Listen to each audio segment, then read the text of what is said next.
माता की जय। माता की जय, भारत माता की जय, भारत माता की जय। The forces also have specially designed wheels to help them navigate difficult terrain. Custom-made snow scooters enable the forces to respond swiftly to any threat. ये कुछ ऐसे एरियाज है जहां पर ट्रांसपोर्ट की अगर हम बात करें वो यहाँ पे मौजूद नहीं हो सकता, ना यहाँ पर डिफिकल्ट रोड कंडीशंस की वजह से यहाँ पे स्नो स्कूटर का सहारा लेकर यहाँ पे पेट्रोलिंग्स को बढ़ा दिया जाता है। हालांकि आप देख सकते हो इस स्नो स्कूटर की वजह से यहाँ पे जवान इस पर रहते हैं और लगातार वो पूरे इस एरिया को मॉनिटर कर रहे हैं। Situation is difficult, the terrain is difficult, climatic conditions and weather conditions, the temperature goes down like you said to negative degrees. Nonetheless, we are not here to get comfortable. We are here to be uncomfortable and make sure everyone else in the hinterland is comfortable. We are here to make sure that people are comfortable. The operations post sundown here showcase the level of coordination and preparation. सुरक्षा बल के जवान जो है लगातार 24 घंटे time of control पर डटे रहते हैं और लगातार आप देख सकते हो किस तरह से हम आपको दिखा रहे हैं लाइव फायरिंग किस तरह से की जाती है और लगातार इससे पहले भी हमने आपको दिखाया किस तरह से पेट्रोलिंग्स या बाकी ऑपरेशंस किस तरह से होते हैं रात। The Kupwara sector of Jammu and Kashmir, especially Tangdhar, has seen the Jawans display exemplary valor in defense of the motherland. The area has also been witness to numerous successful counter-terrorism operations. We are inside the bunker now and we will also try to speak with the jawans here who are doing the duties here. आप मुझे बताइए कैसे आप इस सर्दी के बावजूद भी यहाँ पे जो लाइन ऑफ कंट्रोल पर 24 घंटे डटे रहते हैं, कैसे आप यहाँ पे ड्यूटी अंजाम देते हैं? ये सर सर्दी तो है ही, आपको भी दिख रहा है, पर ड्यूटी है हमें देनी ही होगी और हमें इस तरह की ट्रेनिंग दी हुई है कि हम सर्दी कोई गर्मी हमें ऐसा कुछ नहीं होता। During occasional breaks from defending the forward lines, the forces pay homage to comrades who made the supreme sacrifice on line of duty. A junior commissioned officer who is to retire from service shortly reflected on his long and distinguished service. नए जवान भर्ती होना चाहते हैं army में, क्या कहेंगे उनके लिए? हालांकि आप रिटायर भी अब हो रहे 2 दिन के बाद, तो 26 जनवरी के अवसर पर क्या आप कहना चाहेंगे? एक सैनिक बनना हर एक व्यक्ति के बस की बात नहीं होती है और जब सेना में ड्यूटी करते हैं उस ड्यूटी को कैसे हम एक्सप्लेन करेंगे और घर से परिवार से दूर होके और इस देश की सुरक्षा करना, अपनी जमीन की सुरक्षा करना, अपने देश की, इससे बड़ा कोई कर्म नहीं होता है। As the Republic Day celebrations unfold, the forces stand in defense of the soil and citizens, come hell or high water.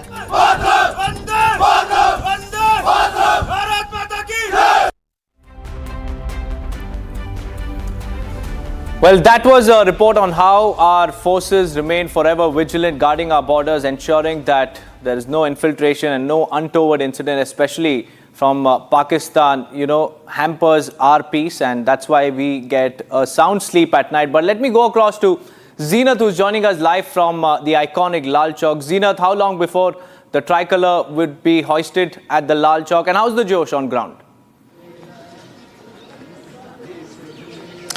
See, we are just reporting outside, and this is the minus temperatures that we are seeing, but still the people and the enthusiasts are braving the chill and out and dancing just near the iconic Gantaghar. Although the tricolour that you see here is a historic one and the lights have been put on display that also displays the tricolour. We are seeing a lot of enthusiasm. The security forces, the CRPF and the J&K police are maintaining and maintaining the internal roads. As far as the enthusiasm on ground is, I'm joined by one of the tourists from outside. He identifies himself Nirmal. Nirmal, how do you feel being here at Gantaghar? Yeah, I think I feel very proud. I feel very proud to be here, celebrating the tricolour unfurling here from the Lal Chowk of Kashmir, and I really feel proud as an Indian, and I really want to thank all the army, all the police, everywhere, everyone to kind of maintain the peace here.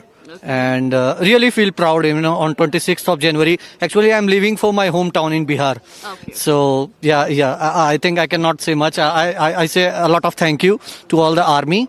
Thanks a lot. Thank you so much. So, these are the tourists who do definitely feel safe. But as far as the Republic Day coverage is concerned, the main function will be held in Jammu at Maulana Azad Stadium, which the tricolor will be unfurled by LG Manoj Sinha. As far as Jammu and Kashmir and the 76th Republic Day is concerned, we see a lot of developments on the ground. The air and the road and the rail has got a bigger connectivity.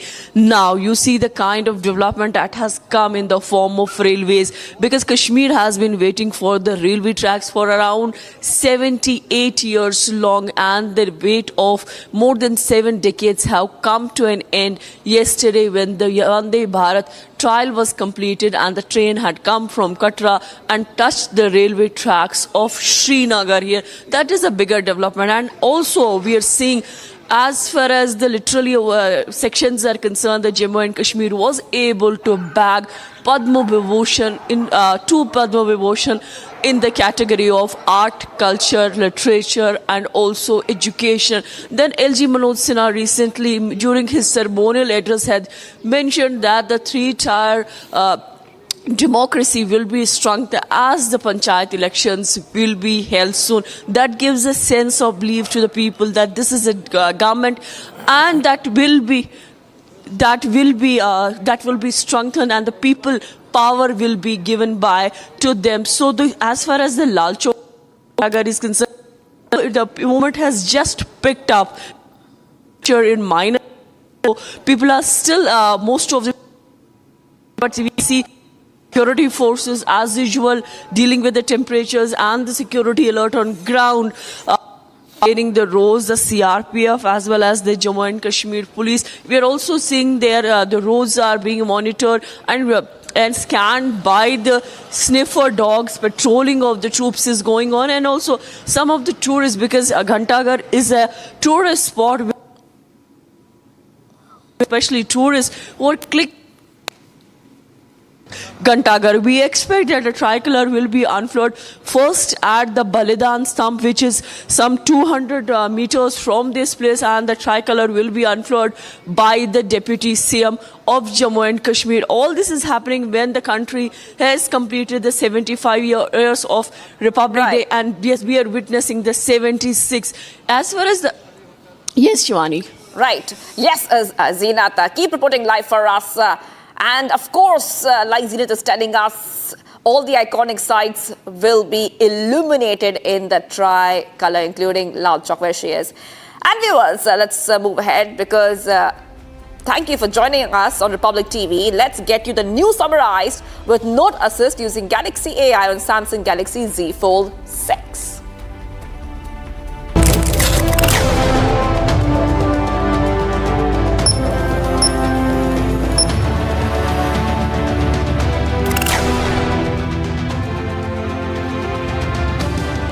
Tableau of 16 states, UTs and 10 ministries, departments to roll down on Kartavya Path during Republic Day Parade 2025. All official rush to MA Stadium in Jammu after a mail of a bomb threat was received. Google celebrates India's 76th Republic Day with Wildlife Meets Culture Doodle.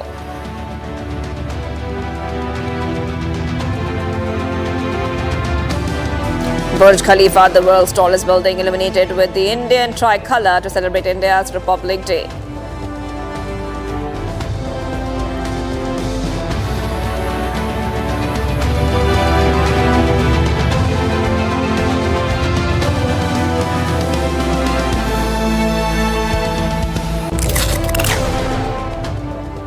And that was a news summarized with Note Assist using Galaxy AI on Samsung Galaxy Z Fold 6. Let's start a big story of the day.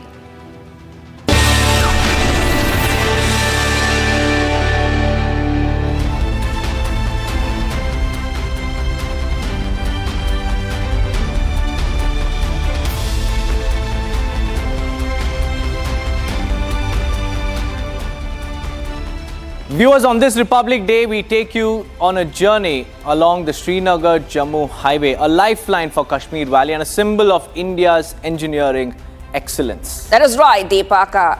From groundbreaking tunnels to transformative flyovers, this highway showcases India's engineering prowess. Take a look at this report as we get you the story from the ground.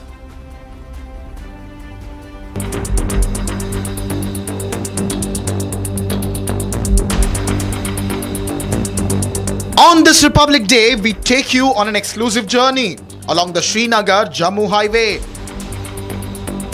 A vital lifeline for the Kashmir Valley and a proof of India's engineering and strategic prowess. From revolutionary tunnels to transformative flyovers, these groundbreaking projects are not just bridging distance but are also driving development, ensuring safety and fortifying our nation. Let's dive into the story of the Srinagar-Jammu highway.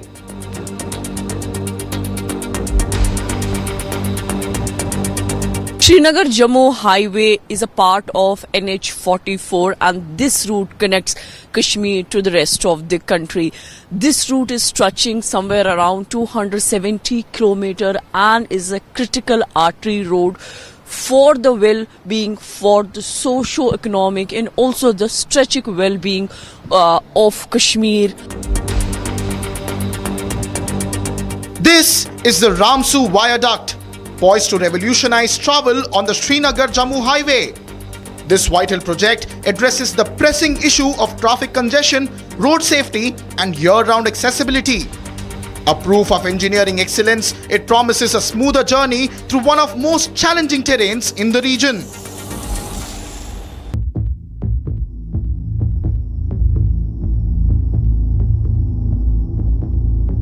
A 6.5 kilometer long engineering marvel under construction on the Srinagar-Jammu highway is set to ease your travel.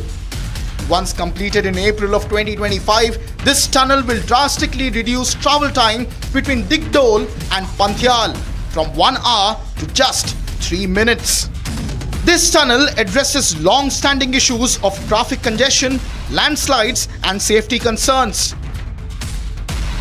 This artery had seen landslides, it has seen shooting stones.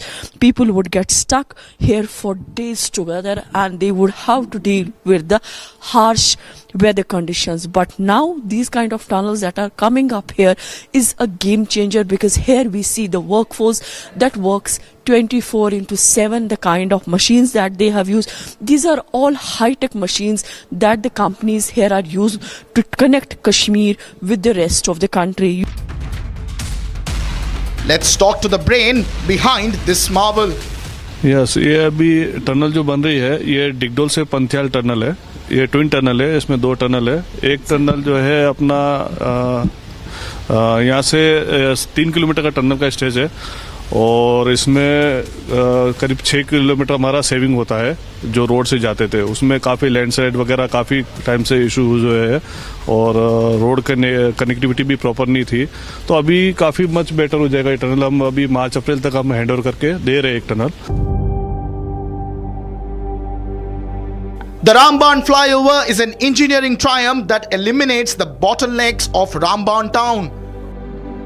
To overcome the challenges of the mountain terrain, extremely extension work has been done, and one such work is this Ramban flyover, which is around 1.8 kilometer and it's a 4-lane flyover, and this viaduct has a length of 1.8 kilometer with 4 lanes, wherein the 2 lanes for upgrade and 2 for downgrade journey, and it was built at a cost of rupees 328 crores on Udhampur Ramban sector of National Highway. Also known as Chennai Nashri Tunnel, this is India's longest road tunnel. Spanning 9.28 kilometers, this tunnel reduces travel distance by 30 kilometers and saves nearly 2 hours of travel time.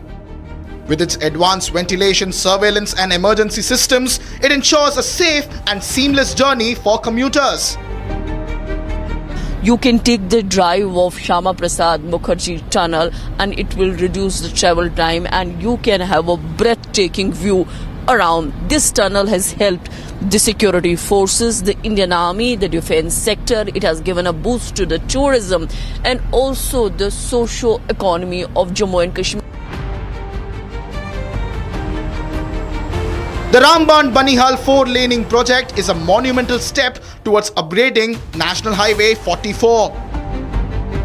With an estimated cost of around 2,100 crore, the project tackles geographically sensitive areas prone to landslides and snowfall, ensuring year-round connectivity to the Kashmir Valley. Ramban main town is completed, Banihal town bypass is completed, this Ramsu viaduct in the rivers is also going to be completed in the near future, roughly by the end of this year or in the next financial year, and this Dalwas is also going to be completed by the end of this year. So this is very crucial because this is the main line which is used for fuel, essential services, as well as for movement towards Kashmir as well as towards other part of the country. So this is the only land connectivity which is connecting Jammu and Kashmir from the rest of the country.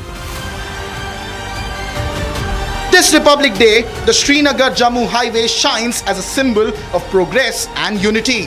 From groundbreaking tunnels to seamless flyovers, it connects lives and drives development and strengthens our nation. Yes, so we're getting our viewers all those ground reports. But Deepak, let's go to our guest who's joining us live once more. Lieutenant General Kamaljeet Singh continues to be with us. And we were speaking about Republic Day. And if you could talk a little bit more to our viewers about why Republic Day is important in the context of India being a democratic nation. Now, we know that once India adopted the constitution, formally ending the British rule, a new nation was born, a nation which upholds democratic values, principles, and a democratically elected government, what the people choose. Yes. The viewers, look around India and you will get a very clear picture. In Pakistan, army is in command. You look at Bangladesh, army is once again in some kind of a predominant position. Myanmar. And here in India, we have our armed forces who uphold the constitution, who will be with you when you have an emergency, a disaster, aggression by somebody who tries to violate our sovereignty, yet they know that they have to work within the constitution. We have a constitutional democracy. What better example of this than the fact that in 75 years, we have not had any instance of army or armed forces trying to usurp power when all around us, this is the normal, this is common. Army has been in ascendancy in Nepal also at times, and even in Sri Lanka when they were fighting LTT. But our armed forces have set an example for us. And we must be thankful for that. And I can assure you, having served for 40 years in army, there is not even an iota of this feeling that you need to do what these people do in Pakistan, Myanmar, and Bangladesh. They may have their compulsions, but it's not justified. And whenever there is a national emergency, a disaster, tsunami, earthquake, you see even huge big congregations like Mahakumbh, army is there. When Asiad was held, the bridge collapsed, army responded. So I always say, हालात मुश्किल हो या तंग, आपकी फौज हमेशा आपके संग. Your army will be with you. Your armed forces will be with you. And this is not only one way. This is mutual. That is right. This country... That is right, Lieutenant General Kamaljeet Singh. Please stay on with us because we also have reporters on the ground in Deepak. All our reporters are in very important locations, highlighting different aspects, whether it be celebrations or heightening security.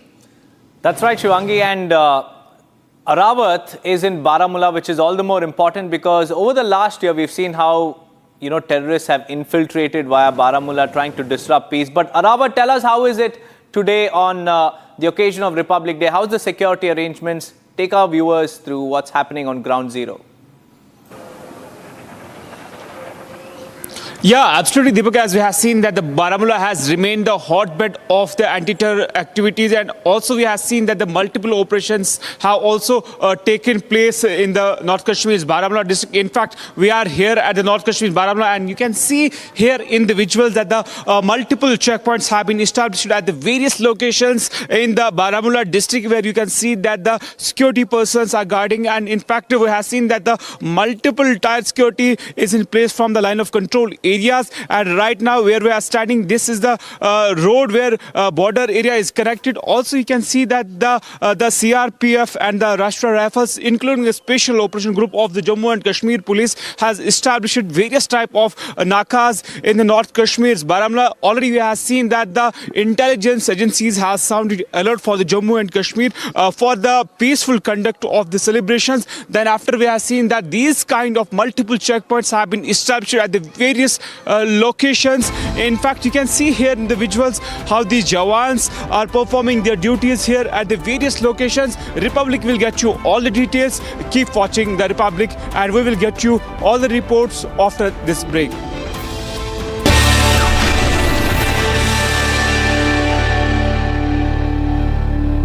इसको घर पे लगाओगे तो शादी का तो पता नहीं, पर घर पक्का नहीं टूटेगा। रुंगटा नहीं तो घर स्ट्रॉन्ग नहीं। रुंगटा स्टील TMT बार एकदम सॉलिड। पहाड़ों में एक हाइकिंग स्टिक भी बन सकती है।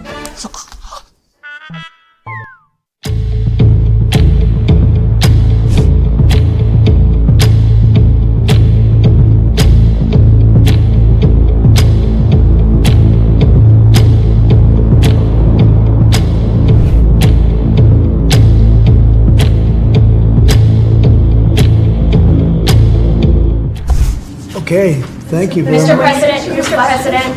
Mr. President, a U.S. judge temporarily blocks the birthright citizenship order. Do you have any reaction? No, obviously we'll appeal it. They put it before a certain judge in Seattle, I guess, right? And there's no surprises with that judge.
Are you worried about his confirmation and your reaction? No, and no surprises there. It's too bad, it's just the way it is. Too bad.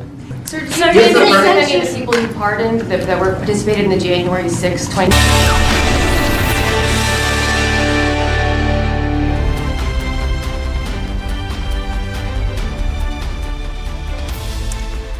viewers, welcome back. Now, PM Modi has wished everyone on Republic Day on X. He said, and I quote here, wishing you a very happy Republic Day. Today, we are celebrating the 75th anniversary of a glorious republic. On this occasion, we pay our tribute to all those great personalities who made our constitution and ensured that our development journey is based on democracy, dignity and unity. Deepak, PM Modi's message has come in just a short while back.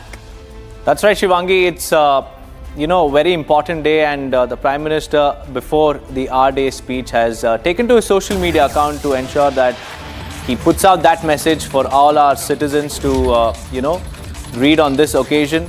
PM Modi has wished everybody on the occasion of Republic Day, and you just read out what he has said.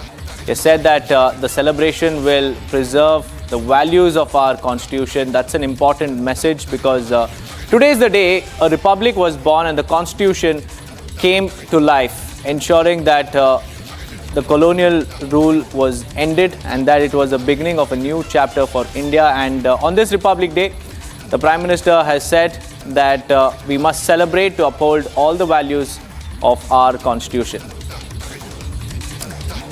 That is right, Deepak. Very, very important message from the Prime Minister. And he has also added that this day is another day towards India and Bharat becoming a prosperous nation, a prosperous and democratic nation. Taking a short break, viewers, do not go anywhere. We will be right back.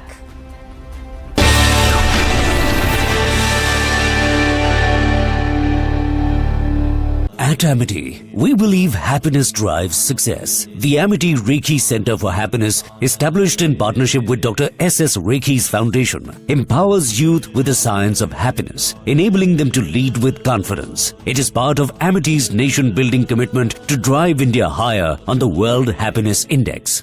इसको घर पे लगाओगे तो शादी का तो पता नहीं, पर घर पक्का नहीं टूटेगा। रूंगटा नहीं तो घर स्ट्रॉन्ग नहीं। रूंगटा स्टील TMT बार एकदम सॉलिड। पहाड़ों में एक हाइकिंग स्टिक भी बन सकती है। First, I will declare a national emergency at our southern border.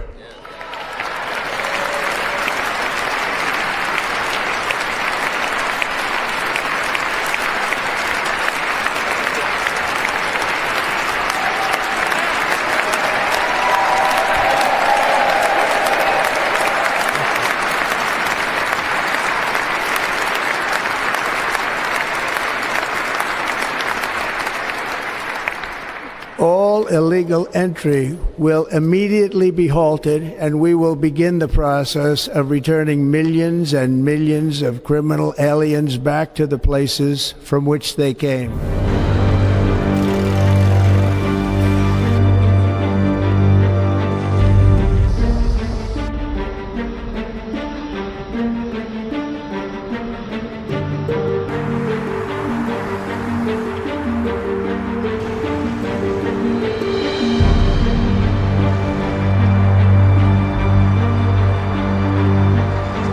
First, I will declare a national emergency at our southern border.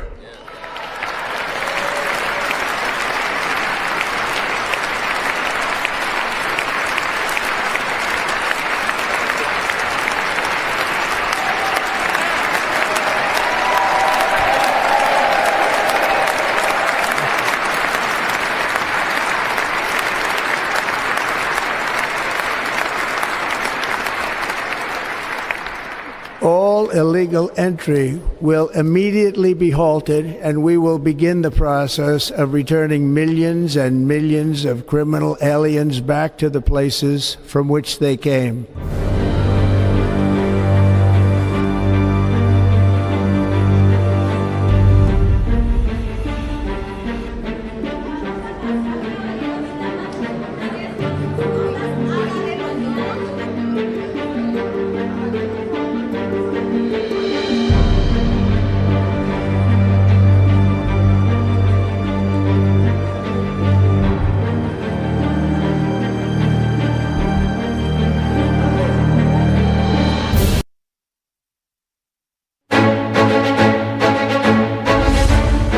Has to be the safest place to work in. I have always taken pride in saying that the kind of industry, the background I come from, I feel it's a family and I feel the safe is there. Yes, we have issues. We have to face them. We have to understand them. We need to find solution to the problem. But I think bickering is something which is not acceptable.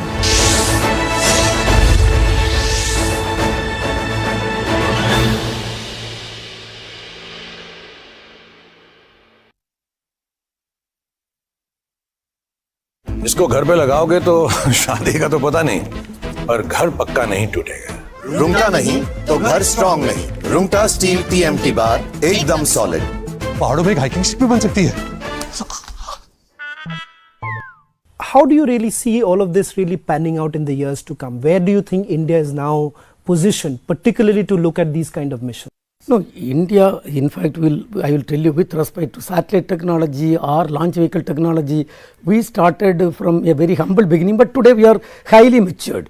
But then, when you talk about this future programs like interplanetary missions and going to exoplanets, you have to have this technology. This is a mandatory requirement. So we have achieved that aspect. So we have achieved in a very big way. In fact, it is a small experiment, but then perfectly we have docked. So that is a major achievement, and India is one among fourth country having that so complex technologies. Even all the other developed countries, those spacefaring nations, they are really so much appreciating us. You know, there is a statement, strength only respects strength. So that is the place. What is that one thing that perhaps your colleagues outside, your counterparts outside must have told you? Because you have been looking after a launch vehicle which is the most reliable across the globe. So much so, various other agencies have actually sent their payload using the launch vehicle. What is that one thing that you'll always remember about your counterparts telling you about the missions that we have performed? No, I can tell you one example, then it will be understandable. You know, we had a Mars orbiter mission. That Mars orbiter mission, total distance what we have to travel is from Earth something around 68 crore kilometers we have to travel. Yeah. Even if you move with a error of 0.1 degree error, we cannot reach Mars. We will go some other place. And we have gone perfectly. And India is the first country which has successfully accomplished that mission. Of course, we have taken lot of lessons from other countries, but we are the first country. Not only that, Honorable Prime Minister used to say this was a low cost mission. In fact, the entire travel, whatever money expend per kilometer, if you calculate, it is less than auto fare. So do you all say this while you are working, that you have to keep it, the cost is a major aspect when you are working? See, our country, we have to be really very, very careful. See, cost is a really important aspect. See, we cannot spend luxurious way without.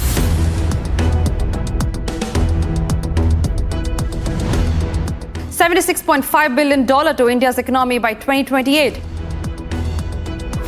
Get your notes in just a few taps, even as you multitask. Note Assist, powered by Galaxy AI, transcribes recordings and organizes them into notes, producing super useful summaries. So record and summarize with Note Assist. Galaxy AI is here.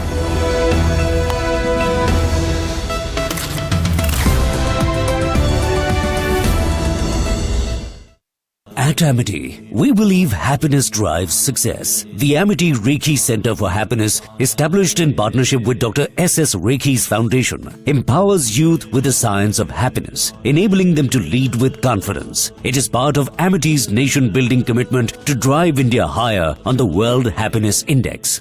इसको घर पे लगाओगे तो शादी का तो पता नहीं, पर घर पक्का नहीं टूटेगा। रूंगटा नहीं तो घर स्ट्रॉन्ग नहीं। रूंगटा स्टील TMT बार एकदम सॉलिड। पहाड़ों में एक हाइकिंग शिप भी बन सकती है।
It's not important when you are in another culture just because you're speaking English, everyone is comprehending what you're saying.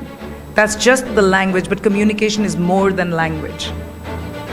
Communication is culture, courage, and what you can create together. Today, women don't have to fit into one particular type of role, no matter what we are doing. You are today free to be who you are, because ultimately it's your work that does the talking.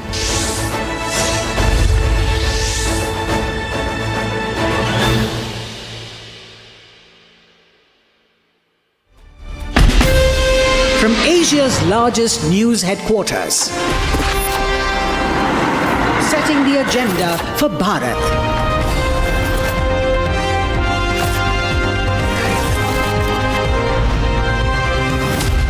You're watching Republic.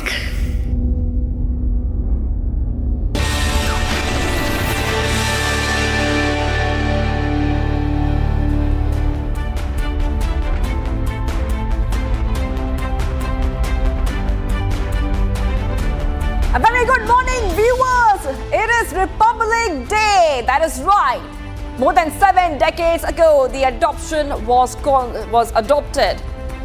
We saw the constitution being adopted, and then we saw the birth of a new democratic nation, a new republic. And I'm being joined with Deepak. Deepak, this is a very, very important day because it also talks about what India is known for all across the globe, its democratic values, Deepak. That's right, and the Prime Minister putting out a tweet there saying that the celebrations must mark us respecting, upholding and also following the values that have been, embedded in the Constitution. And with that, Shivangi, with the countdown now, for the Republic Day parade and also the Prime Minister's address, let's also take our viewers through the top headlines that we're tracking.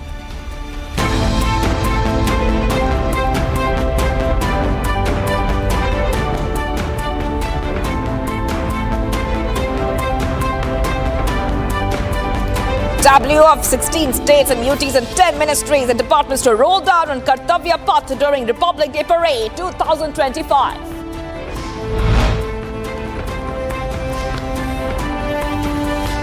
All officials rushed to MA Stadium in Jammu after a mail of a bomb threat was received.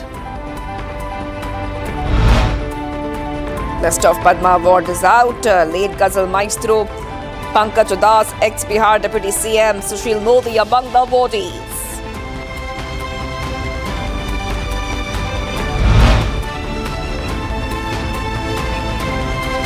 President Draupadi Murmu bats for One Nation, One Election bill brought in the Parliament last month, says the move promises to redefine the terms of good governance.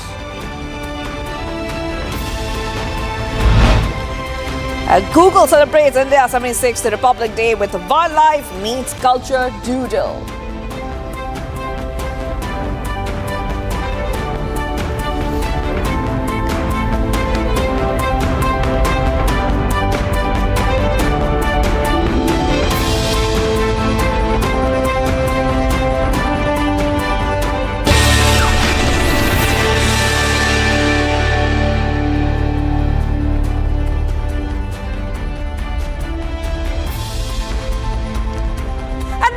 Today we are all proud to be Indian this Republic Day. We also have ground reports for our viewers. This Republic Day we bring you an exclusive look at one of India's most ambitious infrastructure projects.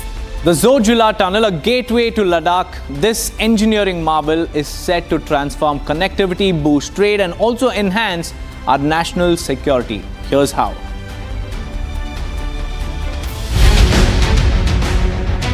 This is the Zojila Tunnel, a monumental project that will provide year-round connectivity between Sonmarg in Kashmir and Dras and Kargil in Ladakh.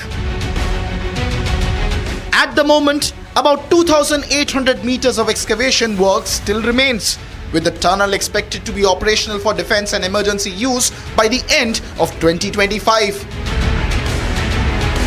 With the length of 13.2 kilometers, the Zojila Tunnel will be Asia's longest bi-directional tunnel, showcasing India's engineering excellence in extreme climatic and geological conditions.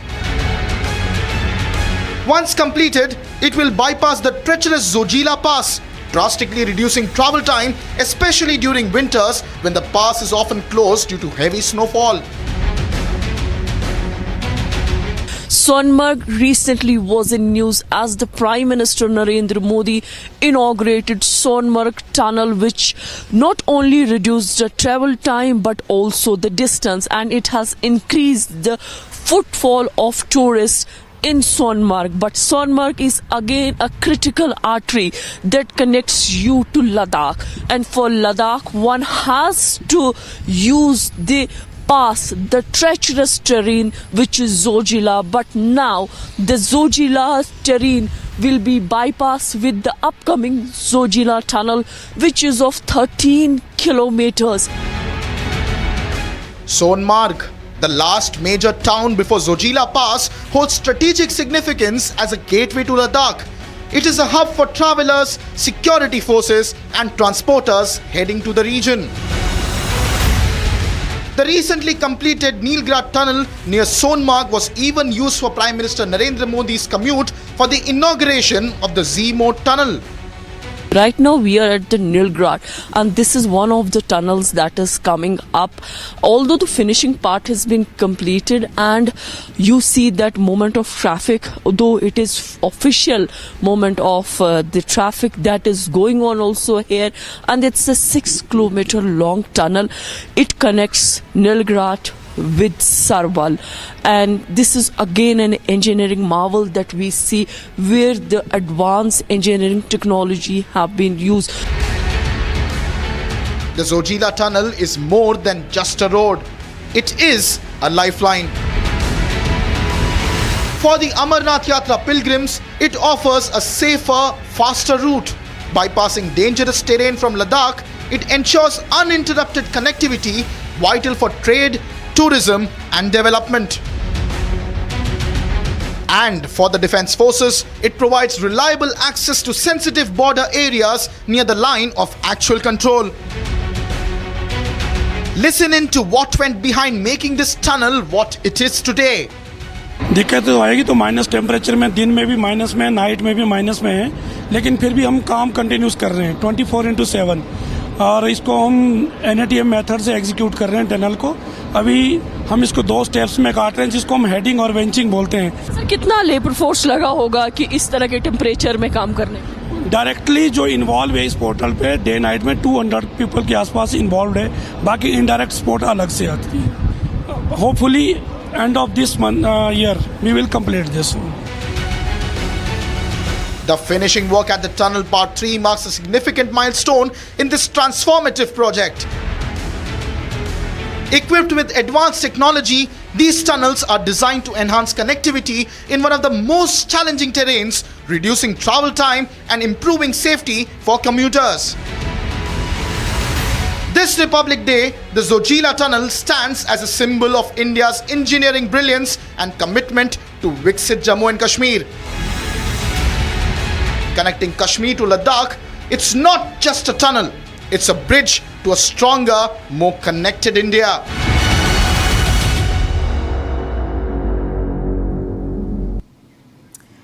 That is right. So, apart from our ground reports as we count down to the parade and celebration later on, Deepak, we also have our guests and we have Gopi. So, we are being joined by Group Captain Dr. M.J. Augustine Vinod, Defence Expert, and Lieutenant General Kamaljeet Singh, Defence Expert. And I also have my colleague Gopi. Gopi is at Barakhamba Road. And Gopi, you know, a beautiful day today, a beautiful day where the entire nation is washed in the colors of the Indian flag. Yes, Gopi, what is happening on the ground? Military prowess every year, and it's not only military prowess that we are talking about. Well, indeed, Shivangi, very happy Republic Day to all our viewers who are watching us at the moment.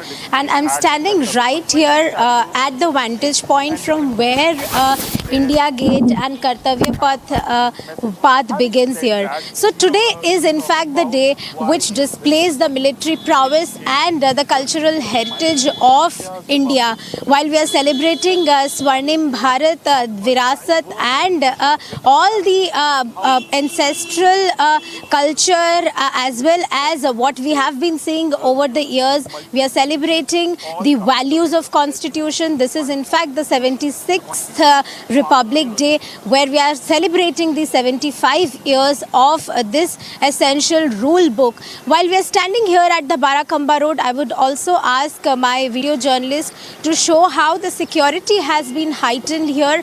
Just after a few hours from now, the event is going to begin at Kartavya Path. While let's also tell our viewers that first Prime Minister would be visiting the National War Memorial, where he will be paying tribute to the martyrs. From there, he will be heading towards the Kartavya Path. As you can see how security is heightened and the barricading has been done.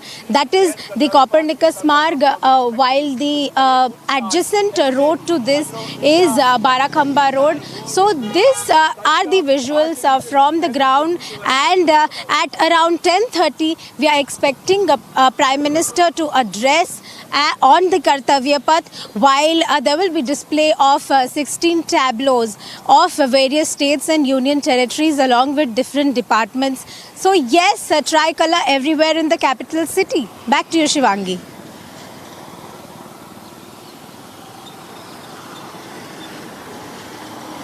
Prime Minister's address is going to be extremely important in the next 1 or 2 hours. But also I'm being joined by my colleague who is joining us. Rakshita is joining us.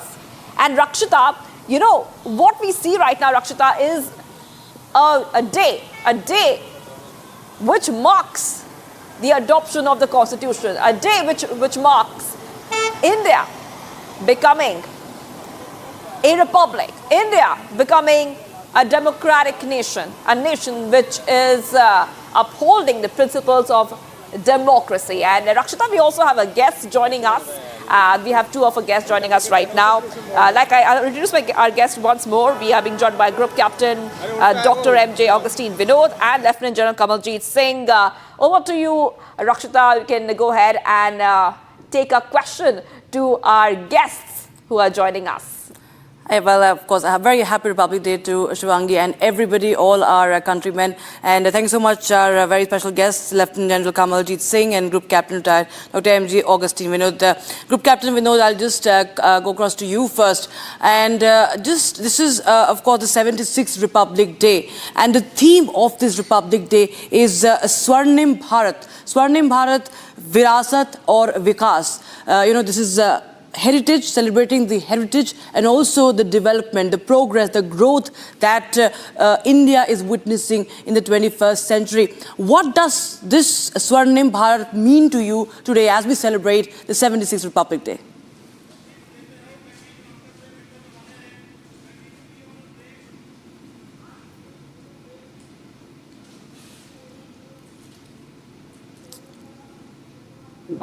When we started off our journey in the Indian Air Force, we were flying all foreign equipment. I don't think I flew any Indian aeroplane, and today our pilots are flying Tejas, and attack helicopters which are made in India, equipment made in India, missiles made in India. By the time I was leaving in 2019, we were firing missiles which were completely made in India, radars which were made in India. So there I have 76 years it took us to reach a stage where we start using our own equipment, which for a military man is a very big thing. I mean, it's nothing short of miracle for me, because when we started off, we used to, sometimes get sanctioned, sometimes get by MJ Augustine Vinod, not much of this fighter pilot, is joining us live.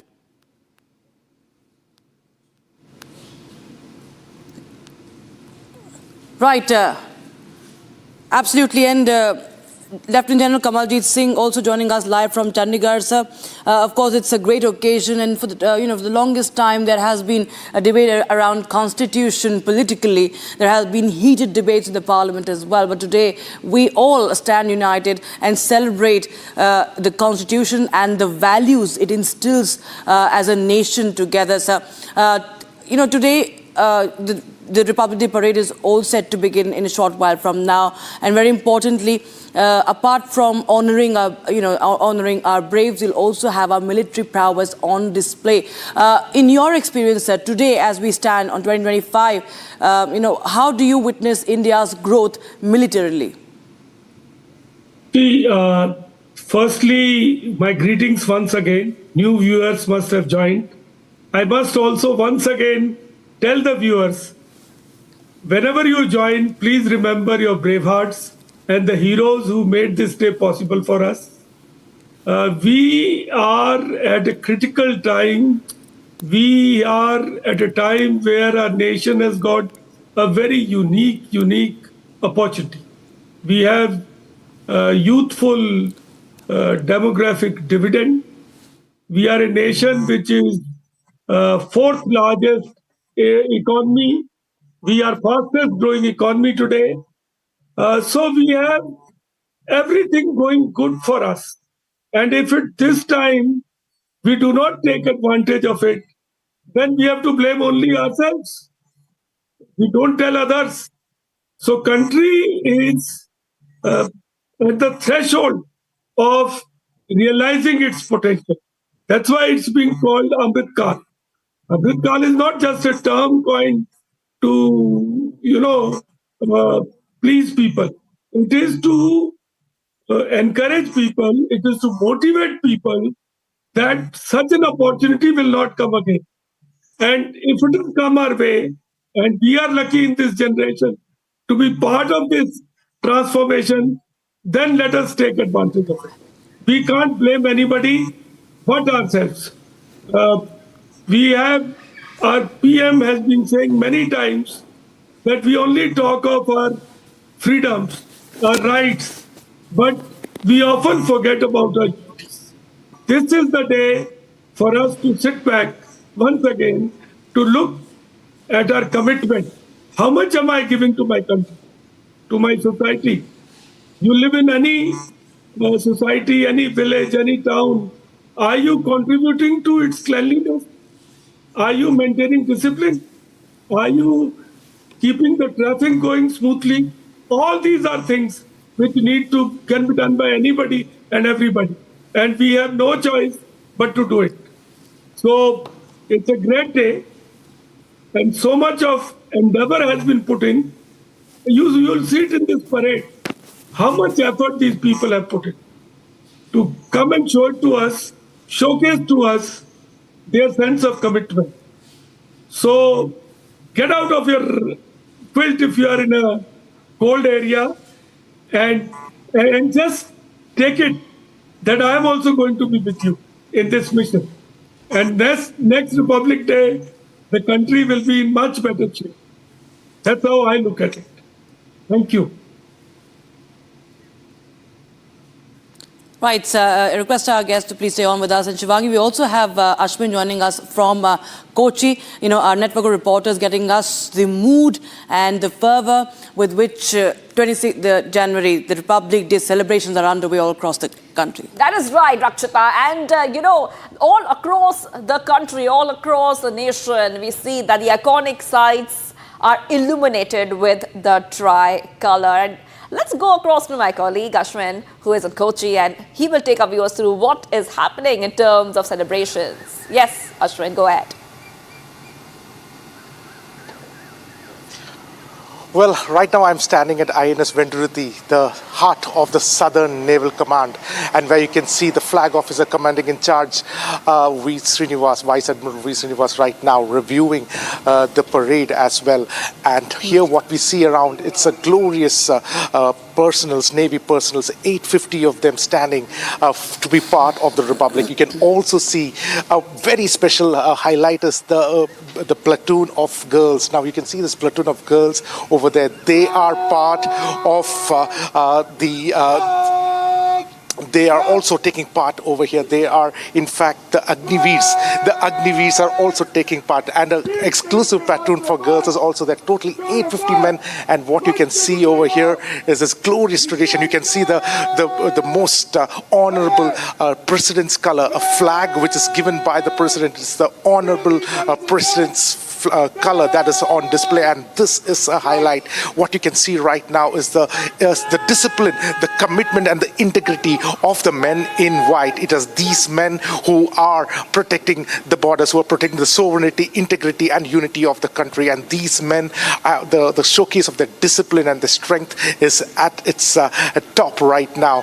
At the background, you can see the glorious ships, which are also decked in the fully colored, and they are also there.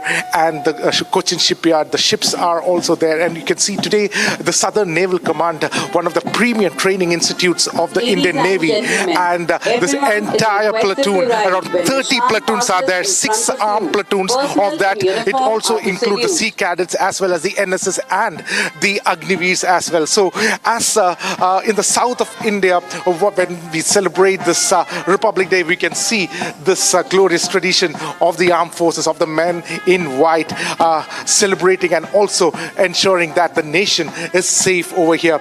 And this is an important part, one of the heart of the INS, of the Southern Naval Command, and INS Venduruthi is right now witnessing a glorious spectacle. As you can see, 850 people, Navy personnel, men in white, as the band plays the various songs. They are also taking part in the glorious parade, which has been reviewed by the commanding in charge, Flag Officer Vice Admiral V. Srinivas. Back to the studio. Right, Ashwin. In fact, we will continue to get you more visuals from various corners of the country and also speak to our guests. Right now, viewers, let's take a quick look at the reports that have been filed by reporters as the nation celebrates Republic Day. The Border Security Force have intensified the vigil to thwart any ground infiltration, aerial drone incursions and waterway breaches in Pathankot area of Punjab, close to Jammu's Kathua, Shivangi. That is right. And my colleague Gursimran is getting us all these ground reports. Remember that even few days and weeks before Republic Day celebrations, we saw that security has been heightened in key areas. Take a look at this report for more.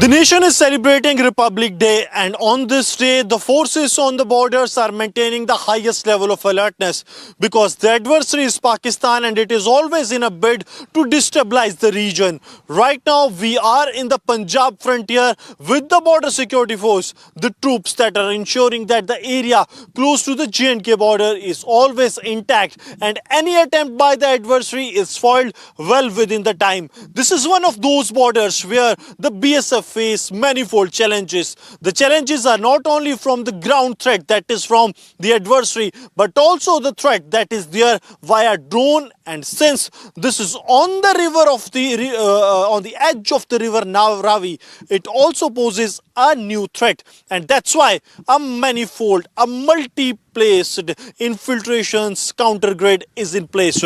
Right now we are in the forward area along with the BSF troops, and you see that how they are manning the borders, because on the other side it is the adversary Pakistan, and flowing through this is the river Ravi. That is one of the challenges, because the drone threat is imminent. That is what the Pakistan has always been up to. The second threat that we have witnessed is of the ground intrusion by the Pakistani side, and especially the attempts to push in weapons and narcotics into the Indian territory. But these troops, including the Seema Praharis of the Border Security Force, the Mahila Karmik and the soldiers of the BSF, they are ensuring that every movement from across the border is kept an eye at, because this becomes really very crucial at a juncture when we are days to or celebrating a national festival. And then comes the threat that is imminent, because there are regular inputs that are shared by the intelligence agencies about the possible mischief from the adversary. This area has been one of those that has witnessed most of the drone dropping attempt. But for the same, and also to counter the threat of the narcotics into the Indian territory, these specialized dogs are what the BSF uses. These dogs are capable of sensing not only the drugs but also the explosives that are being sent from across the border. And when this drill is followed, they ensure that all the ridgeline or the border fence is intact, because it is that time when the nation is celebrating the Republic Day proudly. But the other side, the adversary makes every desperate attempts. But these troops of the border security force, equipped with the sophisticated weapons, like their logo shows, they are as quick as this can be. They are as fast as it is, and they are as fast to give a befitting reply to what the adversary do. And in this area of the Punjab that is close to Jammu and Kashmir, the BSF maintains a high level of alertness to thwart the attempt of the Pakistan.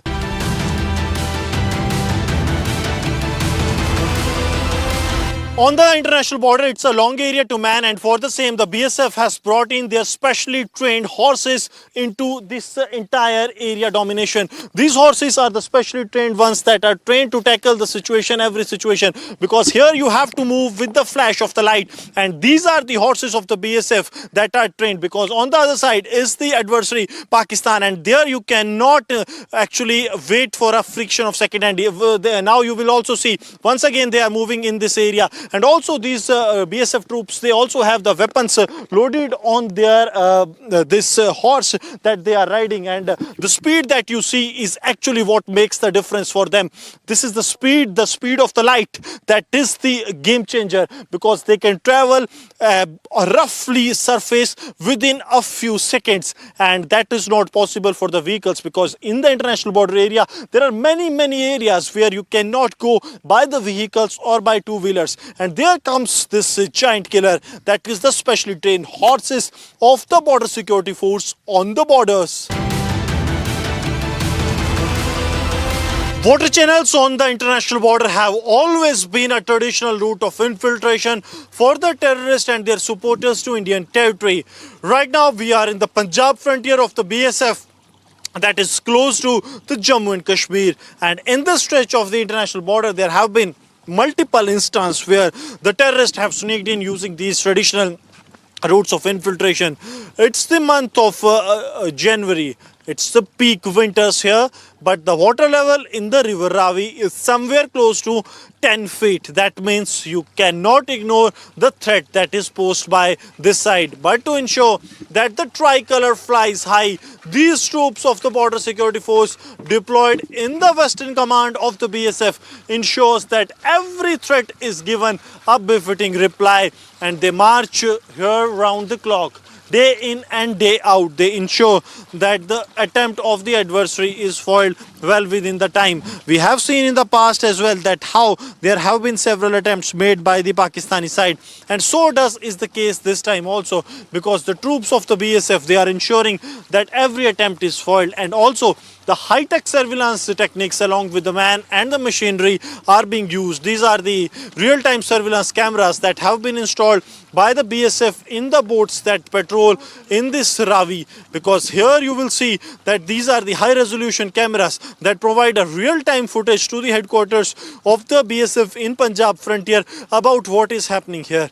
And it is not that during the daytime, because night patrols also go here, and here also you will see a series of lights that have been installed on over this river, because this is to ensure that during the night hours they can keep a tab on what is happening, because once this fence is breached, the person will land in the hinterland, and then it becomes really very challenging. But these troops of the BSF, they have been deployed in such a manner that they keep their sharp eye towards the adversary, that is Pakistan. And at this time, when we are celebrating a national festival, the Republic Day, they are ensuring that the public of this republic, they are safe. And as we march in the water, the gusty water of the river Ravi, that is one of the traditional infiltration routes, These brave hearts, these men and the women of the Seema Prahari BSF, they are the ones who are making the difference for the India, because on the other side is the Pakistan, but the attempt of the Pakistan is foiled within minutes, because these men have taken an oath to ensure that the sovereignty and the unity of Union of India remains intact. And as the nation celebrates this big day, here from the international border in the Jammu and Kashmir Punjab border, these men are making the difference with their zeal and their commitment towards the country. That is right. So we're getting all those ground reports for our viewers, Rakshita, and we're counting down to the iconic Republic Day parade from 10:30 a.m. onwards at Kartavya Path, and the Indonesian president is the chief guest. Yes, absolutely. And of course, there will be tableaus from across the country. There will be, of course, a delight to watch, and everybody will have their eyes glued. So do not miss out on that. Republic TV will be broadcasting that live in just a few moments, from around half an hour from now. So don't go anywhere. We will be stepping into a very, very short break, but we continue to talk to our guests, very special guests, on the occasion of the 76th Republic Day.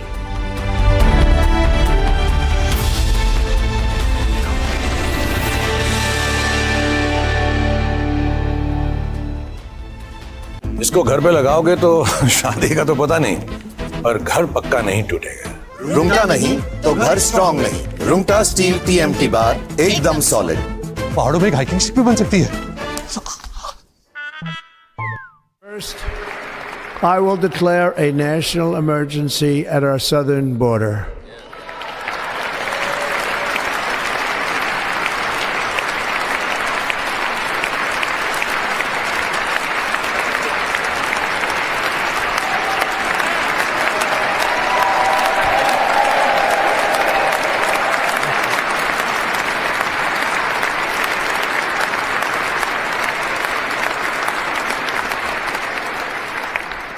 All illegal entry will immediately be halted, and we will begin the process of returning millions and millions of criminal aliens back to the places from which they came.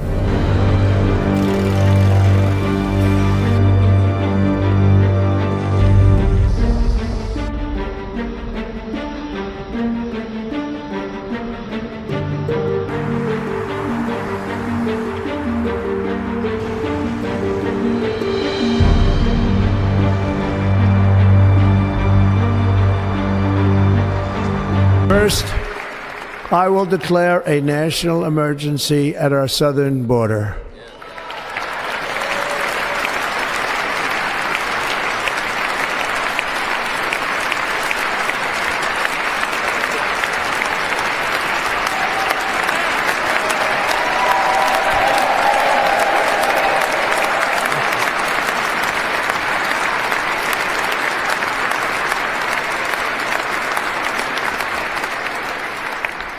All illegal entry will immediately be halted, and we will begin the process of returning millions and millions of criminal aliens back to the places from which they came.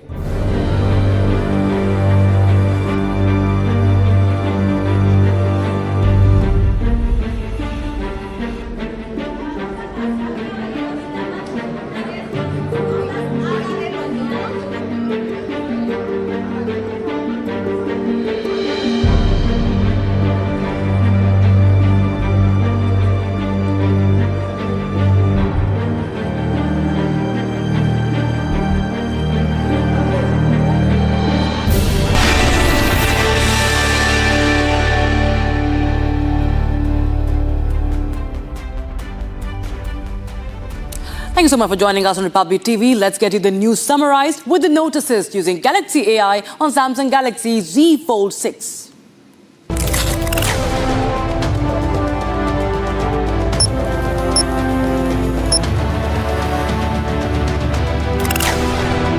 Prime Minister Modi extends greetings on Republic Day, pays tribute to the makers of Constitution. Around 10,000 special guests invited to witness the Republic Day parade, in line with the government's objective to increase Jan Bhagidari in events of national importance. President approves 2 Kirti Chakras and 14 Shaurya Chakras on the eve of 76th Republic Day.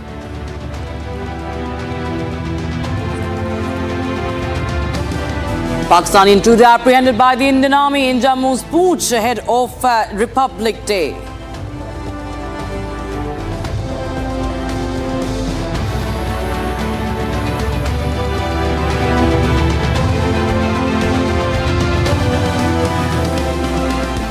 All right, that was the news summarized with the notices using Galaxy AI on Samsung Galaxy Z Fold 6. Let's get started with the top story we're tracking.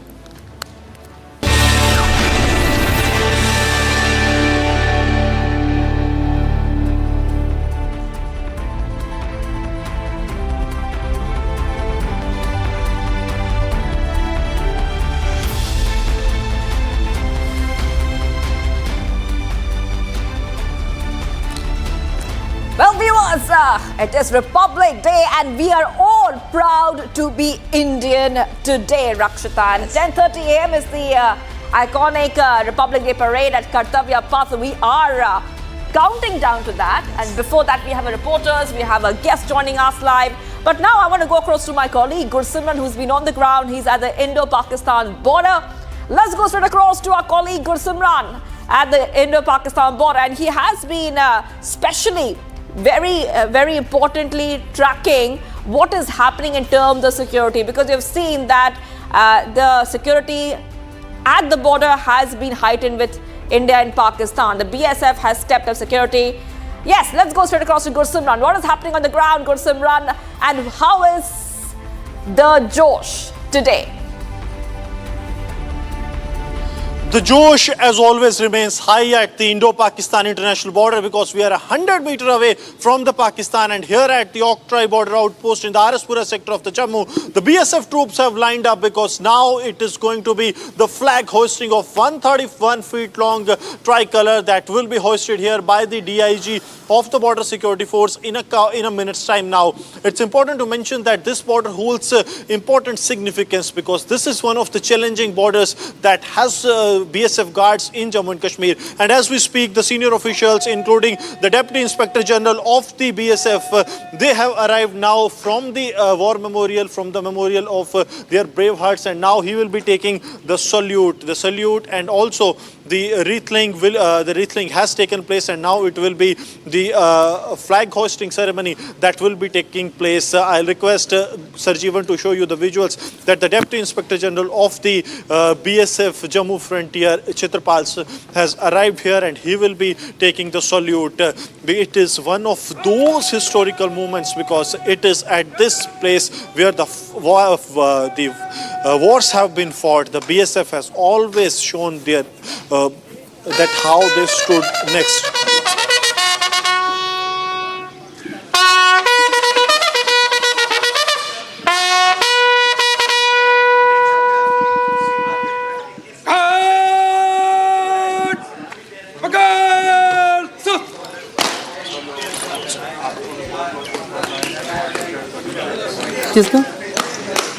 So now it is the flag hoisting that is going to take place, the flag hoisting ceremony at the Indo-Pakistan international border, and the visuals that Sarjeevan is showing you, they are from the international border where the flag hoisting ceremony is taking place, and the Deputy Inspector General of the BSF has now hoisted the tricolor. I'll request Sarjeevan to show you this 131 feet long tricolor as well that has now also been hoisted along this, because this is the tricolor that can also be seen from the Sialkot of the Pakistan. It's not about the tricolor hosting.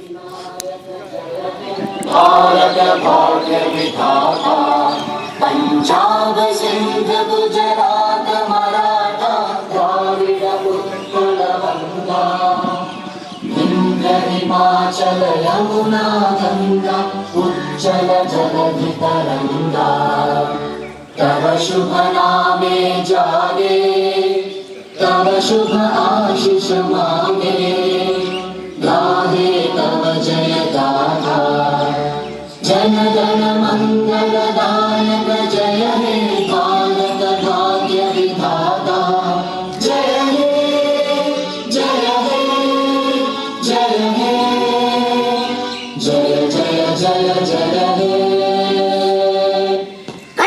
This marks the flag hosting ceremony at the Indo-Pakistan border, one of the most challenging borders for the Border Security Force, where they continue to face threat from across the border.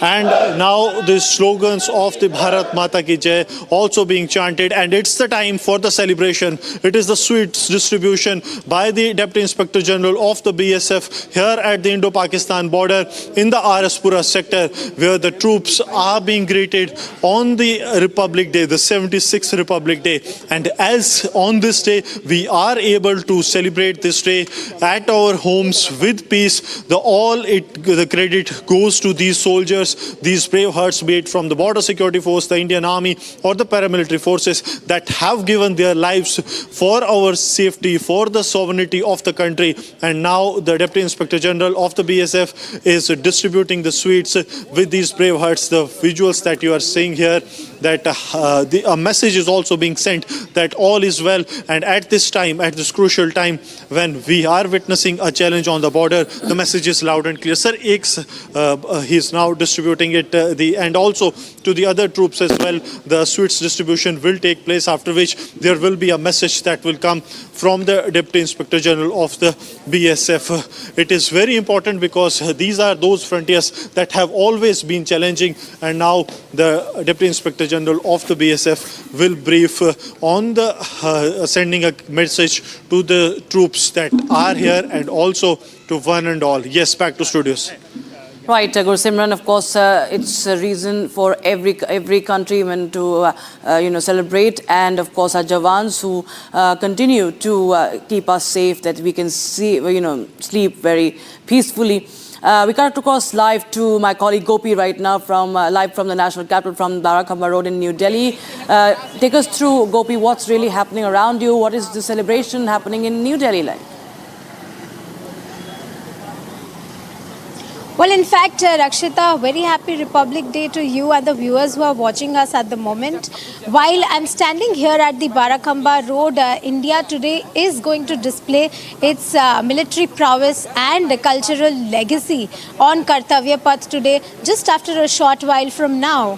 While the theme of this year is Swarnim Bharat, Virasat or Vikas, the Prime Minister of India has always promoted the art and artisans, while the special goodies which have been made this time also have geotagged artisan-made goods, which will be given as a part of memento to the special guests. While I'm standing here, you can see around, I would ask my video journalist to show that this is made out of flour. This is the exact location from where the vantage point of Copernicus Marg as well as Barakhamba Road begins, from where India Gate is. This is the exact road which goes to India Gate. I would also ask my VJ to show you what kind of security is here currently. There is heavy barricading done and the security is heightened. Every single car which is passing through Copernicus Marg as well as Barakhamba Road is being checked, and not everybody is allowed to pass. In fact, there has been barricading done, and these are the security measures which are being taken here at this very point. And as you can say, there's just in a short time we will be looking at the parade, while the Prime Minister is first going to the War Memorial to pay tribute to the martyrs. After that, around 10:15, he's expected to reach on the Kartavya Path. Back to you, Rakshita. Right.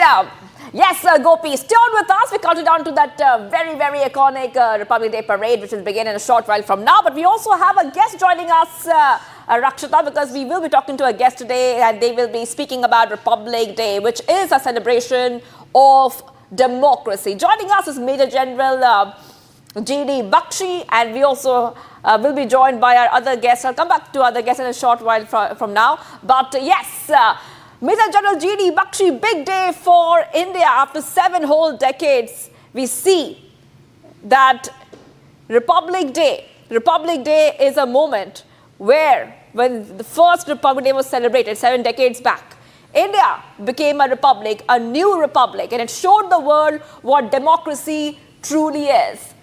Yes, Major General G.D. Bakshi. Certainly. You know, mass celebratory rituals like this, connect us with our origins. And every year we renew ourselves. We renew ourselves by celebrating the day that India became truly free.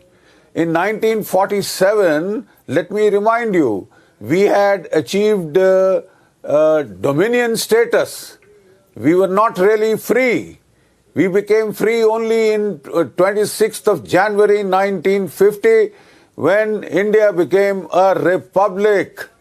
That is when our constitution came into effect. And we were truly free then. I can claim as a veteran to have been born free. In fact, I was also born in 1950. In the 1st of June, exactly 5 months after India had become a republic. So I was born free. That is a very, very proud thing to be able to state. I was not born a slave of the British Empire. I was born as a proud and free Indian, a citizen of a mighty republic. And in my life has therefore mirrored the trajectory of the Republic through all these years. My batch was commissioned just a month before the 71 war, and we directly fought that war, which was India's highest, hour, I think, of glory. When we broke Pakistan in two, we created a new nation state with the force of arms, and there were 93,000 prisoners. I fought later in the terrorism in the Punjab. Then I fought in Kargil. Then I fought in Kishtwar, counter-terrorist operations for 3 years. And then I fought in Rajouri and Poonch as a GOC Romeo force. So I also, from the Military Operations Directorate, oversaw the operations in Sri Lanka and Maldives and the beginning of the terrorism in J&K. So, my life has mirrored the fortunes, the struggles and triumphs of our republic. I'm very fortunate. There is that Salman Rushdie's book, Midnight's Children. There he talked about children who were born on the midnight of 1947, August. But like I said, that was not really our Freedom Day. That was the day we became a dominion of the British Empire. And Mountbatten was the first, Governor General. Not an Indian, but a British appointee. So the simple fact is that today, by this mass celebratory ritual, we celebrate our origins. We regain contact with our origins. And therefore, we are renewed in spirit. This is a mighty spectacle of India's armed might, a military might. It is also a grand spectacle of our cultural extravaganza. The diverse cultures that we have, the colorful dances and costumes that we have will all be on display. The message would be unity in diversity. That is what the Republic Day means to me personally as a soldier. I have lived my life on a parallel trajectory with my republic. Absolutely, Major General G.D. Bakshi. Thank you for joining us here. We will be coming back to you because we're going to take a very short break right now. Rakshita, we have a lot lined up for our viewers in a short while from now. And of course, let's not forget that today is a day that every Indian is going to be proud. Today, we all are proud to be Indian this Republic Absolutely, Day. and there are going to be very colorful celebrations all across the country. Of course, everybody will be waiting for that Republic Day parade. 31 tableaus will be on display, and military powers, very importantly, will be also on full display. We'll get you live visuals from the Kartavya Path right now. Time for a very short break. Don't go anywhere.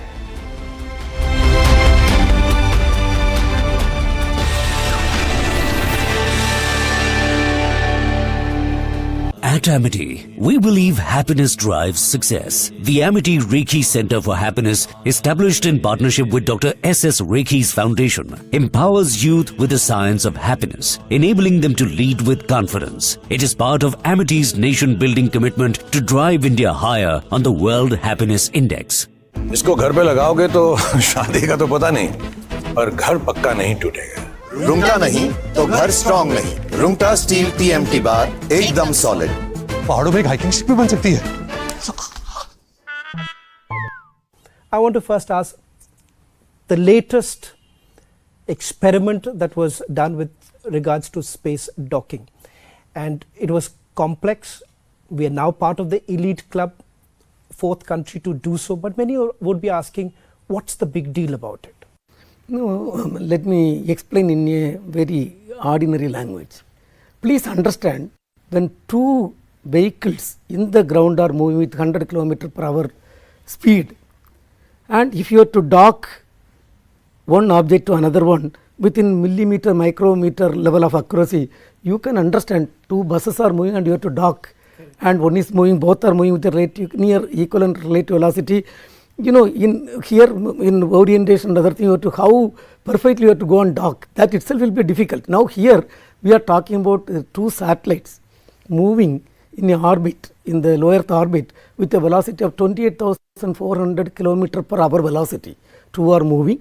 Of course, relative velocity is less. Now, in all the three planes, you have to have a perfect match. Then only it can go and dock. For that, lot of things are required. Number one, the control systems, inertial systems, and then lot of sensors, then the propulsion system, then the measurement of the entire orientation. Perfectly you have to measure, otherwise you cannot even reorient and go and dock. So it's a very, very complex process of doing.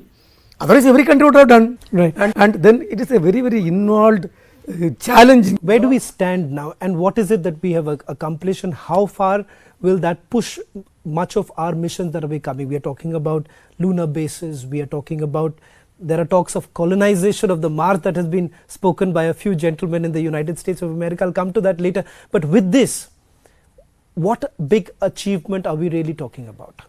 See, when we talk about, for example, let me give one example, then you can understand. Take our Chandrayaan 4 mission, which is already approved by Honorable Prime Minister of India. The total mass of the system is something around 9,000 plus kg. Against the Chandrayaan 3 is only 4,000 kg. Now we don't have that big rocket to lift off the entire mass for 9,000 kg to not low Earth orbit, GTO. GTO is 9,000 kg, that means something around. It's not important when you are in another culture just because you're speaking English, everyone is comprehending what you're saying. That's just the language, but communication is more than language. Communication is culture, courage, and what you can create together. Today, women don't have to fit into one particular type of role, no matter what we are doing. You are today free to be who you are, because ultimately it's your work that does the talking.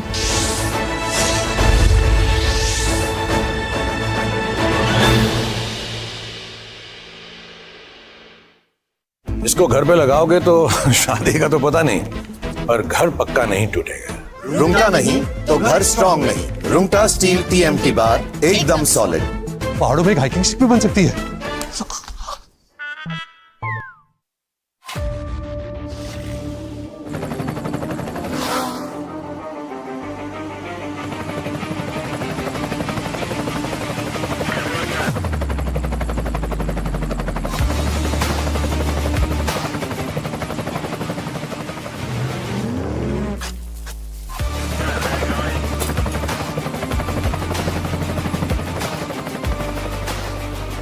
Director, the taste of success.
only 2 words that needs to get translated. Let me help you with real-time translation with interpreter.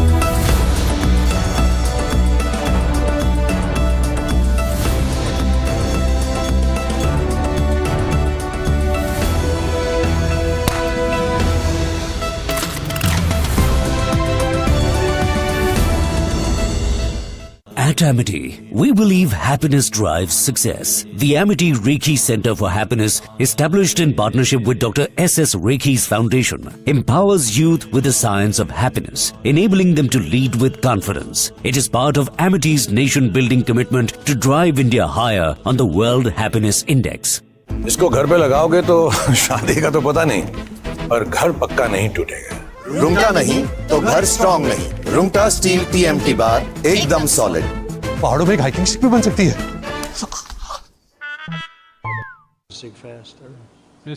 Mr. President, if I can just defend FEMA a little bit. Yeah. They brought thousands of people in. I don't know how they're doing in other states. They're doing a good job for us here. They've got a huge center that's open from 9 in the morning till 8 at night. But also, when you have a disaster this size, you need to be able to deploy thousands of people, which they've been able to do. Now, California, if we did it on our own, maybe we'd have thousands of people. You do. But if Rhode Island has a Palisades disaster, are they then supposed to keep thousands? How many people do you have in California? 36? How many? How many million? How many million people do you have? You have 40 million people. You're not going to get a few thousand people. The problem with FEMA is they come from all over the country. They end up in arguments with your people from California because they want to do it a totally different way. And I can live either way, but you haven't gotten very much done with FEMA and all you have to do is look at North Carolina.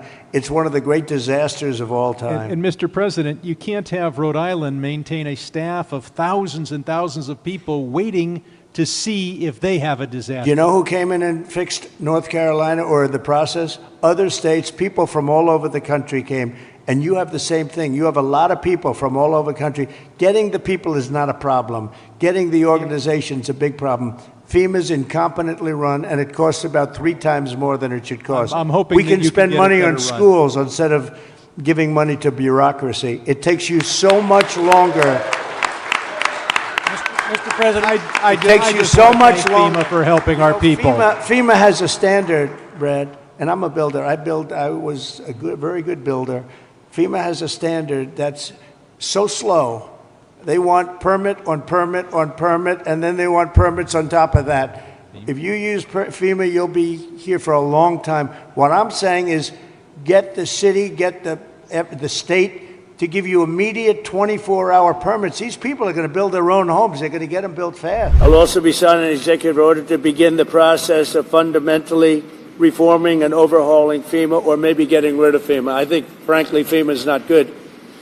I think when you have a problem like this, I think you want to go and, whether it's a Democrat or Republican governor, you want to use your state to fix it and not waste time calling FEMA, and then FEMA gets here and they don't know the area, they've never been to the area, and they want to give you rules that you've never heard about. They want to bring people that aren't as good as the people you already have. And FEMA's turned out to be a disaster. And you could go back a long way. You could go back to Louisiana. You could go back to some of the things that took place in Texas. It turns out to be the state that ends up doing the work. It just complicates it. I think we're going to recommend that FEMA go away. And we pay directly. We pay a percentage to the state. But the state should fix this. If the state did this from the beginning, it would have been a lot better situation. I think you guys agree with that, right? Elon Musk, how do you really look at him and the kind of competition that he's brought into the space program? India obviously has had an arrangement with SpaceX. His statements, colonization of the Mars, how do you really look at all of the statements that he has made and Elon Musk's competitiveness that he has brought into the space programs? No, I have got great respect to him because he has brought a lot of things inside, including the recovery. All these things he has brought, I have got great respect for him. But I want to tell, India is a country, our space program is not, we are not going to compete with anybody. Okay. We are very clear, our program is meant for serving our country. Okay. And if you see the past, We have started the human spaceflight program just a few years back. Initially, when we started, our objective was to serve the country in telecommunication, teleeducation, telemedicine, then disaster warning and management, then earth observation, and lot of applications, and ocean monitoring, all those things. So at that point of time, we are not concentrated. But now we have started. Now, space docking experiment. 10 years back or 20 years back, we were not that keen. Today, yes, it is the need of the hour. When you talk about huge program, it is required. So we don't compete with anybody, because our program with the budget, what our government is giving, within the... From Asia's largest news headquarters,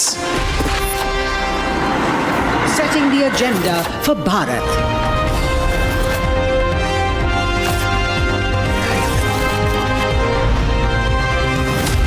You're watching Republic.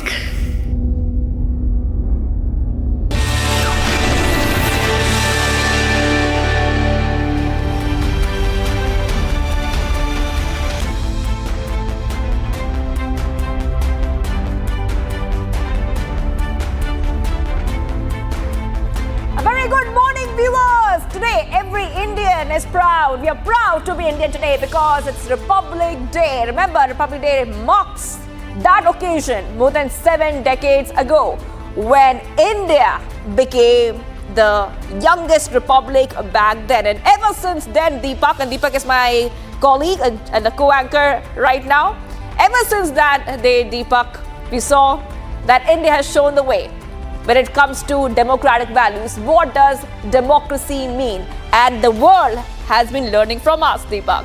That's right, Shivangi, and today is a very important day as well. Like Shivangi was mentioning, it signifies India's, constitution adoption as well. And in the run-up to the celebrations, viewers, the countdown has begun. 30 states will have their tableaus. 300 artists will be performing in the national capital.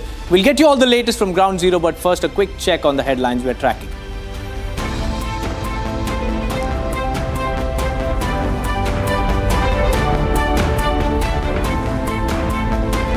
Tableaus of 16 states, UTs and 10 ministries, departments to roll down on Kartavya Path during Republic Day Parade 2025.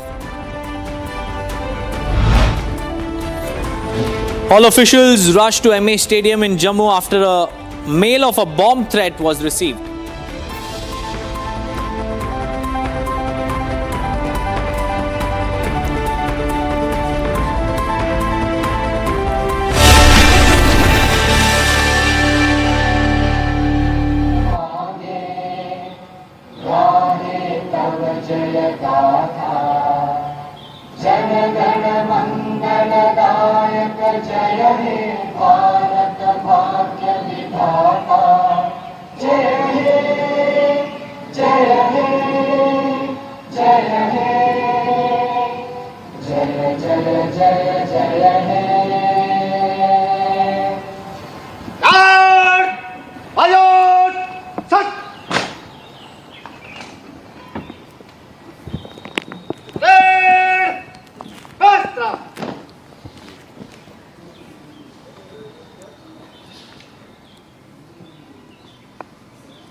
छहत्तरवें गणतंत्र दिवस की मैं पूरे प्रदेश वासियों को हृदय से बधाई देता हूं। आज ही के दिन 1950 में भारत ने अपना संविधान लागू करते हुए एक संप्रभु संपन्न लोकतांत्रिक गणतंत्र भारत के रूप में अपनी एक नई यात्रा को प्रारंभ करने का निर्णय लिया था।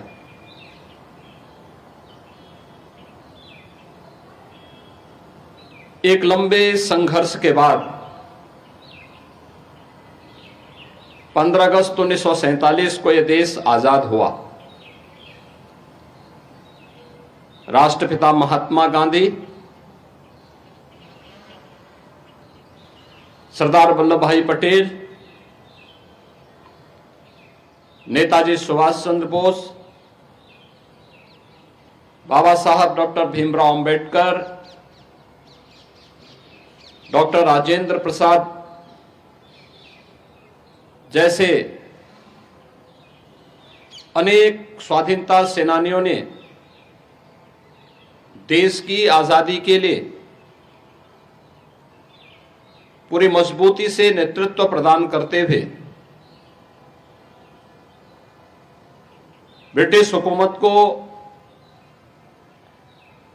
भारत को स्वाधीन करने के लिए बाध्य करने के लिए मजबूर करना पड़ा।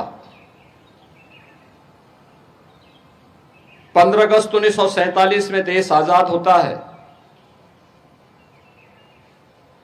और उससे ठीक पूर्व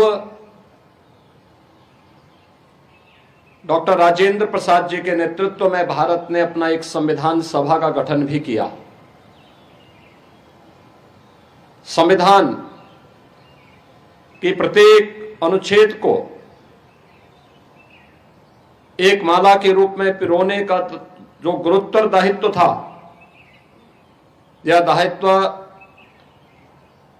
बाबा साहब डॉक्टर भीमराव अंबेडकर जी को दिया गया,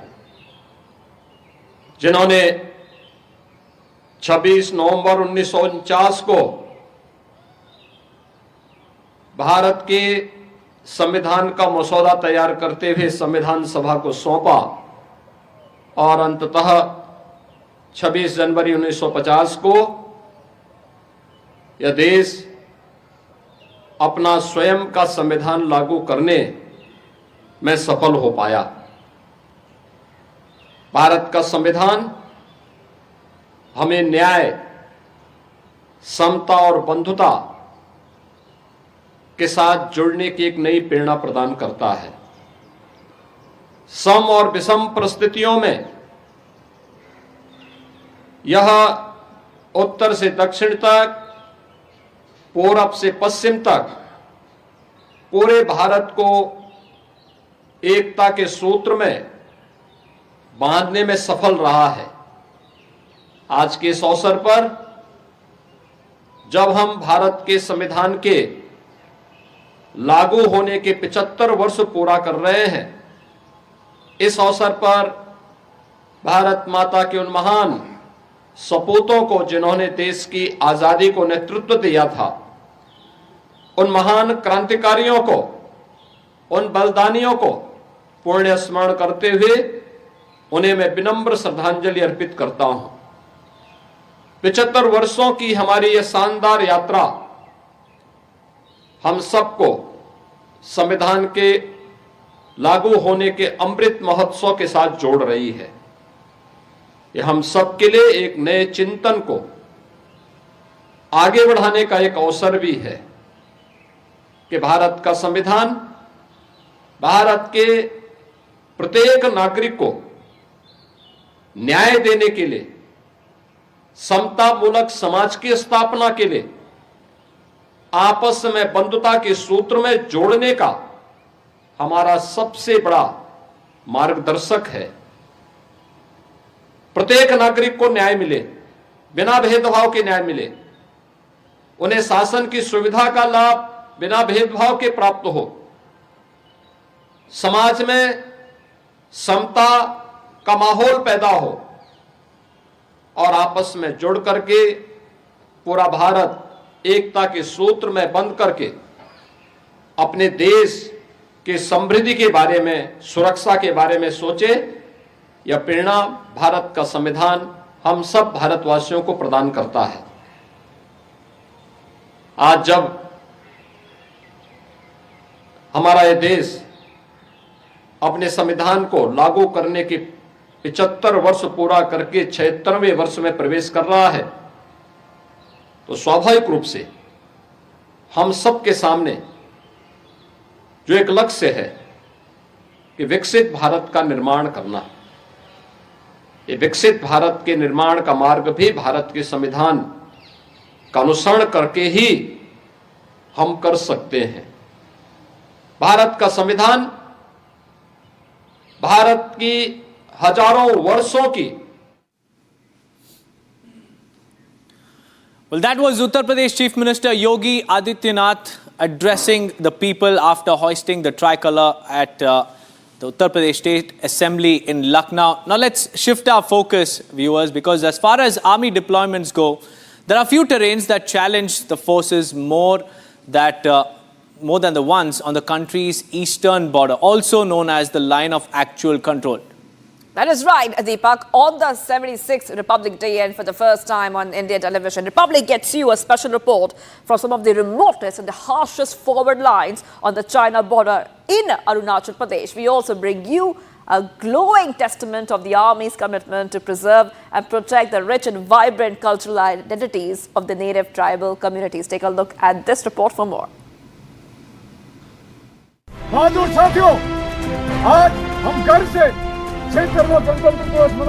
Braving sub-zero temperatures and unforgiving terrain, the Indian Army defends forward lines in some of the country's remotest corners. As a billion hearts swell with national pride on 76th Republic Day, we are coming to you from Tawang sector of Arunachal that has been through many battles and has been witness to many heroic sacrifices. It was in this area that the 62 Infantry Brigade was deployed to safeguard the Sela Pass, one of the most strategic locations as far as the entire Eastern Command is concerned. As the Republic team reached the icy heights of Kargil, the forces went through their everyday routine, reminding themselves of their solemn pledge to defend the country's borders and people come rain or shine.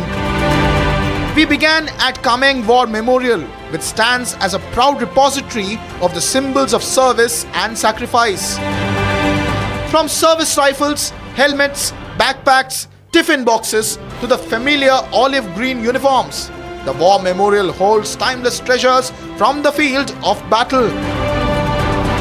Raised on a piece of land donated by the local tribal communities, the memorial stands as a constant reminder of the costs that the forces often pay defending the front lines. Name any battle in the Tawang sector and each and every battle was fought valiantly by the brave soldiers of the Indian forces on this soil to protect the advancing Chinese soldiers. It was one such battle that was fought at this location, Nuke Madung, and today here stands a war memorial in tribute to the bravers who laid down their lives for the sovereignty to protect the integrity of our nation. Our next stop is a local museum curated by the Indian Army, showcasing their commitment to preserving and protecting the cultural identities of the ethnic communities here.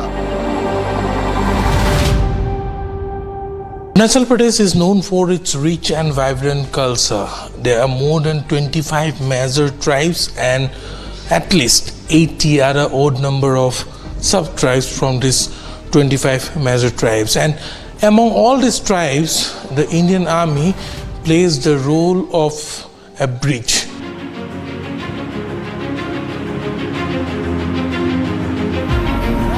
The Republic team then travels to Sela Tunnel, an engineering marvel exemplifying the centre's infrastructure push to boost connectivity and mobility in the country's far-flung areas. Commissioned and completed in just 5 years, world's highest double-tube tunnel at 13,000 feet was opened by Prime Minister Narendra Modi on March 9th last year.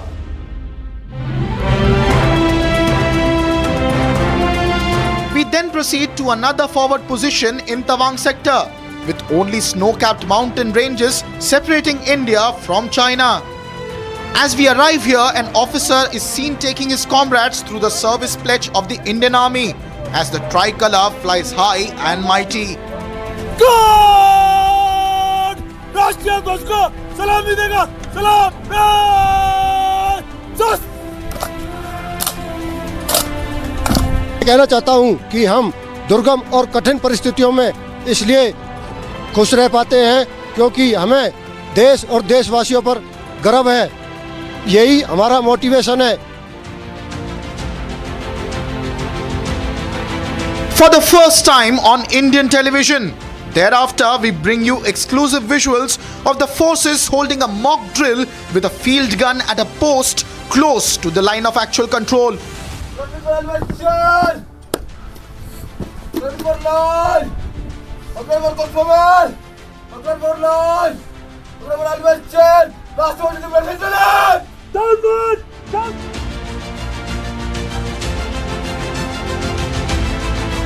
Republic then comes across to long-range patrol party on the line of actual control as alert troops brave heavy snowfall and testing terrain to keep the enemy at bay.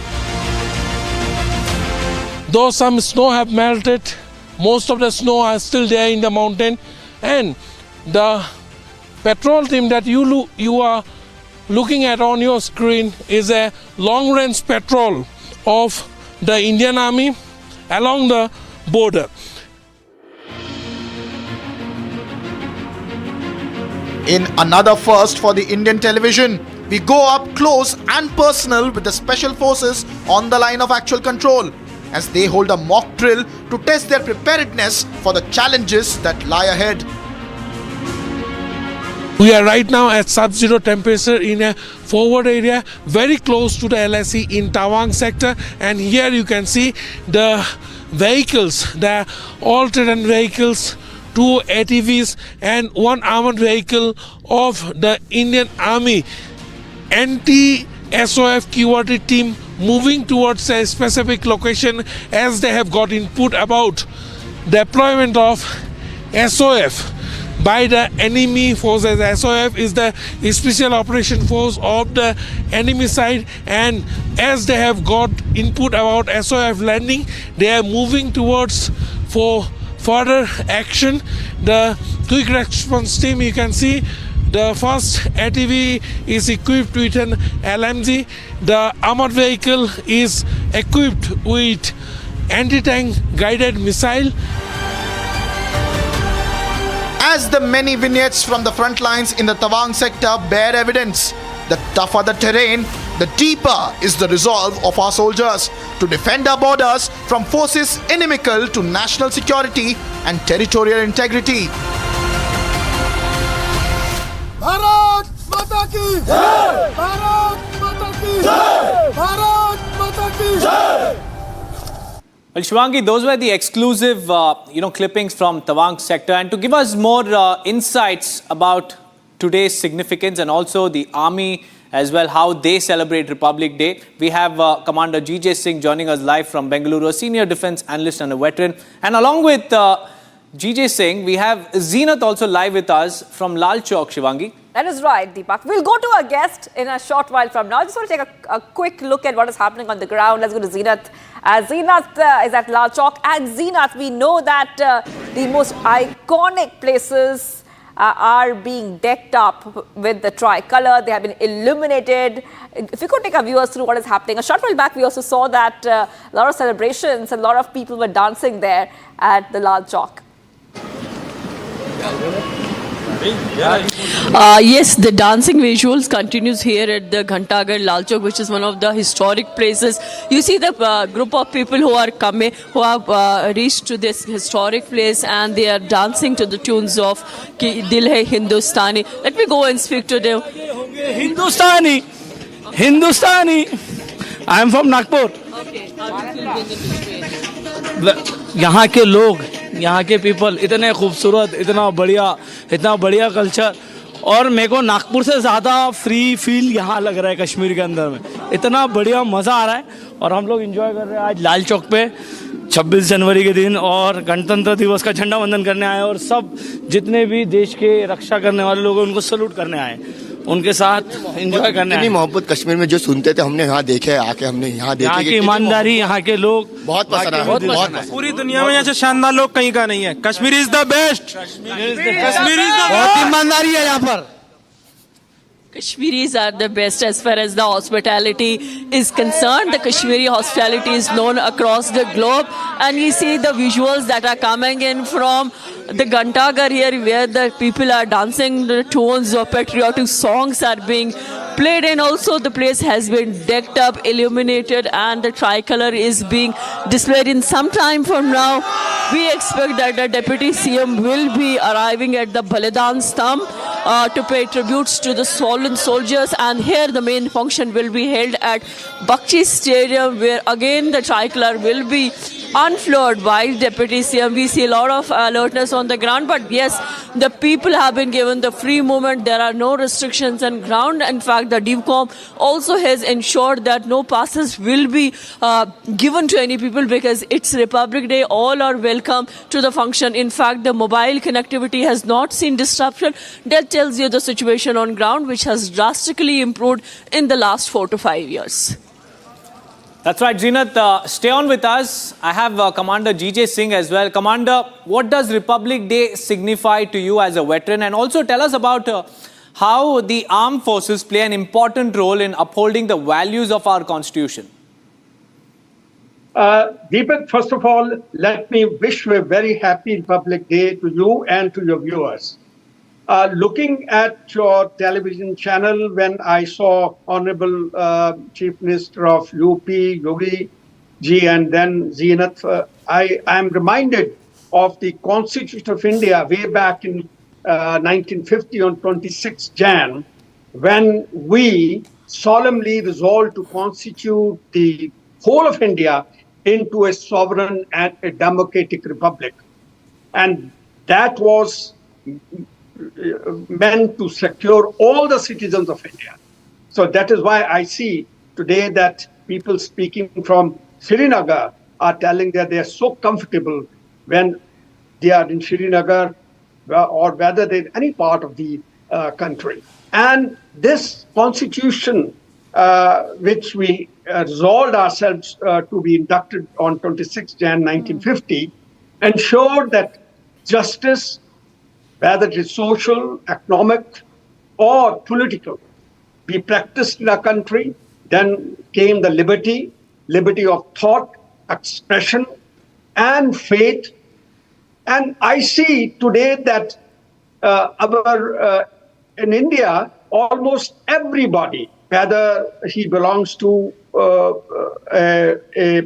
whatever political party he belongs to, they have the liberty to express any opposing views. I mean, I find that this is probably one of the most liberal and a country where there is a total freedom of thought, expression, and they speak whatever they feel like.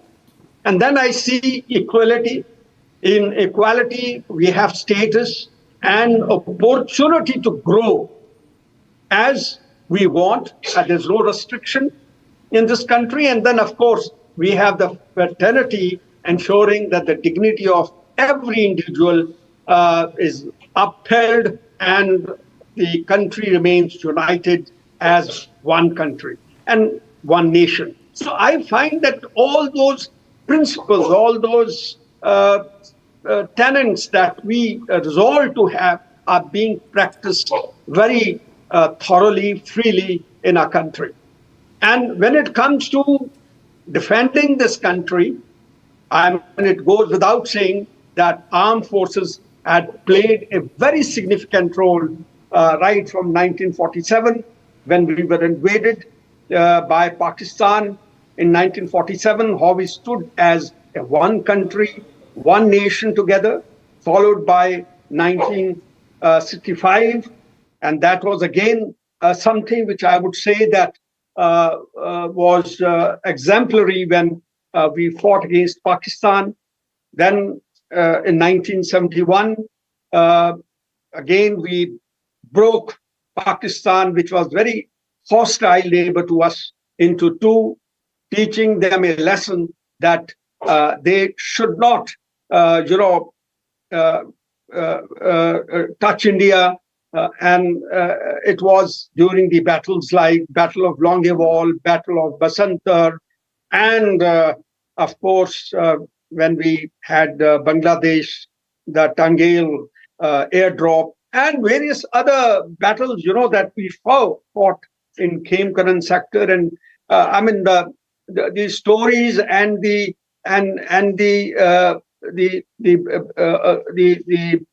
stories of bravery which our armed forces have shown are endless.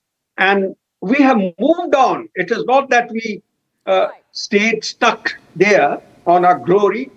And I think that from the 71 onwards, when we were a very young nation, of course, we are a mature nation. We have grown in our defense production, Atmanirbhar India. In fact, for the last 10 years. Well, Commander DJ Singh, Senior Defense Analyst, please stay on with us. Please stay on with us because we will be coming back to you. We also have some reports for our viewers. As the nation celebrates the 76th Republic Day, we dive deep into an initiative that aims at carrying forward Prime Minister Modi's vision of making the country self-reliant by bringing about balanced regional development across districts, Deepak. That's right, Shivangi. And we also come to you from Kerala, Andhra Pradesh, Karnataka, Tamil Nadu, and also Telangana, showcasing the unique artifacts from these states that come with, the GT tags and also their makers. Here's the report. On this Republic Day, we bring you unsung artists who are carrying forward the country's diversities and regional identities through their incredible artworks. Very unique part of the entire Republic Day is that of the invitation box. Now we are standing right now here in the NID campus of Ahmedabad, where in fact the invitation boxes for the Republic Day parade had been designed and also gathered together, and we are showing you the first glimpses of the invitation boxes that are going to go out to all of the dignitaries who are going to be in the attendance of the Republic Day parade. Let's unbox the boxes, which have a lot of significance and a lot of importance so as to the southern states are concerned, and we also are being joined by the NID director himself, who will speak to us about it and the significance of each and every part that has been inculcated in the box. Republic gets up close and personal with artists who have shaped eye-catching and artful gift boxes with their decorative items to celebrate the 76th Republic Day. So this time, as we mentioned, this is the Republic Day at home, which is going to be scheduled in 26 January evening. So the concept was given by President Office, I think probably Honorable President. The theme was 5 states of Southern. So in this, if we can see the entire box, the concept were very sustainable, simple, and which can represent the craft and cultural integrity of our southern state. So we are seeing this jute box and also the work that we see, kalamkari that we see of the entire Rashtrapati Bhavan as well, and the entire jute box, the significance of it and the art where it comes from and why it has been inculcated. So as we all know, India has more than 5,000 years of history, and the tradition is as old as that. And the sustainability as a practice being continued from that time, and craft is also being an integral part of Indian society. So this time the concept was such that we have taken each element from the 5 states of southern, and I'll just we also see an explanation brochure. Yes. Here we will keep that as a reference. Yes. But we see 5-6 artifacts that have been put up here, each denoting every state. That of course we showed the kalamkari. But if we could go to... So this is a Ganjifa card. It is from Mysore, which represents the Karnataka. This one. Then this screw pine. It's in the form of bookmark. It is from Kerala. And this is the toy, male-female toy. It is from Itikopaka. It is from Andhra Pradesh. And this pouch is a it's a Kanjivaram silk, which from Tamil Nadu. And this fabric, which is a Pochampalli fabric, it is from Telangana. So it is designed in such a way that after that, if you want to use it as a pouch where you can insert your pen and usable things, and you can roll it and you keep keep it together. So this is the place where the invitation card will be inserted. And this special knot, it is also the kalamkari design, it is handmade. The overall theme color was tricolor. Yes. And this entire box was designed in our Bangalore campus under the leadership of Professor C.S. Shushan. He is also the dean of that campus. The journey, how it is happened, because it's a mammoth task, and you all know, being an institute of national importance, Honorable President is our visitor. So it is a pride and honor for institute that we have been given this responsibility to work on it. The nation bows to the skilled artisans who keep the diversity flag flying high. And Deepak, we have a lot lined up for our viewers, but we're also counting down to the iconic Republic Day parade at Kartavya Path. That will begin a short while from now. And for the first time, we'll see a joint tri-service tableau. It's going to be very big and very exciting. That's right, Shivangi. Multiple tableaus, over 30 tableaus will be on display, and we'll get you all the live visuals from Kartavya Path. But after a quick break, stay tuned.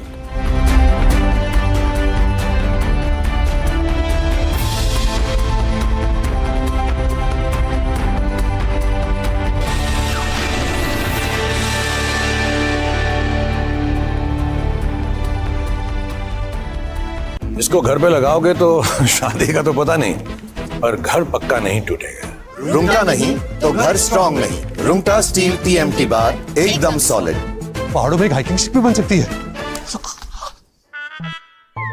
At Amity, we believe happiness drives success. The Amity Reiki Center for Happiness, established in partnership with Dr. S.S. Reiki's Foundation, empowers youth with the science of happiness, enabling them to lead with confidence. It is part of Amity's nation-building commitment to drive India higher on the World Happiness Index.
Thank you for joining us on Republic TV. Let's get you the news summarized with Note Assist using Galaxy AI on Samsung Galaxy Z Fold 6.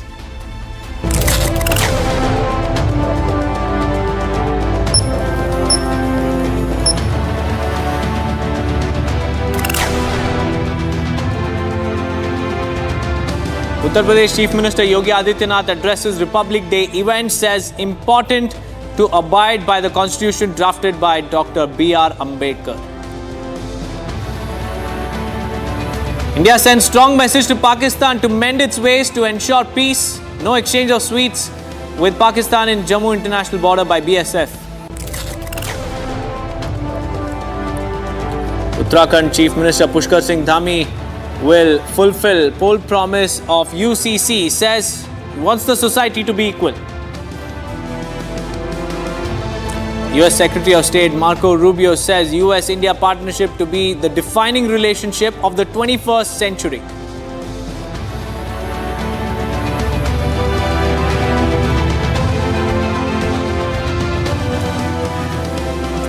Well, that was the news summarized with Note Assist using Galaxy AI on Samsung Galaxy Z Fold 6. Let's start our big story of the day.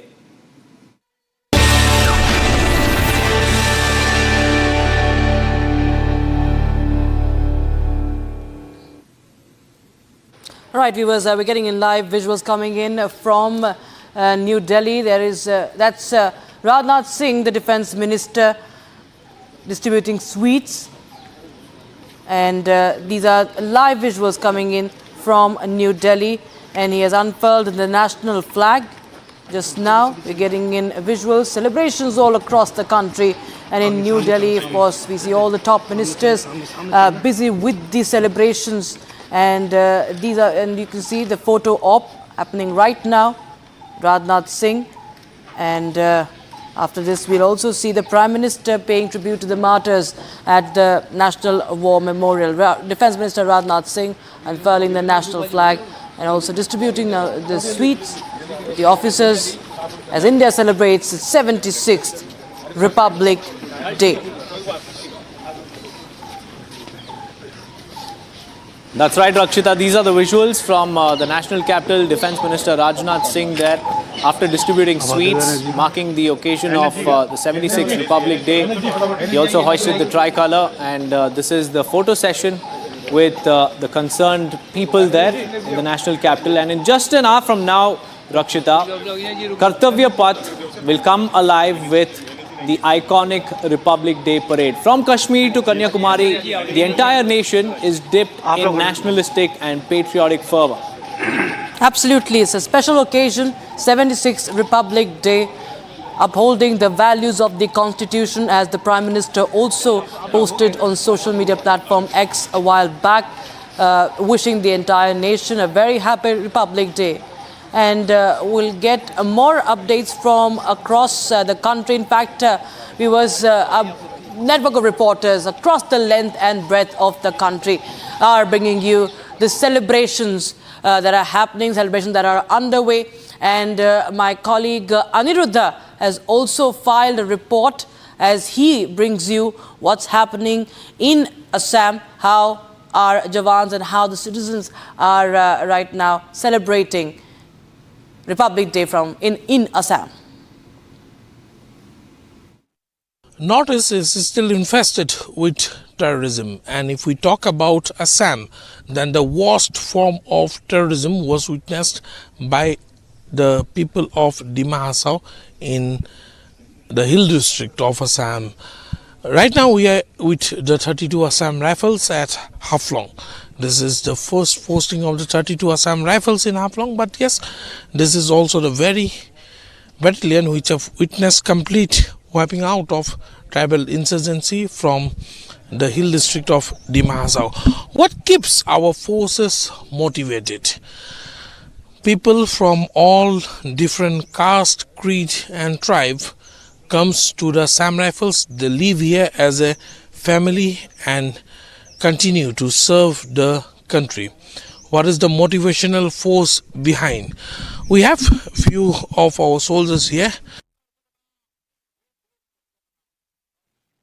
Well, that was the ground report filed by my colleague Anirudh from Haflong in Assam. And these are the live pictures coming in from Kartavya Path. In just less than an hour from now, the President, the Chief Guest and the Prime Minister will be on the dais. And the iconic Republic Day parade featuring tableaus from 16 states and union territories along with 10 ministries will be marching down this iconic Kartavya Path. You'll see about over 30 tableaus showcasing different accomplishments across various sectors, our defense prowess, and several states and their traditions will also be displayed via the tableaus. In fact, Rakshita, Aravat is joining us live from Baramulla. You know, it's a very, very important location. This is the location that is the hotbed for not just, you know, anti-terror operations, but also it is the target of Pakistan terrorists. Aravat, tell us about the situation right now. How is it on ground zero? Yeah, Deepak, as we have earlier seen that Old Town Baramulla has remained the hotbed of the violence, but we have seen that things have changed on the ground, and you can see the people in the large number have gathered here. In fact, you can see here in the visuals, they have just host the tricolor. Also, you can see the small children are also reached here, and also they are holding the tricolors in their hands. Also, we have seen that the youth leader Tosif Rana is here, and he has hosted the tricolor in the army's headquarters in the Baramulla. Also, you can see the individuals, that the small children can be seen here in the visuals. That Vijay Firdos is showing the visuals that the small children raising the flag here in the Old Town Baramulla. We have seen earlier the image of the Old Town Baramulla. Also, we have seen the girls have also joined the celebrations here in the North Kashmir's Baramulla, where Old Town Baramulla was once the hotbed of the violence. But we will also try to speak with the youth leader also here who has hosted the tricolor here. आप मुझे बताइए, आज old town की जो हम एक different तस्वीर देख रहे हैं, यहाँ पर लोकल्स इकट्ठा हुए हैं और यहाँ पे ट्रिकलर आपने होस्ट किया है. देखिए, पहले तो सबको, पूरे देशवासियों को योम जमहूरिया की बहुत बहुत मुबारकबाद, और खुसूसन बारामुल्ला की आवाम को. आप जैसे कि पहले भी आपने देखा है, जैसे कि लास्ट हमने काफ़ी टाइम से, जब से मैं म्यूनसिपल काउंसिल बारामुल्ला का प्रेसिडेंट था, हमने उससे पहले भी ट्राई कलर को होस्ट किया है, अनफल किया है, चाहे 26 जनवरी हो, चाहे 15 अगस्त हो. आपने देखा कि यहाँ पे जो लोकल्स है कितने जोशो खरोश से इस जो प्रोग्राम में पार्टिसिपेट किया है.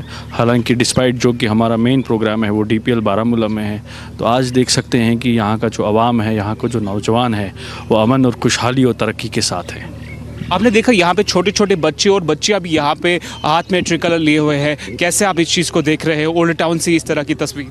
देखिए, सिंपल सी बात है, जब आप माहौल ऐसा देंगे जहाँ पे हर एक इंसान को, हर एक फ़र्द को अपना आप एक्सप्रेस करने का मौका मिलेंगे, तब आप यही ट्राई कलर हर एक के पास देखेंगे, तब आप खुशहाली देखेंगे, तब आप तरक्की देखेंगे, तब आप जमहूरियत देखेंगे, तब आप ओल्ड टाउन को खुशहाल देखेंगे. और इसमें काफ़ी चीज़ें हैं जो मैं आज टच नहीं करना चाहता हूं, क्योंकि आज के इस शुभ अवसर पे हम आज खुश हैं, हमारे साथ हमारे लोग यहाँ पे जमा हुए हैं. और एक और बात, हम पूरे देश को, पूरे अवाम को, पूरे जम्मू कश्मीर को बहुत बहुत मुबारकबाद पेश करते हैं. इस बात पर क्या कहना चाहेंगे? इंडियन आर्मी ने डिसीजन लिया है कि वो पाकिस्तान के साथ स्वीट्स एक्सचेंज नहीं करेंगे इस बार. देखिए, ये बहुत बड़ा सवाल है जो आपने मुझे किया है, लेकिन पर्सनली जो मैं फ़ील करता हूँ कि चाहे हमसाया कितना भी ख़राब हो, चाहे हमसाया क्या कोशिश करें यहाँ पे जो अमन है उसको डिस्टर्ब करने की, लेकिन हमारा जो रोल रहना चाहिए as a country, as a leaders, as a जिस तरह से हम, अगर हम पूर्व प्रधानमंत्री जी की बात करें, वाजपेयी जी की, उन्होंने कहा था कि we can change friends but we can not change neighbours. तो हमारी वही लाइन है, जो हमारे नेबर हैं हमको चाहिए उनसे बातचीत करना. कभी ना कभी उनको भी ये समझ आएगा कि इस खून खराबे से, इस दहशतगर्दी को प्रमोट करने से, वायलेंस को प्रमोट करने से कश्मीर में कुछ हासिल नहीं होगा. अमन और खुशहाली का ही तरक्की जो रास्ता है वही रास्ता है. खुसूसन मैं आपको एक बात बताऊँ, अगर आप हमारे देश की तरक्की देखें, खुशहाली देखें, और अगर हम कंपेयर करें अपने हमसाया मुल्क के, वहाँ पे तबाही और बर्बादी और जो वहाँ के जो लोग हैं जो कितने परेशान हैं, तो हम उनकी परेशानी भी को देख के हमको as a country, as a India, हमें स्टैंड लेना चाहिए, उनके लिए भी उनकी मदद करनी चाहिए। मैं पूरे पाकिस्तान की आवाम को भी ये बताना चाहता हूँ कि आवाम को आगे आना चाहिए, आवाम को बताना चाहिए कि हम इस दहशतगर्दी के ख़िलाफ़ है, हम इस वायलेंस के ख़िलाफ़ है। कश्मीर में जो भी आज तक हुआ है वो आगे नहीं होना चाहिए। Thank you very much for speaking to the Republic. This was the report from the Old Town, Baramulla. Republic will get you all the details from various locations of the Kashmir Valley. We will be back after a short break.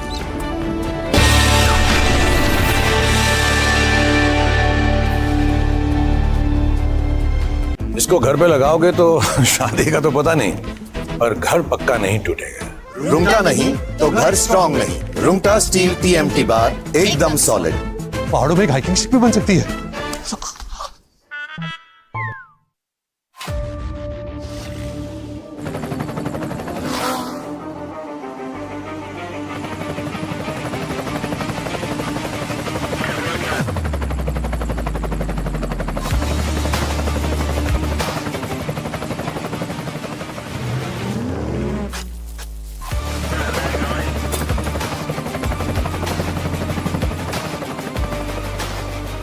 Director, the test of success.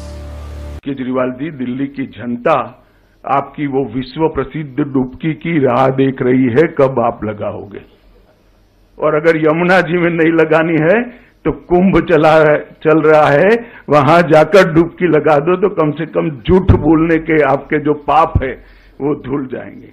उन्होंने कहा था 7 साल में मैं यमुना को एकदम शुद्ध कर दूंगा, लंदन की थेम्स नदी जैसा बना दूंगा। मुझे बरोबर सवाल याद है, उनका बात याद है, और कहा था कि मैं दिल्ली वालों के सामने डुबकी लगाऊंगा। मैं आज केजरीवाल जी को याद कराने आया हूं। केजरीवाल जी, दिल्ली की जनता आपकी वो विश्व प्रसिद्ध डुबकी की राह देख रही है, कब आप लगाओगे। और अगर यमुना जी में नहीं लगानी है तो कुंभ चल रहा है, वहां जाकर डुबकी लगा दो तो कम से कम झूठ बोलने के आपके जो पाप है वो धुल जाएंगे। नई टर्मिनोलॉजी क्रिमिनल जस्टिस सिस्टम में श्री केजरीवाल ने इसको जन्म दिया है। बेल मिलते ही कहते हैं, देखिए मैं तो पाक साफ हूं। केजरीवाल जी, आप ना मुगालते में रहिए, ना जनता को मूर्ख बनाइए। ये बेल है, केस अभी चलना है। बेल को क्लीन चिट मनवाकर आप आरोपों से बच नहीं सकते। बताइए, दिल्ली वाले मुझे पूछ रहे हैं, मिलते हैं, पूछते हैं, साहब हमें ऑपरेशन कराना है, कहां जाए। मोहल्ला क्लिनिक में ऑपरेशन हो रहा है क्या? मोहल्ला क्लिनिक के अंदर एक्सरे हो रहे हैं क्या? मोहल्ला क्लिनिक के अंदर MD स्पेशलिस्ट डॉक्टर उपलब्ध है क्या? आपने कहा था कि हम बिस्तरों की संख्या 2 गुना करेंगे। क्या हुआ उस वादे का? और मोहल्ला क्लिनिक के अंदर भी झूठ मूठ के मेडिकल टेस्ट करवाकर घोटाला करने का काम किया, और मोहल्ला क्लिनिक के नाम पर आप अस्पतालों के, मॉडल अस्पतालों के वादे से मुकर गए। ऐसी सरकार श्री केजरीवाल दिल्ली में चला रहे हैं, जो वादे करते हैं पूरे नहीं करते हैं, और फिर से झूठ के एक बहुत बड़े पुलिंदे के साथ, भोले से चेहरे के साथ जनता के सामने उपस्थित होते हैं। मेरे राजनीतिक जीवन में मैंने इस प्रकार से सफाई से झूठ बोलने वाला व्यक्ति मेरे जीवन में नहीं देखा है। और ये बोलने में, कठोर शब्द बोलने में मुझे कोई झिझक नहीं है, क्योंकि मैं कन्विंस हूं।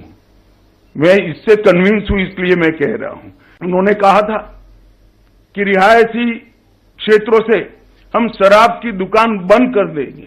केजरीवाल जी, आप रिहायशी क्षेत्र छोड़िए। आपने स्कूलों को नहीं बख्शा, मंदिरों को नहीं बख्शा, गुरुद्वारों को नहीं बख्शा। इसके करीब में दुकान बनाने का लाइसेंस दे दिया, ठेके दे दिए, और हजारों करोड़ रुपए का घपला, घोटाला, भ्रष्टाचार शराब के अंदर करा है। और इस शराब का घोटाला दिल्ली के शिक्षा मंत्री ने किया है। देश भर में कई घोटाले हुए, मगर मैंने किसी शिक्षा मंत्री को शराब का घोटाला करते हुए नहीं देखा। और जब वो जेल में गए तब मॉरल ग्राउंड पर इस्तीफा देने की जगह गर्व से एज अ मुख्यमंत्री अंदर जेल में भी रहे।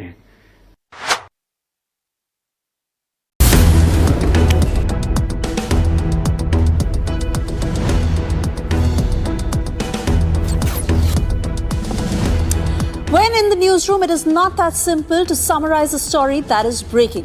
With the Notices feature powered by Galaxy AI on Samsung Galaxy Z Fold 6, you can make a long story short and format it into a clear, easy to review summary. Galaxy AI is here.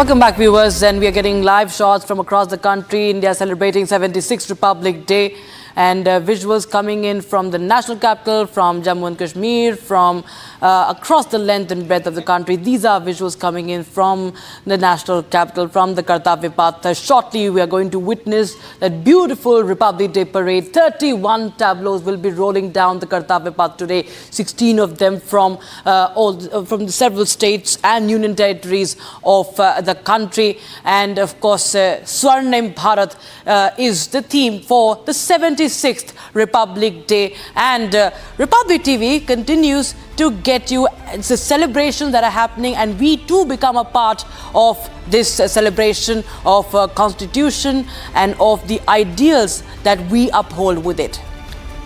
That's right, Rakshita. And even as we speak about Republic Day, you know, in Jammu and Kashmir, there's a lot of development that has happened under the Prime Minister's tenure. And in fact, the latest is the Srinagar-Jammu highway, which has become a lifeline for the Kashmir Valley and a symbol of India's engineering excellence. Because from groundbreaking tunnels, Rakshita, to transformative, flyovers, this particular highway has shown what India's engineering marvels and also its prowess in terms of infrastructure looks like.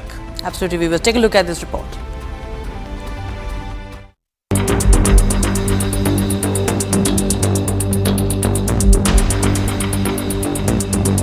On this Republic Day, we take you on an exclusive journey along the Srinagar-Jammu highway. A vital lifeline for the Kashmir Valley and a proof of India's engineering and strategic prowess. From revolutionary tunnels to transformative flyovers, these groundbreaking projects are not just bridging distance but are also driving development, ensuring safety and fortifying our nation. Let's dive into the story of the Srinagar-Jammu highway.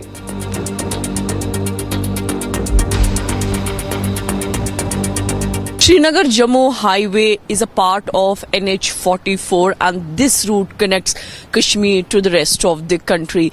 This route is stretching somewhere around 270 kilometers and is a critical artery road for the well-being, for the socio-economic and also the strategic well-being of Kashmir. This is the Ramsu Viaduct, poised to revolutionize travel on the Srinagar-Jammu highway. This vital project addresses the pressing issue of traffic congestion, road safety, and year-round accessibility. A proof of engineering excellence, it promises a smoother journey through one of most challenging terrains in the region.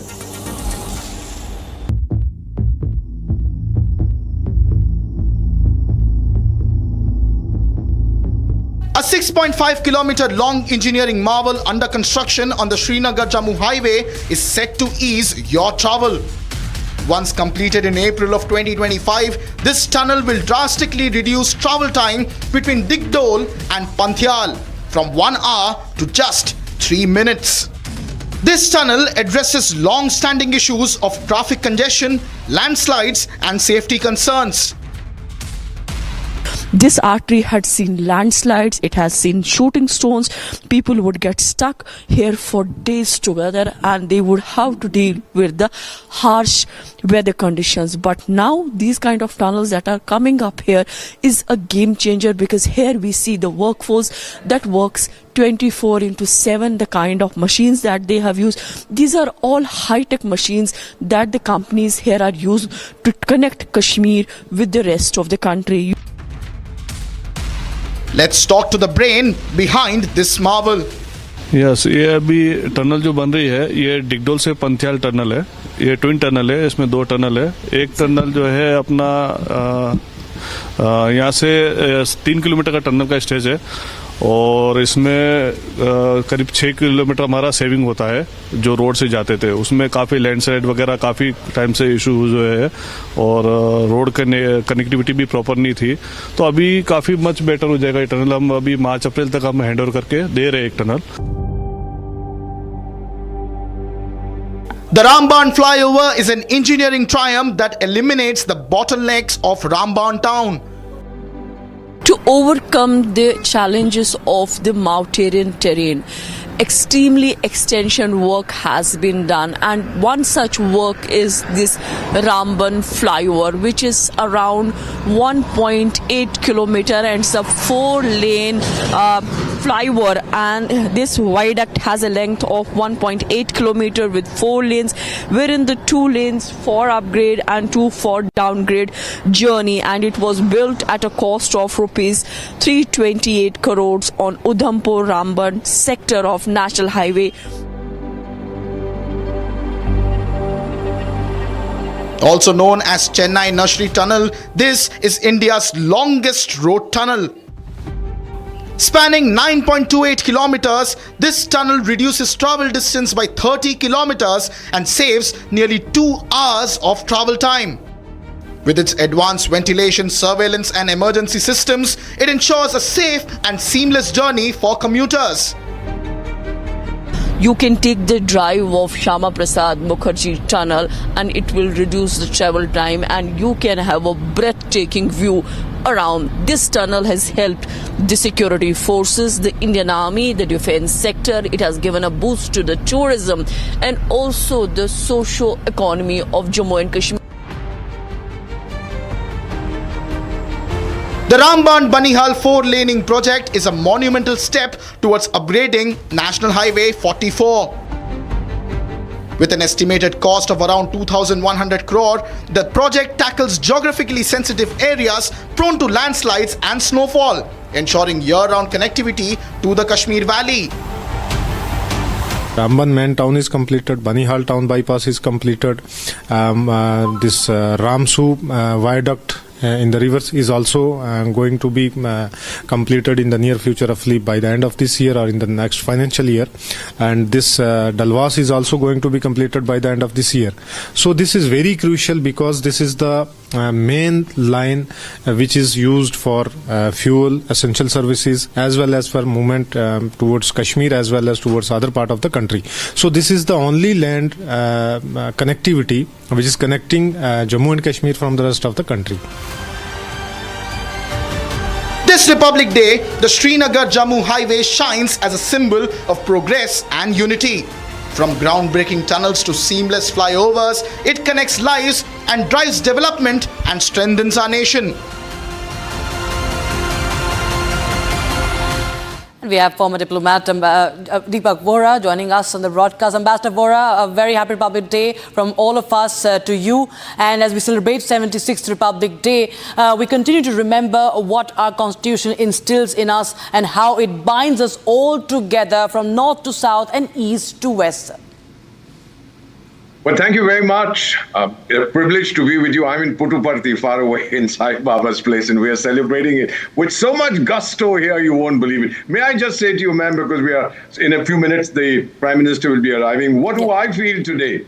With your coverage, and you are outstanding, I'm convinced that India's past lives on in its present, just as the present will carry on to India's future. Ma'am, we are unique as a nation. We don't forget. We celebrate. You're seeing what is happening. Everybody's saluting the national flag, doing what they have to India is India. We are the best. Sare jahan se acha. Hindustan hamara. Keep spreading the message. That is what Republic TV does best, and you are the best. Absolutely, sir. Ambassador Vora, thank you so much for joining us with your wishes as well, and that very powerful message as we celebrate Swarnim Bharat, Vikas and Virasat and Vikas, Deepak. And now, viewers, we bring you another report. The trial run of the much-awaited Vande Bharat Express from Sri Mata Vaishno Devi railway station, Katra to Srinagar is successfully completed. The train crossed the world's highest railway bridge, Chenab Rail Bridge. Watch this special report. Vande Bharat train is concerned. It is more specifically designed for Jammu and Kashmir's harsh winters and marking a holistic moment for Jammu and Kashmir. The trial run of the much-awaited Vande Bharat Express from Sri Mata Vaishno Devi railway station Katra to Srinagar is successfully completed. The train crossed the world's highest railway bridge, Chenab Rail Bridge. It also passed through the iconic Anji Ghat Bridge, which is India's first cable-stayed rail bridge. Specially designed to withstand the cold climate of Kashmir Valley, this is the third Vande Bharat train introduced for Jammu and Kashmir and the first one to serve the Kashmir Valley. The train also includes advanced heating systems to prevent the freezing of water and biotoilet tanks. It also features one unique air brake system. It's a train that connects Kashmir with the rest of the country, where you see speed, connectivity, development and the progress. A train which is a symbol of hope for the people of Kashmir who have been waiting for this train for decades. And finally the trial run has been completed and this train will be operational in coming month. As well, ask my VJ Mubashir to show you the kind of amenities that this train has. A comfortable seating capacity, and then you see the all kind of facilities will be provided. Then you have a comfortable seat. Today, the nation collectively bows its head in gratitude, honoring not just the fallen soldiers, but their families who endure their loss with pride and resilience. राष्ट्रीय summer स्मारक पर कुछ ही समय के उपरांत माननीय प्रधानमंत्री श्री नरेंद्र मोदी का आगमन होगा, जो देश के लिए सर्वोच्च बलिदान करने वाले अमर सपूतों को श्रद्धा सुमन अर्पित करेंगे। अंतरसेना गारद राष्ट्रीय समर स्मारक पर उपस्थित है, जिसकी कमान इस समय नौसेना ने संभाली है। इस वर्ष कमांडर अमित राठी और लेफ्टिनेंट कमांडर ब्रिज नंदन मिश्रा इसका नेतृत्व कर रहे हैं। प्रधानमंत्री महोदय का काफिला मंथर गति से कर्तव्य पथ पर आगे की ओर बढ़ रहा है, जो कुछ ही समय के उपरांत राष्ट्रीय समर स्मारक पर पहुंचेगा। भारतीय सेनाओं की राष्ट्र प्रेम, शूरवीरता, असाधारण पराक्रम, अप्रतिम शौर्य और साहस की गौरवशाली परंपरा का परिचायक राष्ट्रीय समर स्मारक, जहां देश के लिए सर्वोच्च बलिदान करने वाले शहीदों को श्रद्धा सुमन अर्पित किए जाएंगे। विहंगम दृश्य इस परेड का, जो कुछ ही समय के उपरांत शुरू होगी, आप तक पहुंचेगा। राष्ट्रीय समर स्मारक पर रक्षा मंत्री श्री राजनाथ सिंह माननीय प्रधानमंत्री महोदय का स्वागत करेंगे, जो इस समय राष्ट्रीय समर स्मारक पर पहुंच चुके हैं। तीनों सेनाओं के प्रमुख chief of defence staff general Anil Chauhan, थल सेना अध्यक्ष जनरल उपेंद्र द्विवेदी, नौसेना अध्यक्ष एडमिरल दिनेश कुमार त्रिपाठी और वायुसेना अध्यक्ष air chief marshal Amarpreet Singh यहां पर उपस्थित। साथ ही रक्षा सचिव श्री राजेश कुमार सिंह, रक्षा राज्य मंत्री श्री संजय सेठ माननीय प्रधानमंत्री महोदय का स्वागत करेंगे और उसके उपरांत माननीय प्रधानमंत्री देश के अमर शहीदों को श्रद्धा सुमन अर्पित करेंगे। राष्ट्रीय समर स्मारक आज की तारीख में देश के सबसे अहम पवित्र दर्शनीय स्थलों में से एक है, जहां पर परम योद्धा स्थल में परम वीर चक्र विजेताओं के नाम उकेरे गए हैं। यहां पर आकर देश प्रेम हिलोरें लेने लगता है। प्रधानमंत्री महोदय का आगमन हो रहा है राष्ट्रीय समर स्मारक पर, जिनका विधिवत स्वागत किया जाएगा रक्षा मंत्री श्री राजनाथ सिंह द्वारा, जो राष्ट्रीय समर स्मारक पर उपस्थित हैं। साथ ही तीनों सेनाओं के प्रमुख chief of defence staff general Anil Chauhan, माननीय प्रधानमंत्री महोदय का आगमन राष्ट्रीय समर स्मारक पर।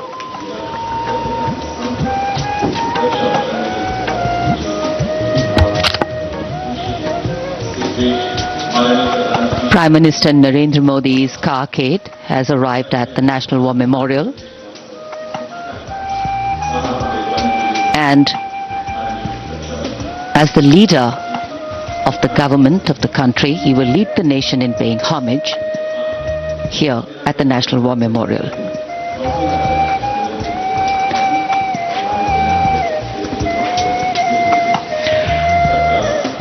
माननीय प्रधानमंत्री का आगमन राष्ट्रीय समर स्मारक पर। राष्ट्रीय समर स्मारक आज के भारत का एक और तीर्थ। ये स्मारक अपने वीर शहीदों के लिए राष्ट्र की कृतज्ञता का प्रतीक, श्रद्धा और गौरव, इन भावों का संगम।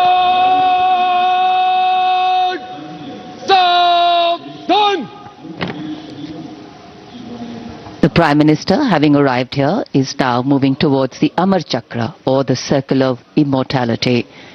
Here is lit the eternal flame, or the Amar Jawan Jyoti, which burns continually under the central obelisk. Fire, pure and strong and vibrant, purifying and transforming. And after that, the laying of the wreath by the Prime Minister will be a solemn tribute to those who for our today gave up their tomorrow. The circular wreath, symbolic of eternity, the continuity of the cycle of life and the journey of the being with no beginning, no end. And following the wreath laying, the guard commander will give the command for Salami Shastra, followed by Shok Shastra, the haunting strains of the last post, and then 2 minutes of silence.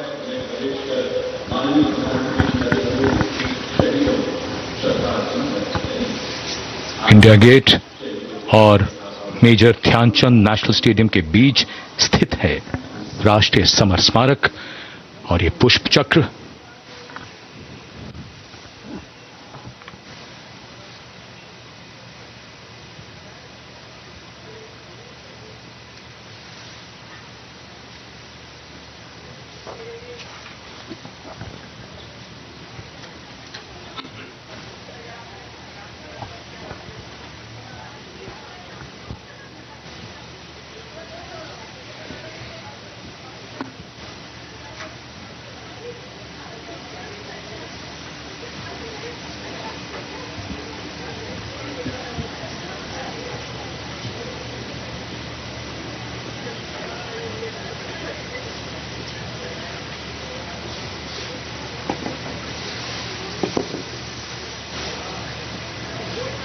अंतरसेना सम्मान guard सलामत शस्त्र। अंतरसेना सम्मान guard शोक शस्त्र।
अंतर सेना सम्मान guard सलामी शस्त्र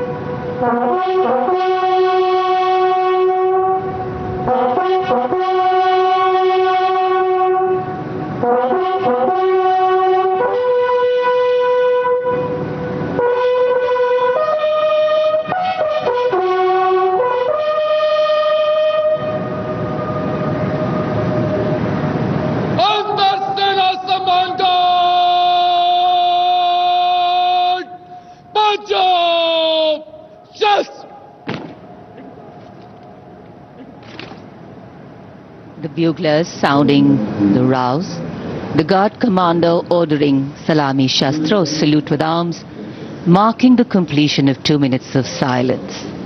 Silence, quiet, still, tranquil.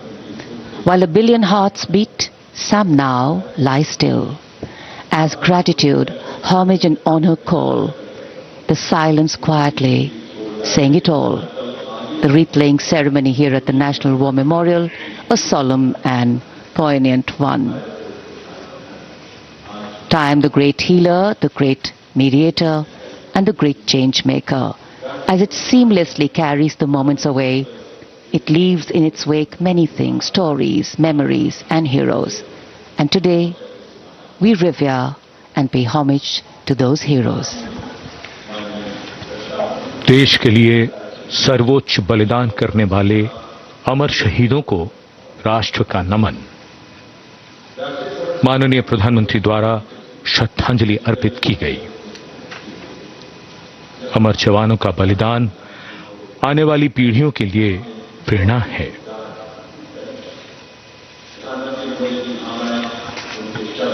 अब माननीय प्रधानमंत्री डिजिटल पुस्तिका में अपने विचार और भावों को दर्ज करेंगे। ये बेहद भावुक कर देने वाला और गौरवपूर्ण पल है।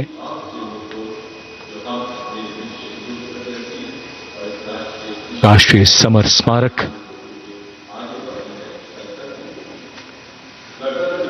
जहां गणतंत्र दिवस पर प्रधानमंत्री द्वारा अमर जवानों को श्रद्धांजलि के पश्चात ये समारोह विधिवत प्रारंभ होता है।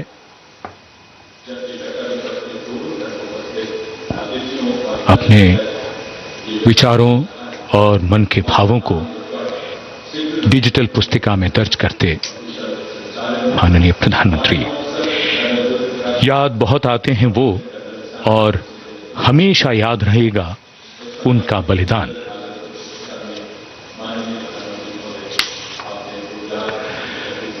क्या तुम्हें मालूम था कि तुम इतने याद आओगे, देश पर जान लुटाओगे, फिर जैसे फलक पे सितारा बन जाओगे। जब भी देखोगे हमें तो संतोष बहुत होगा। जिस देश की रक्षा अपने लहू से की है, उसके यश और मान में वृद्धि की है, उसे तुम पर नाज है। तुम मान हो हमारा, देश का अभिमान हो। अमर जवानों को नमन।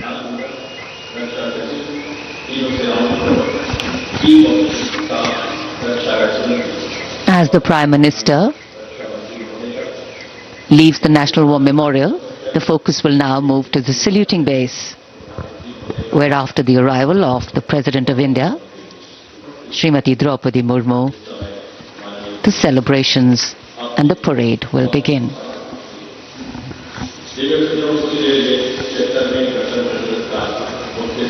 माननीय प्रधानमंत्री श्री नरेंद्र मोदी राष्ट्रीय समर स्मारक से प्रस्थान कर रहे हैं कर्तव्य पथ की ओर। अब गतिविधियों का केंद्र बनने वाला है कर्तव्य पथ। 76वें गणतंत्र दिवस समारोह पूरी भव्यता के साथ कुछ ही देर में हम सबके सामने होगा।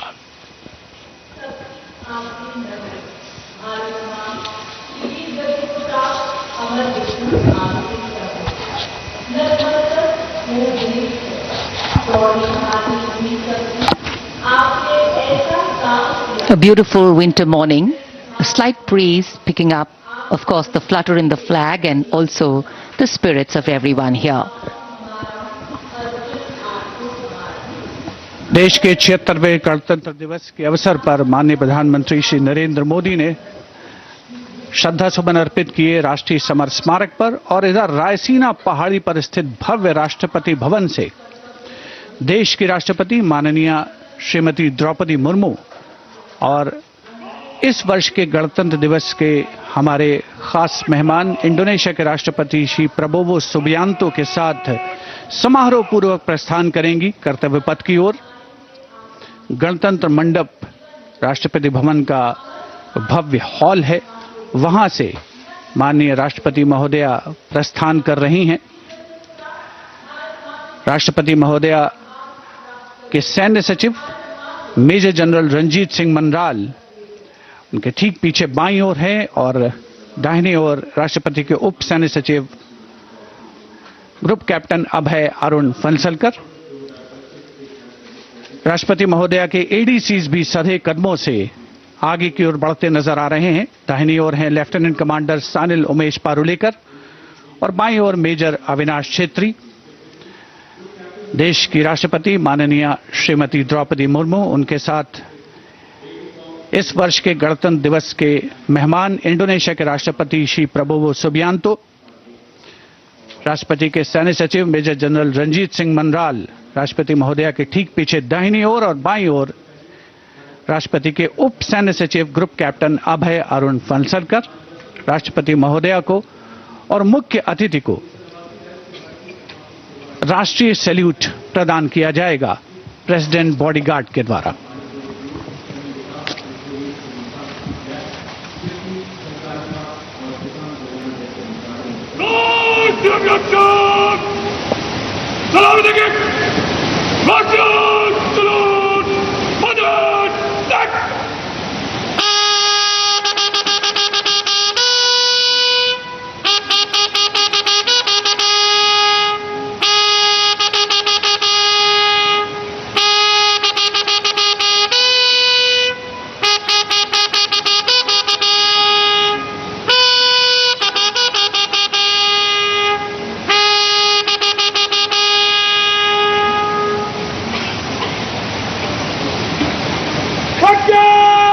And here, let's take a moment to honor the President's bodyguards, one of the most prestigious regiments of the Indian Armed Forces. This elite cavalry unit, steeped in history and tradition, stands as a symbol of honor and pride. And here arrives the historic buggy.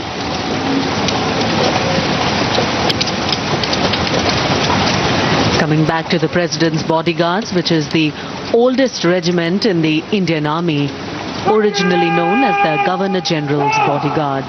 It has evolved to become the ceremonial and operational unit it is today, with the dual role of ceremonial duties and operational responsibilities.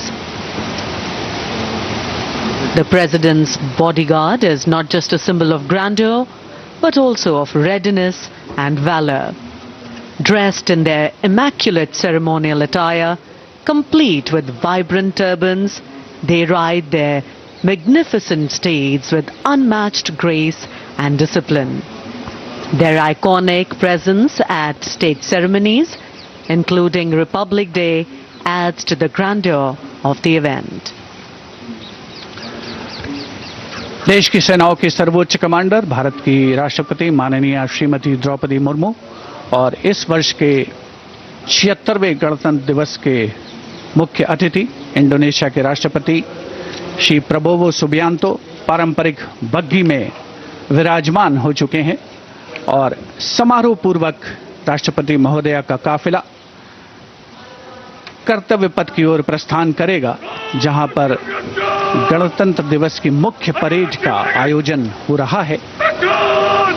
राष्ट्रपति के अंगरक्षक, घुड़सवार अंगरक्षकों की ये regiment भारतीय सेना की सबसे वरिष्ठ रेजिमेंट है। इस रेजिमेंट के लिए ये गणतंत्र दिवस खास तौर पर पिछला वर्ष बहुत खास रहा था, क्योंकि प्रेसिडेंट बॉडीगार्ड ने वाराणसी में 1773 में अपनी स्थापना के 250 साल पूरे होने का जश्न मनाया था। राष्ट्रपति महोदया का काफिला रवाना हो रहा है राष्ट्रपति भवन के भव्य प्रांगण से। राष्ट्रपति के अंगरक्षकों को राष्ट्रीय ध्वज के साथ पूरी शान के साथ आगे बढ़ते हुए देखा जा सकता है। राष्ट्रपति महोदया की कार के दाहिने ओर रेजिमेंट के कमांडेंट कर्नल अमित बेरवाल अपने घोड़े ग्लोरियस पर मौजूद हैं और बाईं ओर अपने घोड़े सुल्तान पर रेजिमेंट के सेकंड इन कमांड यानी 2IC lieutenant colonel Angad Singh Thind हैं। राष्ट्रपति जी की बग्घी की अगुवाई अपने घोड़े लॉन्ग स्ट्राइड पर नायब रिसालदार जितेंद्र कर रहे हैं। जयपुर कॉलम के आसपास पहुंचता हुआ राष्ट्रपति महोदया का काफिला कुछ ही समय के उपरांत कर्तव्य पथ पर पहुंचेगा। और इधर कर्तव्य पथ पर सलामी मंच के सामने दुनिया के सबसे बड़े लोकतंत्र के प्रधानमंत्री श्री नरेंद्र मोदी का आगमन हो रहा है।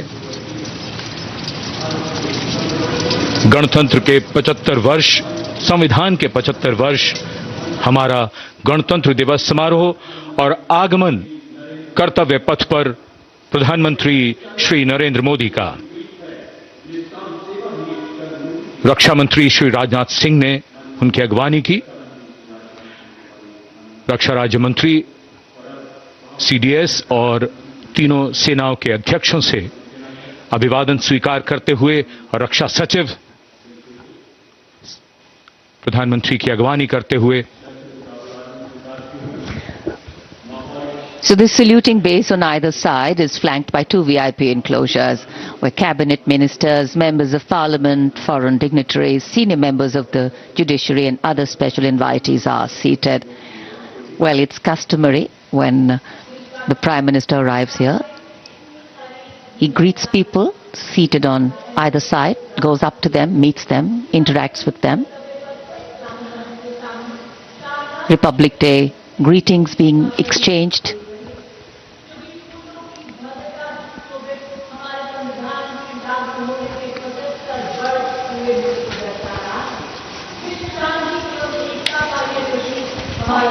I think it's a special moment for all present. We do vote for our leaders, we elect them, but seeing them up close, well, that doesn't happen very often. प्रधानमंत्री के आगमन के साथ ही ये समारोह अपने भव्य प्रारंभ के निकट पहुंचता हुआ और माननीय प्रधानमंत्री गणमान्य व्यक्तियों अपने कैबिनेट सहयोगियों से मिलते हुए उनका अभिवादन स्वीकार करते हुए बहुत ही खास अवसर है। आज गणतंत्र के 75 वर्ष, संविधान के 75 वर्ष और हमारा ये 76वां गणतंत्र दिवस समारोह। दमकते चेहरों पर खुशी, संतोष और गौरव का भाव। And here we can see the Vice President, his carcade, and behind them the cavalcade of the President of India. And strains of Shubha Swagatam filling the air.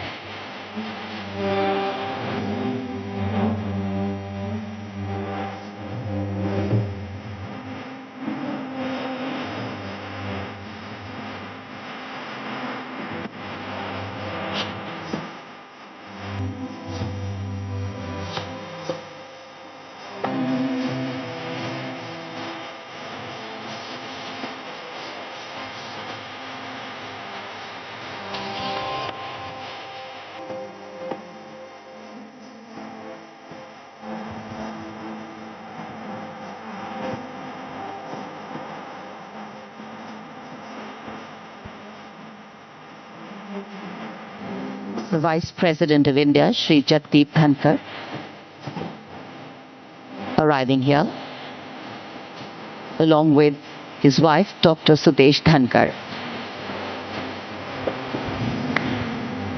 कर्तव्य पथ पर देश के माननीय उपराष्ट्रपति श्री जगदीप धनखड़ और उनकी पत्नी डॉक्टर सुदेश धनखड़ का आगमन, उनका स्वागत किया माननीय प्रधानमंत्री ने। और हम लगातार सुन रहे हैं स्वागतम की धुन। ये शब्द पंडित नरेंद्र शर्मा के और धुन बनाई है पंडित रविशंकर ने, जो सूचक है इस बात का कि देश की माननीय राष्ट्रपति पधार रही हैं कर्तव्य पथ पर। आज के समारोह के मुख्य अतिथि इंडोनेशिया के माननीय राष्ट्रपति के साथ। And now the riot of color, which is the uniform of the President's bodyguard, gently coming in towards the saluting base. Rashtrapati ke Angrakshak, on their magnificent bay and dark bay-colored mounts, the senior-most regiment of the Indian Army, escorting the Supreme Commander of the Indian Armed Forces, the President of India, to the saluting base, as India celebrates her 76th Republic Day.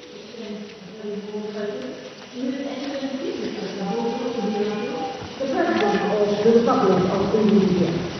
President Subianto is visiting India for the very first time as head of state. India. So extending a warm welcome. The Republic of India extends a very, very warm welcome to the President of the Republic of Indonesia, Mr. Prabowo Subianto, our chief guest for India's 76th Republic Day celebrations, arriving here along with the President of India. गणतंत्र दिवस समारोहों पर ये विशेष अवसर, देश की माननीय राष्ट्रपति जी का आगमन और उनके साथ हमारे मुख्य अतिथि इंडोनेशिया के राष्ट्रपति Shri Prabowo Subianto. India and Indonesia, two nations that share millennia-old cultural and trade links with shared religious traditions of Buddhism and Hinduism, and a strong treaty of friendship and strategic partnerships. In fact, India and Indonesia's multifaceted partnership stands as a cornerstone of regional security, economic growth and cultural diplomacy, with both nations well positioned to enhance their global outreach. A beautiful day in the capital, and the welcome warmth of the sun echoing the warmth and friendship between the two nations. Bharat ने जब अपना पहला गणतंत्र दिवस मनाया था, तब भी इंडोनेशिया के राष्ट्रपति हमारे मुख्य अतिथि थे, और आज 75 वर्ष बाद ये एक सुखद संयोग है कि इंडोनेशिया के ही राष्ट्रपति भारत के इस गणतंत्र दिवस समारोह पर मुख्य अतिथि हैं। इस बार का समारोह संविधान के लागू होने के 75 वर्ष पूरे होने पर विशेष फोकस के साथ ही जन भागीदारी भी इस बार के समारोह के केंद्र में है। इस वर्ष समारोह का थीम स्वर्णिम भारत, विरासत और विकास है। So as a part of the special invitees, we have a huge delegation from Indonesia, and of course we'll have their band and their marching contingent. And they have some beautiful memories and pictures to take back with them.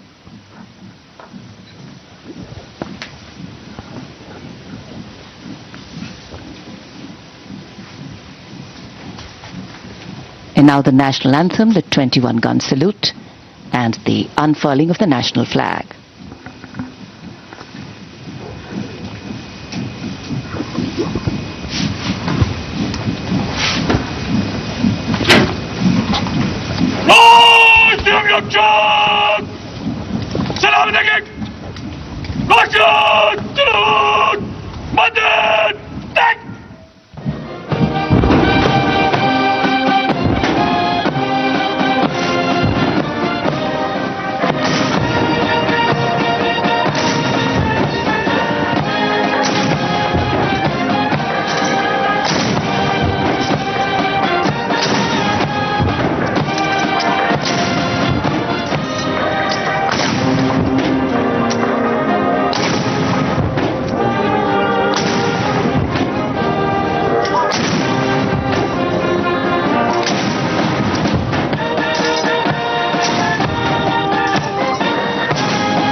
The Commandant of the President's Bodyguard, Colonel Amit Birwal, giving the command, the PBG or the President's Bodyguard, moving on, making way now for the parade to begin. And with the 21-gun salute and the strains of the national anthem still lingering in this sunny January morning, the celebrations have just begun. Culture, creativity, camaraderie. We will see them interweaving to sew a tapestry that will take us into the past, foreground the present and herald the future. And the tricolour, of course, our national symbol, adorning different places and spaces today, a symbol of national pride, fluttering proudly. राष्ट्रपति अंगरक्षक प्रस्थान कर रहे हैं कर्तव्य पथ से और अब ये मंच तैयार है जहां संगीत के स्वर गणतंत्र की उमंगों को साकार करते हुए इस पूरे कर्तव्य पथ को सजाने वाले हैं। 300 कलाकार स्वदेशी वाद्य वृंदों के साथ हमारे राष्ट्रीय पर्व के शुभारंभ का आह्वान करेंगे। 140 करोड़ भारतवासियों की भावनाओं को सुरों से सजाते हुए ये कलाकार।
बैंड और परकशन इंस्ट्रूमेंट्स का सुंदर तालमेल, 300 कलाकारों ने यह आह्वान किया और उधर आकाश में राष्ट्रपति भवन की ओर से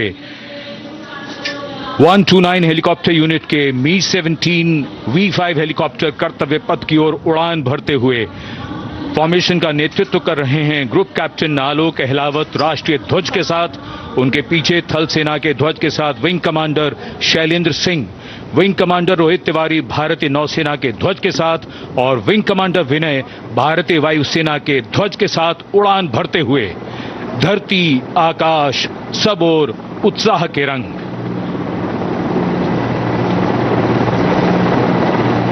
और आकाश से हो रही है पुष्प वर्षा।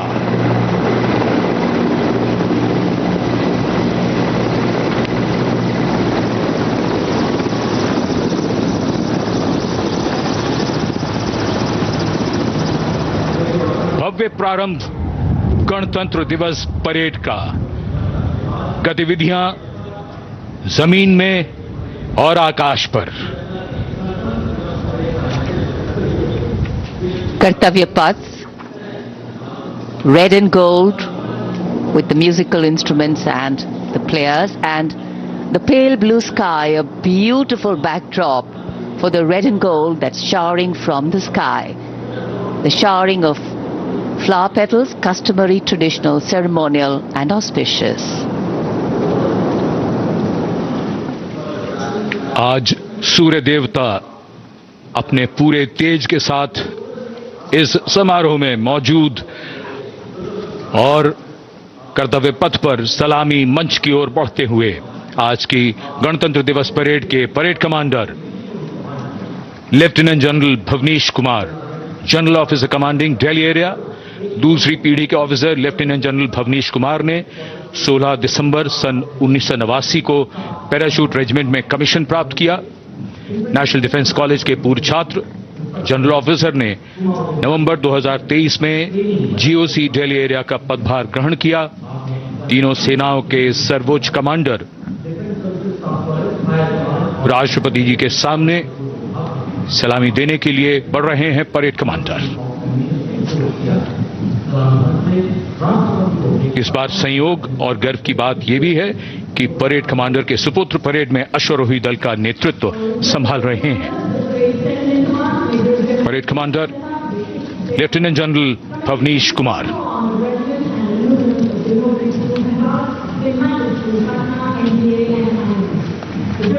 और आज की परेड के 2IC lieutenant major general Sumit Mehta, parade 2IC,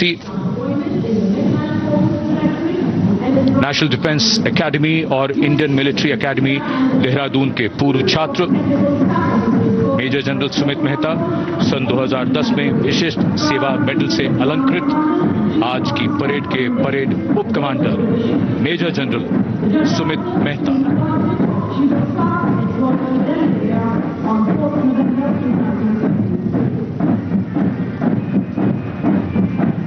parade commander और परेड 2IC के लिए बहुत बड़ा गौरव, सम्मान और दायित्व गणतंत्र दिवस परेड की अगुवाई करना।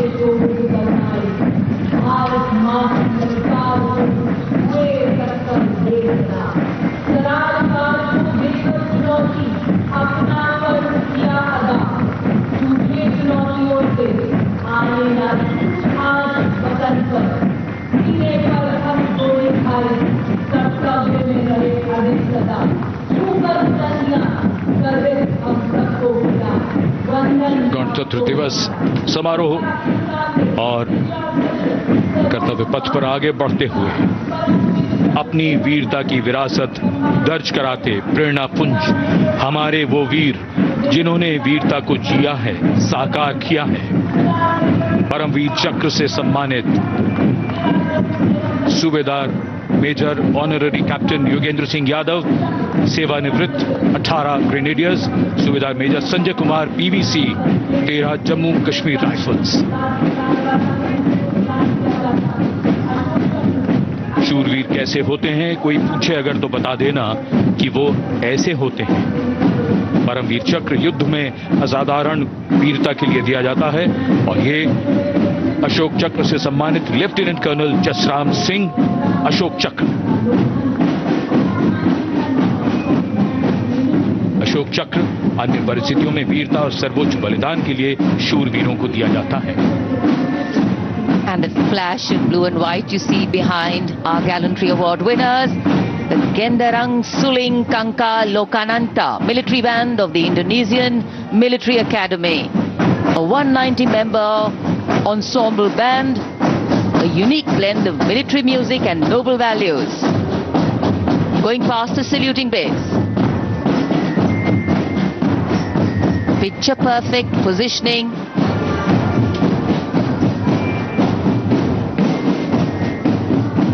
What a visual treat.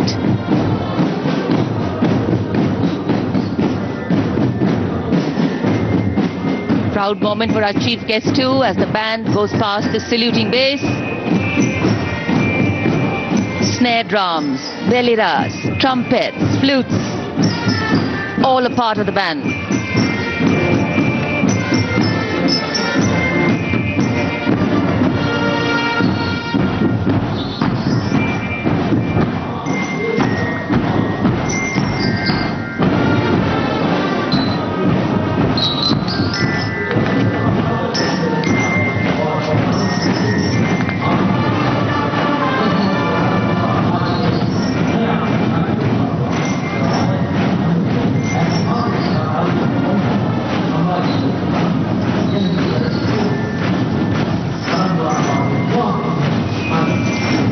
Behind their band, we have the marching contingent. The Indonesian National Armed Forces, TNI, showcased their discipline and national pride. 152 personnel from all branches of the TNI.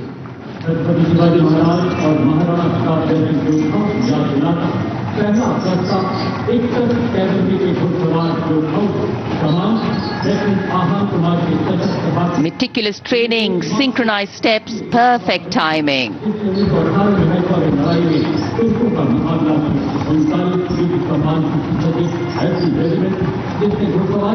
And now, approaching the saluting base, we have the 1st Army contingent of the 61 Cavalry, led by Lieutenant Ahan Kumar. Raised in 1953, 61 Cavalry is the only serving active Horse Cavalry regiment in the world. With 39 battle honors, their motto, Ashwa Shakti Yashabal, which means horsepower is forever supreme.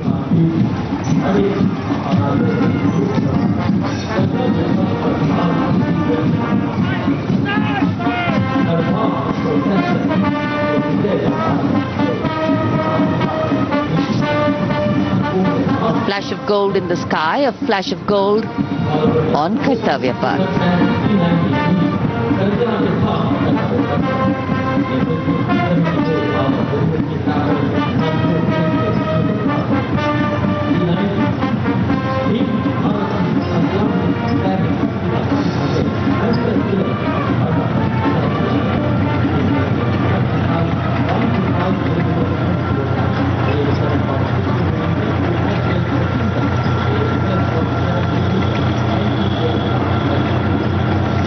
Behind the clip clock of the hooves, we have the rumble of the tanks. The mechanized columns, leading the mechanized columns, the T-90 Bhishma, the main battle tank, commanded by Captain Navjot Singh Atwal of 74 Armoured Regiment. A symbol of India's cutting-edge military prowess. Powerful 125mm smoothbore gun, a 7.62mm coaxial machine gun, and a 12.7mm anti-aircraft gun. The tank can engage targets at a range of 5 kilometers even during the night and can also operate underwater. The regiment's motto, Vijay ya Veergati. कर्तव्य पथ पर भारत की उन्नत सामरिक शक्ति का प्रदर्शन, इसकी श्रृंखला में सलामी मंच के सामने आगे बढ़ रही है भारत की सामरिक शक्ति के प्रतीक नेमिस एंड बॉलवे मशीन पिकेट BM-2 की टुकड़ी 17वीं बटालियन से इसकी कमान लेफ्टिनेंट ऋतिक चौधरी के हाथों में है। देश की सेनाओं की सर्वोच्च कमांडर भारत के राष्ट्रपति माननीय श्रीमती द्रौपदी मुर्मू को सलामी मंच के सामने सलामी पेश करते हुए NV नेमिस के बाद इन्फेंट्री कॉम्बैट व्हीकल BM-2 की बारी, जिसे सारथ नाम दिया गया है। नाग मिसाइल सिस्टम भारत की विध्वंसक शक्ति का परिचायक। सारथ मैकेनाइज्ड इन्फेंट्री का आधार है और इस गौरवपूर्ण अवसर पर BM-2 चालक दल लेफ्टिनेंट सौरभ प्रताप सिंह की कमान में मैकेनाइज्ड इन्फेंट्री रेजिमेंट की 6ठी बटालियन का प्रतिनिधित्व कर रहा है। उपस्थित जनसमूह आह्लादित, रोमांचित, देश के राष्ट्रीय पर्व का हिस्सा बनते हुए इस समय सलामी मंच के सामने सारथ गुजरता हुआ। इन्फेंट्री कॉलम कर्तव्य पथ पर भारत की उन्नत सैन्य क्षमताओं को प्रदर्शित करने वाले कॉलम्स में कैप्टन लक्ष्य सिंह के नेतृत्व में all terrain vehicle ATV Chetak और नायब सूबेदार चरण सिंह के नेतृत्व में स्पेशलिस्ट मोबिलिटी व्हीकल कपिध्वज शामिल। दुर्गम इलाकों, विशेष तौर पर हाई एल्टीट्यूड एरियाज में युद्धाभ्यास के लिए जिसे डिजाइन किया गया है। लाइट स्पेशलिस्ट व्हीकल बजरंग और vehicle mounted infantry mortar system Airavat भी इसमें शामिल। नेतृत्व लेफ्टिनेंट अभिजीत अहलावत और सूबेदार सतवीर सिंह कर रहे हैं। परेड में मेजर राधिका सेन के नेतृत्व में नंदी घोष, त्वरित प्रतिक्रिया बल वाहन और मेजर सृष्टि शर्मा के नेतृत्व में त्रिप्रांतक त्वरित प्रतिक्रिया बल वाहन भी शामिल है। आत्मनिर्भर भारत पहल के तहत इन्हें विकसित किया गया है। शान गर्व से आगे बढ़ते हुए ये जांबाज और उनके उन्नत सामरिक शक्ति के प्रतीक यंत्र सलामी मंच पर भारत की उन्नत सामरिक शक्ति की श्रृंखला में आगे बढ़ रही है। इस समय मैकेनाइज्ड कॉलम्स के क्रम में कैप्टन सूरज सिंह के नेतृत्व में 344 मिसाइल रेजिमेंट से ब्रह्मोस की विशिष्ट टुकड़ी। ब्रह्मोस एक सुपरसोनिक क्रूज मिसाइल है, 400 मीटर की प्रभावशाली रेंज के लिए प्रसिद्ध है। अद्वितीय सटीकता, विनाशकारी प्रभाव और दुश्मन के इलाके के अंदर तक हमला करने की उल्लेखनीय क्षमता। 344 मिसाइल रेजिमेंट का आदर्श वाक्य सबसे आगे, सबसे तेज। ब्रह्मोस के ठीक पीछे लेफ्टिनेंट तुषार तोमर के नेतृत्व में 301 रॉकेट रेजिमेंट पिनाका से पिनाका मल्टी लॉकेट की टुकड़ी आगे बढ़ रही है। स्वदेशी रूप से विकसित है। भगवान शिव के पौराणिक धनुष के नाम पर पिनाका अपार विनाशकारी शक्ति और लंबी दूरी की सटीकता का उदाहरण, उसका परिचायक।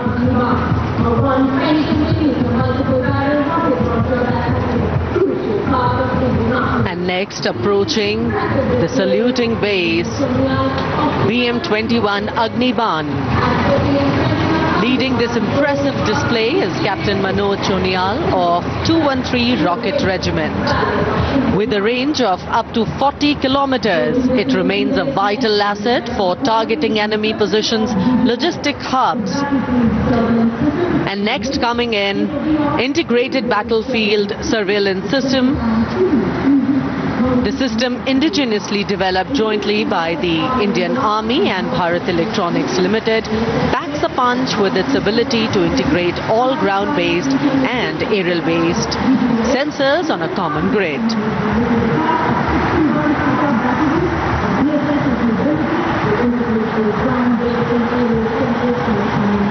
Moving ahead on Kartavya Path is the indigenously developed 10-meter short-span bridging system proudly led by Major K. John Abraham of 9 Rapid Engineer Regiment and Captain Jagjit Singh of the 234 Armored Engineering Regiment. This advanced bridging system showcases India's commitment to self-reliance in defense technology.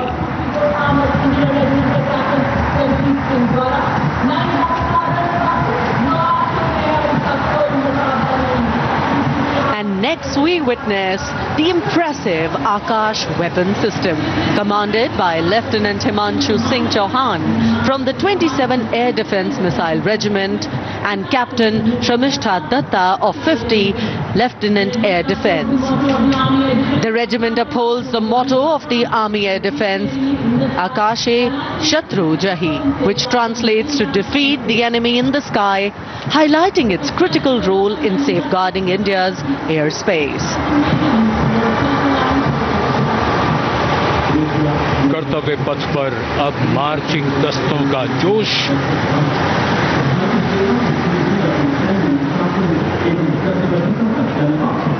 चुस्त कदमों से आगे बढ़ता हुआ brigade of the guards का दस्ता।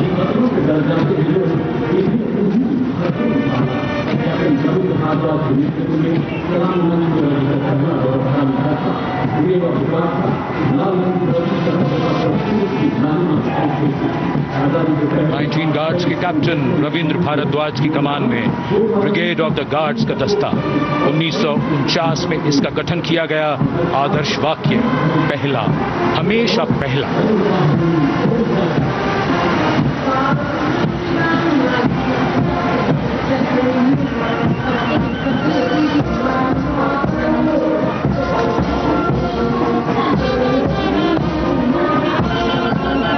संविधान की मधुर धुन बजाता हुआ mechanized infantry regimental centre, Punjab regimental centre और राजपूत रेजिमेंटल सेंटर का संयुक्त band.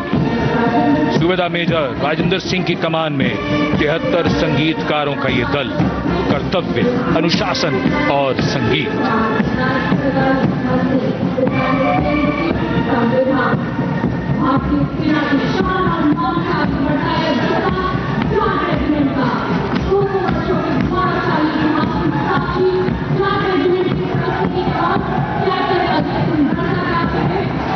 And now moving ahead with traditions of sacrifice and strong built-up marching contingent of the Jat Regiment, the contingent led by Captain Ajay Singh Garsa.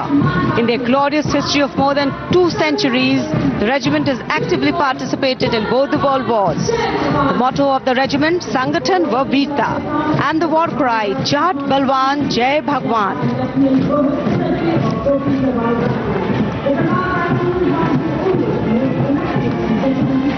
And behind them, the next contingent is of Garhwal Rifles, led today by Lieutenant Rohit Lakshman Kodache.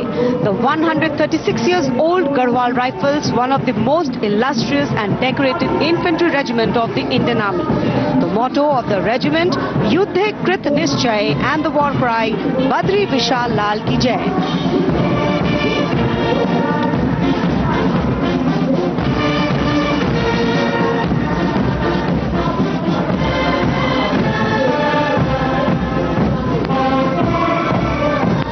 Following them, combined military band, the combined band of Sikh Light Regiment Center, Bihar Regiment Center and Ladakh Scouts Regiment Center, comprising 73 musicians.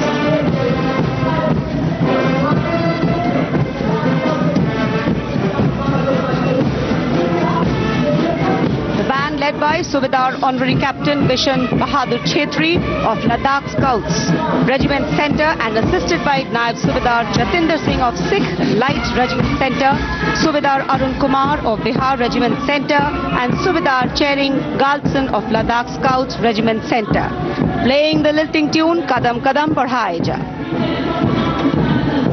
And now the next contingent, the Mahar Regiment led by Captain Aman Kumar Singh.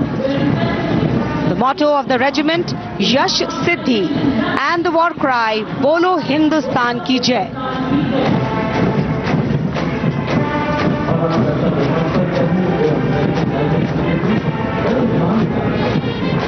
The regiment honored with 12 theatre honours, 9 battle honours.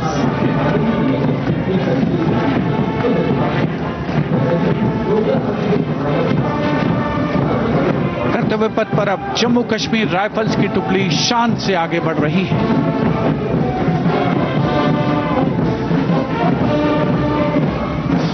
Kashmir rifles की इस जोशीली टुकड़ी का नेतृत्व कर रहे हैं Jammu Kashmir rifles की 18वीं battalion के मेजर विक्रमजीत सिंह। रेजिमेंट का आदर्श वाक्य प्रशस्त रणवीरता, युद्ध घोष दुर्गा माता की जय।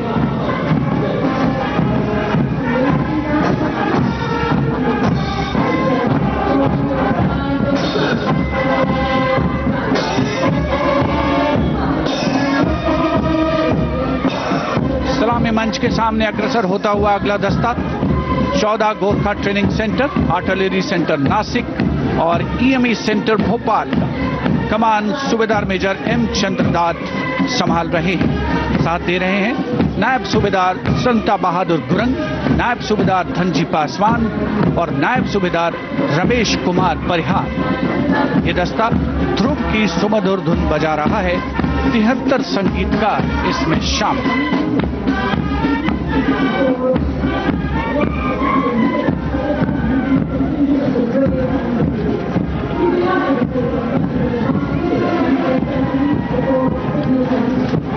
कर्तव्य पथ पर अगली टुकड़ी यह है कोर ऑफ सिग्नल्स। इसके दस्ते की कमान कैप्टन रेतिका खरेटा के हाथों में है। इस कोर के शूरवीर और समर्पित दस्ते की वो बखूबी कमान संभाल रही हैं। कोर का आदर्श वाक्य तीव्र चौकस, जिसका अर्थ है तेज और चौकन्ना।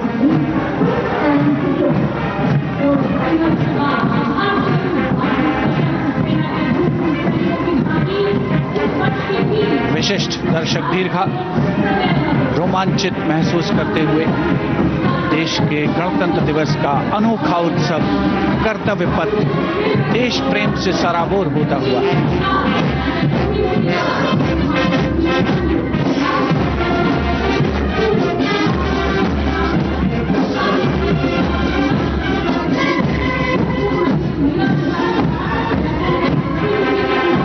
कर्तव्य पथ पर अब सलामी मंच के सामने अग्रसर हो रही है पूर्व सैनिकों की झांकी, गर्व से मार्च करते हुए। इस वर्ष की थीम विकसित भारत की ओर सदैव अग्रसर के साथ संरेखित। झांकी में सामने की ओर नौसेना, सेना और वायुसेना के प्रतीक चिन्हों के साथ गौरवशाली पूर्व सैनिकों का बैज दिखाया गया है। झांकी के केंद्र में एक वीर नारी द्वारा शहीद सैनिक को श्रद्धांजलि अर्पित करने का संवेदनात्मक चित्रण भी है।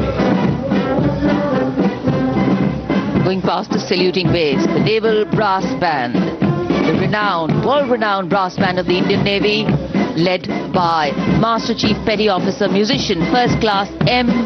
Anthony Raj. The tune Jai Bharati.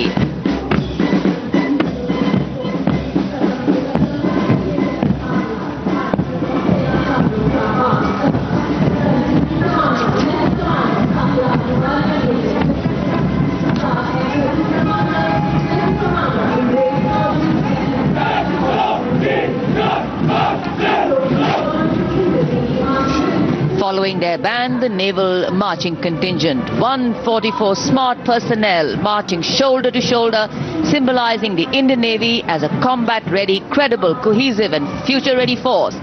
Lieutenant Commander Sahil Ahluwalia leading the contingent.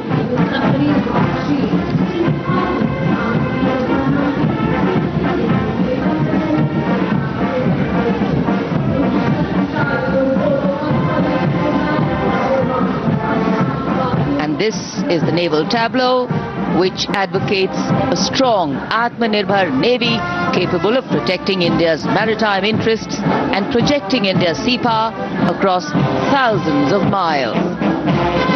The tableau commanders are Lieutenant Commander Mamta and Lieutenant Vipul Singh Gehlot.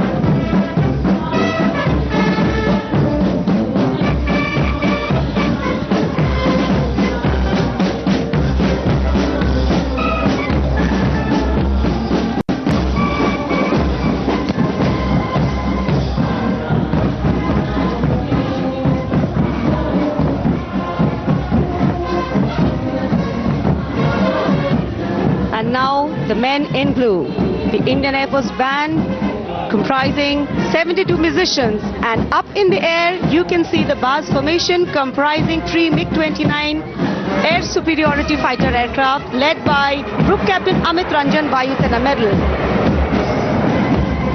The Air Force Band led today by Sergeant Charles Anthony Daniel, playing the tune Sound Barrier. Dressed in resplendent ceremonials, the band has enthralled our countrymen all across with their soul-lilting tunes. And behind the Air Force Band is the IF marching contingent comprising 4 officers and 144 airmen. The contingent commander, squadron leader Mahendra Singh Gorati, with Flight Lieutenant Nepo Morengatham, Flight Lieutenant Damini Deshmukh, Flying Officer Abhinav Gorsi as supernumerary officers. The Air Force contingent marches abreast in a 12-by-12 formation to the tunes played by the Indian Air Force Band.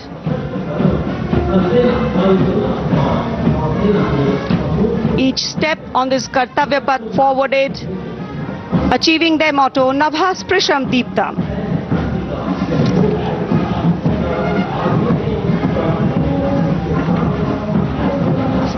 सलामी मंच के सामने तीनों सेनाओं के संयुक्त operation को दर्शाती डिपार्टमेंट ऑफ मिलिट्री अफेयर्स की ये झांकी तीनों सेनाओं के समन्वय और एकीकरण को बढ़ावा देने वाले विजन 2047 दृष्टिकोण को साकार करते हुए पहली बार ये झांकी गणतंत्र दिवस परेड में शामिल हो रही है। यहां तीनों सेनाओं का जॉइंट ऑपरेशन रूम देखा जा सकता है।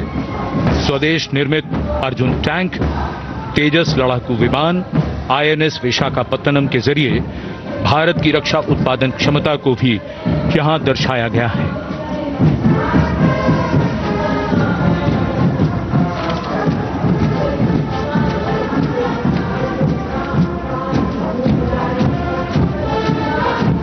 कर्तव्य पथ पर सलामी मंच की ओर बढ़ता हुआ भारतीय तटरक्षक बल का बैंड की कमान संभाली है उत्तम अधिकारी संगीतकार कपनूर जी बाबू ने।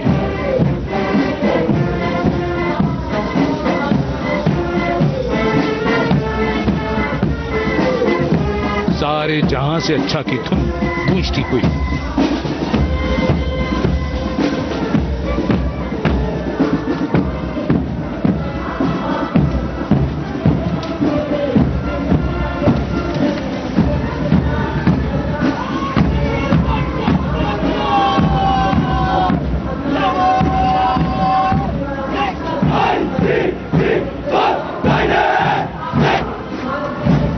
डिप्टी कमांडेंट नविता ठकरान के नेतृत्व में भारतीय तटरक्षक बल का मार्चिंग दस्ता हमारे समुद्रों के प्रहरी 154 जहाज और 78 विमानों का बेड़ा है इनके पास।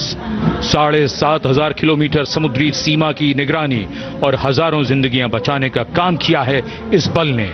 आदर्श वाक्य वयम रक्षामः, we protect.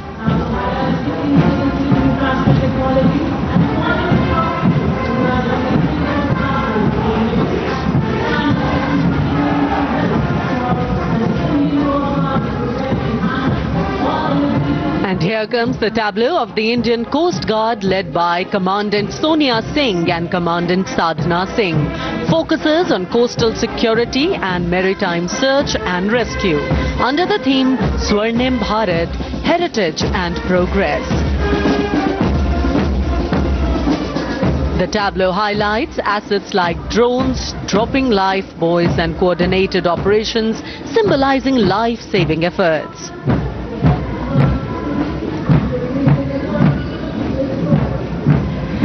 India's premier defense research and development organization DRDO is displaying Raksha Kavach led by Mr. Sachin Kumar from Deel, Dehradun. This futuristic warfare technology Raksha Kavach is showcasing the defense preparedness to counter threats emerging from air, ground and underwater.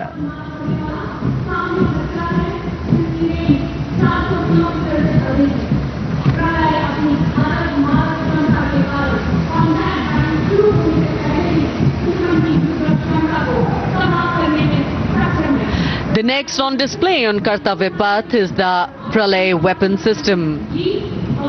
Pralay is a surface-to-surface tactical weapon with a range in excess of 400 kilometers, designed to neutralize a wide variety of targets in the battlefield with pinpoint accuracy.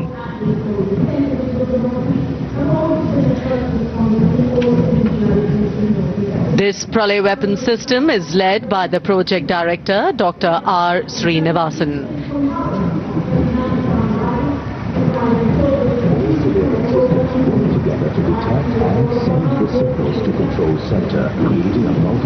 कर्तव्य पथ पर आगे बढ़ता हुआ अगला दस्ता Assam rifles का marching contingent.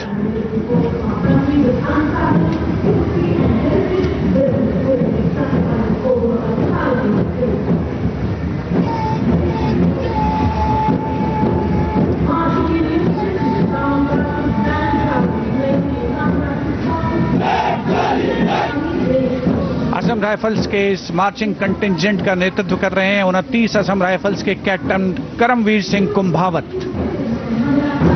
इस बल को पूर्वोत्तर के प्रहरी के नाम से जाना जाता है और पूर्वोत्तर के मित्र की उपाधि भी इन्हें मिली है।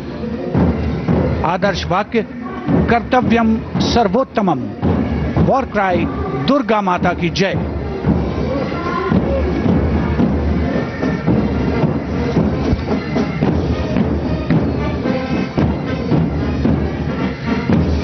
और ये है असम राइफल्स का बैंड दस्ता। गर्व से असम राइफल्स का गाना असम राइफल्स के सिपाही देश की हमने शान बढ़ाई बजा रहा है।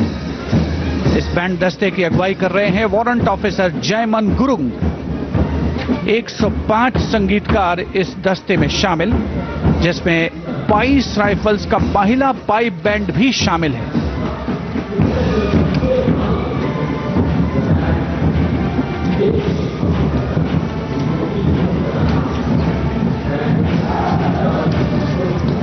And now Inspector Band Shamsher Lal leading the Central Reserve Police Force brass band consisting of 51 male and 49 female. Today the band playing Desh Ke Hum Hai Raksha. The CRPF band has the distinction of having won number of competitions.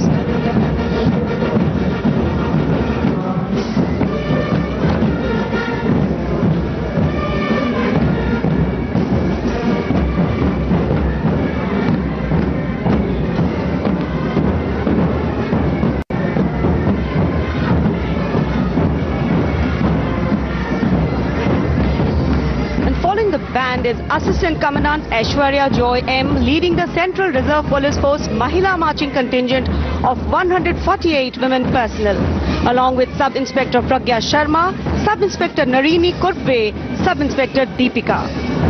India is the first country in the world to send female police unit to Liberia under the aegis of the United Nations.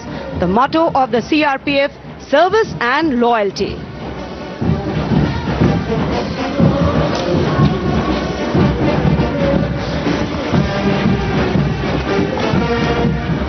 And Head Constable Suresh Chandrasani now leading the Railway Protection Force brass band consisting of 92 personnel playing the tune Veer Sainik.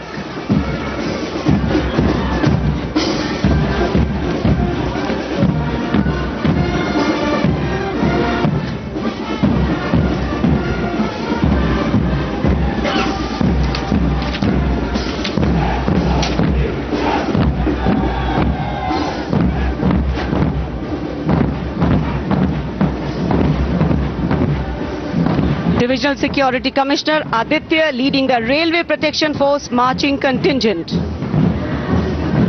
The motto, Seva Hi Sankalp. The RPF contingent at the Republic Day Parade showcases vigilance, strength and service, reflecting its critical role in securing Indian railways and contributing to national progress.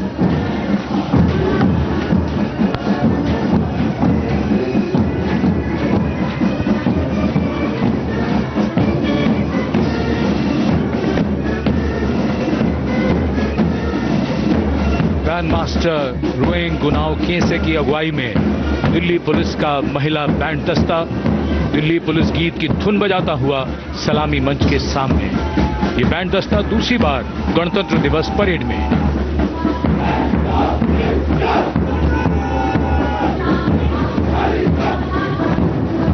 कर्तव्य पथ पर अगला दस्ता Delhi police का marching दस्ता additional deputy commissioner Rishi Kumar की कमान में। अब तक 16 बार इसे सर्वश्रेष्ठ मार्चिंग दस्ते की ट्रॉफी मिल चुकी है। आदर्श वाक्य शांति, सेवा और न्याय।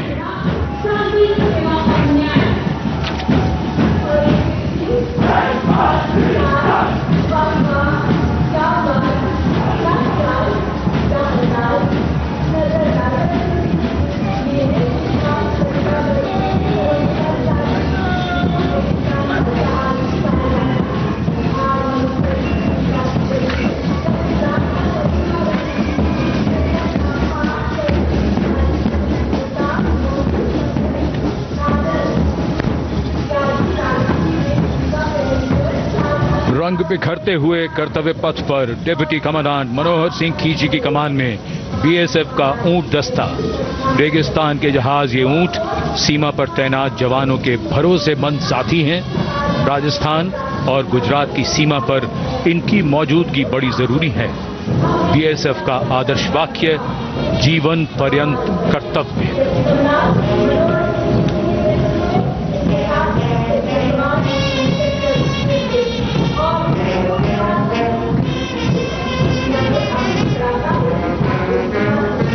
चटक सुर्ख रंगों के साथ सजावट और संगीत भी दुनिया में अपनी तरह का अकेला बैंड सीमा सुरक्षा बल बीएसएफ का camel mounted band. Band master sub inspector Amol Chattopadhyay के नेतृत्व में धुन बजा रहा है। हम हैं सीमा सुरक्षा बल।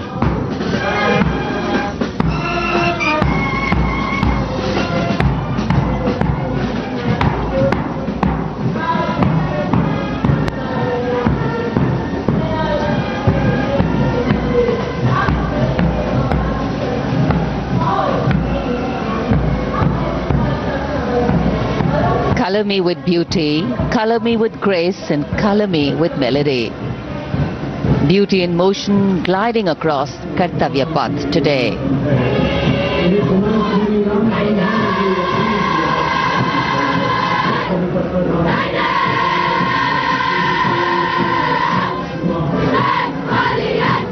Going past the saluting base, the NCC Girls Marching Contingent. Senior Wing Girls Contingent Commander Senior Under Officer Ekta Kumari, JNK and Ladakh Directorate, proudly leading this contingent of 148 girl cadets. Mountaineering, rafting, paragliding, excelled in all these. And behind them, the combined band of the NCC, led by Cadet Madhesh Ashok of Sindhya School Gwalior and Cadet Ankita Kumari of Birla Balika Vidyapit Pilani. The tunes Kadam Kadam Badhaye Ja and Sare Jahan Se Acha Hindustan Hamara.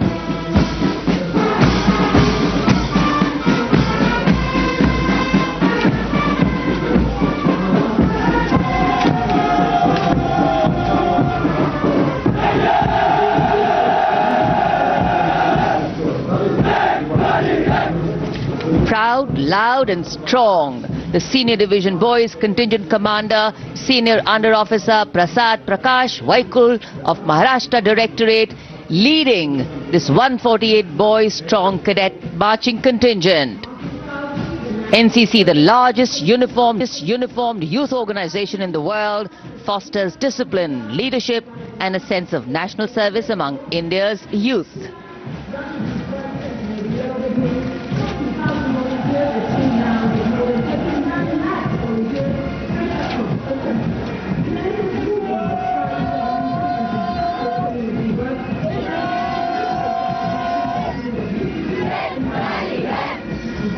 A change of color twinning today with the color of Kartavya Path.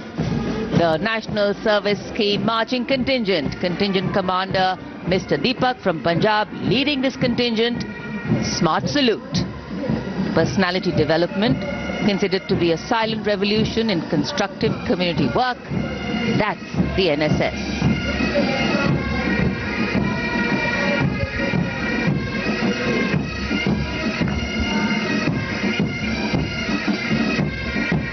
marching smartly to the tune of Jai Janmabhoomi. The massed pipes and drums band of the Indian Army, 94 musicians led by Subedar Major Prathisan of Madras Regimental Centre.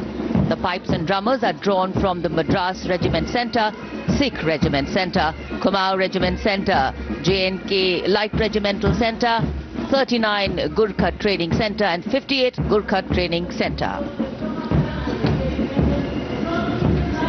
कर्तव्य पथ पर अब बारी है सांस्कृतिक वैभव की। सबसे पहली झांकी सलामी मंच के सामने गुजरते हुए सामाजिक न्याय और सशक्तिकरण विभाग की। अधिकारों को देता मान, साथ निभाए हर इंसान। संविधान देश का ये अभिमान, समानता का सबक। सामाजिक न्याय और सशक्तिकरण विभाग की झांकी इस बार की थीम स्वर्णिम भारत, विरासत और विकास पर आधारित, और उसके बाद जनजातीय कार्य मंत्रालय की झांकी गौरव वर्ष की उत्पत्ति की एक विषयगत झलक प्रस्तुत करते हुए भारत का समृद्ध सांस्कृतिक वैभव कर्तव्य पथ पर।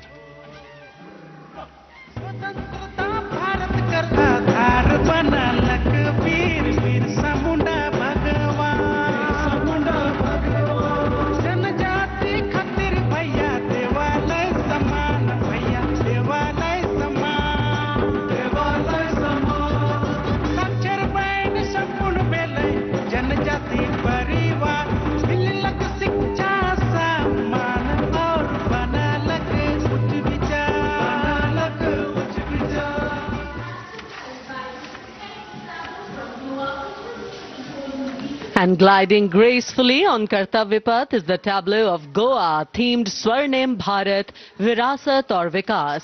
Celebrates the state's pristine beaches, lush landscapes and rich culture.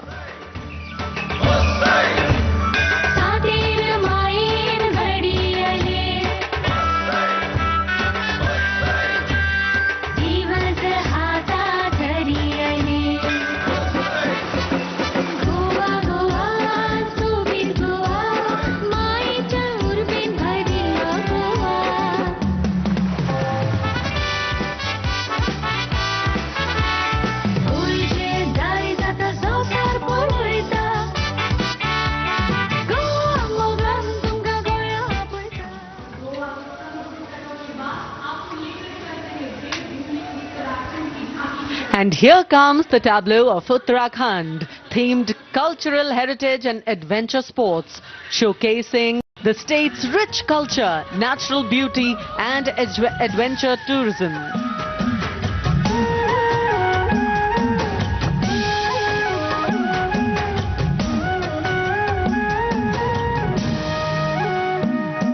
Chholiya जोड़ा और थाड़िया झूमेलो झूमेलो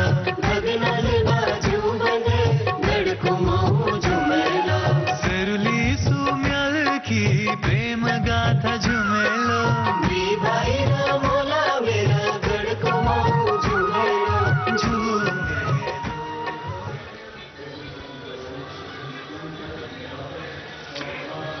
हरियाणा की समृद्ध सांस्कृतिक विरासत, इतिहास और आधुनिक प्रगति की झलक लेकर ये झांकी कर्तव्य पथ पर कुरुक्षेत्र में भगवान कृष्ण ने अर्जुन को कर्मयोग का उपदेश दिया था।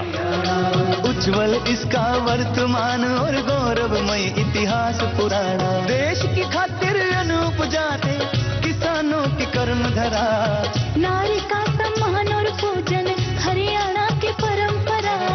हम सीमा के सजग प्रहरी, खेलों में भी अव्वल आते, ओलंपिक में सबसे ज्यादा पदक जीत कर हम ही लाते।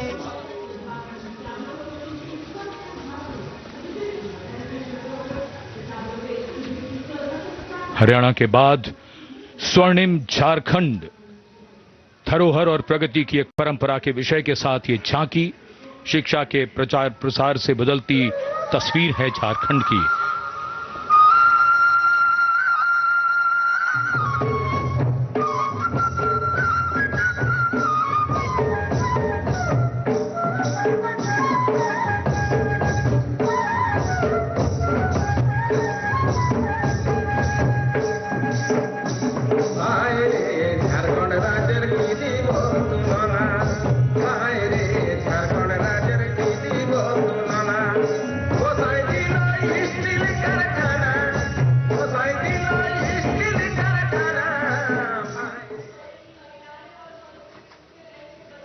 Going past the saluting base, the tableau from the Ministry of Women and Child Development, maternal care, life cycle continuity and women's leadership, portraying a girl's journey from early childhood to becoming a self-reliant woman.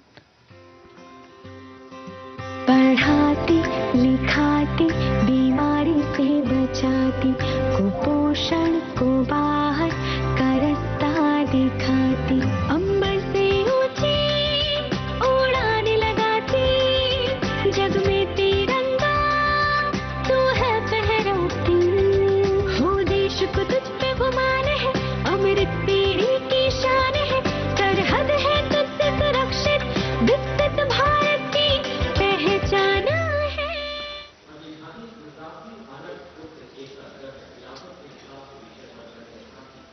We now await the arrival, and here it is, going past the saluting base, the tableau from Gujarat, the theme Anarpur to Ekta Nagar, Virasat Bhi, Vikas Bhi, depicting how Gujarat has touched the horizon of development while preserving its heritage.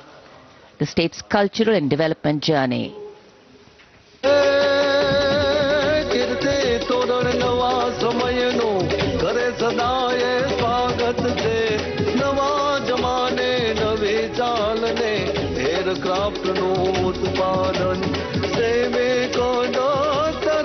पगले नवी दिशा sir जाय photo हमने अटल bridge ने छोड़ी सब हर खाय कदर समंदर जल मासूती Dwarika निथा. And now approaching the saluting dais is the tableau from Andhra Pradesh depicting Etikupakka wooden toys, an eternal heritage of Andhra Pradesh. A 400-year-old craft tradition celebrated for its eco-friendly, smooth, vibrant and toxin-free toys.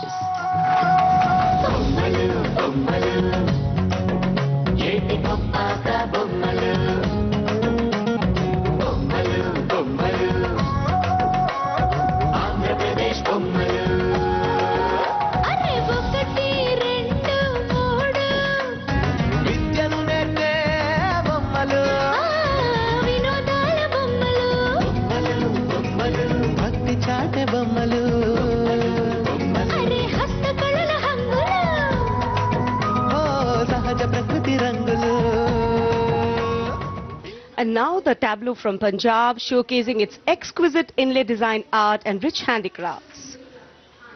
The depiction of Sufi saint Baba Sheikh Farid Ji composing hymns including the Guru Granth Sahib. Intricate portrayal of inlay designs beginning with a beautifully adorned pair of bullocks symbolizing the state's agrarian heritage.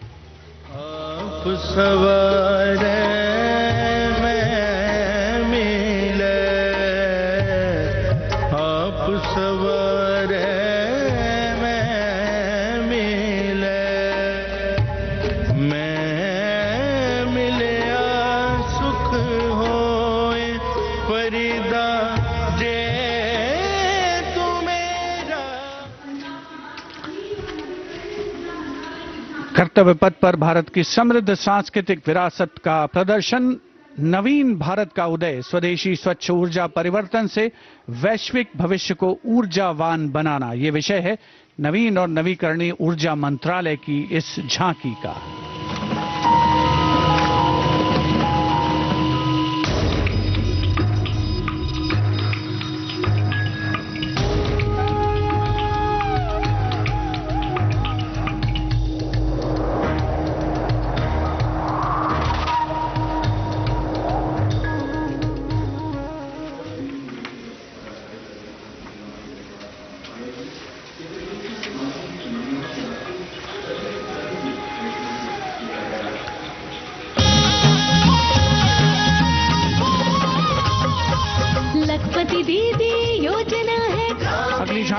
ग्रामीण विकास मंत्रालय से, जिसमें लखपति दीदी पहल को दर्शाया गया है। भारत बनाने का शुरू हुआ ये महाअभियान।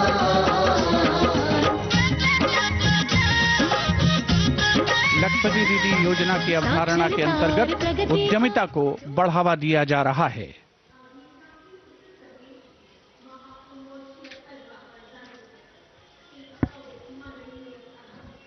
The tableau now from Uttar Pradesh, Mahakumbh 2025. Religion, belief, sanctity, tradition, all showcased in this. Going past the saluting bay. सर्व सिद्धि प्रदः कुंभः, सर्व सिद्धि प्रदः कुंभः। स्वर्ग लोक की आभा उतरी तीर्थराज के आंगन में। झूम रहे हैं साधु संत जन, पुलक भरा है तन मन में। भव्य दिव्यो महाकुंभः, सर्व सिद्धि प्रदायकः प्रयागराज।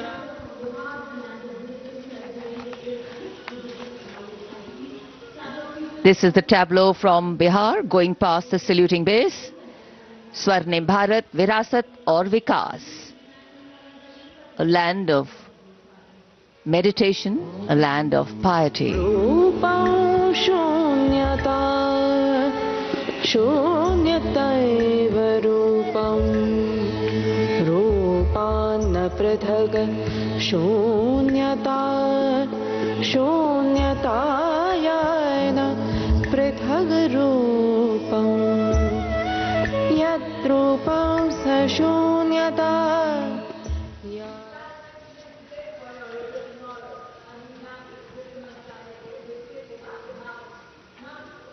अध्यात्म से अर्थ की ओर, बैंकिंग सेवाओं के विकास और विस्तार को दर्शाती वित्त मंत्रालय के वित्तीय सेवा विभाग की झांकी।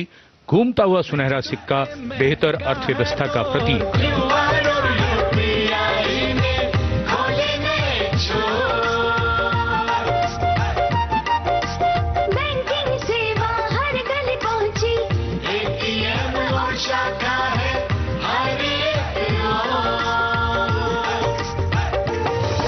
सुनहरे सिक्के की खनक सुनाए, आधुनिक मुद्रा से देश जगमगाए।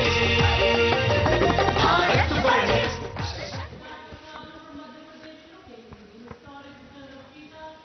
और अब कर्तव्य पथ पर मध्य प्रदेश की झांकी। मध्य प्रदेश में 70 साल बाद लौटे हैं चीते। कूनो नदी के किनारे राष्ट्रीय अभयारण्य में इन चीतों का नया घर है। 24 चीते अब यहां पर हैं।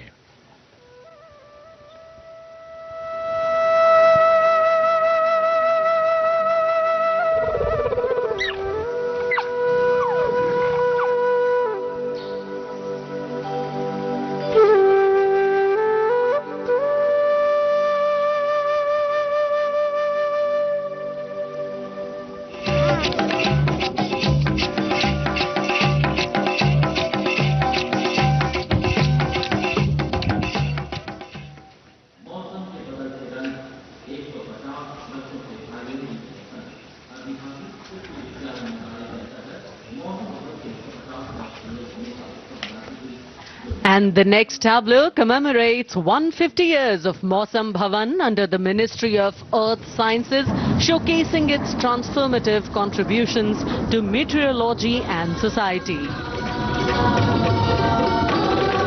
चक्रवात चेतावनियां मौसम का पूर्वानुमान। पूरब पश्चिम उत्तर दक्षिण पृथ्वी हो या आसमान। कृषि सिंचाई नौका वहन को हमने सरल बनाया है। जीवन रक्षा और सुरक्षा का अभियान चलाया है। भारत मौसम विभाग।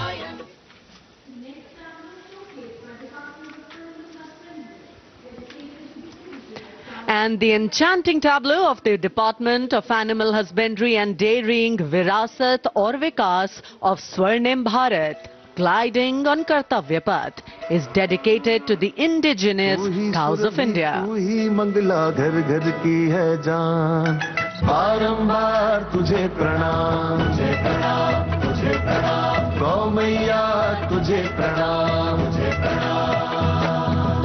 दूध दही घी और माखन, अमृत काल में अमृत घर आंगन, हर योग में संयोग में माँ तू ही आती काम। नंदनी श्यामा तुझे प्रणाम, तुझे प्रणाम, तुझे प्रणाम।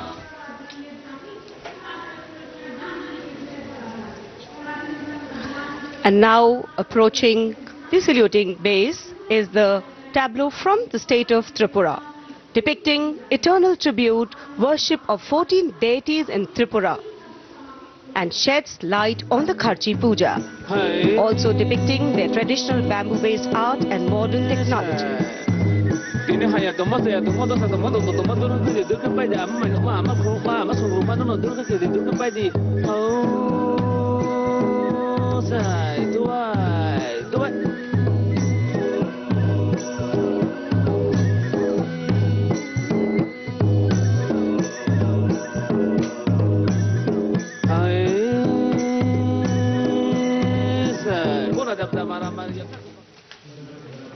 Karnataka now presents Lakundi, the heart of stone craft, highlighting the exquisitely carved Lakshmi Narayan temple, the Kashi Vishveshwara temple dedicated to Lord Shiva, and the ornate pillars of the Naneshwara temple.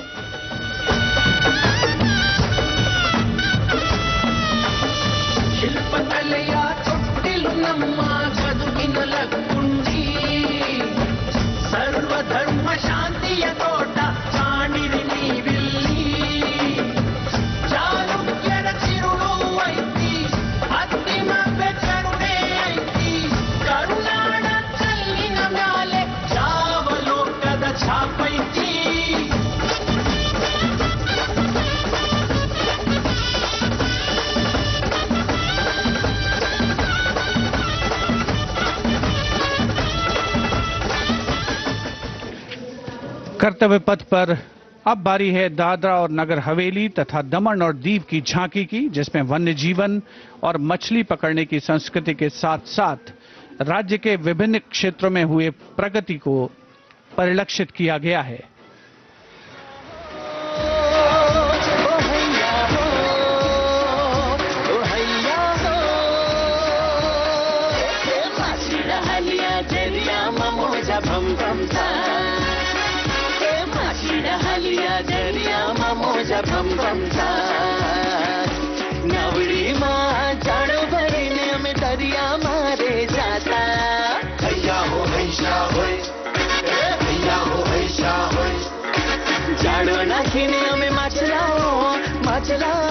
सलामी मंच के सामने अब पहुंच रही है दिल्ली की झांकी कला और संस्कृति विभाग से संबंधित, जिसमें क्वालिटी एजुकेशन को दर्शाया गया है।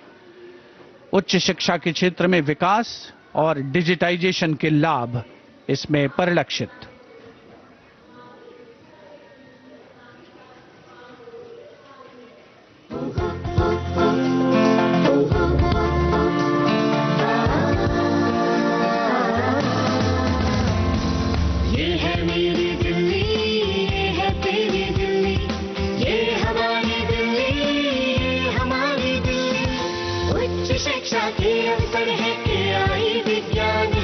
रोबोटिक्स तकनीक से अब हम छूते आसमान है। कला संस्कृति शिक्षा और इतिहास की जान, दिल्ली है भारत की शान, दिल्ली है भारत की शान। From a snapshot of Delhi, we now wait for a snapshot of West Bengal. Swarnim Bharat, Virasat aur Vikas, the theme, the state's rich cultural heritage, architectural excellence and artistic traditions are showcased, featuring terracotta temples of Bishnupur and traditional folk art forms like chow dance and baul songs.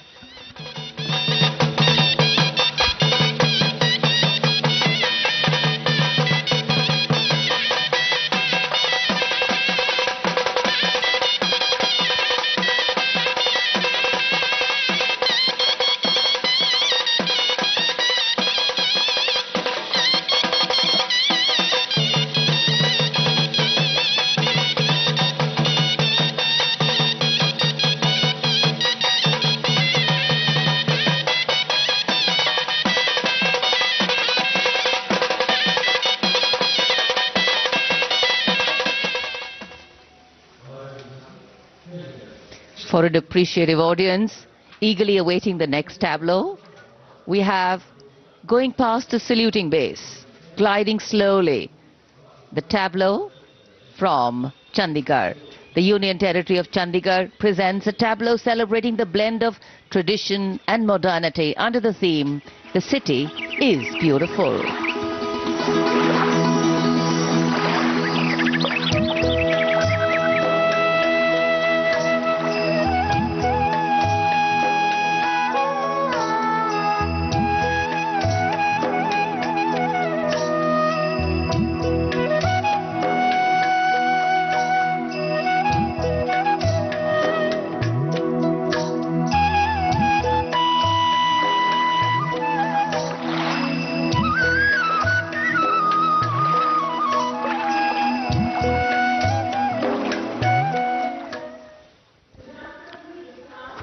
खूबसूरत शहर चंडीगढ़ के बाद विरासत भी और विकास भी के मंत्र से प्रेरित संस्कृति मंत्रालय की झांकी के पहले हिस्से में यार्ड वाद्य यंत्र को देखा जा सकता है।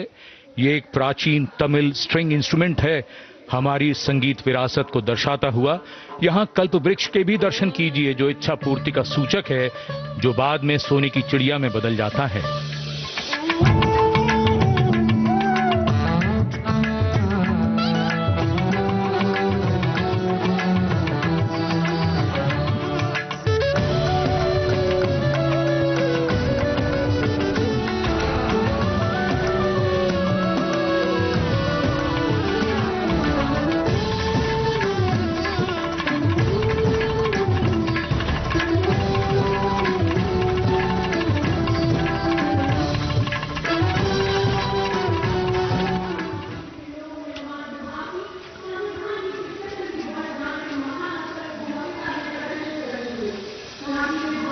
और अब समारोह का एक और आकर्षण, सजी धजी केंद्रीय लोक निर्माण विभाग सीपीडब्ल्यूडी की झांकी। संविधान के 75वीं सालगिरह को भव्यता के साथ यहां देखा जा सकता है। अशोक चक्र के साथ समय का पहिया है, जो गतिशीलता का सूचक है। I think none of us need have any apprehension. Our difficulty is how to make the heterogeneous mass that we have today take a decision and march in a cooperative way on that road which is bound to lead us to unity. Our difficulty is not with regard to the ultimate.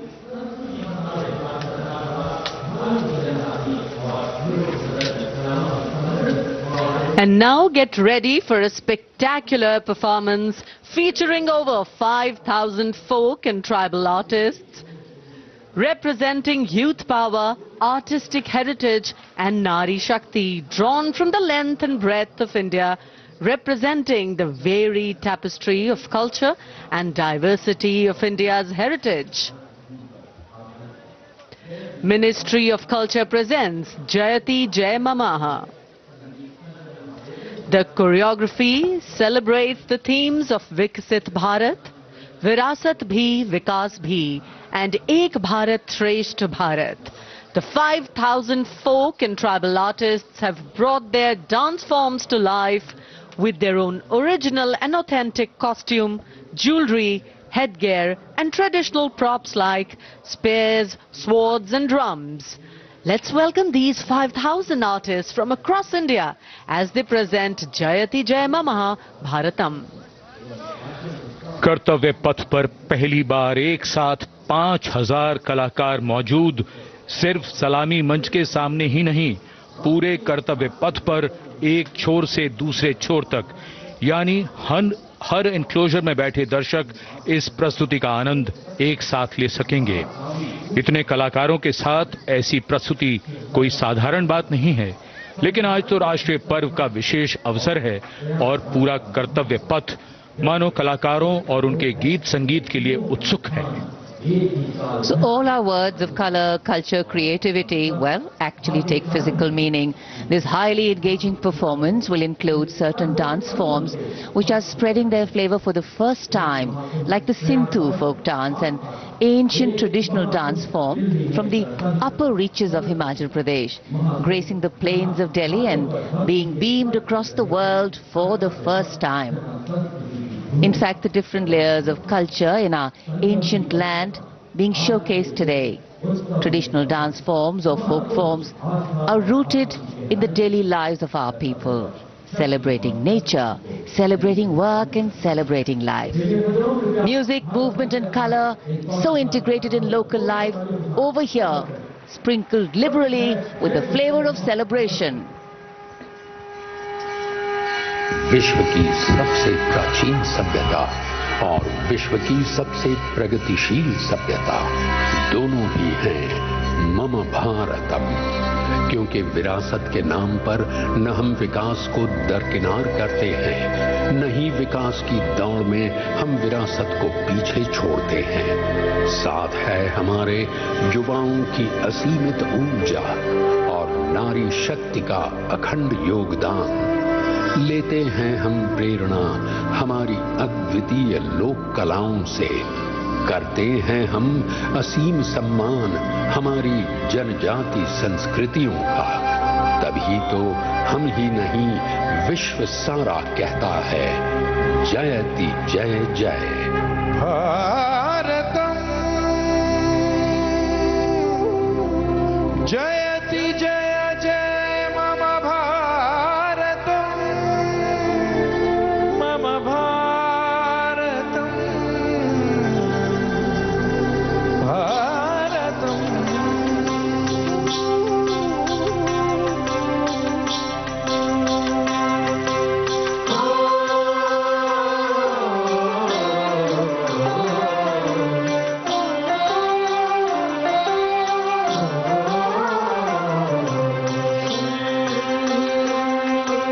जयति जय जय जयति जय जय जयति जय मम भारतम, मम भारतम।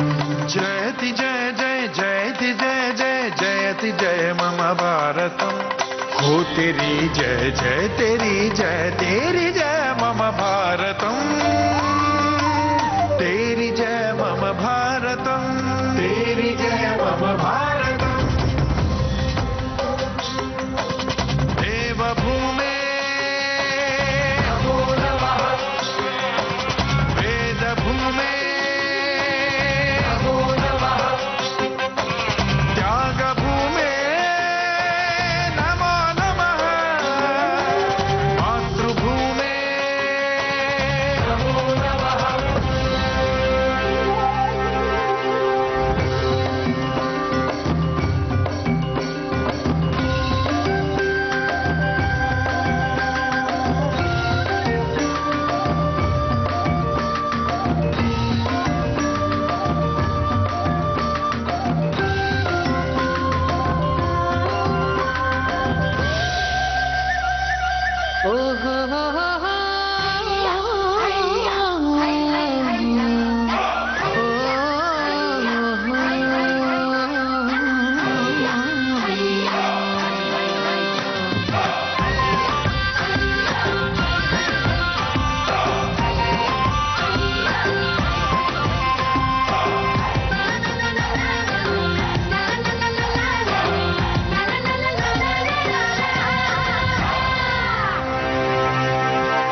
मम भारतम्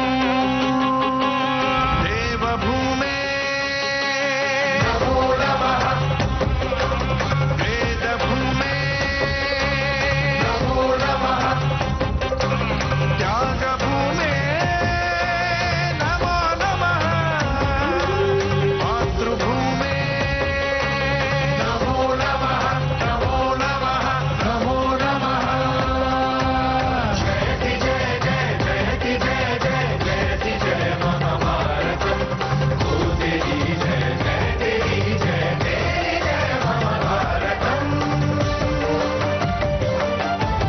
जयति जय जय जयति जय जय जयति जय मम भारतम् ओ तेरी जय जय तेरी जय तेरी जय मम भारतम् तेरी जय मम भारतम् तेरी जय मम भारतम् तेरी जय मम भारतम्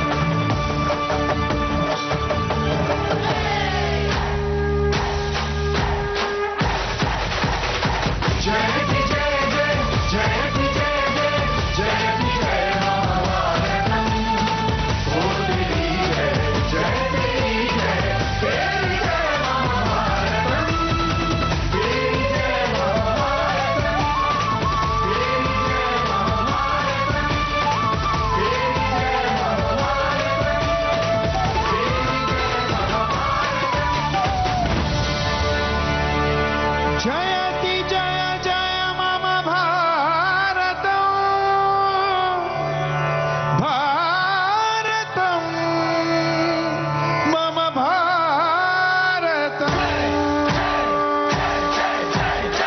जयति जय मम भारतम् जयति जय जय जयति जय जय जयति जय मम भारतम् ओ तेरी जय जय तेरी जय तेरी जय मम भारतम् तेरी जय मम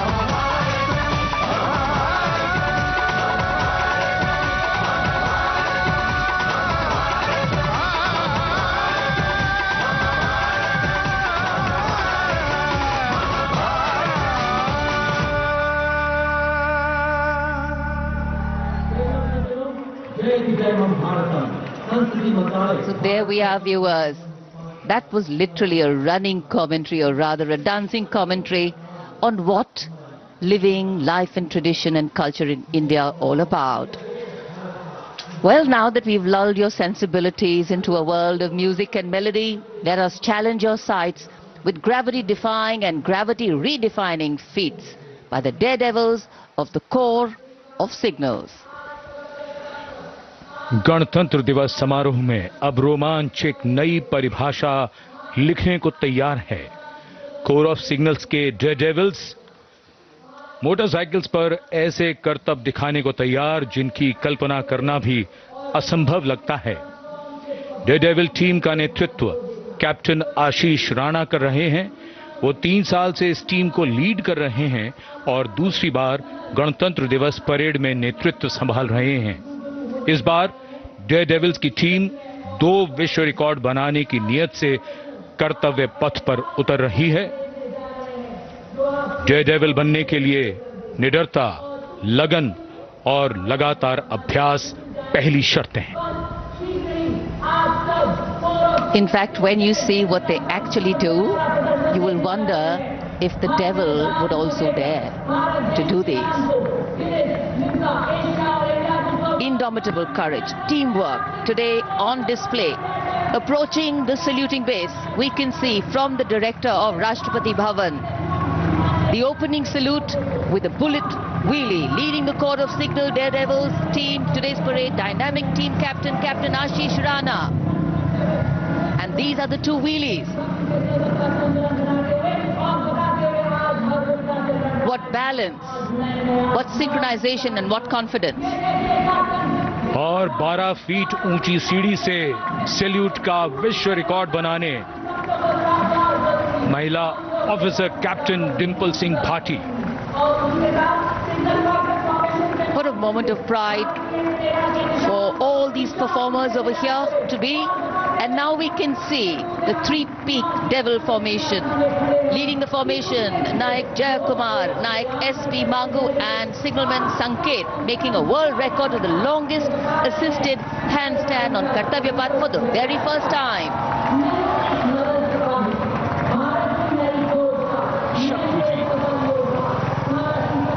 ये डेविल्स के जवान शत्रु की फॉर्मेशन तैयार करते हुए डांस नायक सुमित कुमार यादव और 7 अन्य जय डेविल्स कर्तव्य पथ पर.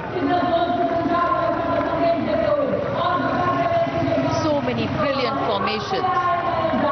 Mercury Peak, the daring Mercury Peak formation performed by Havaldar Pramod Patil, Havaldar Sangram, Keshari Chena and 12 daredevils. We can see them pushing the boundaries of endurance.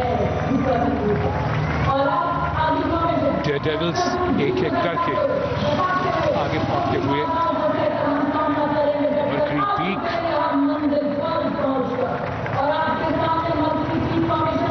going past the saluting base. Mercury Peak formation. Hours of practice, years of training coming to fruition today. इनको warrior जो आधुनिक युग के तकनीकी warriors, core of signals के प्रतीक के रूप में हवलदार कमित परेश, नायक सुनील कुमार और 14 अन्य devils. And after the Info Warriors, we look forward to the Lotus, the magnificent Lotus formation led by CHM Durgesh Kumar, CQMH Sujit Mondal and 20 other daredevils. Stunning display vividly recreates India's national flower, the Lotus. और ये human pyramid 33 man pyramid नायब सूबेदार अनिल कुमार और 8 devil 9 मोटरसाइकिलों पर 33 man pyramid तैयार करते हुए कर्तव्य पथ पर जोश और रोमांच की नई परिभाषा लिखते हुए. Absolutely. Well, the exhilaration has just begun. And now it's time for our men in blue and the fly past. It's time for the grand finale. Dazzling fly past by the Indian Air Force. Soon you will witness aerobatics and professional mid-sky maneuvers by some of the most professional pilots. The fly past lined up today comprising a total of 40 aircraft, 22 fighters, 11 transport aircraft and 7 helicopters. We also have 3 aircraft from the Indian Coast Guard and 1 aircraft of the Indian Navy in today's fly past. These aircraft have taken off from different air bases, flying all the way to Kartavya Path today and present an aerial salute to the Supreme Commander of the Armed Forces of India. The first formation will be Ajay formation, a powerful display of indomitable spirit of our Apache attack helicopters, known for their unmatched power and lethality across the world. Shortly, 3 Apache helicopters will be flying in over the saluting dais in victory formation. जी हाँ, निगाहें आकाश की ओर है और वायु विचरण करते हुए, वायु गर्जन करते हुए भारतीय वायुसेना के जांबाज कुछ ही पलों के पश्चात कर्तव्य पथ के ऊपर नजर आएंगे. निगाहें उन्हें ढूंढ रही हैं उत्कंठा के साथ और यकीनन भारतीय वायुसेना का आदर्श वाक्य नभः स्पृशम दीप्तम चरितार्थ होने की ओर अग्रसर. सबसे पहले हम देखेंगे अजय फॉर्मेशन को, जिसमें 3 अपाचे हेलीकॉप्टर विक्ट्री फॉर्मेशन में नजर आएंगे. उपस्थित जनसमूह रोमांचित है, आह्लादित है, उत्कंठा के साथ प्रतीक्षा. And there you can see the first formation flying in Apache attack helicopters, today led by Group Captain Praveen Sarathi. Flying the other 2 aircraft are Wing Commander Muni Dogra and Wing Commander Gaurav Patania. The Apaches, with its advanced fire control radar, night vision system and arsenal of Hellfire missiles and Hydra rockets, is a formidable force in the battlefield. These fierce attack helicopters are the face of the modern machines in India's leap into the manufacturing advance of the rotary wing platform. And there you can see Formation Airborne from Air Force Station Hindon, led by Group Captain Praveen Sarathi. The Apache attack helicopters flying in victory formation. संतुलन, साहस और शौर्य का परिचय 3 Apache helicopter victory formation में कर्तव्य पथ के ऊपर पहुंचते हुए 137 हेली स्क्वाड्रन से नेतृत्व ग्रुप कैप्टन प्रवीण सारथी कर रहे हैं। अन्य सदस्य हैं विंग कमांडर मुनीत डोगरा और विंग कमांडर गौरव पठानिया।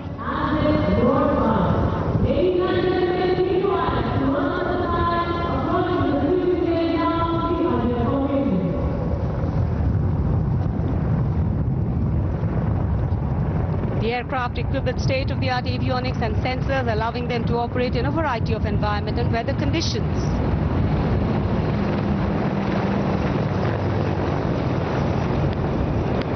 इंडिया गेट के ठीक पास पहुंचते हुए अजय फॉर्मेशन में 3 अपाचे हेलीकॉप्टर, विक्ट्री फॉर्मेशन में तेज खिली हुई धूप और साफ आसमान, वायु गर्जन, वायु विचरण, शौर्य साहस का परिचय। और अब बारी सतलुज फॉर्मेशन की। 2 डॉर्नियर और एक AN-32 transport helicopter, transport aircraft victory formation में उड़ान भरते हुए नजर आएंगे। The formation led by Wing Commander Pinak Ashok Kodgute, along with Flight Lieutenant Anurag Mishra, Wing Commander Amol, along with Flight Lieutenant Sahaj Preet, and Squadron Leader Rahul Kishore, along with Squadron Leader Rohit Anand. The formation comprising 1 AN-32, which is airborne from Air Force Station Chandigarh, while the Dorniers taken off today from Palam Air Base. AN-32, a strong, rugged aeroplane with a mighty roar, is the workhorse of the Indian Air Force Transport Fleet.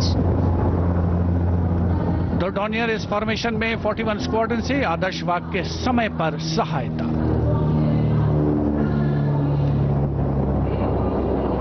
The Satluj formation. The Dorniers belonging to 41 Squadron, also known as the Otters, with the motto Samay Par Sahayata. They have the unique distinction of being the only aircraft in the IF with the role of air calibration of the IF airfields.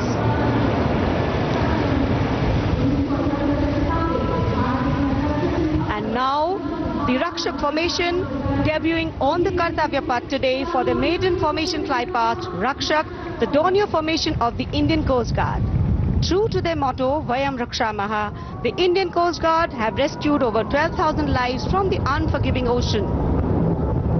The formation led by DIG Kamal Bharadwaj and other aircraft flown by DIG Siddharth Bhandari and Commandant Jayant Thorat. रक्षक formation राष्ट्रीय summer स्मारक के ऊपर से गुजरता हुआ।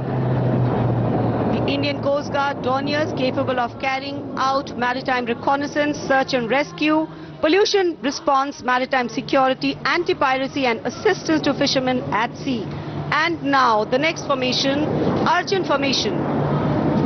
Formation comprising 1 C-130J Super Hercules aircraft and 2 C-295 aircraft, the latest tactical transport aircraft of the Indian Air Force.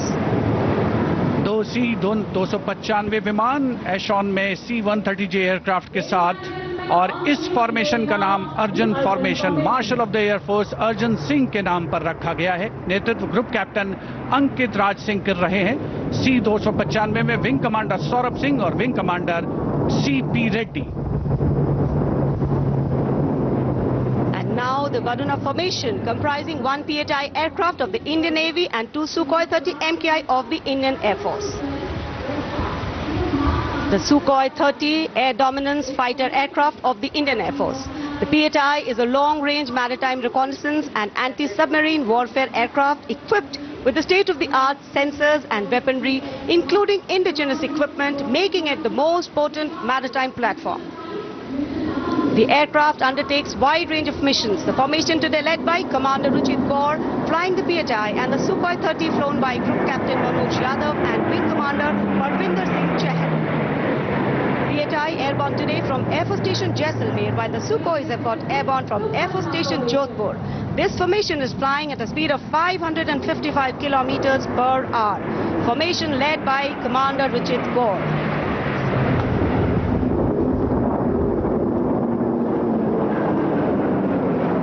एक के बाद एक विमान हवा में उड़ान भरते हुए, आसमान को चीरते हुए भारतीय वायुसेना के शौर्य और साहस का परिचय। अब बारी है Bhim formation. Now gracing the skies is the awe-inspiring beam formation. Leading this majestic display is the C-17 Globemaster, a true embodiment of power, endurance and reliability in the air. Beam formation में एक C-17 और 2 Su-30 विमान एशॉन steaming fuel में victory formation बनाते हुए दिख रहे हैं। ग्रुप कैप्टन समीप तेजावन के नेतृत्व में, साथ में है ग्रुप कैप्टन ध्रुव कुमार और wing commander Sudeep P. Captive transport aircraft C-17 taken off today from Air Force Station Hindon, while the Sukhois got airborne from Jodhpur. Formation flying at a speed of 555 kilometers. Led by Group Captain Sameep Nichavan, mentioned in dispatches. Sukhois flown by Group Captain Dhruv Kumar, Vayu Sena Medal, and Wing Commander Sudeep P.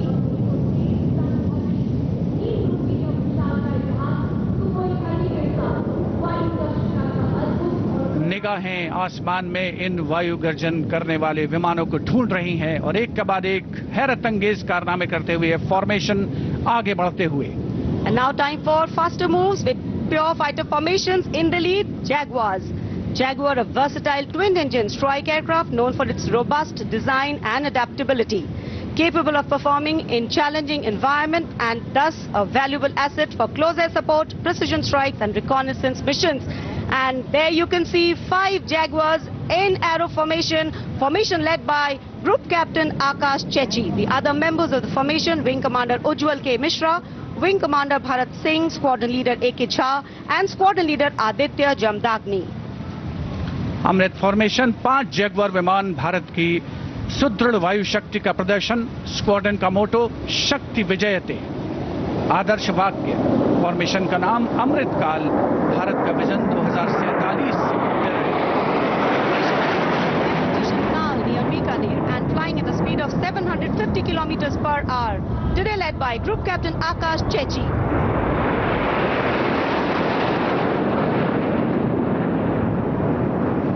Marvel the choreography of power and precision, each jet being a symbol of the guardianship that keeps our skies sovereign and safeguard. उपस्थित जनसमूह विस्मित है, आह्लादित है, रोमांचित है, प्रसन्न है भारत की इस वायु शक्ति का अवलोकन करके। अमृत फॉर्मेशन के बाद अब बारी होगी वज्रांग फॉर्मेशन की। 6 Rafale, omnipotent fighter aircraft of the Indian Air Force. Undoubtedly, one could say that even the winds along the Kartavya path have stopped to stare at these Rafales. 6 Rafale fighter aircraft flying just formation led by Squadron Leader Amol Garg, Squadron Leader Mihir Vivek Chaudhary, Squadron Leader Sarthak Kumar, Squadron Leader Mohit Tyagi, Squadron Leader Arun Athare and Squadron Leader Shivangi Singh, all from 17 Squadron. 17 squadron, जिसका आदर्श वाक्य उदयम अस्त्रम, 6 Rafale विमान हवा में विलीन होते हुए। And now the audience thrilled to welcome the last but second in the series. We have the Trishul formation. त्रिशूल formation में 3 Su-30 विमान विक्ट्री फॉर्मेशन में उड़ान भरते हुए नजर आएंगे। 900 किलोमीटर प्रति घंटे की रफ्तार से त्रिशूल भगवान शिव का अस्त्र है और बुराई के अंत का, दुश्मन के संहार का परिचायक। Formation led today by Group Captain Manish Arora, Shaurya Chakra. Other members in the formation are Wing Commander Kunal Kalra and Wing Commander Abhimanyu Singh, all from 15 Squadron. And there you can see the Trishul formation comprising 3 Sukhoi 30 MKI air dominance fighter aircraft flying at a speed of 900 kilometers per hour. 3 Su-30 विमान जिनका विजय नाद सुनकर रोमांच महसूस किया जा सकता है, हवा में विलीन होते हुए त्रिशूल फॉर्मेशन बनाते हुए। Having pulled up, watch the leader going further up and the wingmen spitting to cast a trishul or a trident up in the air. Formation led by Group Captain Manish Arora. और अब रोमांच की पराकाष्ठा, विजय formation. एक Rafale 900 kilometre प्रति घंटे की रफ्तार से उड़ान भरते हुए 300 मीटर की ऊंचाई पर कर्तव्य पथ के वाटर चैनल पर नजर आएगा। सांसें थाम कर रखिए अपनी। And in command of Group Captain Abhishek Tripathi, along with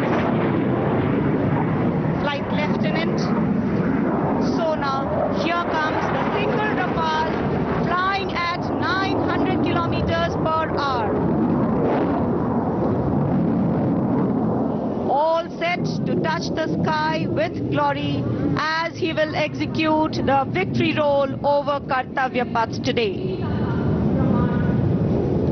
Known as the Falcons of Champ and Aknoor, flying with their motto, Anbhishya Bhedi or Seek to Destroy. That's Group Captain Abhishek Tripathi. Climbing up, carrying out the victory roll, and finally will disappear into the blue yonder, signifying the motto of the Indian Air Force, Nabhas Prashram Deeptam. Absolutely. Glory in the sky, touching the sky with glory. Historically, we know flypasts have a special affinity with parades and form their aerial component. And today, here, the absolutely captivating flypasts shown specially for you through our specially placed cameras. And what a glorious day for a glorious flypast. Lovely sunny day, gorgeous blue sky, the framework, and here we are, having witnessed the grand finale of our 76th Republic Day celebrations. Well, we can see exhilaration and excitement of the parade's elements settling down in a feeling of warm contentment and satisfaction, getting rooted in national pride and sentiment, settling overall present here. Well, it's interesting to note that even though this event is a regular feature every year, each time we watch it, there is a special kind of novelty to these celebrations. And though the parade at Kartavya Path in New Delhi concludes, the celebrations do not end. As Indians, we have so much to celebrate. A solid, inclusive and deeply valued constitution that guides our journey as a republic. An aspirational and young population with limitless potential to economies in India and for those across the world. And of course, a diversity that enriches, challenges, bridges and nourishes. Awaiting the arrival of the President's bodyguard, and we can see them coming for the national anthem, and then they will escort the Supreme Commander of the Armed Forces, the President of India, Srimati Draupadi Murmu, and our chief guest for today, President Prabowo Subianto, President of India.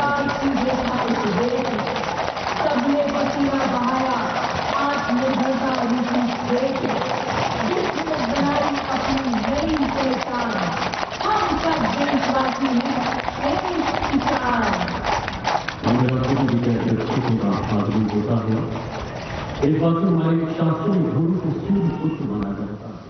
हमारे मान्यता है कि गुरु का जन्म समुद्र मंथन से हुआ और ये हमारी सांस्कृतिक विरासत को सहेज कर संजो कर रखते भारतीय सेना के लिए घोड़सवार शूरवीर। अब कमांडेंट द्वारा सलामी शस्त्र का आदेश होगा, राष्ट्रगान होगा। आप सबसे आग्रह कृपया अपने अपने स्थान पर खड़े हो जाएं। वर्दीधारी इस दौरान सैल्यूट करें।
शानदार और भव्य समापन गणतंत्र दिवस समारोह का।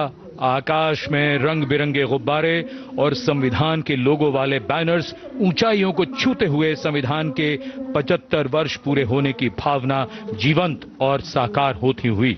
Hundreds of balloons in the colors of the national flag rising in the sky. A beautiful blue winter sky welcoming them in its warm embrace. The symbolic rising of the aspirations of a people who have always believed in the existence of a higher calling. This year, the release of these balloons also commemorating 75 years of the Indian Constitution.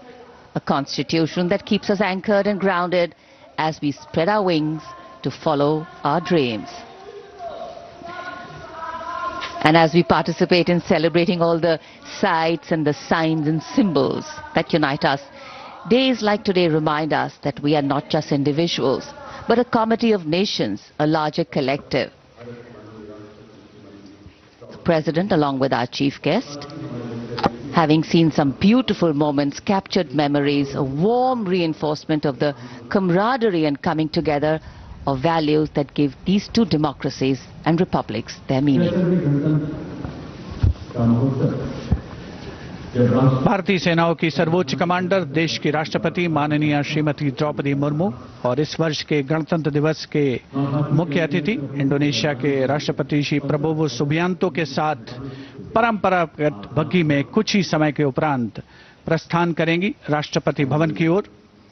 उन्हें विधिवत विदाई दी जा रही है। रक्षा सचिव श्री राजेश कुमार सिंह, रक्षा मंत्री श्री राजनाथ सिंह, रक्षा राज्य मंत्री Shri Sanjay Seth, chief of defence staff general Anil Chauhan, थल सेना अध्यक्ष जनरल उपेंद्र द्विवेदी, नौसेना अध्यक्ष एडमिरल दिनेश कुमार त्रिपाठी और वायुसेना अध्यक्ष air chief marshal Amarpreet Singh के द्वारा प्रेसिडेंट बॉडीगार्ड लाइंड अप।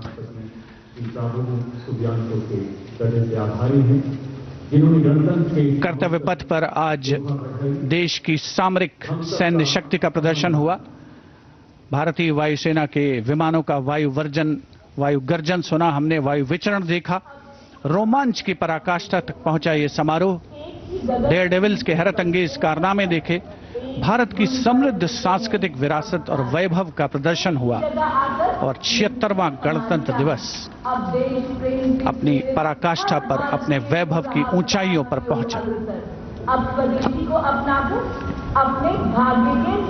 विरासत और विकास ये मंत्र भी है और विषय भी है, और उसी विरासत को दर्शाती माननीय राष्ट्रपति की ये बग्घी जो 4 दशक बाद कर्तव्य पथ पर लौटी,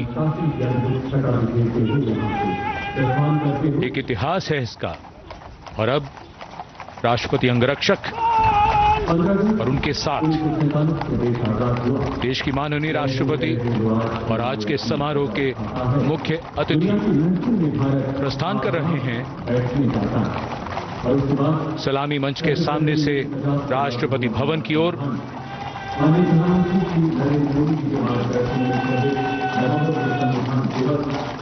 यहां दीर्घाओं में उत्साह।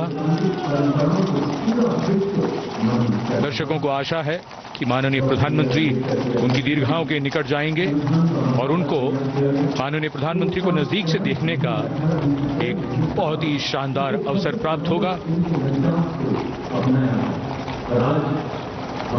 राष्ट्रपति अंगरक्षक समारोहिक दायित्व निभाते हुए आज के शानदार और भव्य गणतंत्र दिवस समारोह के बाद माननीय राष्ट्रपति को राष्ट्रपति भवन की ओर ले जाते हुए।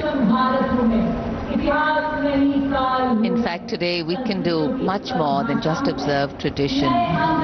Days like today bring us together as a people on whom rests the responsibility to rededicate, refine and repurpose our own individual effort for nation building, to pull back from the rigor and humdrum of daily life and see what kind of a country are we building, to realign some of our individual hopes and dreams with that of the nation and collective hopes and dreams.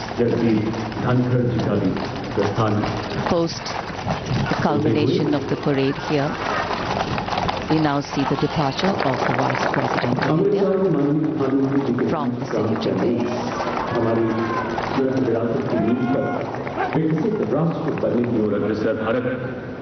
पिछले 10 सालों से उन्नति एवं उत्थान की जनभागीदारी को मान कर ऐसी गौरव रख रहा है वो Look at the miles we have covered, and of course, deep planning into the miles we have yet to cover. To bridge the divide, to bring in equity in all ways. And in fact, what we mentioned earlier, to bridge the divide is also what the Prime Minister is likely to do when he walks towards the enclosures to greet people from a closer vantage point.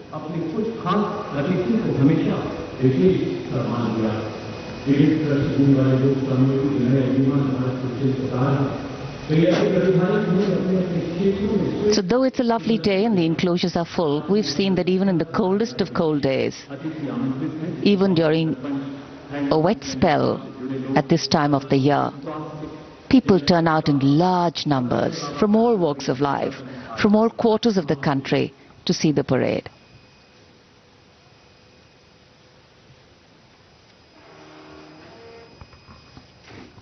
कर्तव्य पथ पर भव्य गणतंत्र दिवस की parade के उपरांत माननीय राष्ट्रपति महोदया का काफिला राष्ट्रपति भवन की ओर अग्रसर और माननीय प्रधानमंत्री महोदय उपस्थित जनसमूह में उत्कंठा है, उल्लास है, उमंग है, उत्साह है, उम्मीद है कि राष्ट्रपति महोदया के प्रस्थान के उपरांत माननीय प्रधानमंत्री महोदय जरूर उनके करीब आएंगे। और आप देख सकते हैं उपस्थित जनसमूह के चेहरे पर मुस्कुराहट। उन्हें आशा है कि देश के सर्वोच्च नेतृत्व को अपने बहुत करीब, बहुत पास महसूस करेंगे आज के इस राष्ट्रीय पर्व के पावन अवसर पर। और माननीय प्रधानमंत्री महोदय निराश बिल्कुल नहीं करते देशवासियों को। तिरंगे हवा में लहरा रहे हैं। बहुत ही शानदार खुशगवार मौसम राष्ट्रीय पर्व को एक नई आभा, नई गरिमा, नया सौंदर्य प्रदान करता हुआ। Well, definitely on days like today, national celebration takes on new meaning. Patriotism takes on a new flavor. And of course, celebrations come out in their entirety. हम सभी जानते हैं कि 26 जनवरी पर बहुत सर्दी होती है, लेकिन इस बार मौसम की बड़ी कृपा है कि न सिर्फ मौसम में ठंडक जरा कम हुई, उसके साथ साथ कोहरा धुंध बिल्कुल भी नहीं, धूप खिली हुई। जाड़ों में इससे बेहतर मौसम और क्या चाहिए। जिसे कहते हैं कि समारोह में 4 चांद लग गए सूरज की रोशनी से। Absolutely, and sometimes it is this paradox which gives real meaning to what we're trying to say.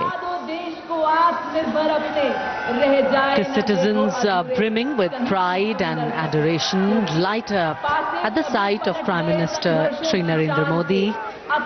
Their affection for him radiating like the sun illuminating in this clear blue sky. Their eyes sparkle with excitement, for today they stand not just as mere spectators, but as participants in a monumental celebration of democracy and national pride. In this vibrant tableau of humanity, the presence of our Prime Minister transforms the atmosphere into a festival of unity and camaraderie. As he engages with the jubilant crowd, each interaction feels significant. An affirmation of shared values and aspirations, and his approachable demeanor evokes a sense of belonging, making each individual feel seen and heard in this grand narrative of our nation.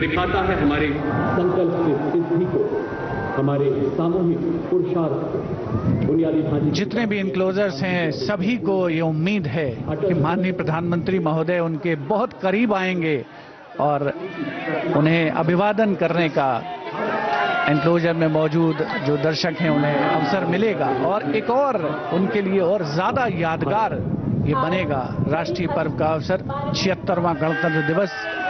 आप देख सकते हैं enclosures में देश के कोने कोने से पहुंचे जो भारत की विकास की यात्रा है उसके सारथी जिन्हें विशेष तौर पर आमंत्रित किया गया था वे भी बहुत आह्लादित, बहुत प्रसन्न और उल्लसित महसूस कर रहे हैं माननीय प्रधानमंत्री महोदय को अपने निकट पाकर।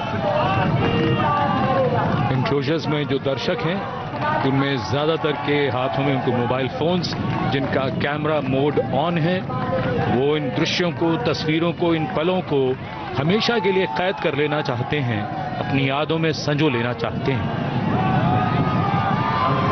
So well, it's become a tradition now. Wasn't earlier, but now is, and that's change. In fact, for any country on the move, the process of continuity, churn and change are the only constant. Paradoxically, that which has helped us grow in the past can actually limit our growth in the future. So the ability of governance to read the changing realities, to be able to initiate constructive change and yet to be anchored in the values of our constitution, that is the engine of a democracy that powers growth with equity and progress, with inclusion.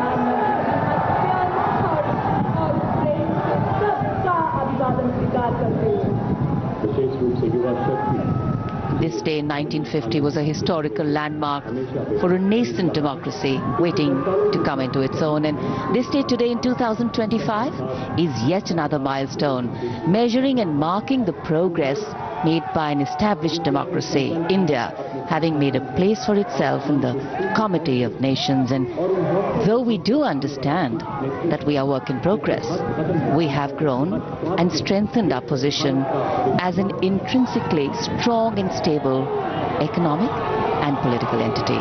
And keeping ourselves rooted in the values of equity, justice and fraternity, we continue to move forward, ensuring that the privileges of development percolate down to enable a better quality of life for every Indian.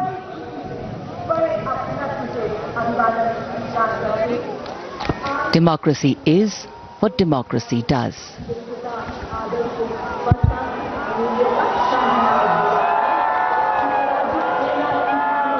ये संतोष की घड़ी है, यह आश्वस्त करती है कि हमारी विकास यात्रा सही दिशा में चल रही है। गणतंत्र के 75 वर्षों के बाद हमारी उपलब्धियां हमारा गौरव है, लेकिन मन कहाँ मानता है, उसे तो मोर चाहिए, कुछ और चाहिए। कल्याण का मार्ग पूरा नहीं होता, नए लक्ष्य जुड़ते जाते हैं। ये लगातार चलने वाली यात्रा है। For the young hearts gathered here, this day is not just a fleeting moment, but a milestone they will cherish deep within their souls. The mere act of watching their own Prime Minister wave at them becomes a symbol of connection, a cherished memory that will be etched forever in their minds. The day when they stood alongside the leader of the masses, the man who champions their dreams and aspirations. The excitement in the air is infectious, a wave of positive energy sweeping through the crowd as they bask in the joy of this momentous occasion.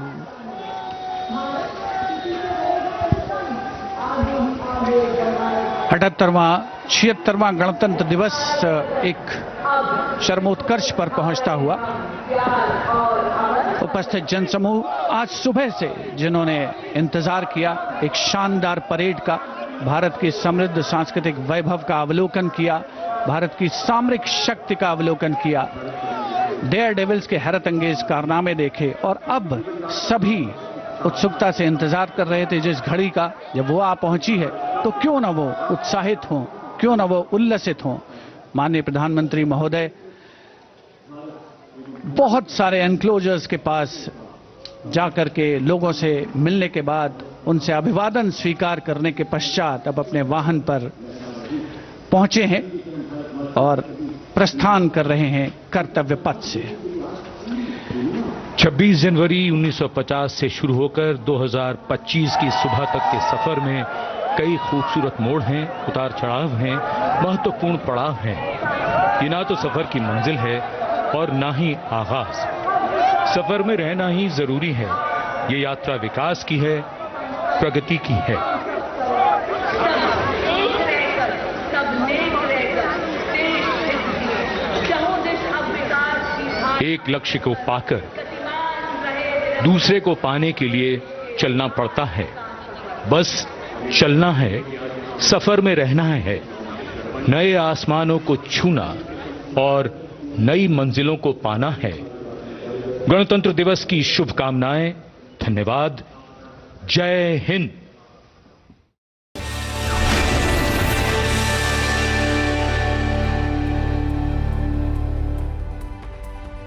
इसको घर पे लगाओगे तो शादी का तो पता नहीं, पर घर पक्का नहीं टूटेगा। रुंगटा नहीं तो घर स्ट्रॉन्ग नहीं। रुंगटा स्टील TMT बार एकदम सॉलिड। पहाड़ों में एक हाइकिंग स्टिक भी बन सकती है।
Galaxy Unpacked 2025, where we're about to put to test how great is S25 quite literally and is a game changer for gamers.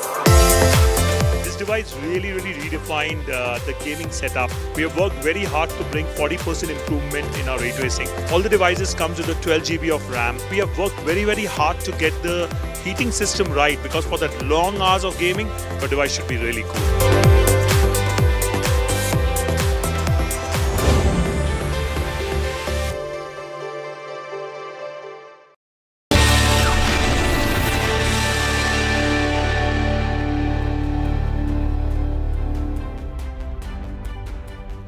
Hello and welcome. You're watching Republic. Wish you all a very happy Republic Day. Visuals on your screen just few minutes back showed the grand parade that was held at the Kartavya Path. Now we move on to our next segment, Proud to be Indian. Now, in the overwhelming male-dominated landscape of business, Bhavna Pagaria stands out as a remarkable figure who has successfully itched her name among transformative entrepreneurs. She achieved this by launching a groundbreaking venture called India Zona, with steadfast commitment to promoting homegrown talent. Now, Bhavna co-founder India Zona as a vibrant e-commerce marketplace dedicated to showcasing products that are made in India, handmade and sustainably sourced. Right, Tanisha, her visionary approach not only uplifts local artisans, but also champions sustainable practices, reflecting a deep respect for both culture and environment. Bhavna's unwavering determination, coupled with her innovative mindset, positions her as a trailblazer who inspires others to embrace the potential of indigenous craftsmanship and sustainability in the ever-evolving market. Let's take a look at what really is India Zona all about. In a male-dominated business landscape, Bhavna Pagaria stands out as a transformative entrepreneur. She co-founded India Zona, Bharat Ki Apni Dukaan, a platform dedicated to showcasing the best of made-in-India products. By uplifting local artisans and championing sustainability, Bhavna blends cultural respect with environmental consciousness. Let us participate in her celebration on this historical day as she launches the much-awaited website for India Zona, Bharat Ki Apni Dukaan.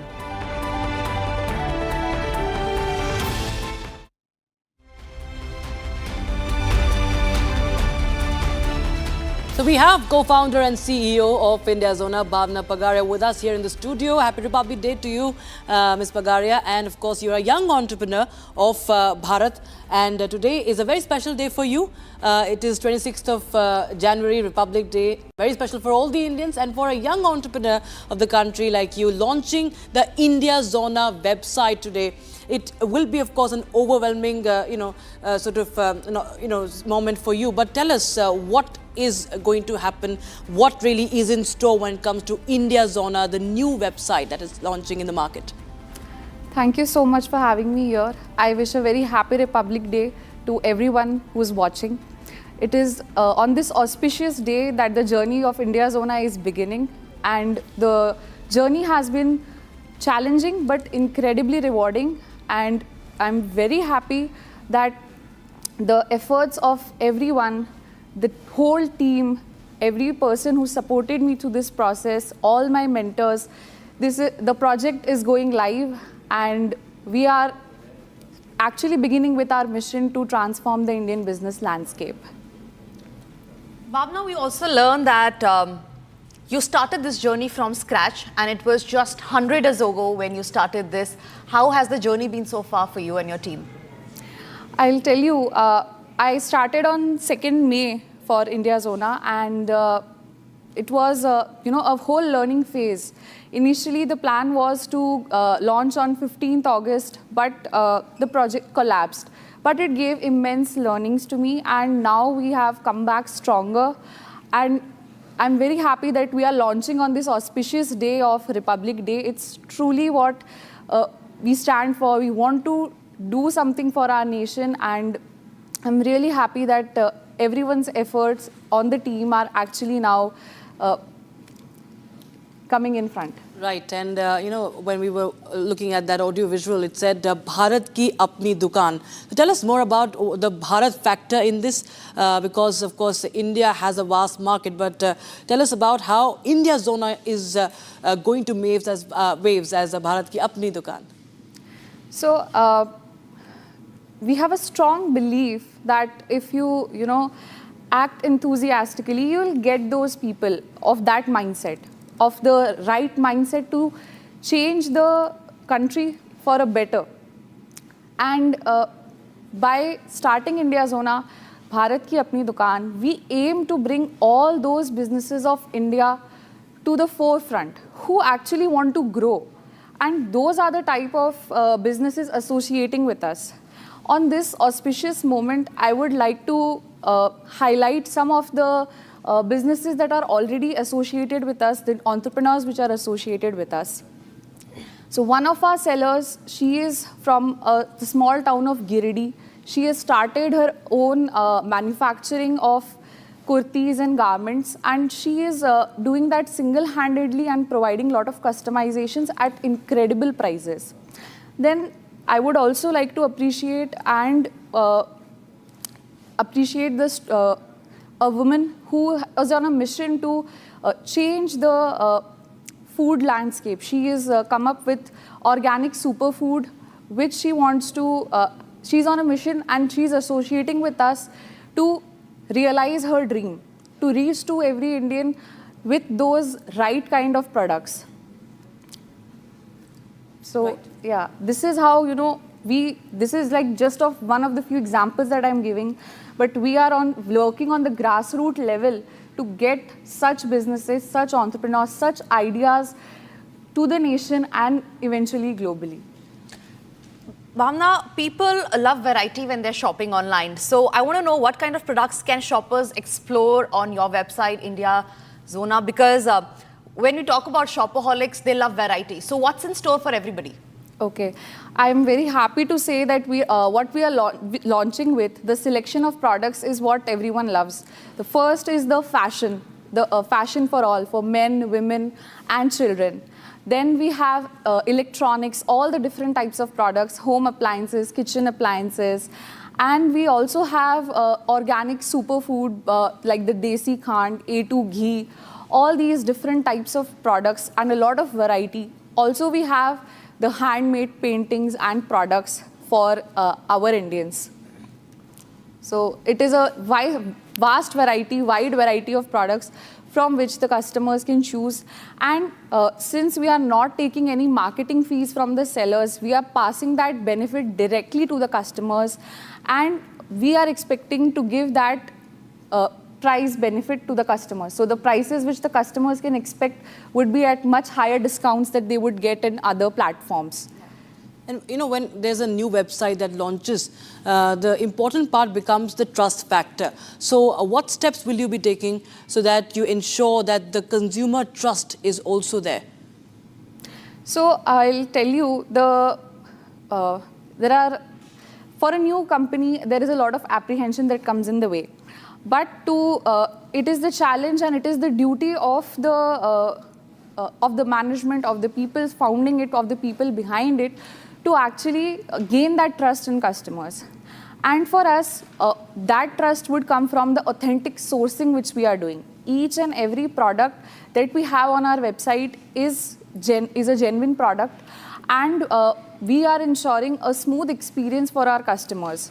We have our support team always available. If any customer faces any issue, we will be there to help them out.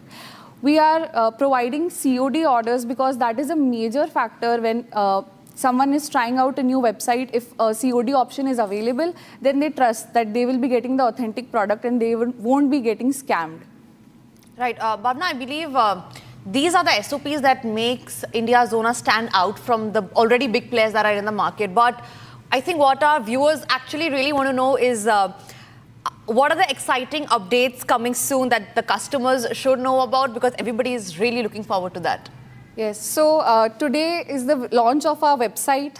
I would request everyone to check out our website and also place orders. Soon we will be going to launch our apps on both Google Play Store and Apple Store. It would be like Bharat ki apni dukaan in their mobile phone, always at the disposal to shop from. Right. And, the fact that there are already many players, many big players in the market when it comes to online shopping. So what will you tell our viewers that, about India Zona that sets it apart? What really makes it stand out? So I will tell you that the first thing that makes us stand out is the vision and with the intent which we are doing this business. So we believe that we don't need to run after the money. You have to run after the vision, after the purpose. Then money will just come in the way. So for us, our major duty is that we provide the best of the products to the customers. We provide them the best of the shopping experience with our swipe and buy, the trend sections wherein we are enabling shopping through videos. Customers can shop in a very engaging way and they can get the authentically sourced products. The type of sellers that we have from across the India. So the range of products that the customers will get will be unique, will be different, and will be truly Indian. So that is what will make us stand out, and the discounts which the customers will be getting. All these will add to the delight of the customer. Finally, Bhavna, let's talk about how customers and new sellers can make most of India Zona, because what is in store for them is what we really want to know. So today is just the starting of the journey, and in the upcoming phases, we are going to put a lot of investment in marketing through TV ads. A holistic marketing plan is what we are aiming. And we are not going to charge the sellers a penny for the marketing charges. And it is a call to all the sellers to associate with us right now from the starting of the journey to get the maximum benefits. Because this platform is made for the sellers, keeping them in mind. We want the Indian sellers to thrive. We want their business to grow. And that is how, we have designed our platform. So it's a call to all the sellers to come and join India Zona, to get the maximum benefits of our services and get the maximum reach to the customers through the marketing efforts that we take. And to the customers, I would like to say that you are all welcome to come and see the Bharat Ki Apni Dukaan and shop from us and, be a part of this change. Right, so you heard that from the CEO and co-founder of India Zona herself. It's Bharat Ki Apni Dukaan that is launching on the very special occasion of Republic Day. Tanisha, it's going to be a Made in India venture, and we have a young entrepreneur of Bharat as we celebrate the Republic Day, the 76th Republic Day. With that, thank you so much, Bhavna, for joining us here on Republic TV in our studios. With that, we sit to a very short break, viewers, but don't go anywhere. Our celebrations on Republic Day continue, and we continue to celebrate the Indians who contribute to national pride.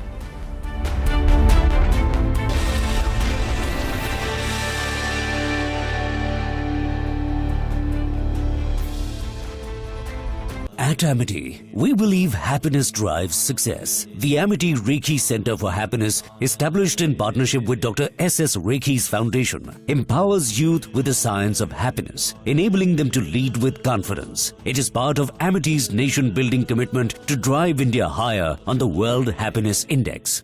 इसको घर पे लगाओगे तो शादी का तो पता नहीं, पर घर पक्का नहीं टूटेगा। रूंगटा नहीं तो घर स्ट्रॉन्ग नहीं। रूंगटा स्टील TMT बार एकदम सॉलिड। पहाड़ों में एक हाइकिंग स्टिक भी बन सकती है। केजरीवाल जी, दिल्ली की जनता आपकी वो विश्व प्रसिद्ध डुबकी की राह देख रही है, कब आप लगाओगे? और अगर यमुना जी में नहीं लगानी है तो कुंभ चल रहा है, वहां जाकर डुबकी लगा दो तो कम से कम झूठ बोलने के आपके जो पाप है वो धुल जाएंगे।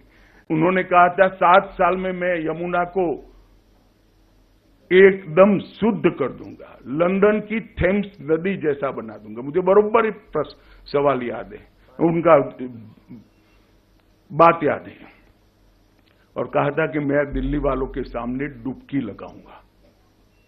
मैं आज केजरीवाल जी को याद कराने आया हूं। केजरीवाल जी, दिल्ली की जनता आपकी वो विश्व प्रसिद्ध डुबकी की राह देख रही है, कब आप लगाओगे? और अगर यमुना जी में नहीं लगानी है तो कुंभ चल रहा है, वहां जाकर डुबकी लगा दो तो कम से कम झूठ बोलने के आपके जो पाप है वो धुल जाएंगे। नई टर्मिनोलॉजी क्रिमिनल जस्टिस सिस्टम में श्री केजरीवाल ने इसको जन्म दिया है। बेल मिलते ही कहते हैं, देखिए मैं तो पाक साफ हूं। केजरीवाल जी, आप ना मुगालते में रहिए, ना जनता को मूर्ख बनाइए। ये बेल है, केस अभी चलना है।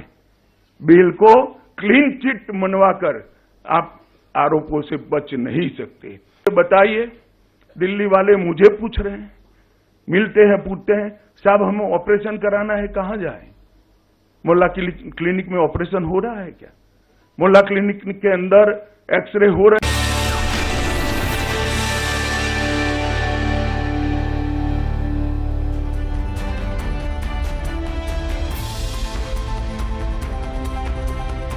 Welcome back, viewers. It's the fresh edition of Proud to be Indian as we celebrate Republic Day. We have achievers on the broadcast today and getting you one-on-one interaction with them here in the studio. And now we shift our focus to another achiever, very young achiever. So at a time where screens, digital distractions are dominating our lives, there's a remarkable 12-year-old boy called Arnab from Delhi who has done something really extraordinary, and he continues to do that. He completed a 1,251-kilometer cycle journey that began at the Kargil War Memorial in Ladakh and concluded at the India Gate in New Delhi.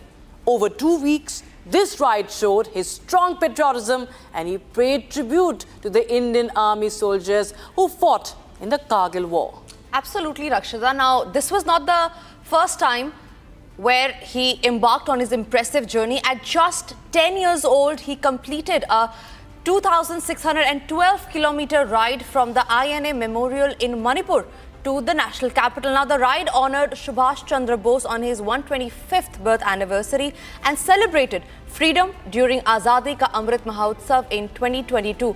Now, Arav's adventurous spirit and dedication have made him widely admired and earned him the Pradhan Mantri Rashtriya Bal Puraskar Award, highlighting his commitment to making a positive difference. Arav, we are extremely honored to have you here today. But before that, we will have a look at your journey, and then we have a couple of questions for you because we are really enthralled in knowing how has your journey been so far. Here's what Arav journeys look like. In an era filled with screen and distractions, one extraordinary boy from Delhi is making headlines. Meet Arav, just 12 years old. Arav is embarked on an incredible 1,251-kilometer journey starting at the Kargil War Memorial in the stunning landscapes of Ladakh and finishing at India Gate in Delhi. Over 2 weeks, this journey became a heartfelt tribute to the brave soldiers who fought valiantly during the Kargil War.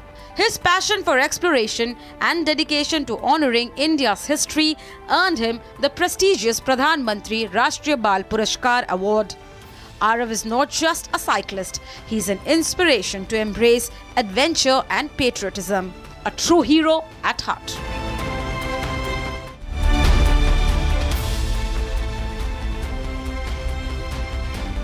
And we have the young champion in our studios. Arav, welcome.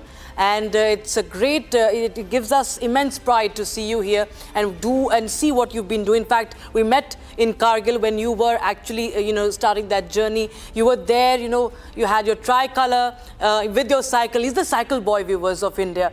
And the way, the sort of... old. When I was young, I stayed with my grandfather a lot and he told me stories about freedom fighters. I was the most inspired by Netaji Subhash Chandra Bose, and when our Honorable PM Shri Narendra Modi ji had unveiled the hologram statue of Netaji on his 125th birth anniversary, I had watched the program with my grandfather. So I had decided that to commemorate this, we should do something different, and I decided with my grandfather that I should cycle from Moirang, Manipur to New Delhi, because in Moirang on 14th April 1944, the INA had defeated the British Army for the first time and hoisted the INA tricolor on Indian mainland for the first time. Arav, your journey has been very, very inspirational. I mean, at such young age, you have been going out on expeditions. I want to know who has been your inspiration throughout, because I'm sure this journey, Rakshita, surely have not been easy for you as well at such a young age, starting this expedition. So who's been that one person who has been your inspiration that you always look up to? My whole family has inspired me, and my major inspiration is our Honorable Pradhan Mantri ji, Shri Narendra Modi ji, and my whole family too. And in fact, you just received that award, Pradhan Mantri Rashtriya Bal Puraskar, just recently. So what did Prime Minister tell you in that interaction? We saw videos of those, and did you get a chance to speak with him personally? Yes, I got a chance to interact with him, and I felt very happy and excited to meet him, and I felt very honored that I got a chance to interact with him, and it felt like a dream come true. Arav, when you're going on these long journeys, it's not just about few kilometers, it's about thousands of kilometers. I'm sure there are days when, you must feel that it's going to be a hard journey. It's not going to be easy. I'm sure you must know that. So what are the thoughts that run in your mind at that point in time? And how do you overcome hurdles when you're emotionally or physically tired? How do you overcome that? Before my cycle yatra had begun, I had practiced a lot, and when in Jojila, there was steep climbs and it was hard to cycle because of the wind. So, but I still did not give up when I saw the brave soldiers who were safeguarding our nation.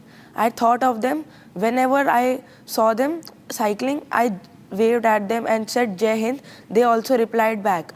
So when I thought that how they can stand in the cold and such harsh conditions and protect our nation why can't I do something for a nation too?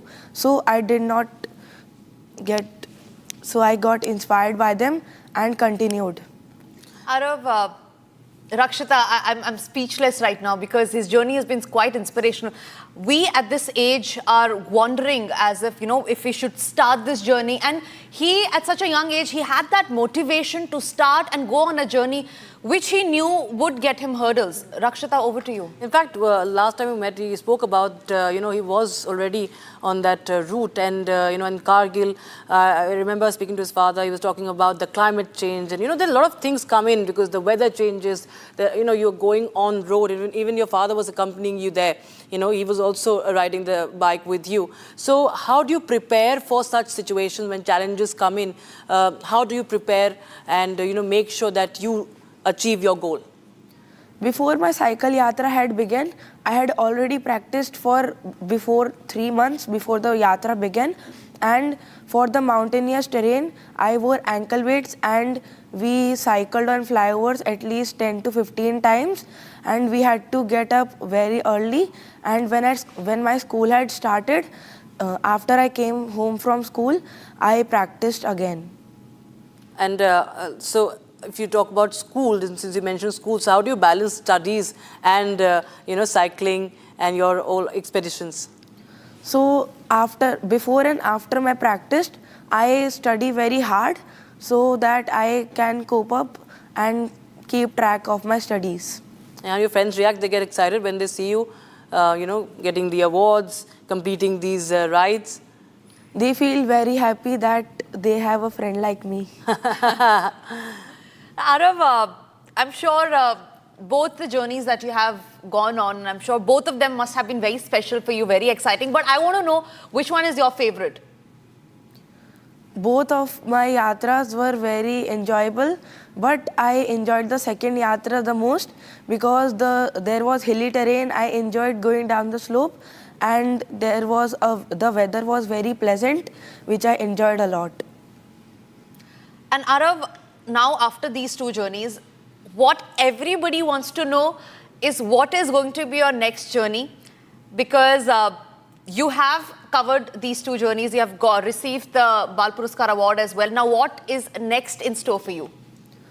So as you know that this year we are celebrating Sardar Vallabhbhai Patel and Lord Birsa Munda's 150th Jayanti. To commemorate this, we are currently planning to do a cycle yatra, but it is not completely planned right now. But what do you want to become? You want to become a cyclist? You want to become an athlete? What do you want to become, Arnab, when you grow up? In my future, I want to join the defense services and serve and protect the nation. Well, and I think he's sharing this at a very special moment. That is, celebration of 26th January. That is Republic Day, and we are all proud to be an Indian, and so is Arnab. And that, of course, is a strong message that he's sending out with his activities, with his achievements, and what he has just shared here at Republic Studio. Thank you so much, Arnab. It was a pleasure talking to you, and we wish you all the very best in your future endeavors. Thank you so much, Arnab. Thank you very much. With that, Tanisha, we'll slip into a very, very short break, and we'll be right back with our interactions from the studios with more Indians who are making us proud. Don't go anywhere.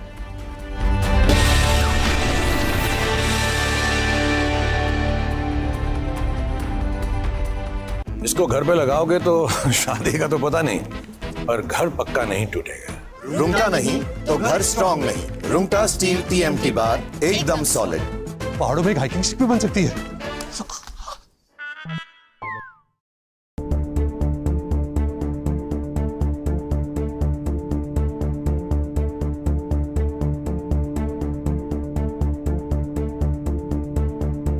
Провів сьогодні ставку, кілька питань.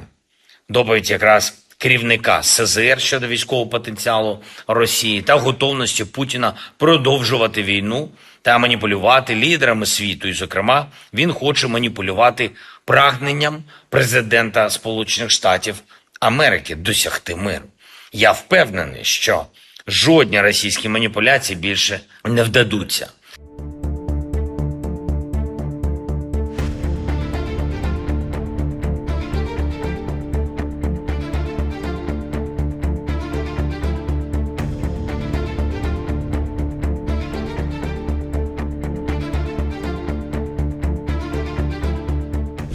меня всегда были деловые, исключительно деловые, но в то же время прагматические отношения и доверительные, я бы сказал. И я не могу не согласиться с ним в том, что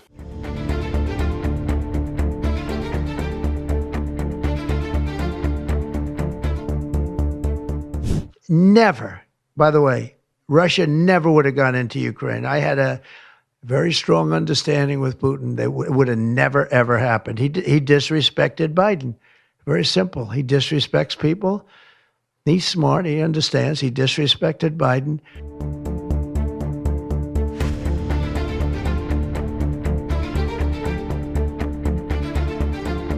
Действительно, нам лучше встретиться.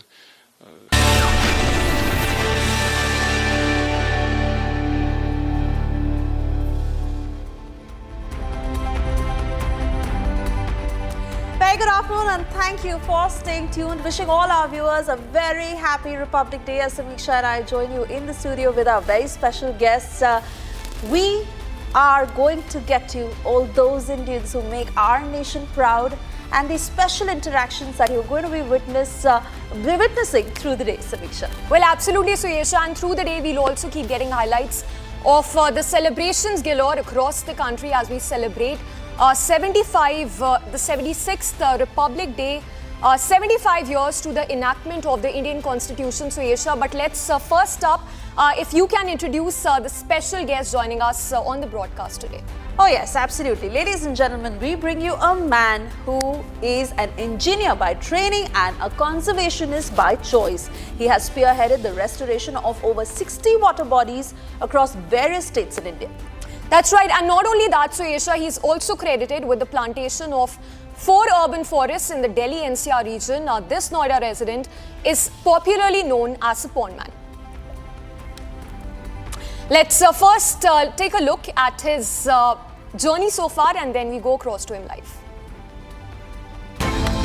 Popularly known as Pond Man, this Noida resident is reviving the country's water reservoirs and raising awareness in order to pave the way for a sustainable future. A youth icon and a TEDx speaker, he has motivated thousands of individuals and has grown to represent young minds. For his relentless efforts, Tanwar was praised by the Honorable Prime Minister Narendra Modi in Man Ki Baat and also by Uttar Pradesh Chief Minister Shri Yogi Adityanath.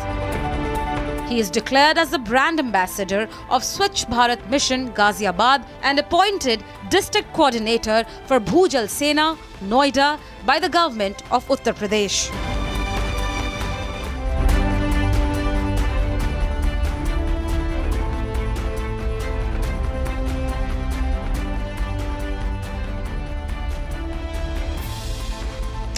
And joining us on the broadcast is Ramveer himself. Mr. Tanwar, appreciate you joining us in our special edition. First up, if you can begin by talking to us about how you began your journey. You grew up in a small village, Dadha in Uttar Pradesh. Depletion of water resources is something which pushed you in taking up the cause of environment. Talk to us about how difficult the journey was, given that environment is something where we do not see many individuals speaking out loud and even doing as much as should be done given the challenges that the country, the world at large is facing. Thank you so much, first of all, for inviting me for this special show. So as you told, I grew up in village Dadha. This is in Gautam Buddha Nagar, Greater Noida. So I started this work when I was doing my graduation. I have done B.Tech in mechanical engineering. So I thought that our natural resources like ponds, rivers, canals are being degraded and being converted into the landfill site or sewage systems. So we started it with my tuition students. I used to give tuition to my village kids. So we started it from a tuition center from my house only in village Dada, and we started it like a Jal Chaupal, like water meeting we can say. So after Jal Chaupal, we started to execute on the ground by cleaning the water bodies, by cleaning our surroundings, and later it converted in a whole mission of reviving the water bodies. Right now we are like working in 7 states of India, and we have a good team. We have restored more than 60 ponds, and we are also converting the landfill sites into urban forest. And as you told that we have converted almost 7 landfill sites into the urban forest in India. Oh yes, absolutely, Ramveer. In fact, we've seen those before and after pictures, and what a remarkable transformation. But obviously the kind of work that goes into it is not easy, and it cannot be one man's job, while you also inspire so many people, to come there on the ground to clean up. What are the challenges you face, and how difficult is that process? Yeah, there are lots of challenges when we do these activities. So first challenge is like people don't believe us that we can do it really. So क्योंकि हमें ये सब देखने की आदत सी हो गई है, गंदी तालाब होने चाहिए तो गंदे दिखने चाहिए, क्योंकि हमारी जो अभी की जनरेशन है वो इन चीज़ों को गंदा देखते हुए ही बड़ी हो रही है. उन्होंने दे कांट बिलीव कि ये बहुत सुंदर भी हुआ करते थे कभी. तो अभी तो ये ट्रस्ट डेवलप करना हमारे लिए सबसे बड़ा चैलेंज है कि yes we can do it.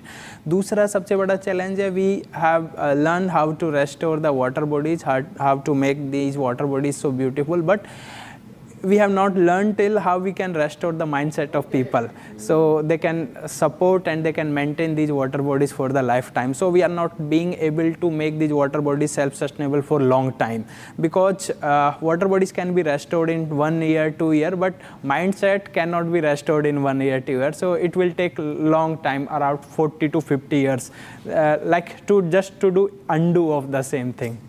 Yeah, that's the main challenge. Oh, and another challenge, like sometimes we face financial crisis because we need lots of machines, manpowers and equipments to do all these activities. So many times we have to wait just for financial support to do such of activities. Yes. Mr. Tanwar, I also believe that you are a TEDx speaker. Yeah. Tell us how difficult has a journey been to get the people along, because like I was telling earlier, it's not easy to get people along to work for a common cause environment, that is. How has TEDx essentially helped you in reaching out to more people? बिल्कुल, TEDx talks helped us a lot, because especially to reach out our youth. Because lots of youth, my friends, my colleagues and all the youth people watch the TEDx talks. So I delivered my first TED talk in 2019 I thought. So उसके बाद जो reach था वो people का वो बहुत ज़्यादा बढ़ने लगा. बहुत सारे यंगस्टर्स ने हमको सपोर्ट किया. Not only TED talk, we started a campaign called Selfie with Pond. So through the Selfie with Pond campaign we connected lots of youngsters in India. ये हमें लगभग 28-29 स्टेट से हमें वो सपोर्ट मिलने लगा, और इवन बहुत सारे अदर कंट्रीज से भी लोगों ने हमें सपोर्ट किया. तो ये बहुत अच्छा तरीका था जो लोगों से हमें सपोर्ट मिला. Even more than 10,000 youngsters supported us and we became a big team. आप कह रहे हैं 40-50 साल, but these 40-50 years are very, very critical when it comes to climate change, given how the situation is deteriorating at a very fast rate. And जैसा कि आपने कहा, एक तरफ से सरकार की मदद तो चाहिए in order to be able to implement the kind of programs that you want to be able to reverse what has already gone wrong. Yes. दूसरी तरफ से youth को inspire करना to be able to gather that kind of man-force on the ground. Collectively आप किस तरह से इस gap को bridge कर रहे हैं? So we are taking the support of social media platforms. So when we identify a water body which need our support, which need to be get rejuvenated, so what we do, we just click some pictures of the current condition, we post it on the social media platforms like Facebook, Insta, LinkedIn, and we seek support. We request the youngsters, the professionals, the doctors, engineers, everyone can support us in their way. So lots of people from the corporate backgrounds come in front to support us. Lots of the engineers, lots of environmentalists, they come and support us. So these are the way how we are just filling the gaps. And like I told, the Selfie with Ponds. So we have restored more like 20 ponds we have restored just because of the Selfie with Pond campaign.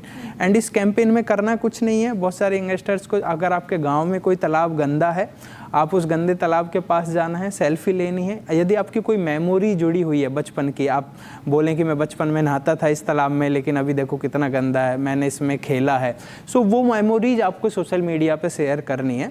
उससे क्या होगा, एक हमारी भी community develop होगी जो तालाबों के बारे में सीरियसली सोचते हैं, और दूसरे लोग भी इंस्पायर होंगे कि हाँ तालाबों के लिए हम भी कुछ कर सकते हैं। और आप ये सबसे ईजीएस्ट मेथड है कि आप तालाबों के लिए कैसे कंट्रीब्यूट कर सकते हैं।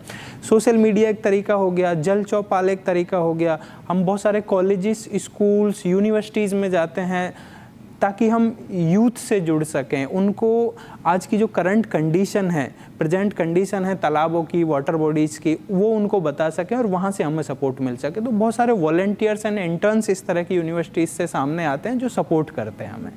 जी, और हमें थोड़ा सा और बताइए कि कितने सारे स्टेट्स हैं जहाँ पे आप काम कर चुके हैं अभी, और ऐसे कौन से स्टेट्स हैं जहाँ पे आपको लगता है कि अभी काम करना बाकी है, जहाँ पे डिप्लीशन बहुत तेज़ी से हो रहा है? बिल्कुल, अभी हम जैसे यूपी में हम काम कर रहे हैं, सहारनपुर है, गौतम बुद्ध नगर है, बुलंदशहर है, हापुड़ है, नोएडा, गौतम बुद्ध नगर, गाजियाबाद, बहुत सारे डिस्ट्रिक्ट्स में हम काम कर रहे हैं। ऐसे ही हरियाणा में पलवल है, मानेसर, गुड़गांव, इधर राजस्थान भिवाड़ी है ऐसे, और उधर एमपी में कर रहे हैं, गुजरात में कर रहे हैं, कर्नाटका में कर रहे हैं। तो ये बहुत सारे स्टेट्स हैं जहाँ पे हम काम कर रहे हैं। ऑलमोस्ट अभी हम 7 स्टेट्स में हमारे पास रनिंग प्रोजेक्ट्स हैं, और हम चाहते हैं कि बहुत जल्दी हम दूसरे स्टेट्स में भी काम करें। जैसे पंजाब में अभी बहुत ज़रूरत है। पंजाब का अगर आप ग्राउंड वाटर देखेंगे तो लोगों को ग्राउंड वाटर की वजह से कैंसर बहुत ज़्यादा हो रहा है।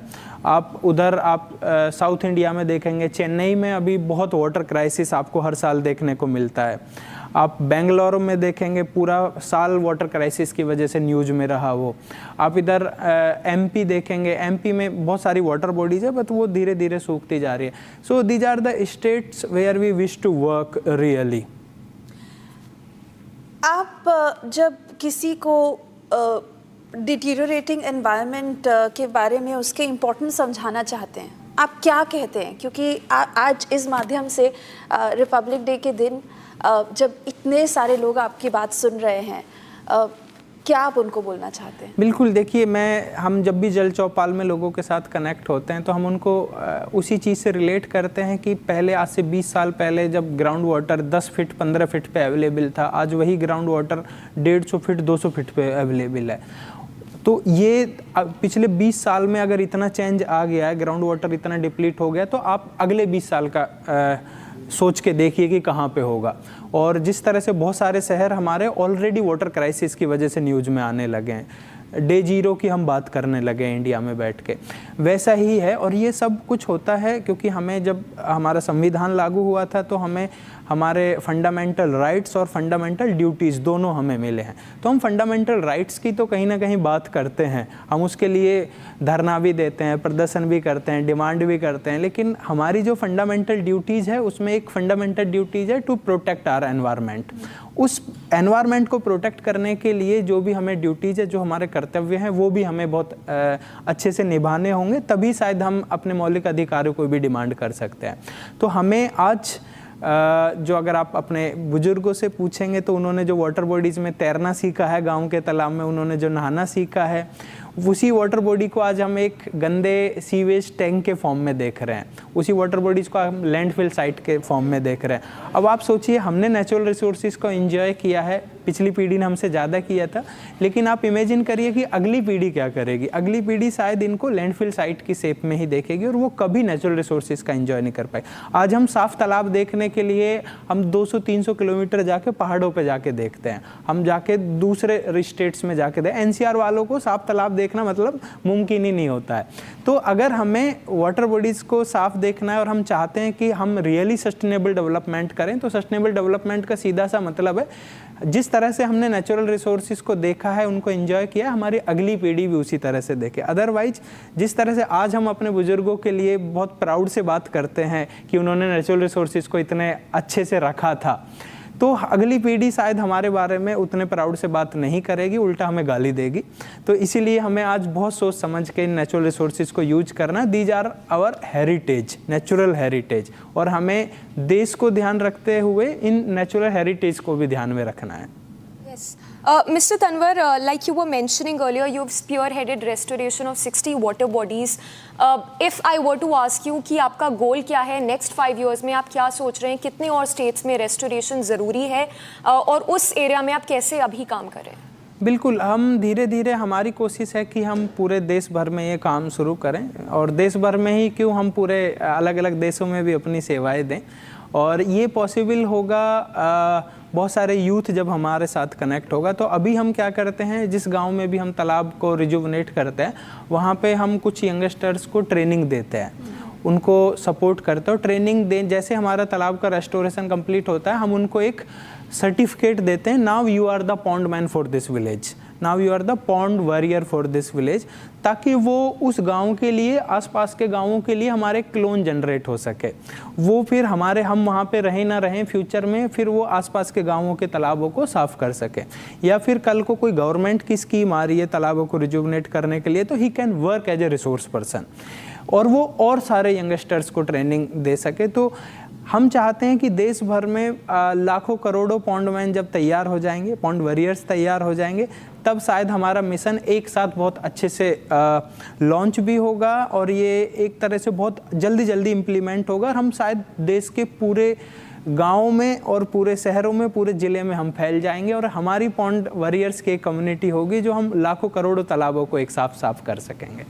तनवीर जी, आपका शुक्रिया करना चाहेंगे हमारे साथ आज जुड़ने के लिए, हमारे स्टूडियो में आने के लिए, और इतनी ज़रूरी बात सभी तक पहुंचाने के लिए। It is extremely important that we wake up and we shouldn't actually be having conversations about day zero. It is concerning, as you say, especially for the generations to come. So I hope this message has gone across to all our viewers who are listening to you at this point on Republic Day. We have to slip into a very short commercial break right now. We'll be back on the other side as we continue with our special broadcast. Do stay tuned.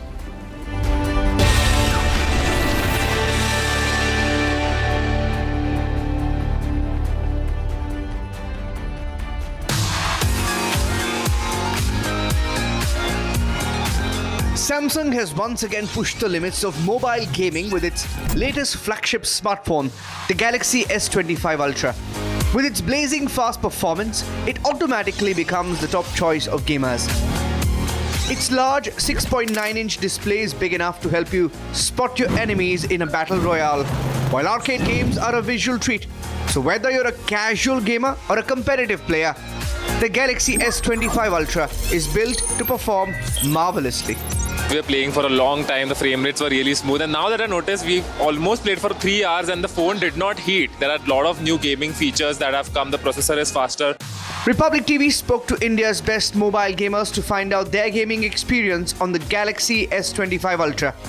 Samsung's top brass also highlighted how the new Galaxy S25 Ultra is set to transform the mobile gaming industry in India.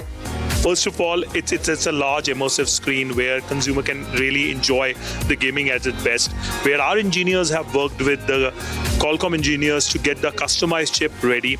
All the devices comes with a 12 GB of RAM. We have worked very hard to get the heating system right, because for that long hours of gaming, the device should be really cool. Powered by Qualcomm's latest and greatest Snapdragon 8 Elite chipset and paired with a super fast 12 GB RAM, the Galaxy S25 Ultra breezes through even the most demanding titles with ease. Get ready for ultra smooth gameplay with adaptive 120Hz refresh rates on the stunning AMOLED display, all while maintaining silky performance and minimal lag.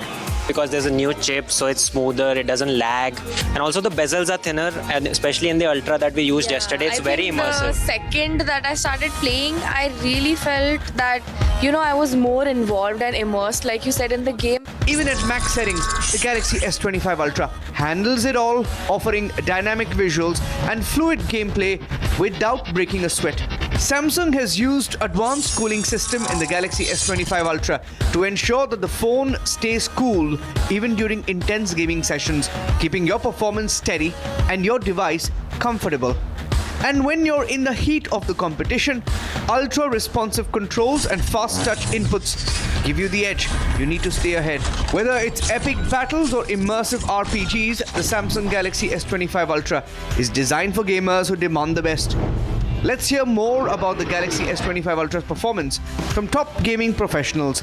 पहले ना phone corner से थोड़ा sharp थे तो grip अच्छी नहीं बनती थी, बट इस बार वो कर्व कर दिए जिससे ना अभी गेम खेल रहे थे तो कितनी भी देर खेलो ना आपको ऐसा अनकंफर्टेबल, क्योंकि फ़ोन का वेट भी जो है लाइट हो गया काफ़ी, बिल्कुल फील नहीं होता है वैसा. Samsung has been way ahead of its time.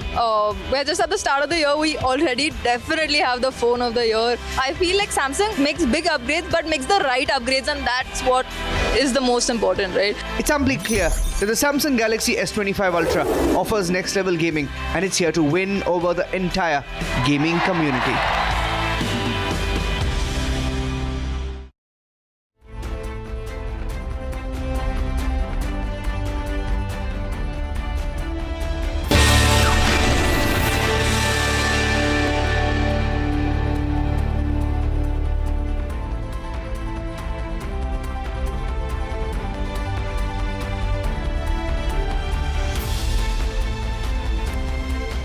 Welcome back, viewers. Major Padma Pani Acharya was a martyr in Kargil War who was posthumously awarded Mahavir Chakra, India's second highest military honor.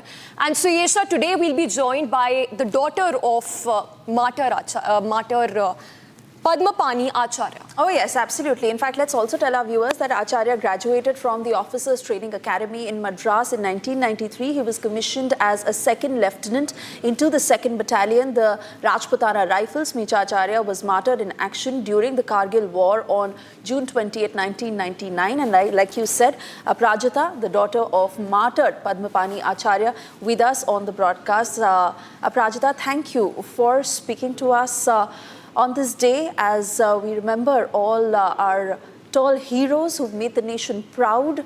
What are your most fond memories of your father, and how he has inspired you to take on life in every which way?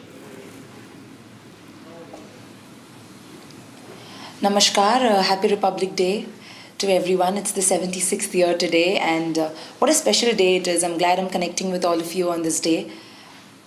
While I was born 3 months after my father made the supreme sacrifice, I do have some memories from the stories I've heard of him, especially with regards to Republic Day. So when my father decided that he wanted to join the army, he was very clear that he wanted to join to Rajrif, that he wanted to combat the enemy, and that he wanted to lead the regimental contingent in the Republic Day parade, an honor that he embraced in the year 1997. And there's a short clip of that available now quite recently. I think last year the government put that up on YouTube, and it was fantastic because that was the first video I watched of my father, and how inspirational it is, truly. And the identity as Indians, I mean, what a wonderful day. It's a day that I remember growing up just eagerly sitting in front of the TV with the family, watching the Republic Day parade and watching all the marching, deciding which regiment has marched the best, and amongst the forces, as well as seeing the state tableaus. Yes. Yes, Aparajita, if you were to share one memory with the people who are watching the broadcast of the life of your father, how difficult it was to stay away from his family while he was on duty working for the nation. Absolutely, especially in a time, given that the Kargil War itself happened in 99, and before that, the 6 years of him being in service was a time where communication and connectivity, we didn't have the luxury of a lot. So a lot of what I know of my father is through his letters, because he often wrote letters back home, and even from the field, even when he was at war, he wrote a lot of letters back home. And while one cannot really assess what was going on, one could tell that it was a tense environment. He tried to keep it light. He tried to be optimistic. He tried not to let the worries and the gruesome scenes he had seen at war kind of travel back home. So he always tried to put on a very brave front, and he was so good at performing these, and at really embracing the various roles parallelly in life. Of course, he was a soldier, he was a company commander, he was an officer, but he was also a father, he was also a husband, he was also a son, he was also a brother. And I think he performed all those duties to the best of his ability. Absolutely, Aprajita. And there's that very thin line between that pain of having lost your father and that sense of pride that you feel for how he has sacrificed his life for the nation and how he's made the whole family proud and the entire nation proud. And when people talk about him as a war hero for the sacrifices he's made for the country, how do you feel?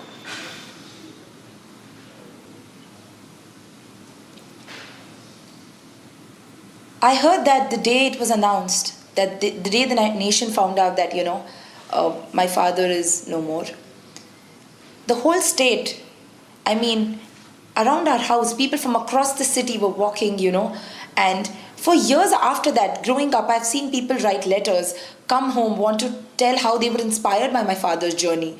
People who've never met my father, just read his story, but so inspired.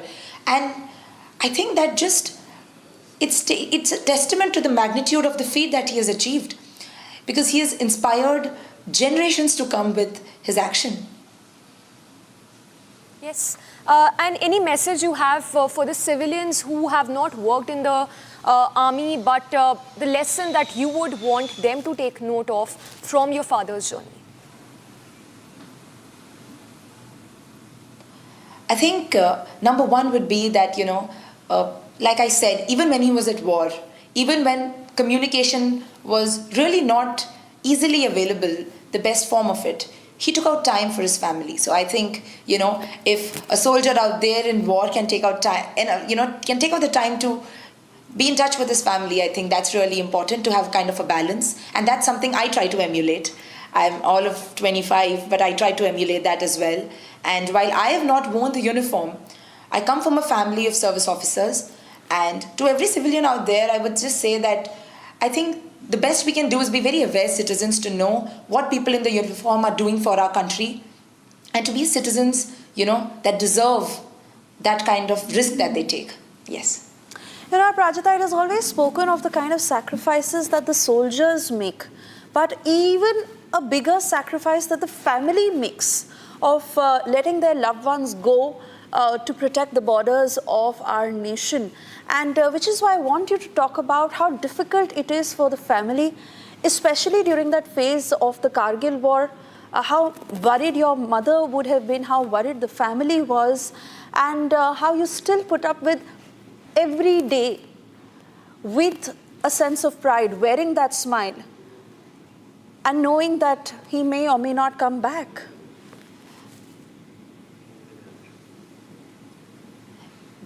That's actually so true, because I look at my family and I think they are the strongest people I know. I mean, while my father had to take some tough decisions, I think they had to support those decisions and deal with the consequences of it. And I think that takes a lot of valor in itself.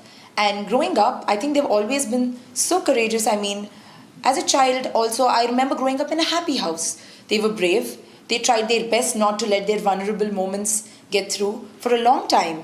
And I think they're truly, a soldier's family is the strength of a soldier.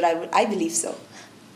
Yes, and lastly, if you would want to mention about the last letter that your father had written, if I'm not mistaken, that was the last letter that he received was from his father. In response to that, he'd written his last letter. He, of course, did not know that it was his last letter. If you can talk to us more about what was mentioned in that last letter that your father had written to his father. Yes. For the world, Major Padmapani Acharya was the hero of Dras, yes. But a lesser known fact is that in the Kargil war, his code name was Arjun. So he thought, he had suggested the idea to the CEO of the unit that all the officers are given the names of the Pandavas. And he believed a lot in the Mahabharata and in the duty of a warrior. So he felt that as a soldier, as a warrior, one could really emulate the position Arjun was in. Critical decisions and moments of self-doubt, but a duty to fulfill, a dharma to fulfill.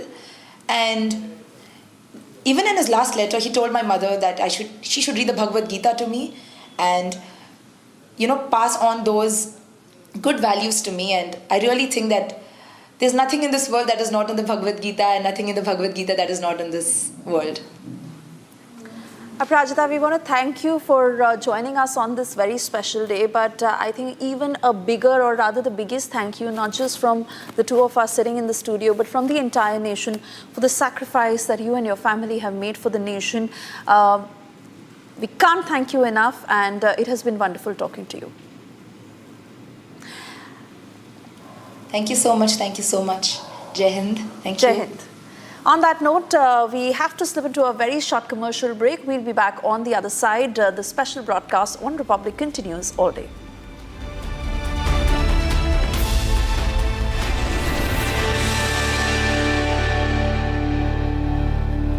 At Amity, we believe happiness drives success. The Amity Reiki Center for Happiness, established in partnership with Dr. S.S. Reiki's Foundation, empowers youth with the science of happiness, enabling them to lead with confidence. It is part of Amity's nation-building commitment to drive India higher on the World Happiness Index. इसको घर पे लगाओगे तो शादी का तो पता नहीं, पर घर पक्का नहीं टूटेगा। रूंगटा नहीं तो घर स्ट्रॉन्ग नहीं। रूंगटा स्टील TMT बार एकदम सॉलिड। पहाड़ों में हाइकिंग स्टिक भी बन सकती है।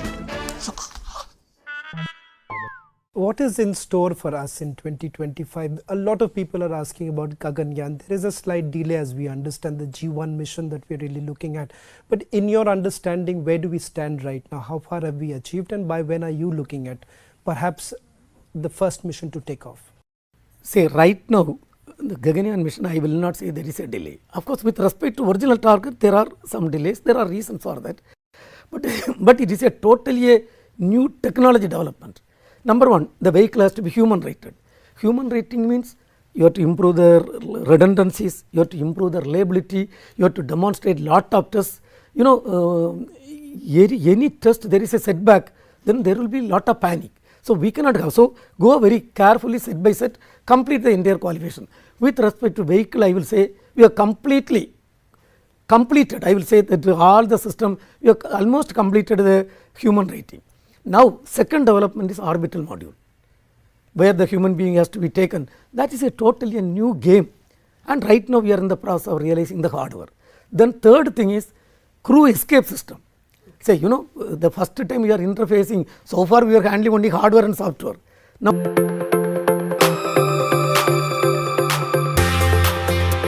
this is day 2 of the Mega Galaxy Unpacked 2025, where we're about to put to test how great is S25 quite literally, and is a game changer for gamers. This device really redefined the gaming setup. We have worked very hard to bring 40% improvement in our ray tracing. All the devices comes with a 12 GB of RAM. We have worked very hard to get the heating system right, because for that long hours of gaming, the device should be really cool.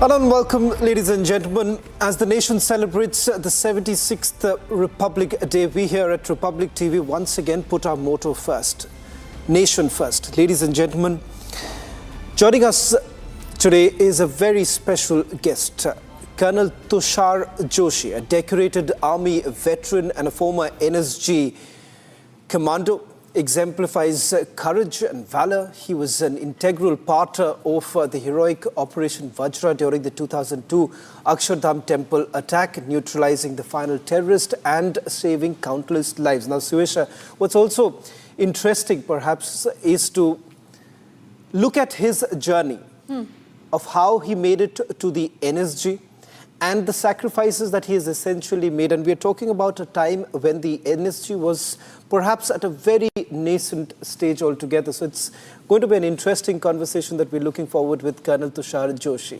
Oh yes, absolutely. A true national hero, Shavan. Colonel Joshi's contributions to national security are certainly something that have inspired generations. His unwavering dedication to protecting our nation's sovereignty showcases the spirit of service that defines India's armed forces. Before we actually have this conversation with him, let's take a look at how his journey has been.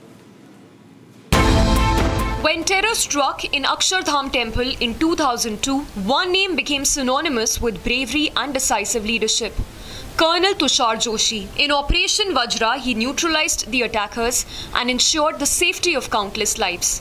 For his valor, he was awarded the Sena Medal. Today, we salute this national hero, whose dedication and courage exemplify the indomitable spirit of our armed forces.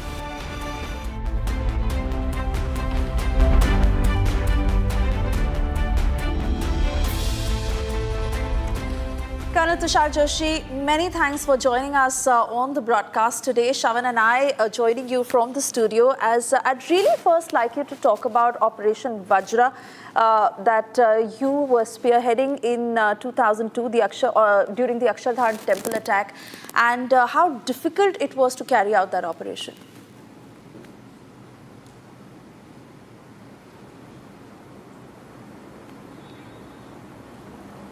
Yeah, firstly, let me wish everyone a very happy 76th Republic Day on this very glorious occasion. Let's all come together to celebrate the spirit of Swarnim Bharat, Virasat or Vikas.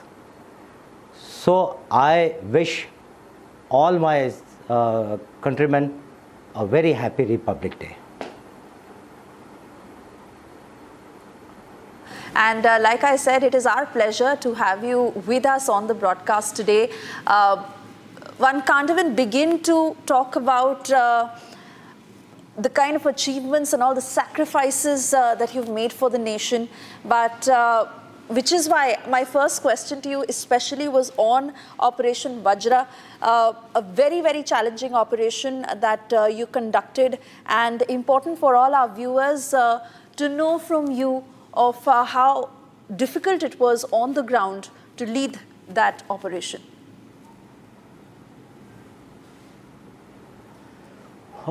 Firstly, this operation was of the national prestige, and I and my team and my complete squadron and my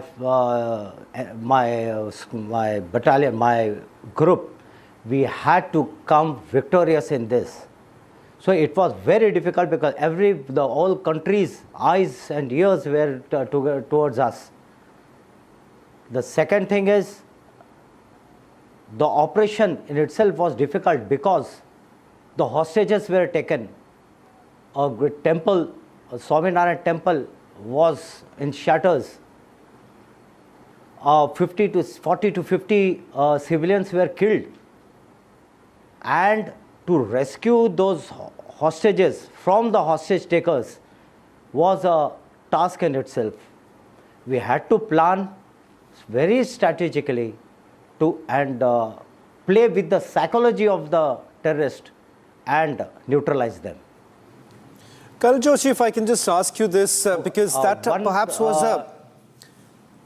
Colonel Joshi, that perhaps must have been the most critical operation for the NSG, because we are talking about at a time when this was just a few years after the inception of the NSG. So at a very nascent stage, we are looking at a very complex operation on the ground. Was there a single moment where you essentially felt that things were slipping out of your hand? How critical was it for you? And is there something that we do not know about the operation, something that you can tell us about? Yeah, firstly, let me tell you, the NSG was not so young during my operation. It was on 24th, 25th September 2002. So it was, the NSG was raised in somewhere in 1985. However, this was the first, we can call it a surgical operation of its kind. Now, the most important, the problem which you had, the question you had asked, at what juncture that I felt the things were slipping out of my hand. It was when the hostages were I knew where the hostages are. They were in the auditorium, and they were in the captive of one hostage taker, one terrorist. Now my problem was, I couldn't have blasted the door and gone inside like usually we do, but because there was a likelihood of any collateral damage. So I had to really play with the psychology of the terrorist.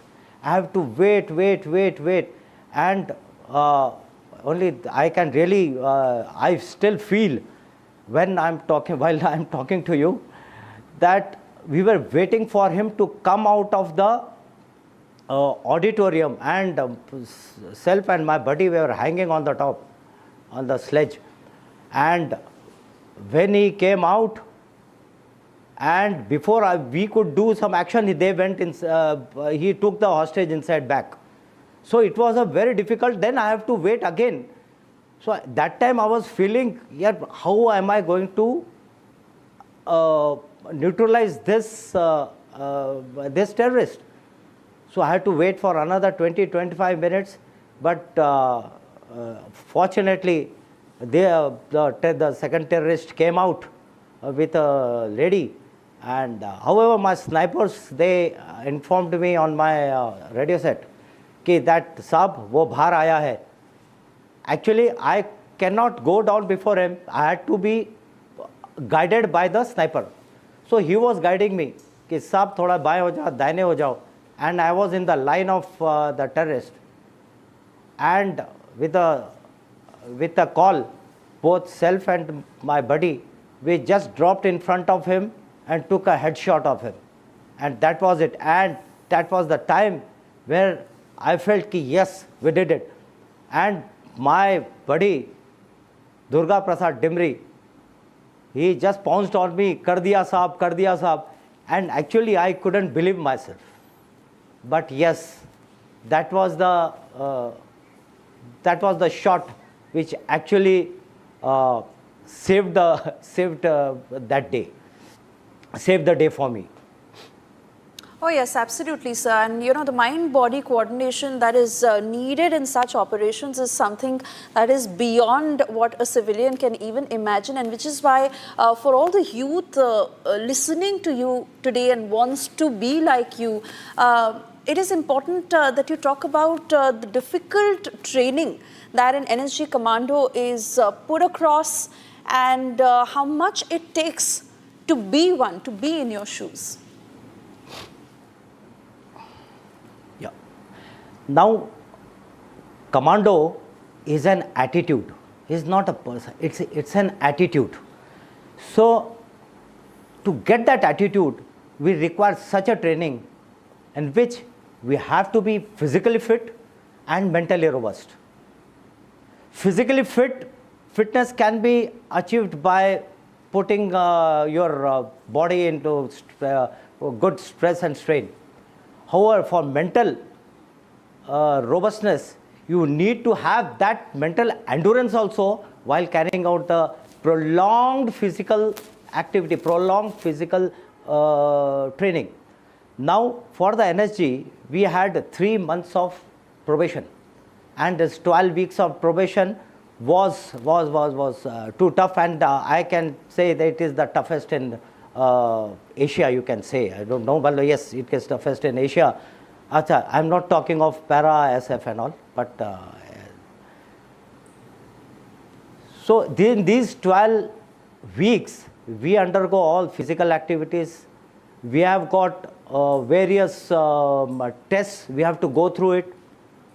We have got obstacle courses, we have 26 obstacle courses, we have to cross those in that training, and they are so difficult. And alongside, we have to take care of our body also, of any injury. If any injury occurs, it is near to the fatal, because we had cases where officers and people and Jawans, they have broken their spines and they have been crippled for the life. So we have to take care of our body also, of the injuries also, and with and we have to undergo such tough training. Colonel Joshi, many would wonder, looking at the trajectory in your career, how exactly did you perhaps take the decision of joining the NSG? Because, as I said, not many would have really opted for this, and the kind of training that the NSG goes is completely different from your, perhaps, the move that you essentially made. What went through your mind when you took that decision of becoming a Black Cat commando? When we join our units in the army, so we have got a parent unit. When we join our units, so first 5-6 years, those are your formative period, where you are preparing yourself in the battalion. So during this period, what happens is our seniors and our commanding officers, they watch us, in what field this particular officer is, in what field he is good, in which field he is good. So they keep a watch of that. I was physically very fit, and I was good in all sorts of any physical activity. Though and studies not so very good, but yes, in physical activities I was good. In operations I was very good. So my commanding officer, because commanding officer is the one who plans the career of his officers and the command under him. So my CO then, Colonel SS Bajwa, he said ki Tushar, he is fit to be in NSG. So during my time, there was no volunteering as such. It was that ki jahan tumhari posting hoge wahan chale gaye. But my CO, he thought ki yes, he is good in NSG, and he had that knack of identifying a person, his qualities, his capability. So he thought that I am fit to be and to go in NSG and become NSG commando. And so it was a surprise to me when I got the posting orders. He called me, Tushar, you are being posted out. I said, thank you, sir. You are posted to NSG. You will be undergoing 3 months training. Right, sir? I pushed off for the probation and in October 99 or so. And by December 99, I completed that. And by God's grace, I have come out with the flying colors. Oh yes, absolutely. And you make all of us proud. You make the entire nation proud. But, sir, before we let you go, for an able soldier like you, who's put his life at stake for the country, not one but many a times, it is important that you talk about the kind of sacrifice your family has made parallelly, not knowing whether you'd come back home on that particular day when you're leading that operation. And if there is a sense that you felt with regards to the kind of sacrifices you've had to make in terms of your family when you've gone on operations like these. Yeah, I will just divide this complete question into two. Firstly, during my Operation Akshardham Se Vajra Shakti, when I was hanging on that sledge on the door waiting for the terrorists to come out, that time lot of things were going into my mind. I was speaking to my buddy who was hanging alongside. I told him, Durga, डर तो नहीं लग रहा है? तो दुर्गा ने, he said, नहीं साहब, आप मेरे साथ हो तो मुझे किस बात का डर? That confidence in me, I was very lucky to have people like this. When I was hanging there, because I asked this question, how is your family and everything at home? My reason to ask that question was because back home, my wife was pregnant with my son then, I don't know, my wife was pregnant, and I had a 1.5-year-old daughter. And I have got no qualms in saying when I was hanging there, I was really, I was scared. Ki what will happen if something happens to me? Or what will happen to them? But this is what the training teaches us. Dar ke aage jeet hai. We have to come out and we have to show a brave face in front of my command. If I fear, then my whole operation can be jeopardized. Back home, my wife was struggling. She was watching on TV. Under the scroll was coming. 2 commandos martyred. And my wife was thinking, I don't know, because she had no information, nothing coming from the battle from the conflict, from the 0 point. So no news she was getting, only she just read that 2 martyrs, energy commandos martyred.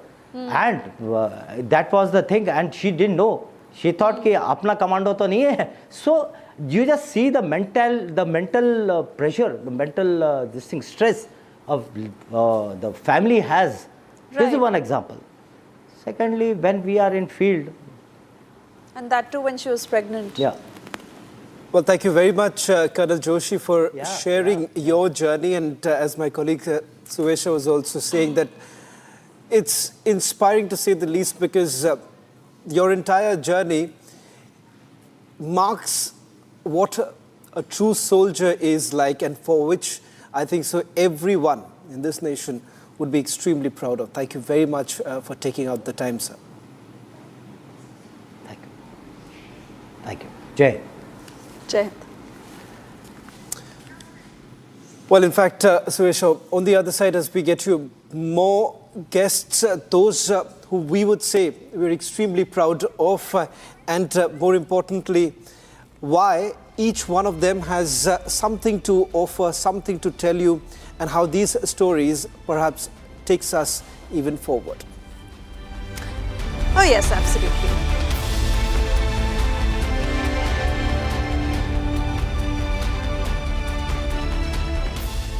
इसको घर पे लगाओगे तो शादी का तो पता नहीं, पर घर पक्का नहीं टूटेगा। रुंगटा नहीं तो घर स्ट्रॉन्ग नहीं। रुंगटा स्टील TMT बार एकदम सॉलिड। पहाड़ों में एक हाइकिंग शिप भी बन सकती है। Elon Musk, how do you really look at him and the kind of competition that he's brought into the space program? India obviously has had an arrangement with SpaceX. His statements, colonization of the Mars, how do you really look at all of the statements that he has made and Elon Musk's competitiveness that he has brought into the space programs? No, I have got great respect to him, because he has brought a lot of things inside, including the recovery. All these things he has brought, I have got great respect for him. But I want to tell, India is a country, our space program is not, we are not going to compete with anybody. Okay. We are very clear, our program is meant for serving our country. Okay. And if you see the past, we have started the human spaceflight program just a few years back. Initially when we started, our objective was to serve the country in telecommunication, teleeducation, telemedicine, then disaster warning and management, then earth observation, and lot of applications, and ocean monitoring, all those things. So at that point of time we were not concentrated, but now we have started. Now space docking experiment, 10 years back or 20 years back we were not that keen. Today, yes, it is the need of the hour. When you talk about huge program, it is required. So we don't compete with anybody, because our program with the budget, what our government is giving, within the government constraints, Honorable Prime Minister is so much supporting, but then it has to serve the common man of this country. And of course, scientific discovery has to come and lot of things has to happen. So, in a nutshell, to this question, I respect Elon Musk. Yes, he is a different person with a great thing. Say, slowly, I can understand his capability. And India is, we are putting strong foundation. When you move, say 20 years back, cryo development, when you look, we were not even, we were very, very, maybe in the 10th standard level. Today, we have reached a maturity level. And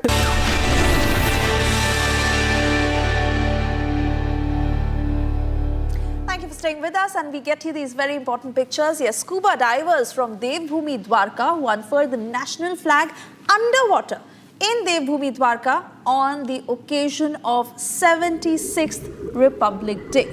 Take a look at this video.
Director, the taste of success.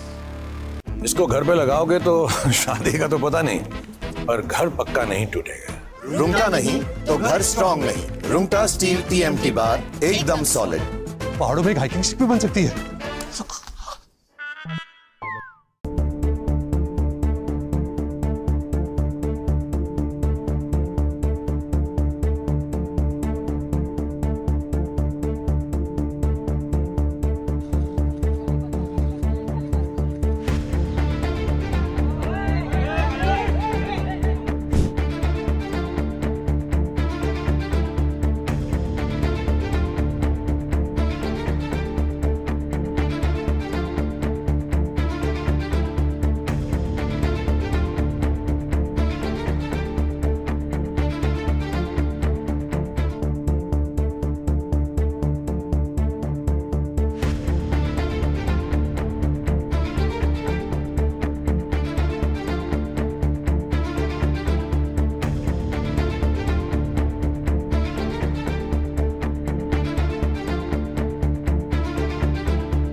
Indeed, it's a great success for India because finally the Supreme Court of America has dismissed the review petition of Tahaur Rana. I say it's a success for India because Tahaur Rana and David Headley are the close links behind the terror attack of 26 November. By extraditing Tahaur Rana, India will get also the more information and evidence in respect of the involvement of some of the Pakistani people, including the Pakistan security apparatus. I must say that David Headley has given such revelation and evidence in Mumbai court, also produced the email correspondence showing the links between Lashkar-e-Toiba and Pakistan ISI army officers. So I am very optimistic that Tahaur Rana extradition will give more evidence about the involvement of some of the security apparatus of Pakistan.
broadcast, and once again wishing all our viewers a very happy Republic Day. Shavan and I in the studios as we get to Indians that the nation is truly proud of.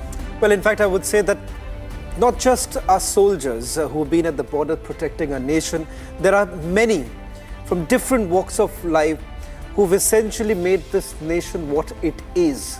And perhaps it is time, ladies and gentlemen, to basically celebrate that situation. Oh yes, absolutely, Shavan. And needless to say, art makes the artist immortal. Arun Yogiraj, who's our next guest, a sculptor from Mysore who crafted Lord Ram's idol from a black granite, but his fine craftsmanship poured life into the lifeless idol. This amazing work that has earned him praises and blessings, etching his name in the sands of time forever. Arun started his journey in the corporate world, but his passion for sculpting pulled him back to his roots. Arun's sculpting work is known to the world. His impressive portfolio includes a 30-feet statue of Subhash Chandra Bose. The center of attraction is the grand canopy behind the Amar Jawan Jyoti behind the India Gate.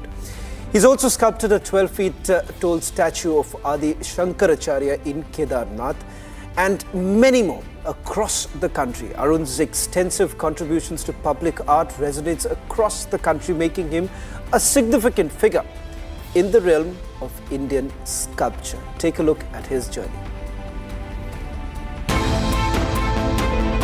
Meet Arun Yogiraj, a visionary sculptor from Mysuru, who brings stone to life through his craft.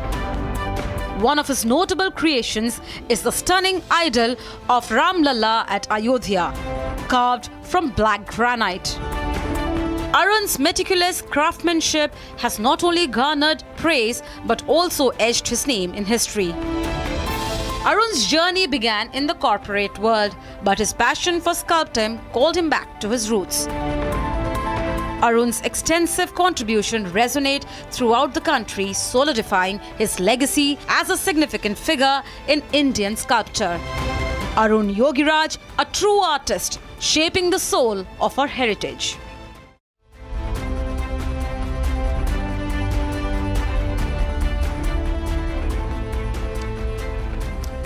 Well, Arun, thank you very much for joining us on this broadcast. In fact, Suesha, if I can take this to you along with Arun, the first time when we saw the image of Ram Lalla and the fact that we were wondering how exactly could this have been possible with the image that is striking, and many would say that across board today you would find that very image circulating on everyone's mobile phone too, and that perhaps Arun, I would say that every Indian would be extremely proud of the work that you've done. Suesha. Absolutely. In fact, Arun, it is our pleasure to talk to you this afternoon, and I wanted to share something very personal with you. When I was at the Ram Mandir, it literally feels like that idol is talking to you, and you were a huge part in making that happen. Your story. Thank you very much for this invitation and allowing me to interact with you all. First of all, it's a very big story. Just I would like to say very few important points of this creation. So first process is the selection process. At that time, I requested the committee members that I don't want to create a model. I want to find him, because we are spending time, approximately more than 6 months, and if we are making a model and copying that 6 months, we will not able to do the justice. So for them, I requested that we'll go for a without model, we'll find him, and I believe that we can find him. This is what I wrote a small piece of paper to the committee members, and I got selected. While sculpting, definitely a lot of emotion was going through us, and the place I was told to sculpt this whole thing at Ayodhya. The place also plays a vital role, the way it has been created. Because I was supposed to interact with so many persons who have sacrificed their life, they have been in the struggle, and the emotion they have, the love towards the Ram Lalla. All this thing has just gone through and come out through my hands. So thanks for the committee members for giving me this big responsibility and opportunity. Well, Arun, the fact that this is not just your journey also is about you've sculpted various others also, and the fact that the 30-feet statue of Subhash Chandra Bose too is another symbol of your craft. What do you essentially do every time that you are basically recreating someone who perhaps there are not many images around the image that you would like to portray? What goes into your mind before you take up any sort of assignment of this nature? First of all, for me, whatever the sculpture I'm sculpting, I make sure I read about them, I understand what their contribution, I want to know about them. For that I spend most of my time. After that, again, different project demands different set of information need to be collected. For example, Netaji Subhash Chandra Bose, it's a monolithic granite statue. It was weighing more than 300 tons. I think this is one of the biggest realistic sculpture in India. So even we have a very short timeline at that moment. We have given only 75 days to complete this project. For that, before going to Delhi, I did a lot of homework about Netaji, about the dress code, about his gumboot, actual size of the boot, what is that hat, and everything, every detail we need to work on that, because after sculpting, someone should not tell that it looks like a doll, something like that. We need to bring liveness. For that, I try to understand what is the cloth material, if that accordingly we can create the wrinkles of the cloth, even the belt, and what is the body mass index. And we need to find out all this information. The biggest challenge is in stone sculpting, we have only one chance to execute. So in my previous years, I don't have any, I didn't practice making a clay model, then making it in stone. I directly sculpt on stone. So for that, the main thing is the collecting the information to connect with emotion. That is more important, so that if we believe that he is there or we can find him. At the same time, doing our homeworks, and we have a set of procedures so that we can achieve the end result. Oh yes, absolutely, Arun. And you're right, while getting the specifics is extremely important, but I think the bigger challenge is to get the expression right and to make that face endearing in that idol, and I think that is where one relates to it. I understand I'm asking you a difficult question to choose among the many children. It is difficult to choose one, but if you were to choose which is your favorite idol out of your entire work and which has been the most challenging one, what would you say? To be frank, normally I like the artwork of some other artisans. This is the first time happened to me that Ram Lalla, I like my work. So Ram Lalla is definitely my best creation till now. The very challenging project, it was Netaji Subhash Chandra Bose project, because it is larger than life size, the time is less, the place is very important place for India, and we have one formula. In small sculptures, big mistakes look smaller. In big sculptures, even small mistake looks bigger. That is the biggest thing I need to attend. So that was very challenging for me. And Ram Lalla is my best, to my heart. Not only for me, for the millions of people across the world. Well, in fact, Arun, your body of work perhaps is a classic example of the fact that when you have passion for something, you can really bring it out the best. But looking at how you have, your entire journey has been like, I want to ask you, what made you quit a corporate world job and perhaps take up something which for initial days may have been extremely, extremely difficult for you to continue? What made you really give up that part of the world? So actually, I started sculpting at the age of 11 with my father. Both my studies and sculpting going together. After completing my MBA, that's the first time I went for a job. where I got separated from my sculpting. In that few months, I'm not able to, I feel like I'm very restless, which is not, what I'm doing is not wrong, not correct. So immediately I came back to my father and requested him, I don't want to continue in my corporate, I want to join you in sculpting. And he told me one thing, Arun, you completed your MBA, and now it is not a marketing job. Make sure you should sit and work by yourself. Then only I will allow you to do this work. So this is one word from my father, and he allowed me to do this. From 2008, I'm continuously full-time I started sculpting. In this journey, I have one small story to share with you all. When I started sculpting with my father, after 1 or 2 years, I felt somewhere inside that I learnt everything. But my father was not allowing me to settle that. He always keeps scolding me, Arun, you should no, you should not do like this, you should not do like that. He keeps scolding me. Somewhere I felt that my dad simply telling this. So one day, because Mysore, you know that it's a tourist place, one foreign visitor came to my home. Out of 300, 400 unfinished sculptures, she selected only 3 pieces in that. I'm totally surprised, and I asked her, why you selected only these 3 pieces?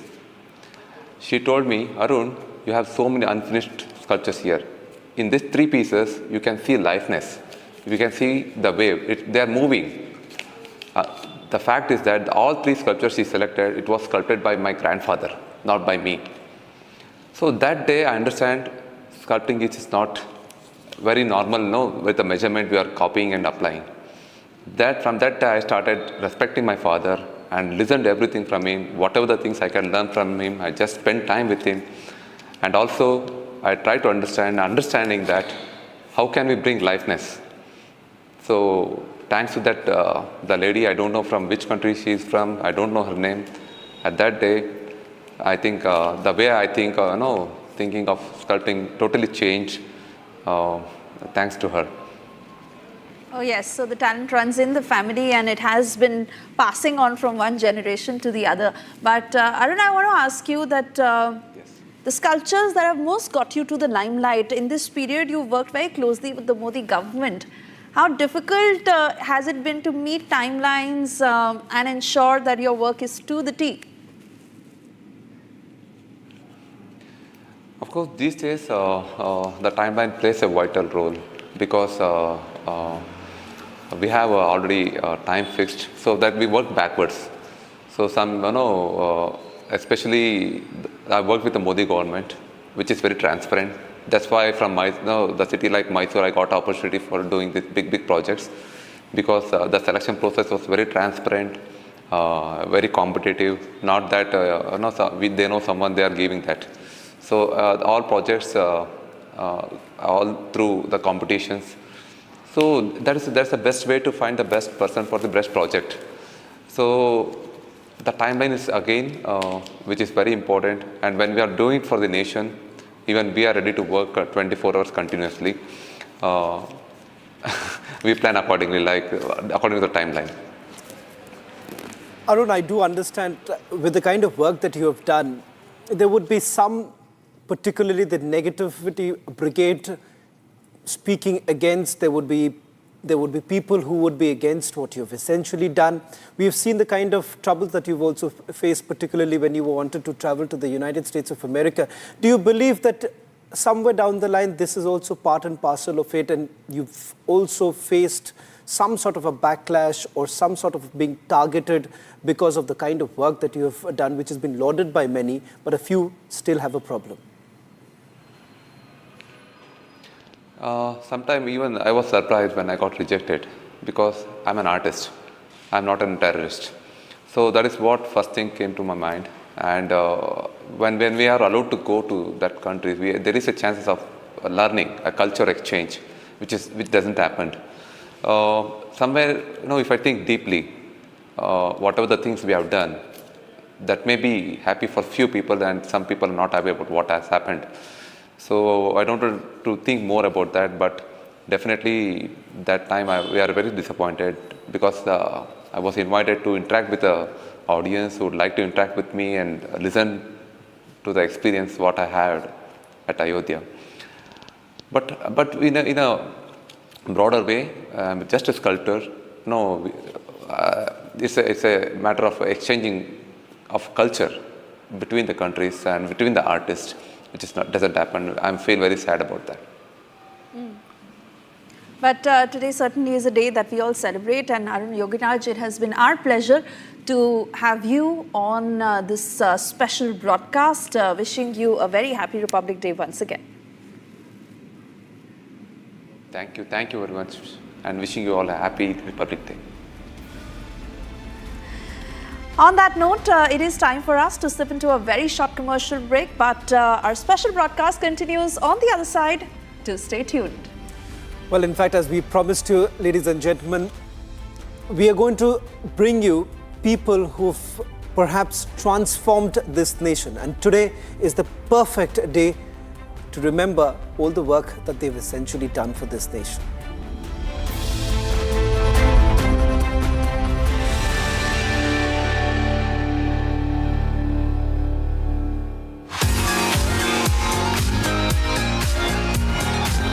Samsung has once again pushed the limits of mobile gaming with its latest flagship smartphone, the Galaxy S25 Ultra.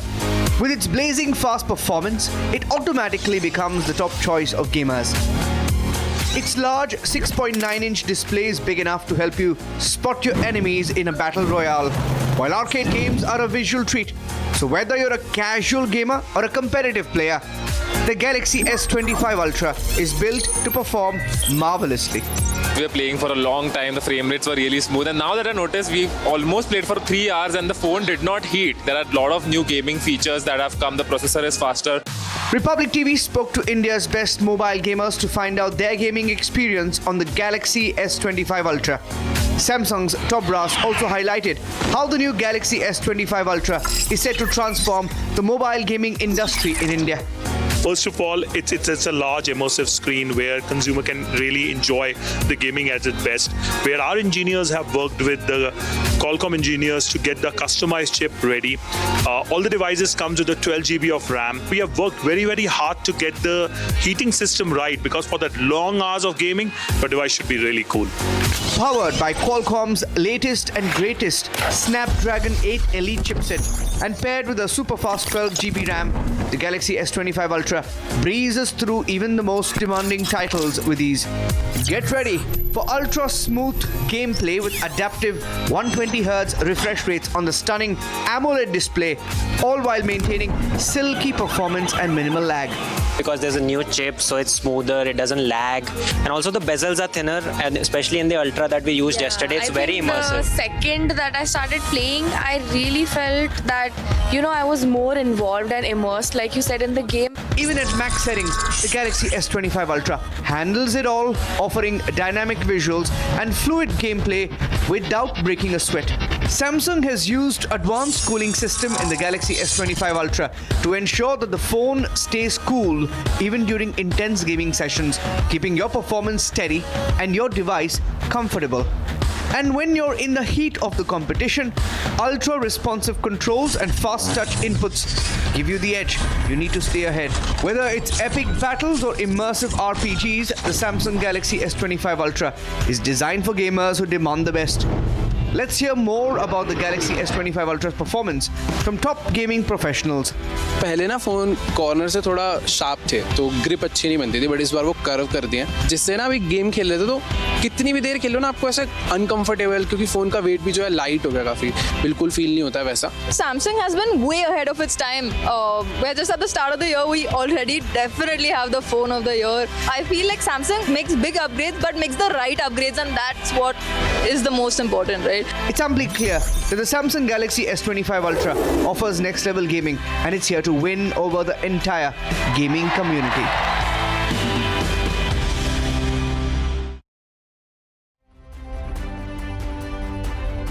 इसको घर पे लगाओगे तो शादी का तो पता नहीं, पर घर पक्का नहीं टूटेगा. रूंगटा नहीं तो घर स्ट्रॉन्ग नहीं. रूंगटा स्टील TMT बार एकदम सॉलिड. पहाड़ों में एक हाइकिंग स्टिक भी बन सकती है.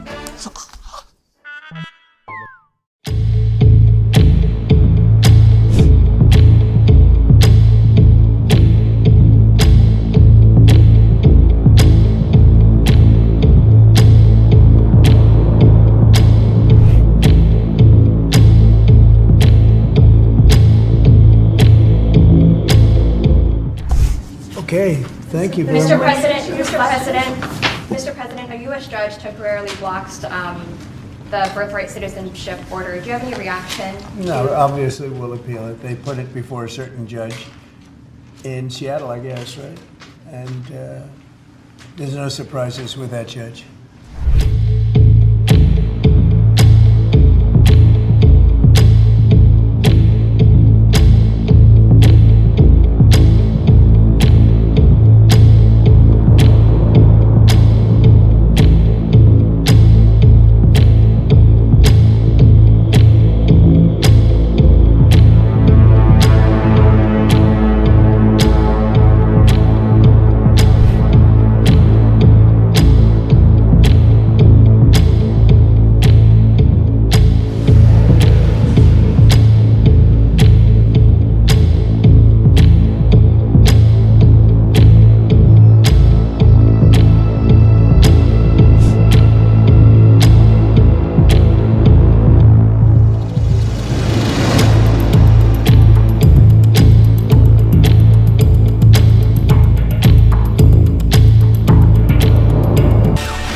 Joining us, we have a special guest on this broadcast. I also have with me my colleague Suyesha on the broadcast as we celebrate the 76th Republic Day. Before we get started, Suyesha, we have a very special guest joining us on the broadcast. Oh yes, and Captain Zoya Agarwal, we've had a very brief interaction with her, but my God, the energy that I already feel in the studio with having you here, so thank you so much. Let's quickly tell our viewers also about her, Samiksha. Yes. Captain Zoya Agarwal made history in 2021 by commanding the longest flight over the North Pole with an all-women crew, a UN women representative. She's a champion of gender equality in aviation, Suyesha. Oh yes, Zoya's remarkable career and tireless advocacy for an inclusive world has earned her global recognition, including a place in the prestigious SFO Aviation Museum. Her story is truly inspiring for the future generations. Let's take a look at her journey. From the cockpit to history books, Captain Zoya Agarwal is an inspiration in aviation. As a United Nations Women Ambassador and the first to command a North Pole flight, she is rewriting the narrative of women in aviation. Zoya dreams of an equal world where every child can soar. Her legacy is not just in the skies, but in the hearts she inspires.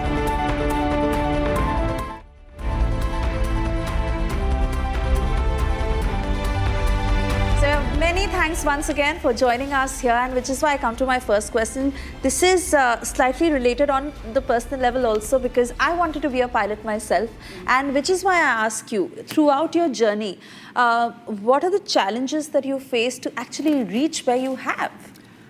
Thank you very much for having me over here and such big words. But I think these are the words which any Indian girl, Aap Bharat ki beti, can own if she just walks the path of her ambition and dreams. And I think which is where role models play such a huge role. Being a representative of whosoever you are, whichever field you are an expert at, they can really create that change in the society. And I think challenges are there everywhere. And it is up to the women who have succeeded in their endeavors in a particular field, so that they can go out and inspire the other children. Being a woman in a field like aviation, back in my days, I was a minority. I was amongst a handful of women pilots to join Air India. I was one of the youngest. I used to wear earrings and makeup, and I used to hear that, oh, we're not used to seeing a girl dressed up like that. And in all my naivety, I told them, oh, get used to it. But here I am following that path. I think women can do incredible things if they are allowed to soar high with the gifts of education and encouragement by the society and their parents. Yes, and Captain Zoya, like we were discussing earlier, that how challenging it was back in the day to become a woman pilot.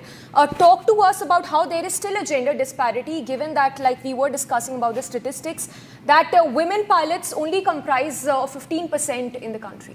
Absolutely. I think 15% is a very high percentage. In fact, I'm so proud that India, as a country, we are globally the highest percentage of women pilots in the world. But however, I think that 15% came with a lot of struggle, a lot of work by a lot of incredible women before me. And then we kind of paved the way for more and more women to follow their ambition and their path of their dreams. However, when I joined Air India, as I was telling you, being in the minority, I am very, very proud and happy to say that Air India was an equal opportunity employer back then. And I think it played a huge role where today, coming from such low percentages of women pilots back in the days, today we are sitting at the world's highest. So it kind of became a role model for other airlines to follow. And it's never easy, but I think we can definitely make it 50%. Until then, I'm not sitting quiet. 15% is nowhere close to where I would like to see India represented in the world. Oh yes, that is certainly something you must aim for, and all of us must aim for. But also share with us the experience of commanding the longest flight over the North Pole, and that too with an all-women crew. What are the inside stories that are not in the public domain? Well, lots. I think it was a technically very challenging route, and I'm really grateful to my airline to give me the opportunity to fly this particular route, and also open up the stage to be able to leverage this route on a more frequent basis, which saves our esteemed guests a lot of time and resources as well. The challenges were many, but there are no challenges which cannot be overcome with hard work and perseverance. And I think that's where we all work together as a team. And I'm so incredibly proud that we could make this happen just when the COVID cloud was lifting off. The whole world knew that Air India was flying one of the world's longest, Air India's longest flight between the two Silicon Valleys of San Francisco to Bengaluru, and creating world aviation history. All the passengers knew. They were very excited. I think every 10 meters we were being stopped by the passengers for a selfie. And one more world record I think we created that day was to make the most number of public announcements to share really with our guests that, you know, what they're seeing outside, the Aurora Borealis flying over the North Pole, you know, when you go to the North Pole and come down on the other side of the world, the entire world was fascinated to have this beautiful new welcome change after the COVID cloud. And I'm really, really happy to be a part of the change. You have another feather to your cap. You also represent in the United Nations. How are you reaching out to women? One, and also tell us, how did you get the name Bharat Ki Beti? So Bharat Ki Beti name was after this world historic flight that we flew. Pradhan Mantri Modi ji kind of gave this name. And I'm really humbled by the whole history behind it. Honestly, I feel that it's a responsibility for me to be able to bring that change in every single Bharat Ki Beti who's there today, where I can inspire them to do more and be the best version of themselves and truly make our country shine. And as far as the UN is concerned, again, humbled to be on the stage with them. I represent Sustainable Development Goal 5, which is for gender equality. And we want to empower as many girls to be equal and pursue their respective career, which is why I said I'm not stopping unless we get to the 50% goal. So gender equality is the way to go until we don't empower our young girls with every single resource and encourage them that they can be anything they want. We possibly cannot reach that goal. So it's always very, very important for every single person who's watching this. I would like to appeal to every single Indian citizen to come together and encourage their child, not view them as girl or a boy, but encourage them as a child to go and follow their dreams so that they can really soar super high in the skies. Zoya, tell us a little more about the work that is going into achieving this goal. And how are you spreading the message? Also, when you realize that you're a part of the prestigious SFO Aviation Museum, what were your thoughts? I think gratitude is an overwhelming word of my life. I'm just so grateful. Like, I could have never thought a girl who dreamt to touch the stars could have reached all these places. It still feels like a dream. But I feel this dream is there for a reason. It's a responsibility to be able to empower other girls who are watching me as their role model.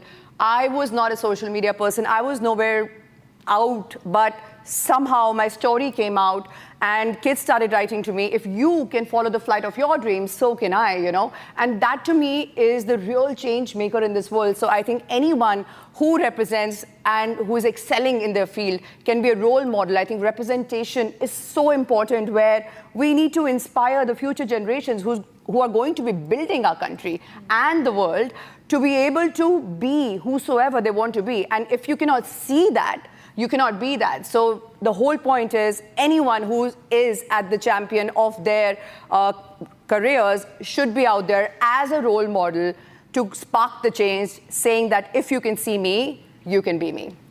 Yes, and you know, talking about making a change, you did mention earlier how you're reaching out to young girls who come from humble dwelling. You're reaching out to young girls who live in slums in Mumbai. Talk to us about how the journey has been so far, and interesting anecdotes that you can share with us about the dreams of these young girls who come from these humble backgrounds. I have always felt that true success is never about really doing things for yourself, but for the larger society and for the people who are there. And I myself went through a phase where I had to struggle to fight against the societal norms, where I had to climb those walls of challenges. I feel when I kind of got out in the limelight that if my journey was like that, why should this be the story of every single Indian girl? We're talking about tier 2 cities, tier 3 cities, even big cities where women who are at a certain place, you know, they belong to disadvantaged backgrounds, their future is written off. You know, they think they can never really contribute effectively to the economy, which is not the case. They are the girls who are as entitled as any one of us with dreams, and their dreams are valid. So I made it a mission that no other girl will have to go through the same struggle that what I did. And I have a non-profit which is called Udaan Pari. Through that, there was a young girl from Dharavi slums. Her name is Nadrat. And she reached out to us through my airline when I was at Columbia doing my MBA. And she's like, if I don't meet Captain Zoya, I'm not moving from here. And she did that for 5 days in a row outside Air India's headquarters. And when I got the message, I'm like, this is the girl who's going to change the world. This is the girl who's going to make India shine. And we must invest in the future of our country, of our nation. So she is undergoing the flying training to become a pilot at Indira Gandhi Rashtriya Udaan Academy. And her mother is a cleaner. She doesn't even have a bed in her own house. But coming from there, very soon, in her next year or two, she's going to be a professional pilot and staying in the best of the places, earning wages which are way, way beyond that what she has seen growing up in her house, which is not just going to change her life, but generations across, and also inspire all the Bharat Ki Betis who are seeing her journey. You know, that if she can do it, so can I. So we are creating the change for the future of Shining India. That is wonderful. It is wonderful. But, you know, Zoya, I have also had the good fortune to interact with women pilots in the studio at Republic, captains who are also now fighter pilots in the Air Force. And they have reflected a similar sentiment that while a lot has changed on the ground, there is still scope for a lot more. Please do talk about that. Absolutely. I think from the point when I was in aviation industry, where I was super young amongst a handful of women pilots in Air India, I would like to talk from my lens. And I have seen a huge change. Today, we are the champions in the aviation figure. We are standing tall, the highest in the world, and that's where Indian flag is. I am super proud as an Indian to be able to see that change, witness our pioneering of Indian flag. However, there is so much of work to be done. The scope is 35% more. If we have to reach gender equality, we have to work so that our girls are 50% of the workforce. Until then, there is all the scope that is out there on the table. And for that, all of us as a society, every single Indian national has to come together. So our India truly shines globally. Yes. And you know, a lot of young women who are watching this broadcast who want to do same like you, they want to become women pilots. talk to us about the challenges that come their way, be it the resources, because you also mentioned that how you struggled with the resources, with the financial constraints that were there. If one wants to become a woman pilot, how does one ensure that the person gets enough funds if that person does not have to be able to reach the place where you are right now? I would humbly request, firstly, it's never a woman pilot. Any girl who is watching, who wants to fly, you're a pilot, you'll be a professional. Think about it. The airplane seat doesn't know if it's a man or a woman flying it. So just be a proud pilot on the way to that. Today, there are many, many companies who offer like loans to be able to become a pilot. So I would request them to take that. It's a very gratifying career. Indian aviation industry is booming. In a few years, we are probably going to be the third highest in the world, third biggest Indian aviation industry across the world. And it's an exciting time where you can be a part of this change and the growth of aviation industry. So yeah, tell us a little more about your family, how you managed to divide time between both places, and the toughest challenges you faced while taking a particular flight. What comes to your mind? So my journey started when I was 8 years old. I wanted to touch the stars. That's all that I wanted to do. And I thought maybe if I can fly an airplane, I can possibly do that. And I think, the innocence in the eyes of the child of an 8-year-old who just wants to dream. But God was kind enough to give me that spirit. I did not know English at that point in time. I didn't have resources. But there was an inner voice which kind of guided me that there's nothing which is impossible. There's always I am possible, and just go ahead and do it. And I think on the way to that, I made my mom cry initially because I'm from a very conservative background. Why does she want to become a pilot? Who wants to become a pilot? Why do I have a dysfunctional child? But I think it's the dysfunctionality. What she was reading, it was the passion to do whatever I wanted to do the high flights that have got me here today. And I think anything which is truly rewarding is never without a challenge.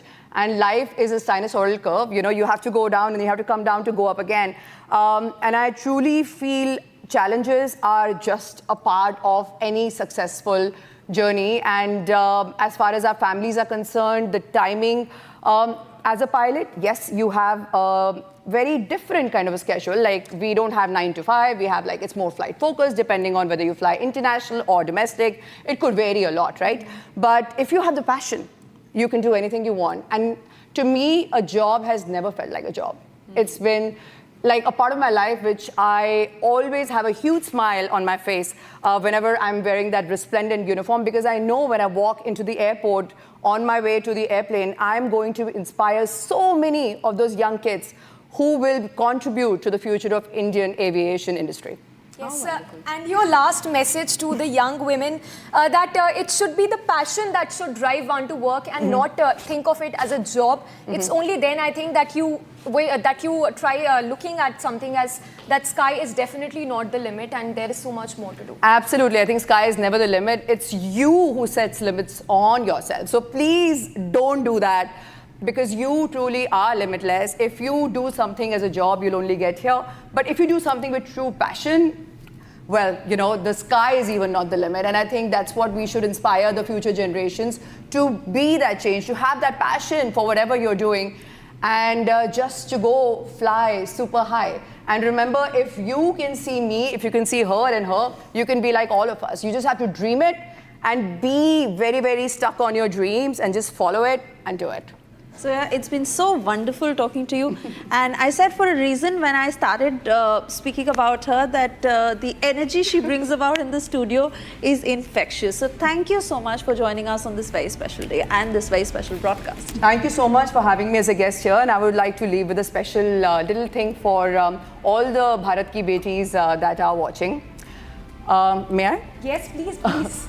Bharat की बेटियां नहीं कम किसी से, तूफान या आंधी नहीं डर किसी से, आसमां में लिखा है एक संदेशा, भारत की जय हो, विजय हो हमेशा. नमस्कार, जय Hind.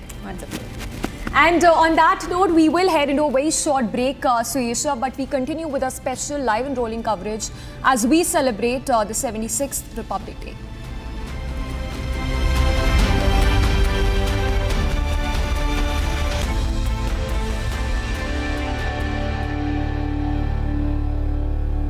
Amity, we believe happiness drives success. The Amity Reiki Center for Happiness, established in partnership with Dr. S.S. Reiki's Foundation, empowers youth with the science of happiness, enabling them to lead with confidence. It is part of Amity's nation-building commitment to drive India higher on the World Happiness Index. First, I will declare a national emergency at our southern border.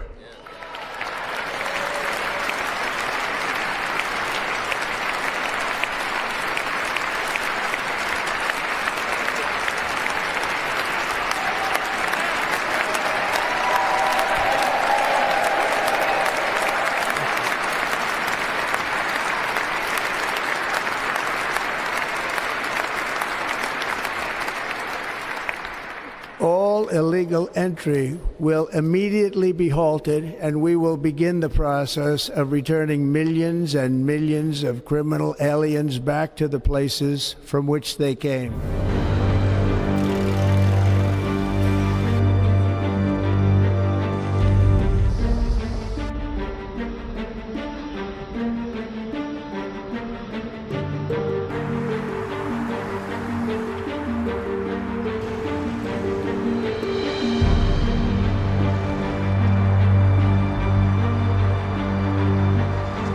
First, I will declare a national emergency at our southern border.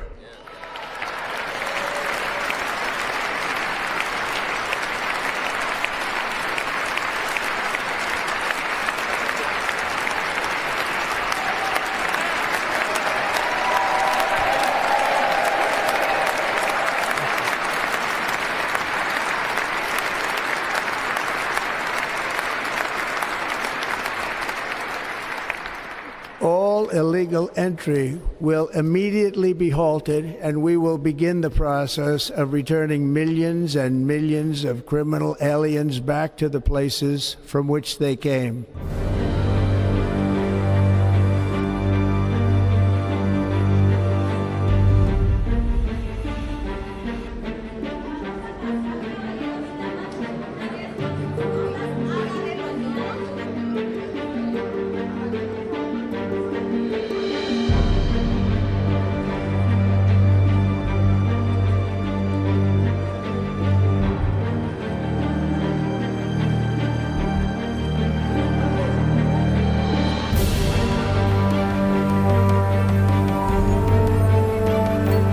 We will reinstate my Remain in Mexico policy.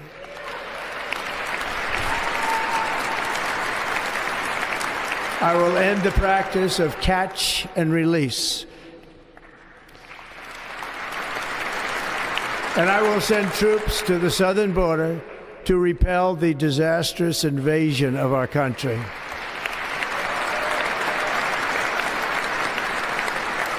Under the orders I signed today, we will also be designating the cartels as foreign terrorist organizations.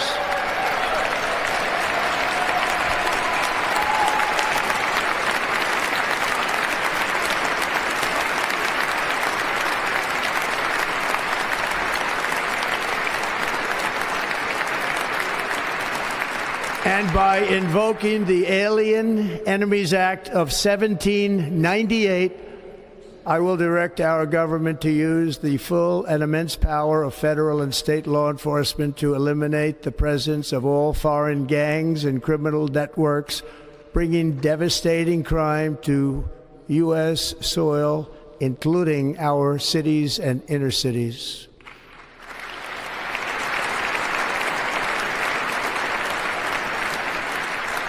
As Commander-in-Chief, I have no higher responsibility than to defend our country from threats and invasions, and that is exactly...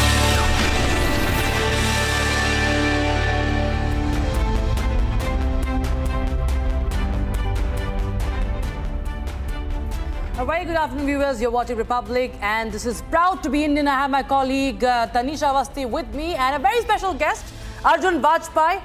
We will get you his journey, and we will speak more about how he has contributed to the national pride of India as we celebrate all the achievers of Bharat. Tanisha. Well, absolutely, Rakshita. It's an honor to have you here today, Arjun, with us.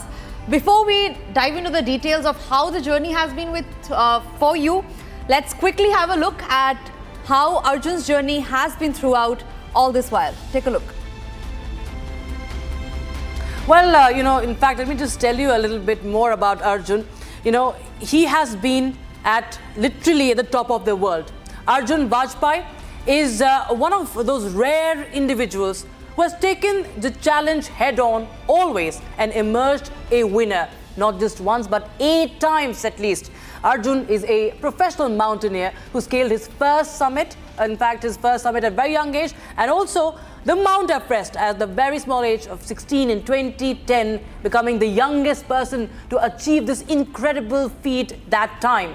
Well, absolutely, Rakshita. Now, after Mount Everest, Arjun has been challenging all the highest peaks in the world and conquering them one by one. In his conquest to scale all the 14 peaks above 8,000 meters, Arjun has conquered 8 summits so far. His spirit serves as an inspiring example of adventure and passion, motivating others to set new goals and strive to achieve their dreams. Here's a quick look on his journey so far. Trekking, a sport that promises excitement but often tests your limits. It's a journey that can leave you questioning your choices. But for Arjun Vajpayee, this challenge is a passion.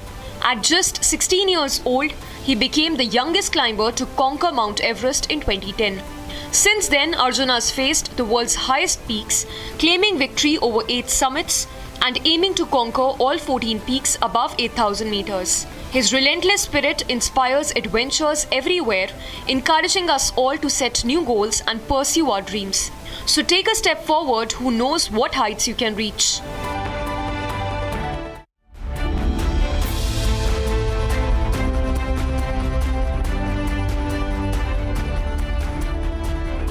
Arjun, it's a pleasure having you on Republic TV once again. And remember, we spoke before your the latest expedition, that was Mount Shichapangma. And let us tell our viewers that he has achieved that in October. He has successfully summited his 8,000 meter peak, that was Mount Shichapangma. And all these peaks, have their own sets of challenges. We are going to hear from the man himself, Arjun. What has really attracted you to the mountains? Thank you so much for having me over here today at Republic Studio. I think it's a pleasure. I still remember coming here 16 years ago when I climbed Everest and sharing a moment with Arnab that time. And it's so nice that I get to meet my classmate today live on television. To viewers who don't know, me and Rakshita were classmates. But talking about high mountains, I think the views have always inspired me to reach the highest peaks. I always like to say the mountains outside gave me an opportunity to climb the mountains within. And I truly feel even all the viewers today who are looking at this show today, they will agree to me. Everybody has a mountain in their lives to climb. It may not be a real mountain, but similar was with me. My mountains were quite literal. Were looking at these peaks from the bottom and then being able to see the world from literally some of the highest points on planet Earth is something which really attracts me to them. Arjun, at the age of 16, men are usually into exploring the digital world. But you instead choose to explore the mountains. Right. So what was your motivation to, pick up this Herculean task at 16 to climb the Mount Everest, in fact, becoming the youngest Indian at that age? I was always an athlete since my schooling days. I really enjoyed anything related to do with sports. I was a black belt in taekwondo, karate, football, or name the sport, and I used to be on the ground. Very seldom I used to be in the class with all my brains and attention. Most of the time my mind used to be on the ground out there. But I remember I wanted to represent my country in some kind of a sport. So very young, I realized that if I was going to do something, I was not a very great academic student. So I knew it very early on that if I was going to do something, it was going to be with these 2 hands and these 2 legs. Fortunately, the mountains selected me and I got an opportunity to go about doing my courses back in 2010. My father is an ex-army officer. He served in the first paras in special forces. And I still remember in 89, it was his time when he trained actually the first batch of NSG also.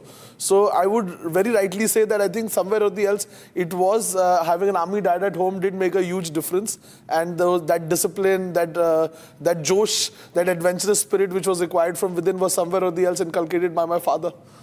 That's amazing. So his motivation's actually been his father. Absolutely, and of course that's very important. He's really pointing out the truth that he was never in class studying. I remember that, and he was in fact many times reprimanded by the teachers back then that why is he not there? Mostly all when the you time. when you turn where is Arjun, he'll turn back and you see it's just a bag lying there, and Arjun is never there. So his attendance was mostly abysmal, and he was always interested in going out there. But I know it's you can't always guess that somebody will actually start getting so serious about something like mountaineering. It's not cricket. Right. We've seen people in schools, all our schools, we've grown up people wanting to be a Sachin Tendulkar, wanting to become now Virat Kohli's, and all sorts of sports. But mountaineering is a task in itself which it's fraught with so many risks. You risk your life quite literally. Tell us some of those experiences when you've actually come across those situations, if one or two anecdotes that you can share with us, and what really went through your mind. I, as an athlete, always never had to focus on just my physical self. That was a challenge. I had to develop my lungs, my body, my teenage body for such adverse conditions, but also I had to be very enterprising. Coming from a sport like mountaineering, which is not very sought after, and mostly people, like my parents used to ask me when I was very young, कि हम लोगों को क्या बताएंगे, हमारा लड़का क्या करता है, पहाड़ चढ़ता है ना, बाबा है, तो there's always this dilemma. But somewhere or the else, I think it made me more enterprising, to attract more sponsors, to make the sport what it is. So I did all of that, but obviously there are professional hazards when choosing a sport like mountaineering. You never know what is going to happen next. The margin of error is so low. The oxygen levels are almost 1/3 of what you're breathing out here. Temperatures in a single day can range between -70 to +55 within a tent with the greenhouse effect. So conditions are really, really adverse. Brain cells are dying, stomach muscles are contracting. Things can get very quickly out of hand, right? And nature often does not know the difference between a big mistake or a small mistake. It does not know how to differentiate between rich or poor, or where you're coming from, or what handicaps you have. Nothing. Absolutely nothing. So it's a great equalizer, and it only sets perspective. I'm very glad that I got to choose a sport like mountaineering to make a profession out of it. Unlike any other sport, it's a very non-competitive sport. It's not like we have to perform out there for a certain amount of minutes, or we are competing against another human being.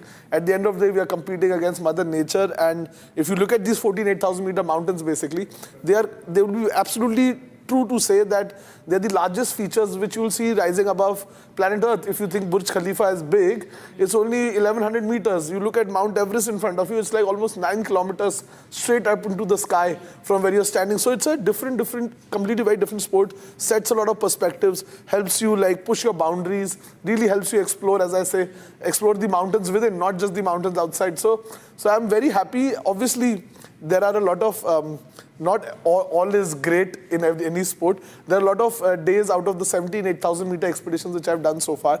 I think I've failed mostly. I've only had 8 summits. But a failure is not a failure until you give up. And that has been my spirit, a never give up spirit, where I had to befriend failure. And I knew that out of most of the attempts which I'm making on a mountain, I might not be able to always be successful.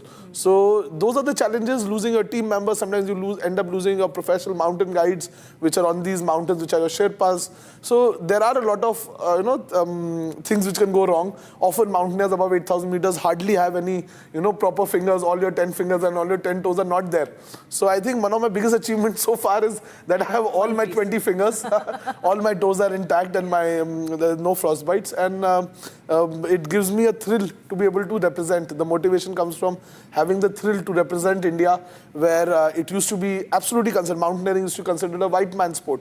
But being able to be a trailblazer, being able to lead the mountaineering as a sport from the front itself is a very charging up point, regardless of all the professional drawbacks or hazards. You spoke about, doing your country proud. When you actually you complete the summit, and you're at the peak with that tricolor, we've always seen those pictures of yours, and it feels so good to see you there. But when you are there, how does it feel, after all the, that sort of, those difficulties and challenges, you're saying that such, losing your own teammates, losing your, fellow mountaineers, and, those harsh climate and, near-death experiences. When you climb the peak with that tricolor in your hand, what goes through your mind? It always stays very close to me. I have a flag from the Jindal Flag Foundation, and it stays very close to me. I've been using the same national flag which I hoisted on Everest all through my journey of these 8,000 meter peaks, which I have gotten to experience. So the feeling is quite special, I think.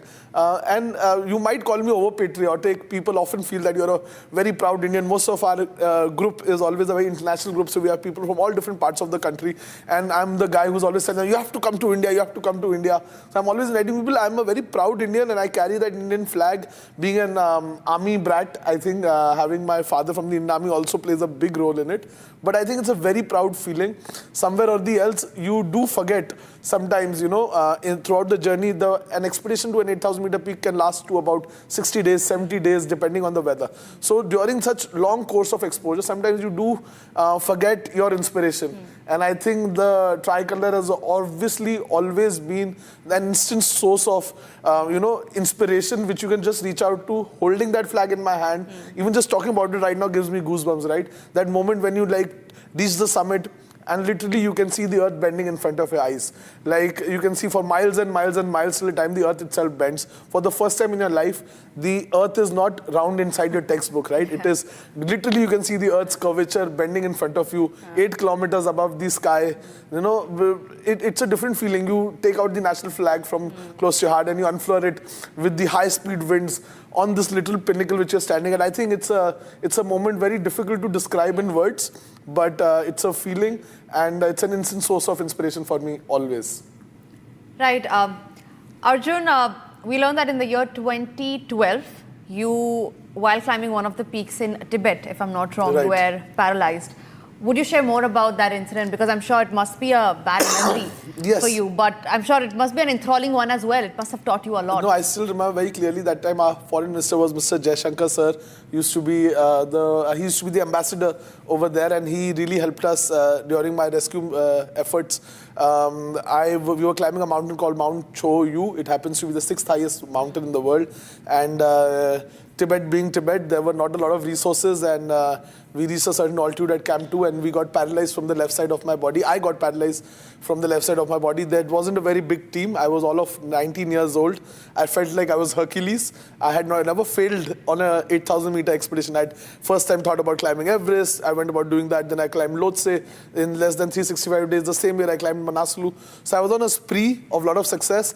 And then finally, Choyu was there. It humbled me down. It killed me just enough for me to come back to the mountains. So I was paralyzed for about 6 months. It was a very difficult journey to recover out of it. There were hints and traces of the paralysis which remained for a very long time. But I think somewhere or the else, the mission of planting the Indian tricolor, the Indian flag on these 14 summits. There are less than 44 people in the world who have ever been able to climb the 14 8,000ers. And my mission, which is, I called it Project 8K, is with the inspiration and the idea to put the first Indian on top of these 14 8,000-meter peaks. These 14 peaks are basically called the Grand Slam of mountaineering.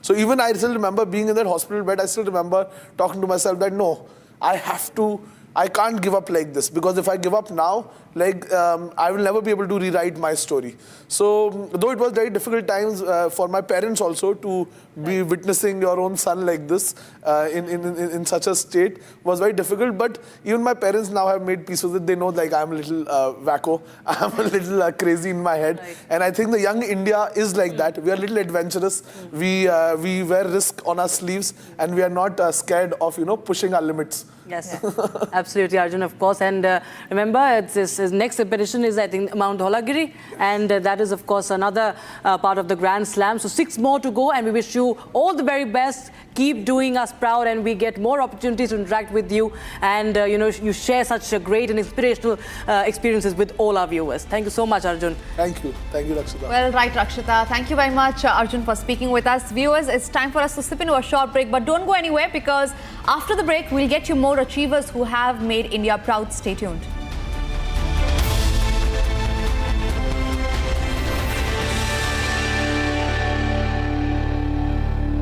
इसको घर पे लगाओगे तो शादी का तो पता नहीं, पर घर पक्का नहीं टूटेगा।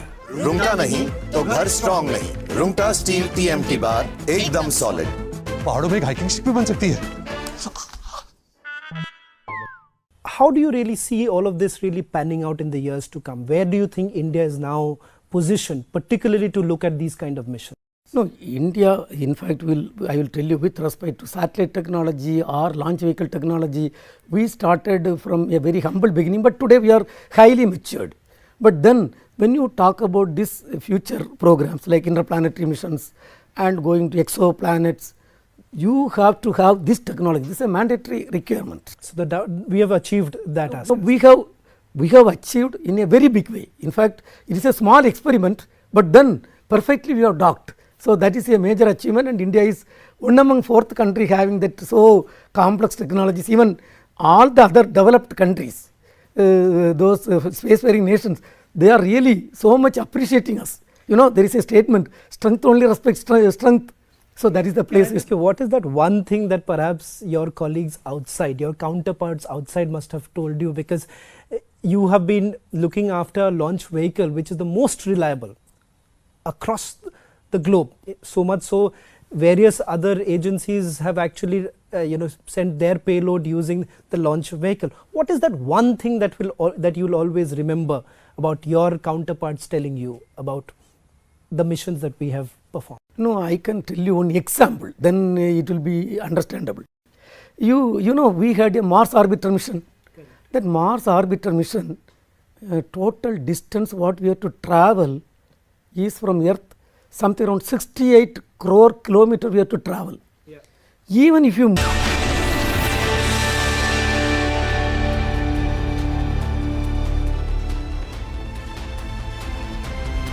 At Amity, we believe happiness drives success. The Amity Reiki Center for Happiness, established in partnership with Dr. S.S. Reikhi's Foundation, empowers youth with the science of happiness, enabling them to lead with confidence. It is part of Amity's nation-building commitment to drive India higher on the World Happiness Index.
Joining us is Colonel Ranveer Singh Jamwal, India's premier adventurer, is the first army officer to conquer 7 summits with over 30 expeditions, including 3 ascents of Mount Everest. His feats are legendary, Rakshita. Absolutely, and he's a recipient of the Tenzing Norgay Award. Colonel Jamwal's relentless spirit inspires not just the mountaineers, but every Indian who dares to dream big. In fact, he is going to join us live right now. Before that, we will take a quick look at his journey all along. Scaling peaks and inspiring hearts, Colonel Ranveer Singh Jamwal has achieved what few dare to dream. The first Indian Army officer to conquer the 7 summits. His grit has earned him the Tenzing Norgay Award. With over 30 expeditions to his name, Colonel Jamwal embodies the courage and determination that define India's adventurers. Colonel Jamwal, thank you so much for joining us on Republic TV. It's a great honor talking to you. Jai Hind sir, and happy Republic Day. You've scaled the Mount Everest thrice, and you've become the first Indian Army personnel to reach the 7 summits, the highest peaks on all the 7 continents. Yes, of course, we have great respect for the forces, but mountaineering, we understand what all comes with for a Fauji to serve the nation. But when it comes to mountaineering, that too has a lot of valor in it. What really inspired you to take up mountaineering while you were also an army officer? First of all, thank you so much, and happy Republic Day to all of you and all the viewers. It's always an honor. It's always an honor, and I'm the 3rd generation in Army. And probably I would say it's all because of Army. I did my courses in High Altitude Warfare School, and that's what made me a mountaineer. And I started my journey in 2003 in mountaineering, and did my first mountaineering expedition in 2007. And till now, it's been 70 mountaineering expeditions.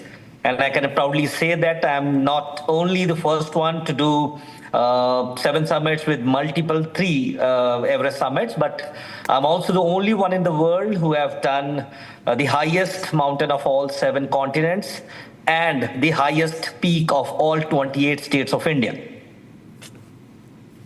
Colonel Jamwal, in fact, I'd like to also share this with you, Rakshita, that when we visited the mountaineering school, Colonel Jamwal, in Darjeeling, and we were essentially given a snapshot of what really goes into this. It sounded like an adventure, but having said that, it goes beyond the adventure. And Colonel Jamwal, that's where I want to perhaps bring your attention to.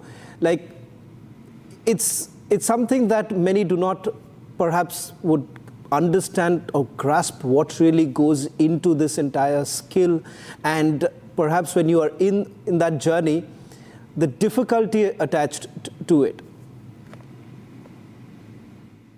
See, I think every adventure what you take on, you do have difficulties, and mountaineering is extreme adventure when we talk about it. It is always, you can say that you are actually touching death every time you go into mountains, because you are crossing the crevasses, you are staying in -30, -50-degree temperature, and anything can happen. Even in 2015, I would give you an example that we were on Everest, and we were crossing through Khumbu Glacier, and if you all remember, 2015, the strong earthquake struck Nepal, and it was devastated. And that earthquake brought a big avalanche at the base camp. And within half an hour, there were more than 18 people dead and 80 people injured. So it is that deadly. And mountaineering is all about this. I have lost a finger in Mana expedition. That was 2009.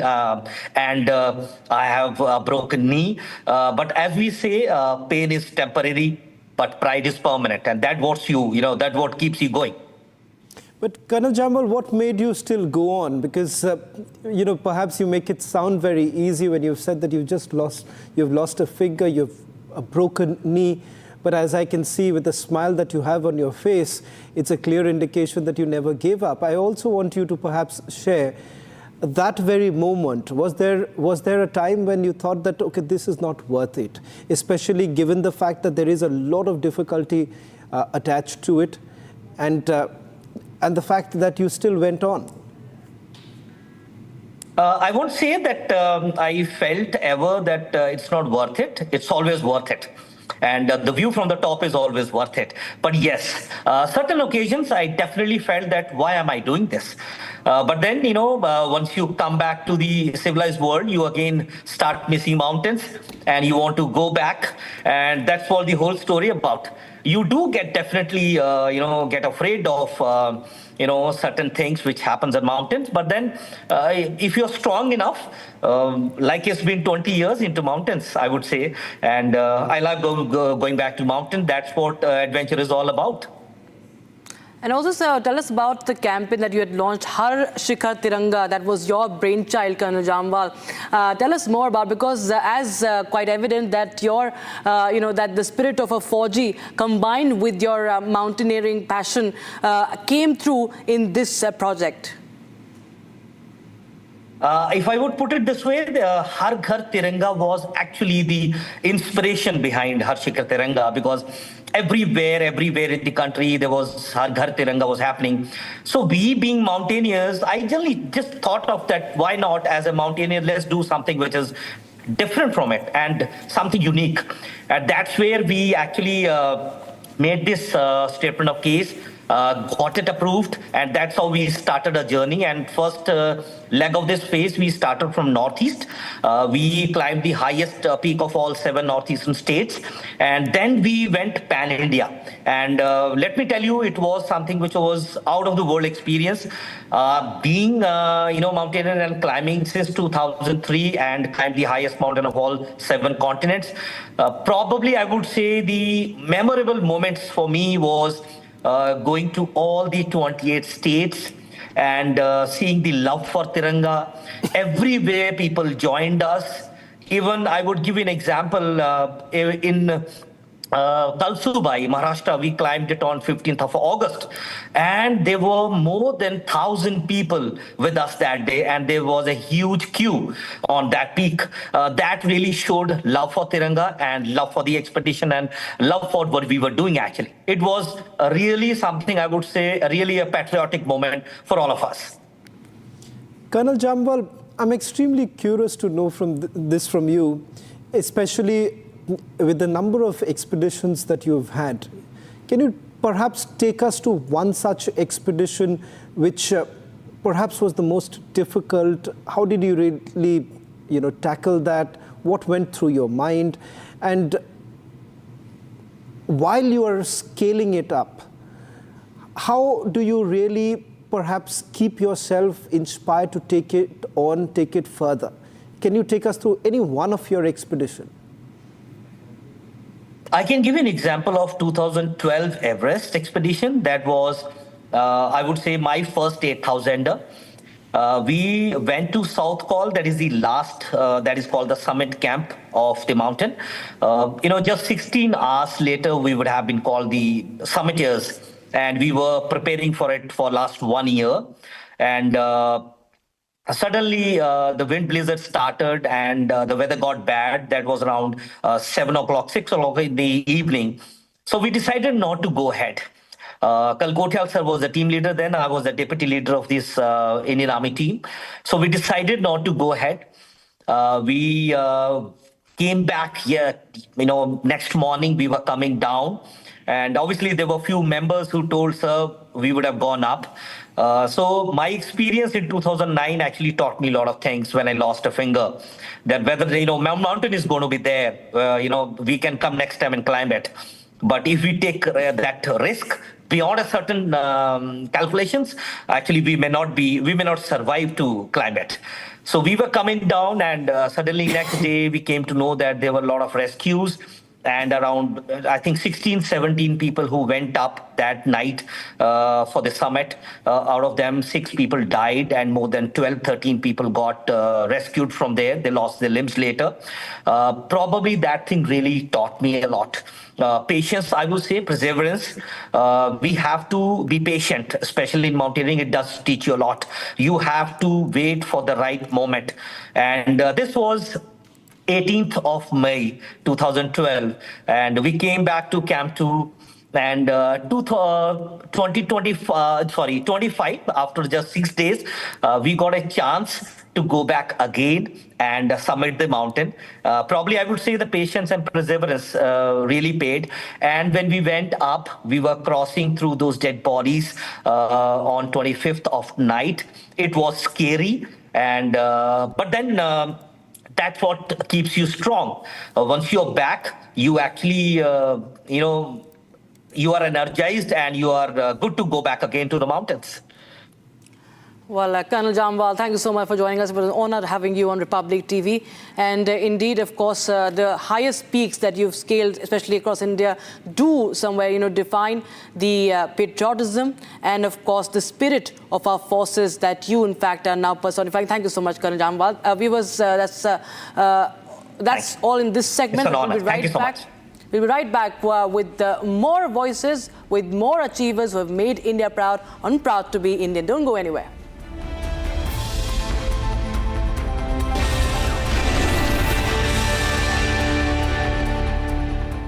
इसको घर पे लगाओगे तो शादी का तो पता नहीं, पर घर पक्का नहीं टूटेगा।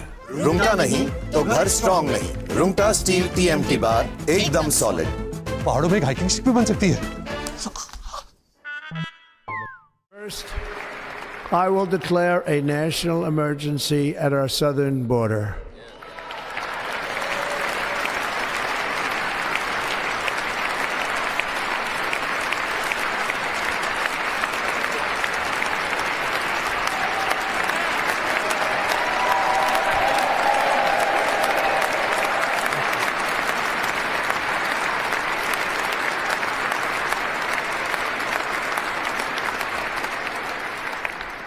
All illegal entry will immediately be halted, and we will begin the process of returning millions and millions of criminal aliens back to the places from which they came.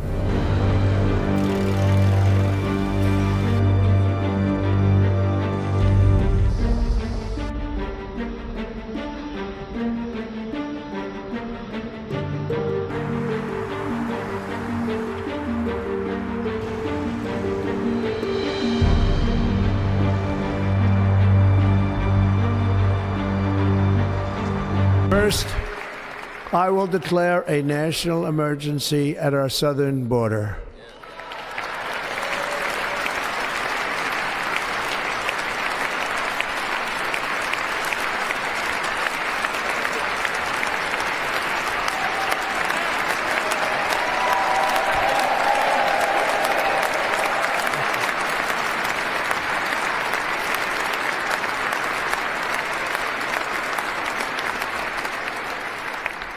All illegal entry will immediately be halted, and we will begin the process of returning millions and millions of criminal aliens back to the places from which they came.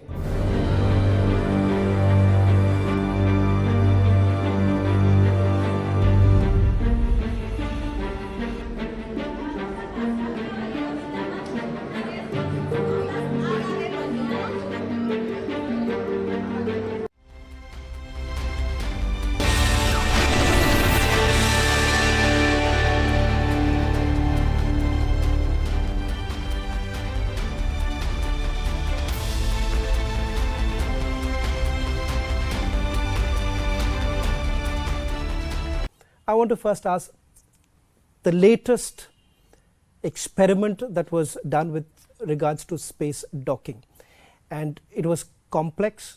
We are now part of the elite club, fourth country to do so, but many would be asking, what's the big deal about it? No, let me explain in a very ordinary language. Please understand, when two vehicles in the ground are moving with 100 km/h speed, and if you are to dock one object to another one within millimeter, micrometer level of accuracy, you can understand two buses are moving and you have to dock, and one is moving, both are moving with a near equivalent relative velocity. You know, in here in orientation and other thing, you have to how perfectly you have to go and dock, that itself will be difficult. Now here we are talking about two satellites moving in a orbit, in the low earth orbit, with a velocity of 28,400 km/h velocity. Two are moving. Of course, relative velocity is less. Now, in all the three planes, you have to have a perfect match. Then only it can go and dock. For that, lot of things are required. Number one, the control systems, inertial systems, and then lot of sensors, then the propulsion system, then the measurement of the entire orientation. Perfectly you have to measure, you know, otherwise you cannot even reorient and go and dock. So it's a very, very complex process of doing, otherwise every country would have done. Right. And then it is a very, very involved, challenging. Where do we stand now, and what is it that we have accomplished, and how far will that push much of our missions that are coming? We are talking about lunar bases, we are talking about, there are talks of colonization of the Mars that has been spoken by a few gentlemen in the United States of America. I'll come to that later. But with this, what big achievement are we really talking about? Say, when we talk about, for example, let me give one example, then you can understand. Take our Chandrayaan 4 mission, which is already approved by Honorable Prime Minister of India. The total mass of the system is something around 9,000 plus kg against the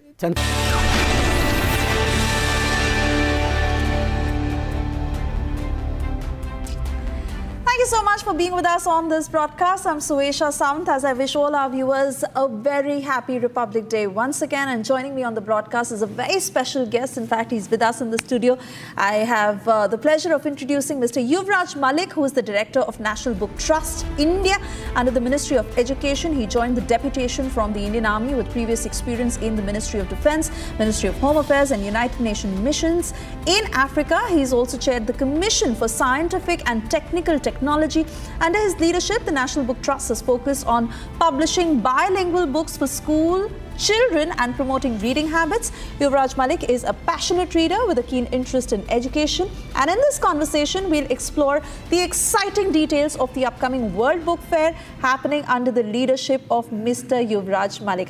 I want to thank you firstly for being with us on this broadcast. Now, let me tell our viewers that the New Delhi World Book Fair has grown over the years to become one of the largest book fairs globally, with the 2025 edition coinciding with India's Republic Day celebrations. The theme of this year is We the People of India. It's very timely, and I request you to please explain to us elaborately on how the exhibitions, cultural programs and author interactions at the festival will reflect India's journey of nation building and governance. Thank you so much, and a happy Republic to all the viewers. New Delhi Book Fair, of course, is one of the biggest book fair in the world. We have been organizing it since 1972 under the ambit of Ministry of Education. It's a great coincidence. Today we are sitting in Republic TV and we are talking about Republic at 75, and that's our theme, We the People, Republic at 75, that we will celebrate in New Delhi World Book Fair.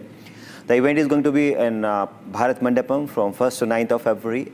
And talking about the theme specifically, now it's the 75th year of our Constitution, and the core values of the constitutions are justice, liberty, fraternity and equality, and all the major dimensions that every Indian citizen should know, that the constitution is the guiding light. It is a mother document, it is a reference point that the country has to be governed. We all citizens have our abiding values. What is our duty towards nation as constitution? So that is the whole attempt that we are making in this exhibition, and we have dedicated a theme pavilion for this, which will be a great treat for every citizens to come and visit, and to enlighten them with the power of Constitution, what Constitution has to offer. And not only the theme pavilion, we will have more than 10 different author corners running parallelly with more than 2,000 publishers participating, more than 1,000 speakers, authors, writers, academicians participating in different academic events. We have children activities, we'll have cultural evenings every day. So 9 days, and a combination of art, literature, culture will be displayed with the national ethos of Republic at 75. How wonderful does it sound already? Also tell us, sir, like India is a country with diverse cultures and different languages, both English and Hindi. And at your end, you're making a very conscious effort to promote that. Now, as National Book Trust, what steps are you taking to highlight the regional literature at the World Book Fair? Definitely, as our constitution empowers 22 languages, official languages of India, and of course English, 23 languages. So we are publishing not in 23, we are publishing in more than 75 languages and local dialects, and trying to put literature from one segment into the other through the power of translations and other projects. During this book fair, you'll find almost stalls available for all the major languages. We'll have children content being developed for that. We will have literary sessions in almost all the Indian languages that we have. Our idea is to bring the diversity of the country. We are known as many languages and one nation.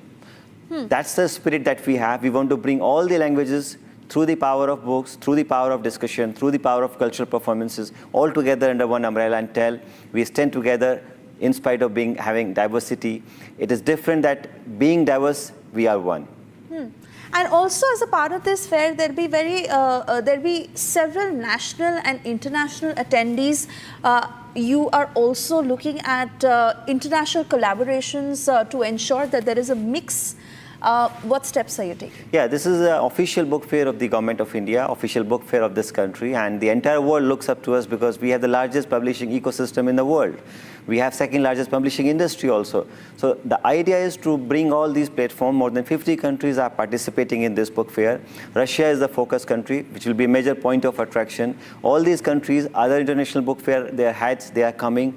So it's not that in publishing you stay isolated. The idea is to integrate with the world community. Idea is to exchange knowledge. Idea is to outreach to the power of books. So these all 50 countries who are participating, they will have their participation through their writers, authors, new book release functions, top celebrities are coming, and we also have a New Delhi rights table where these publishers can exchange rights. We can send our content through the power of translation and right exchange to global community, and similarly we also want the global content to come to our country and our children truly learn the power of being a global citizen. That's where the role of book fairs, publishing, and power of narrative lies, that we create our society which is well-read, which is value-based, which is education-based, and definitely leads with a global outlook. You know, I've always believed that there's no bigger joy than being able to read that book, and we now live in times where the use of devices are so high, from a mobile to a laptop to even a Kindle. Do you believe that it is important to go back to the conventional ways, and how has that impacted printing publications? How is National Book Trust responding to these changes? No, it's very, very relevant. The reading pattern of the society is changing. Reading habits are also changing, and we must understand that we should accept the change. The change is that things are getting digital, things are getting in online mode.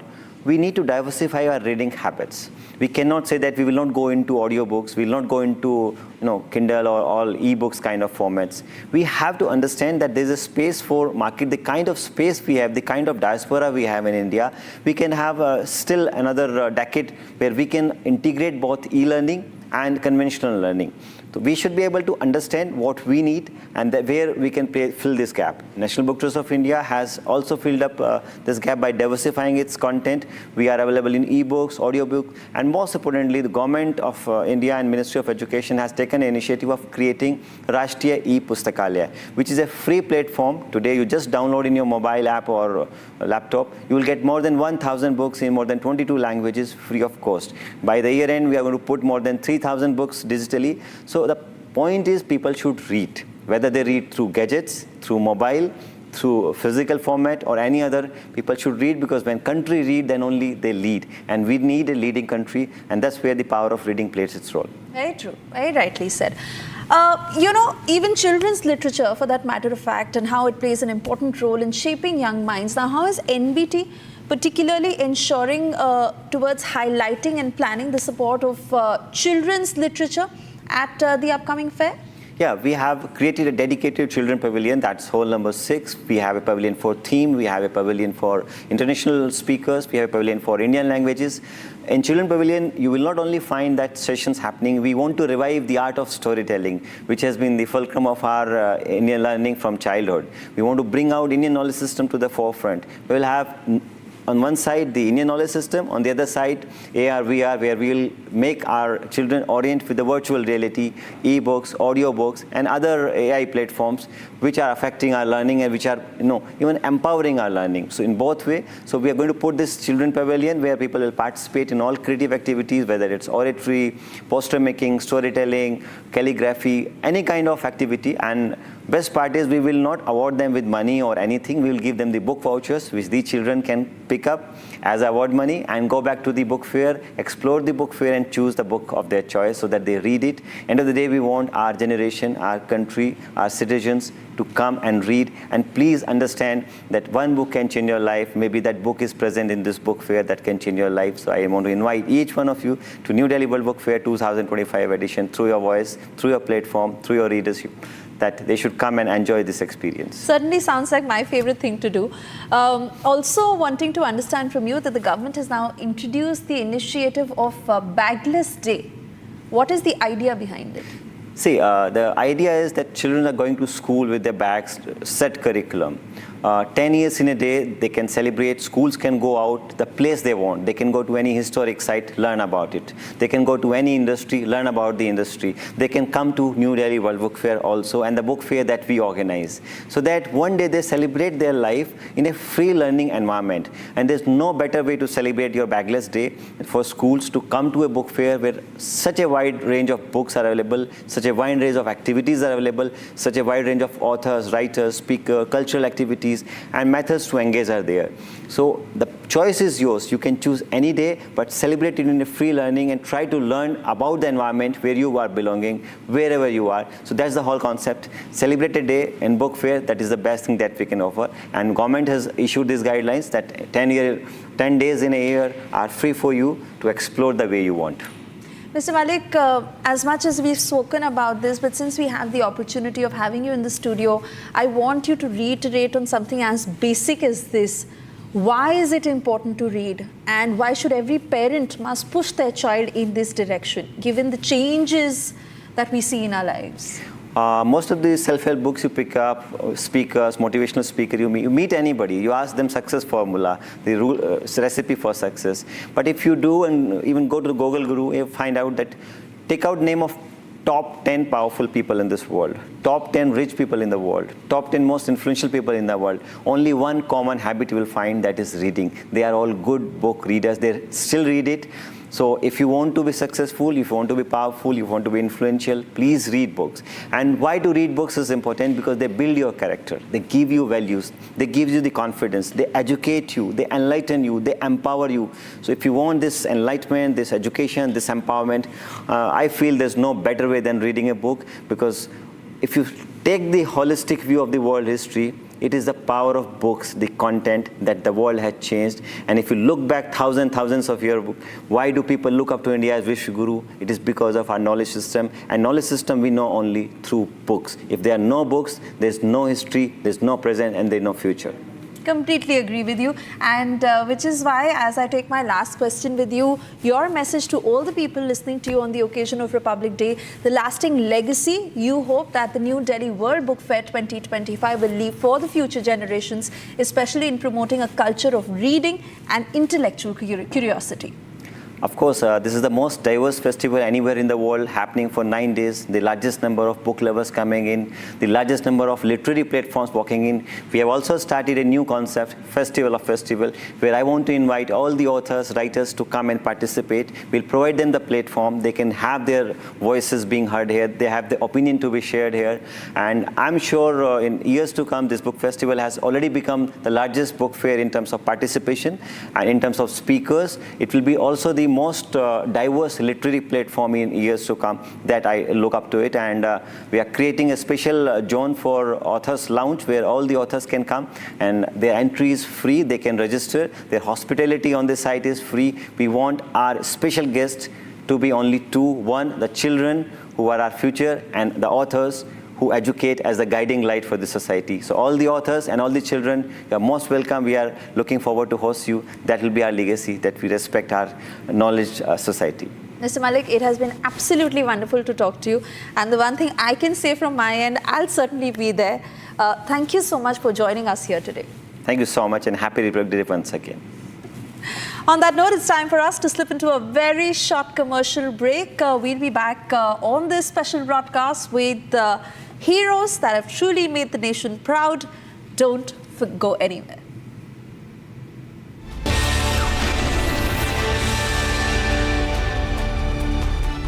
इसको घर पे लगाओगे तो शादी का तो पता नहीं, पर घर पक्का नहीं टूटेगा। रूंगटा नहीं तो घर स्ट्रॉन्ग नहीं। रूंगटा स्टील TMT बार एकदम सॉलिड। पहाड़ों में एक हाइकिंग शिप भी बन सकती है।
Mega Galaxy Unpacked 2025, where we're about to put to test how great is S25 quite literally and is a game changer for gamers. This device really redefined the gaming setup. We have worked very hard to bring 40% improvement in our ray tracing. All the devices comes with a 12 GB of RAM. We have worked very hard to get the heating system right, because for that long hours of gaming, the device should be really cool.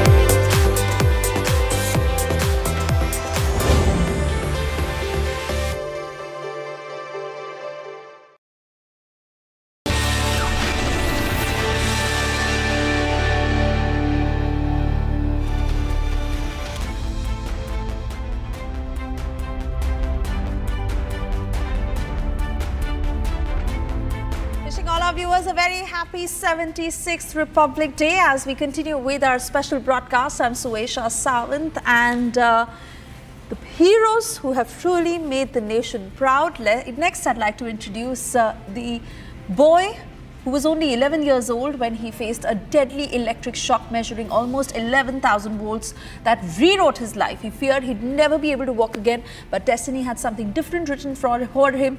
Chandip Sudan, who suffered 4th degree burns. The damage it did to his body was devastating, and the subsequent infection forced the doctors to amputate both his arms.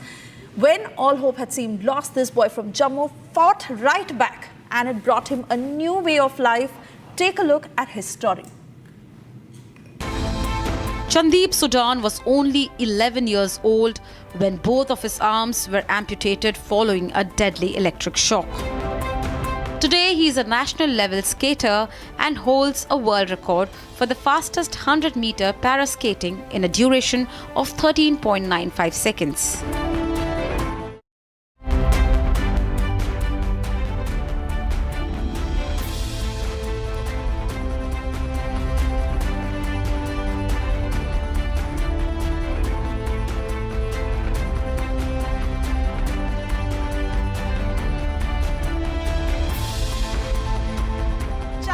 Sudan, it is our pleasure to have you on this special broadcast. Everyone who's watching you today wants to know your story of what had happened in that one incident that changed your life and how you fought through all odds to emerge the person you are. Thank you so much for having me on the show. सबसे पहले जितने भी हमारे viewers हैं और जितने भी India के हमारे इंडियंस हैं, उन सबको मैं अपनी तरफ से हैप्पी रिपब्लिक डे बोलना चाहता हूँ।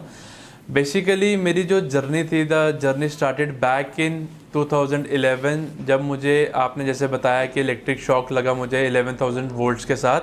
तो उसके बाद मेरी जर्नी स्टार्ट हुई स्पोर्ट्स में। At that time I was in 7th class studying in CBSE school. फिर उसके साथ साथ ही मेरी जो स्पोर्ट्स था वो बिल्कुल रुक गया था, क्योंकि लगने से पहले मुझे स्पोर्ट्स में बहुत ज़्यादा इंटरेस्ट था, बट लगने के बाद जो सिचुएशंस थी वो टोटली चेंज हो चुकी थी, क्योंकि हाथ दोनों में गंवा चुका था अपने। मेरे ऑपरेशन को ऑलमोस्ट 3 से 4 ऑपरेशन हुए, जिसमें मेरी इलेक्ट्रिफिकेशन की वजह से इतनी इन्फेक्शन बढ़ गई थी बाजुओं दोनों में कि जो डॉक्टर्स थे उनको राइट फ्रॉम द शोल्डर मेरे दोनों हाथ एम्प्यूटेट करने पड़े। बट उसके बाद ये था कि नई ज़िंदगी में कुछ करना था अपनी, तो ज़िंदगी का वापस एक सफ़र स्टार्ट हुआ जम्मू में आके। सो स्कूलिंग भी मैंने वापस स्टार्ट की, उसके साथ स्पोर्ट्स भी वापस कंटिन्यू किया। तो सबसे पहला स्पोर्ट्स मैंने स्टार्ट किया था वो था स्केटिंग। 2011 एंडिंग में ही स्केटिंग शुरू कर दी थी मैंने। तो स्केटिंग में 2011-12 मुझे 1 साल लग गया ऑलमोस्ट स्केटिंग को प्रॉपरली मैनेज करने के लिए, क्योंकि जो सबसे इम्पॉर्टेंट रोल होता है स्केटिंग में दैट इज़ आर्म्स, क्योंकि आपका विंड क्रॉसिंग और बैलेंस में बहुत ज़्यादा काम करते हैं। तो वो चीज़ करने में मेरे को पूरा 1 साल लग गया। तो उसके बाद 2012 से लेके 2016 तक जितनी डिस्ट्रिक्ट चैम्पियनशिप्स थी, स्टेट चैम्पियनशिप्स थी, नेशनल चैम्पियनशिप्स थी और CBSE नेशनल से वो मैंने सारे लगाए। बट उस टाइम थोड़ी नॉलेज की मेरे को थोड़ी कमी थी कि मुझे पता नहीं था कि पैरा स्पोर्ट्स और जनरल स्पोर्ट्स दोनों अलग होते हैं। तो उस टाइम मुझे नॉलेज आई 2015 के बाद कि जो पैरा स्पोर्ट्स है वो मुझे स्टार्ट करना चाहिए। तो 2015 में मैंने पैरा स्पोर्ट्स स्टार्ट किया 14-15 के बाद। तो लास्ट वर्ल्ड रिकॉर्ड मैंने सेट किया स्केटिंग में as world's 100 metre fastest skater in the world, which was 100 metre in 13 point some seconds. तो जो आज तक रिकॉर्ड है 2017 में वो सेट हुआ था। बट उसके बाद मैंने ताइक्वांडो शुरू किया क्योंकि मुझे अपनी कंट्री के लिए कुछ करना था अपने से पहले, अपनी स्टेट के लिए कुछ करना था अपने से पहले। तो मैंने तब ताइक्वांडो स्टार्ट किया, जम्मू में कोचिंग ली। तो जो स्केटिंग थी वो मैंने एक पूरी पीक पे आके छोड़ी थी अपने, तो फिर से मुझे जो ताइक्वांडो था फिर से ज़ीरो से स्टार्ट करना था। So I again started taekwondo and started training in Jammu right from the beginning. It took me around 1.5 year to accomplish a peak. So मुझे एक पीक पे आने के लिए ऑलमोस्ट 1.5 साल लग गया अपने कोच अतुल पंगोत्रा सर के साथ।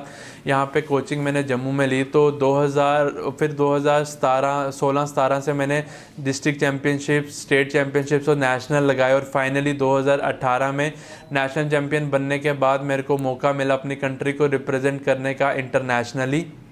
जो सबसे पहली बारी मैंने जब अपनी कंट्री को रिप्रेजेंट किया internationally, that was in Nepal, जिसमें मेरा एक गोल्ड आया। उसके बाद साथ ही में 2 महीने के बाद कंट्री को रिप्रेजेंट करते हुए एशियन चैम्पियनशिप में मेरा एक गोल्ड और एक ब्रॉन्ज मेडल था, और साथ ही में 2 महीने के बाद किम यंग कप में कंट्री को रिप्रेजेंट करते हुए मेरे 2 गोल्ड आए। और साथ ही में उसी साल मेरी अपनी कैटेगरी में पैरा ताइक्वांडो की जो मेरी वर्ल्ड रैंकिंग थी, that became number 3, world rank number 3 हो गया था मेरा। बट एक ड्रीम था लाइफ में, तो उसके बाद जो एक ड्रीम सामने आया वो था कि आज तक इंडिया में ना ताइक्वांडो गेम के लिए ना जर्नल ना ही पैरा, दोनों में से किसी में आज तक वर्ल्ड चैम्पियनशिप में मेडल नहीं था। सो मी एंड माय कोच, हमने एम किया कि जो वर्ल्ड टाइटल है वो हमें अपने आप के लिए लेके आना है, अपनी कंट्री के लिए लेके आना है, अपनी कंट्री के लिए वर्ल्ड टाइटल और गोल्ड मेडल लेके आना है। So we started preparing for that. हमने वर्ल्ड चैम्पियनशिप की तैयारी शुरू की, जितना टाइम हम दे सकते थे दिया, सुबह टाइम दिया, शाम को दिया, जब जितना रिक्वायर था हमने दिया। सो इन 2019 I became the first Indian para taekwondo athlete जिसका सिल्वर मेडल आया वर्ल्ड चैम्पियनशिप में। और उसी के साथ मेरा उसी साल स्टेट अवार्ड अनाउंस हो गया, which was the highest civilian award of UT of J&K for the sports.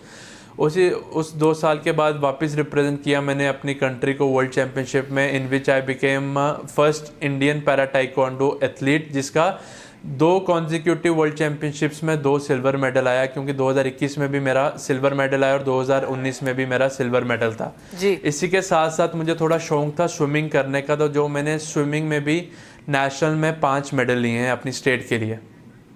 बिल्कुल, और आपके लिए सबसे बड़ा इंस्पिरेशन, क्योंकि आप जिस तरह से एक के बाद एक धड़ल्ले से आपने रिकॉर्ड्स बनाए हैं और जिस तरह से बता रहे हैं, आसान नहीं होता है, और कई बार ऐसा होता है कि आसपास के लोग भी कम आंक सकते हैं। क्या कभी ऐसी सिचुएशंस रही, और साथ ही साथ आपकी इंस्पिरेशन कोई रहा तो वो कौन रहा? मिल्खा सिंह ने भी एक इंटरव्यू में आपके बारे में काफ़ी कुछ बातें की हैं, तो उनका भी क्या रोल रहा है आपकी इस जर्नी में? मैम बेसिकली जब ये इंसिडेंट हुआ था ना, सो एवरीवन मतलब जैसे भी कभी किसी के साथ भी हो जाए, ना ही मेरे साथ, किसी के साथ भी ऐसा कुछ हो ना, तो हमारी सोसाइटी है ना वो थोड़ा इसको कैटेगराइज करती है सिंपैथी की साइड पे, या उस साइड पे ज़्यादा लेके जाने की कोशिश करती है इन चीज़ों को। तो उस चीज़ को मुझे ब्रेक करना था अपने उस चीज़ से, तो वो मुझे ब्रेक करने में बहुत टाइम लग गया, बट वो मैंने चीज़ ब्रेक की। और आज जब मुझे लोग देखते हैं और जो मुझे जानते हैं ना, they feel proud on me. और साथ ही में इंस्पिरेशन की बात रही, Milkha Singh sir was always an inspiration for me. He was my first level official sponsor also, और उन्होंने हमेशा मुझे इंस्पायर किया और मुझे इतना सपोर्ट किया। ताइक्वांडो में आने की जो मेरा मेन रीज़न बने, that was Sardar Milkha Singh sir. He was the reason मैं ताइक्वांडो में आया और अपनी कंट्री को रिप्रेजेंट कर पाया।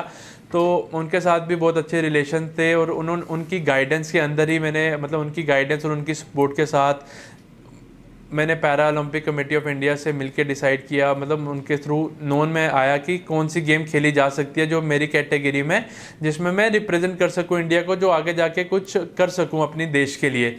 सो उस टाइम 2 स्पोर्ट निकल के आए थे, ताइक्वांडो और स्विमिंग। सो उस टाइम मैंने ताइक्वांडो ऑप्ट किया था, तो फिर ताइक्वांडो की मेरी जर्नी वहाँ से स्टार्ट हुई थी।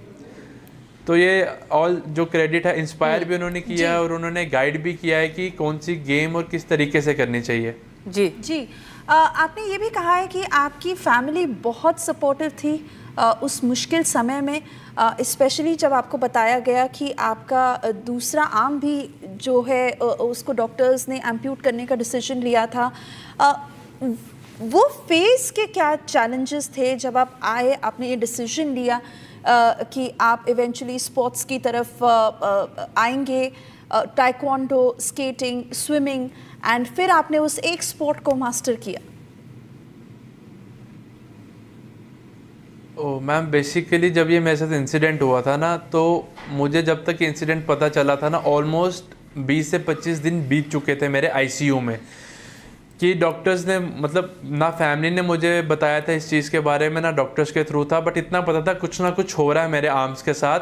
तो डॉक्टर मुझे ऑलमोस्ट मेरी लास्ट सर्जरी में जाके पता चला था कि मेरे दोनों आर्म्स एम्प्यूटेट कर दिए हैं राइट फ्रॉम द शोल्डर। तो that was the day I cried a lot. But जो फैमिली थी ना, उन्होंने एक चीज़ बोली, जो हो चुका है उसको हम बदल नहीं सकते, बट जो होने वाला है दैट कैन बी चेंज और दैट कैन बी कंट्रोल्ड। मतलब हम टोटली कंट्रोल नहीं कर सकते, करना तो भगवान नहीं है जो करना है, बट उसको हम चलो अपने तरीके से कर सकते हैं। उस पर ज़्यादा सोचने का फ़ायदा नहीं है, जो चीज़ हो चुकी है वो हो चुकी है। सो फैमिली ने बोला कि जो आपको ज़िंदगी में करना है, पढ़ाई करनी है, स्पोर्ट्स करना है, जो करना आप करो, we are always there for you. And Jammu आके वैसे ही हुआ।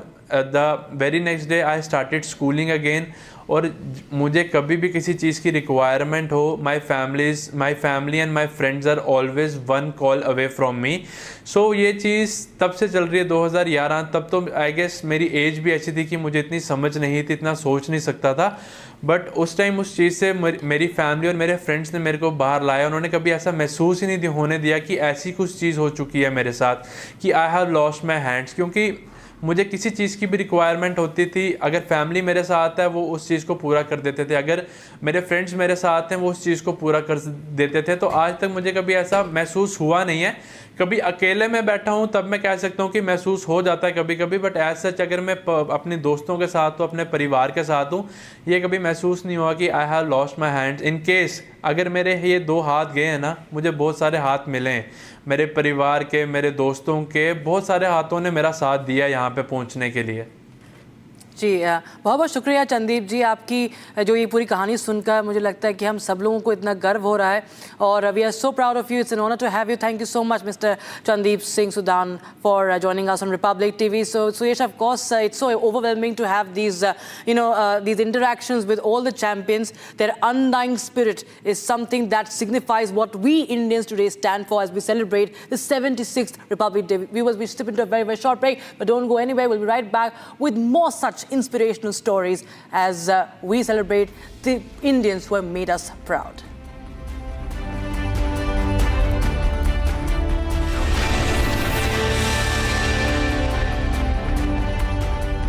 At Amity, we believe happiness drives success. The Amity Reiki Center for Happiness, established in partnership with Dr. S.S. Reiki's Foundation, empowers youth with the science of happiness, enabling them to lead with confidence. It is part of Amity's nation-building commitment to drive India higher on the World Happiness Index.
חברה שלך עשתה.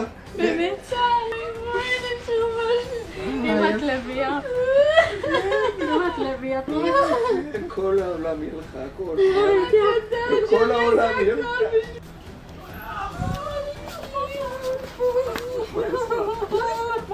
אמן, אמן, אמן, את חזרת. מתוקה שלנו, את חזרת, כביסה שמחכה לך. וואלה, אימא.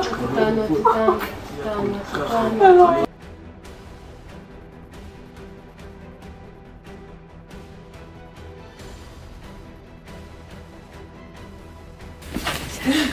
כולנו זרות, אני אוהבת אתכם. לירי חיים שלי!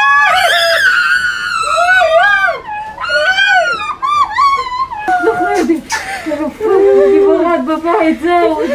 חיים שלנו. לירי אלבג נאמבר 1! חיים שלי. מה, אז לא השתנה. אני גם כל היום. זהו. אני אוהבת אתכם. אוי, חיים שלי. אני אוהבת אתכם, כל אזרחי מדינת ישראל שתמכו במשפחות שלנו ועטפו אותם, ולכל חיילי צה"ל שעשו הכל בשבילנו. שיהיה לכם תודה רבה, אני אוהבת אתכם. תודה, אני רוצה חיבוק גם ממך.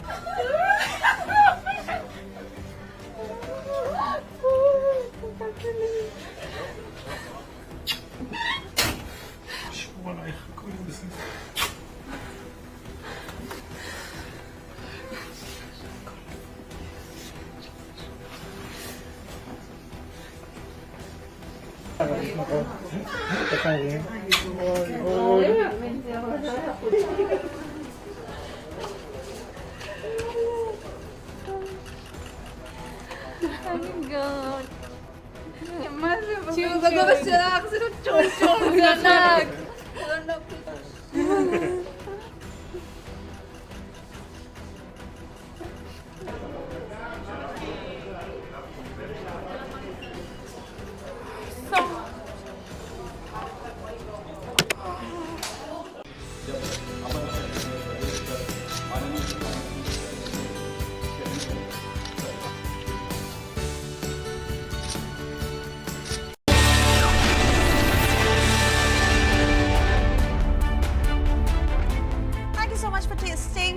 As we continue with our special broadcast on the occasion of the 76th Republic Day as we celebrate the heroes of India.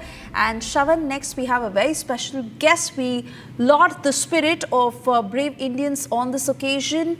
And this is the story of the martyr who had lost his life for the masses, Mudassir Ahmed, a 32-year-old policeman in Jammu and Kashmir Police who lost his life during an encounter with the terrorists in Baramulla district on the 25th of May 2022. Well, in fact, Suresh, he was largely known as the bindas person, someone who was always fearless, and the kind of sacrifice that he has made at a time when things were extremely, extremely difficult in Jammu and Kashmir. Today, we'll be speaking to his father, but before that, take a look at the journey of Mudassir Ahmed. It was the sheer passion of Mudassir Ahmed to learn new things and join the Jammu and Kashmir Police Force. On 25th of May 2022, 32-year-old Mudassir lost his life during an encounter in Baramulla district. 3 Pakistani terrorists were also gunned down by the security forces in the encounter. Mudassir was popularly known by his nickname Bindas Bhai by the locals as he had a big heart and shared amiability with one and all. He would always help others. His behavior boosting the youth to do well in their future and his habit of giving surprises are being missed by everyone at his home and neighborhood.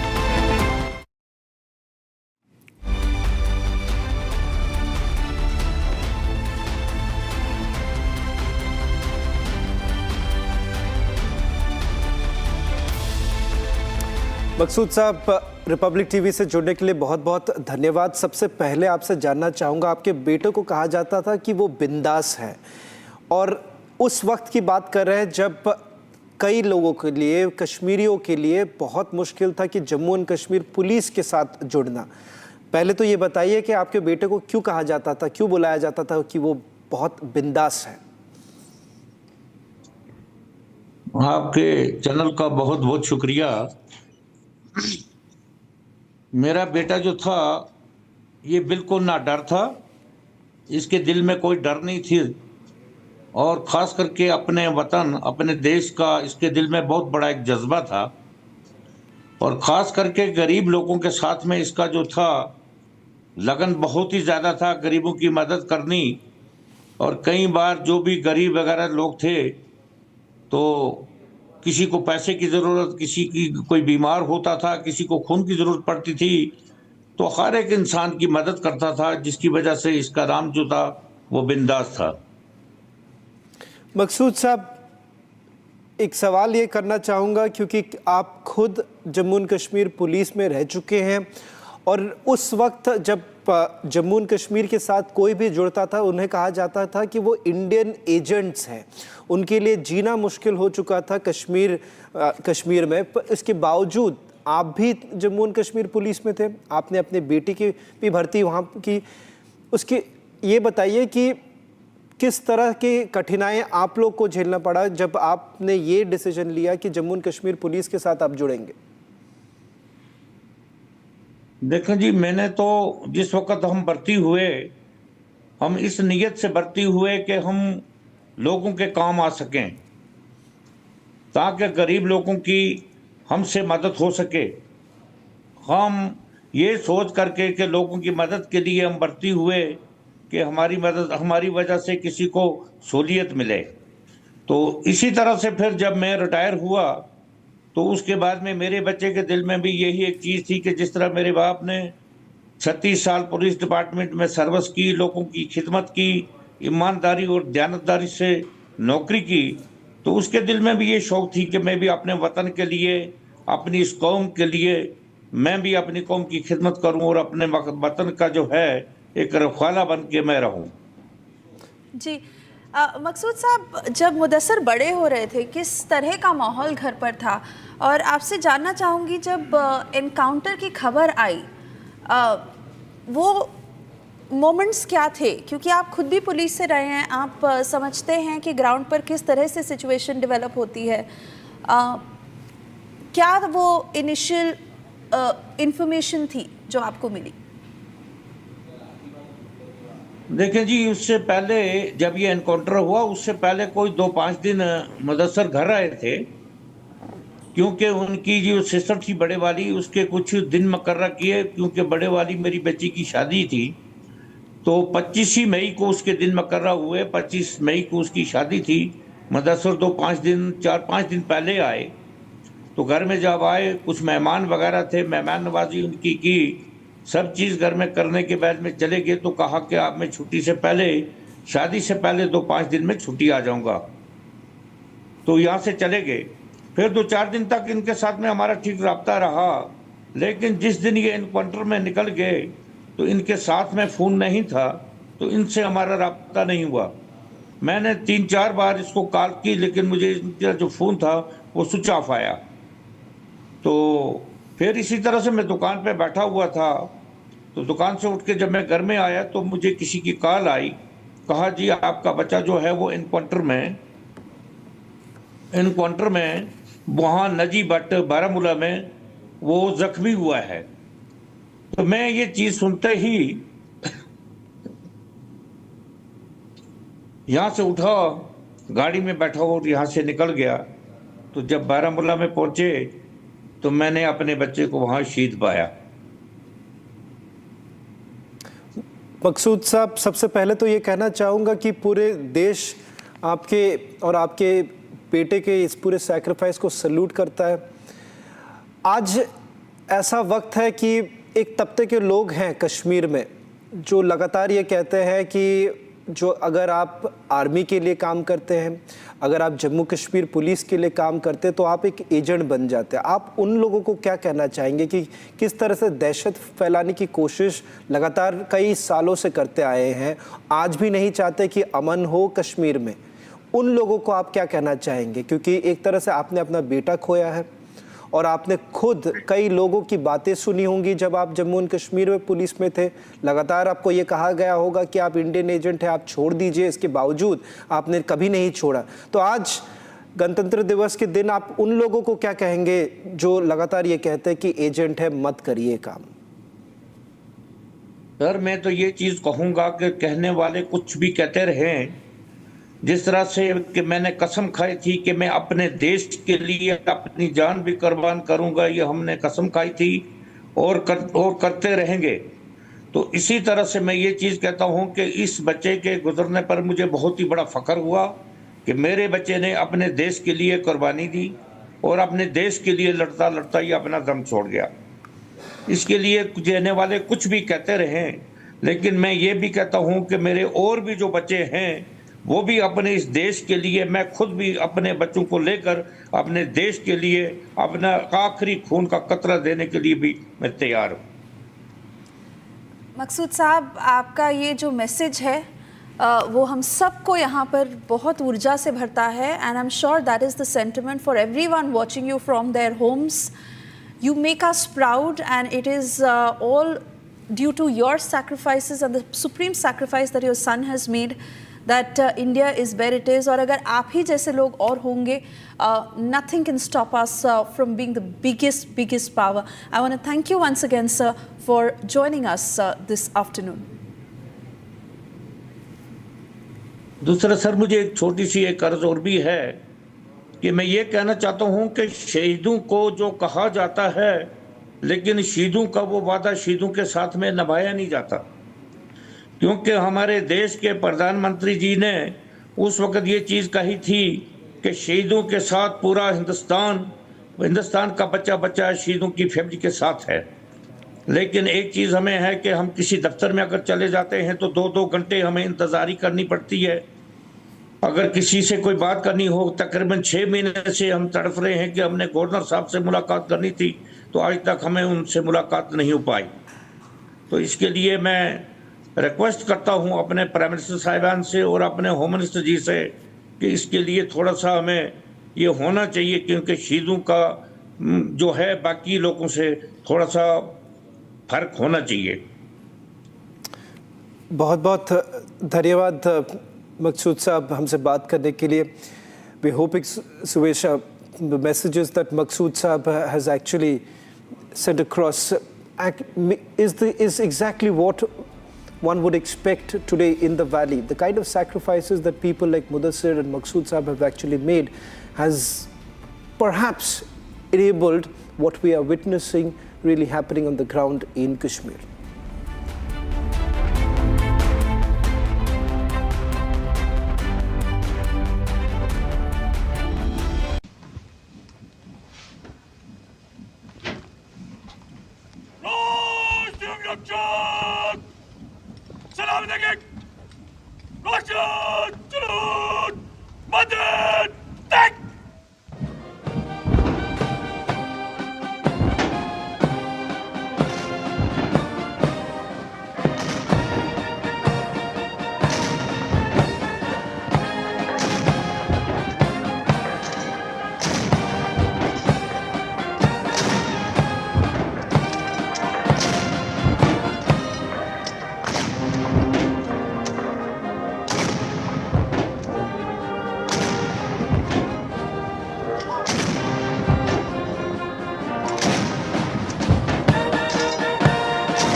welcome. You're watching Republic. Thank you for staying with us.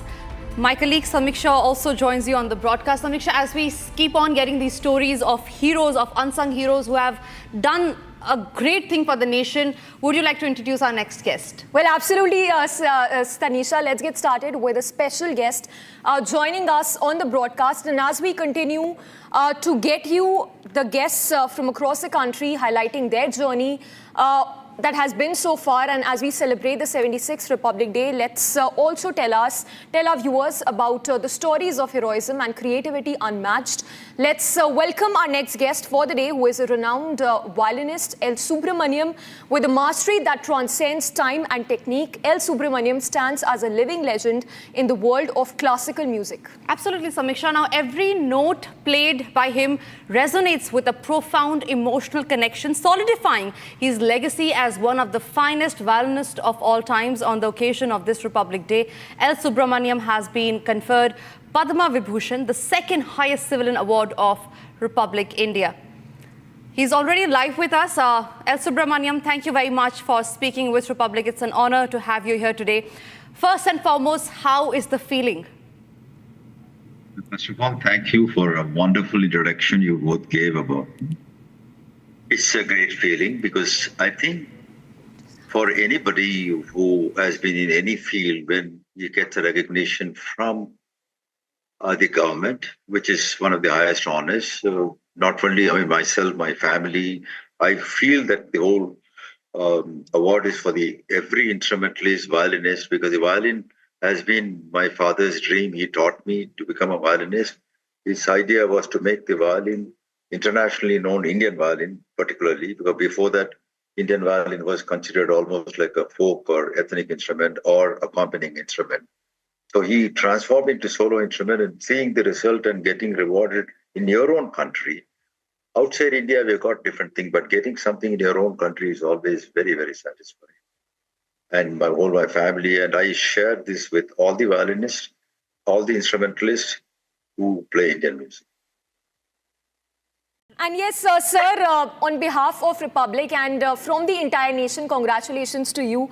You've just been conferred with Padma Vibhushan. Your first thoughts on being conferred Padma Vibhushan?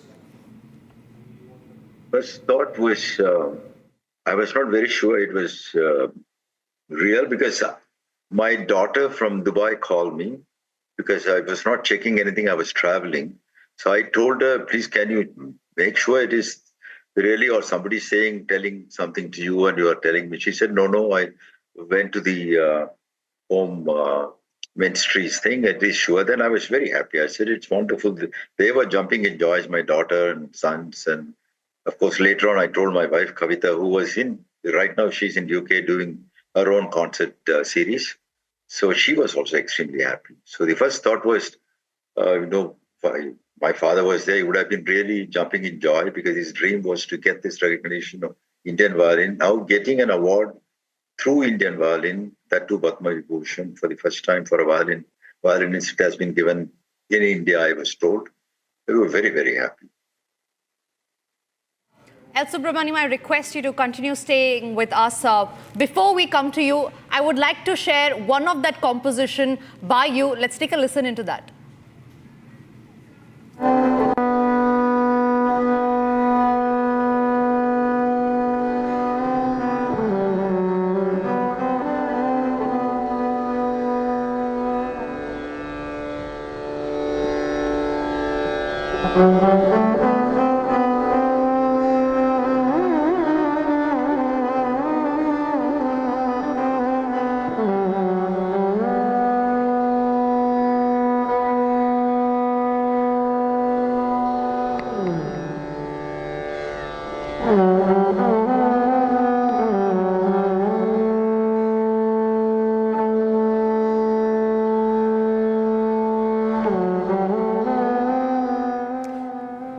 Rightly called the violin maestro of the country. Sir, if you can talk to us more about how has the journey been in the world of Carnatic music, so as to say, and that message that you would also want to give to several of those violinists who want to follow the same path as you. I think the violin even though we believe that it was brought after Britishers' time, we had stringed instrument, which is a board instrument. So I think anybody wants to become a musician or a violinist, there's always opportunities. Only thing, they have to be totally dedicated and passionate and work very hard. There's no shortcut to achieve anything. There are a lot of modern facilities which has come. So sometimes people tend to take shorter cuts. Without practicing, you can play something and pitch correct it through a pitch correction instrument and everything. But if you really want to be honest to yourself and honest to everybody, working hard will ultimately get you where you want to go. Right, Mr. Subramaniam, before you come to you again, let's listen into one of those mesmerizing composition by you that has enthralled the world. Listen in.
Subramaniam, you have been conferred with Padma Vibhushan. What was that first feeling that you got when you first heard about that news? Because it's a great honor for a musician, for a violinist to get that honor.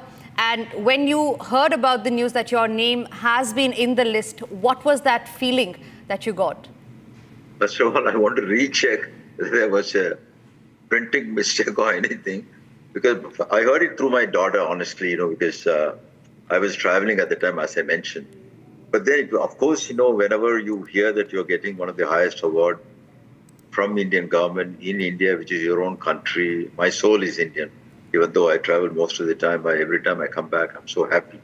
So getting all the other international awards is different than getting in your own country, the award like Padma Vibhushan. And also, our own people, when they hear you have got Padma Vibhushan, their impression about you also changes, unfortunately or fortunately. So people think you are great and all those things. So that makes a big difference. And incidentally, the video which you played earlier with Lord Ehudi Menuhin is one of the greatest classical Western violinists in the history. Unfortunately, he's no more. That performance was done for the 87th. in the 1987 for the celebrating 40th year of India's independence in the United Nations. Both of us were playing one of my compositions. Yes, sir, requesting you to stay with us. We will come back to you in just some time. Let's take a look at one of the highlights from your work.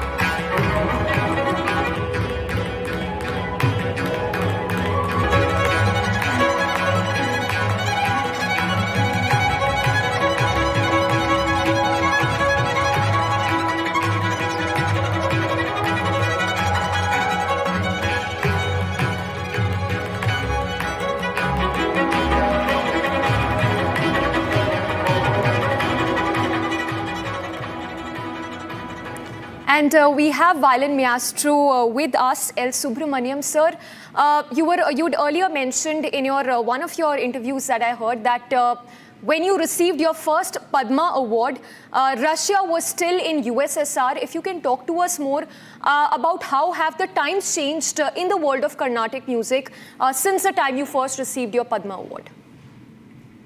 The very first time I got Padma Shri was after I performed in USSR when our then President, His Excellency Mr. R. Venkatraman, was meeting the USSR President. At the time, I was invited to perform an Indian classical in Bolshoi Theatre and an orchestral piece which I wrote, the Fantasy on Vedic Chants, which was written basically for New York Philharmonic for Maestro Mehta, which they wanted me to play there in USSR. We played that. After that, next thing I knew was that, I've been selected for Padma Shri Award and whether I can come and receive the award. But at that time, I was not here. So I used to stay in US those days, so I was not here. But later on, our president was very, very kind. He invited me for a tea and gave me the papers. This is your award, take it. And subsequently, a lot of things have changed because now, before, there's a methodology of how they select and how they do things. It's a lot of process, a lot of things are happening. And a lot of people have to come to, agreement. And also, I feel for the arts, it is very, very difficult to get as compared to other fields. And especially playing Carnatic music, South Indian violin, it is not that easy to get. And I'm very, very happy when people told me that I was the first violinist to get Padma Bhushan for Indian violin in India. So a lot of things have changed. But Padma Bhushan I got with Mr. K.R. Narayanan. During that time I was awarded Padma. It was, I think, early 2004 or something like that, almost 20 years back, something like that. So I almost forgotten all those things. And all of a sudden, when this thing happened yesterday, I was very, very happy. It reminded of the previous thing where it was a little simpler and it was you knew earlier and everything. Right. L. Subramaniam, with that, I want to thank you for speaking to Republic. It's been an honor to have you here today. Thank you very much.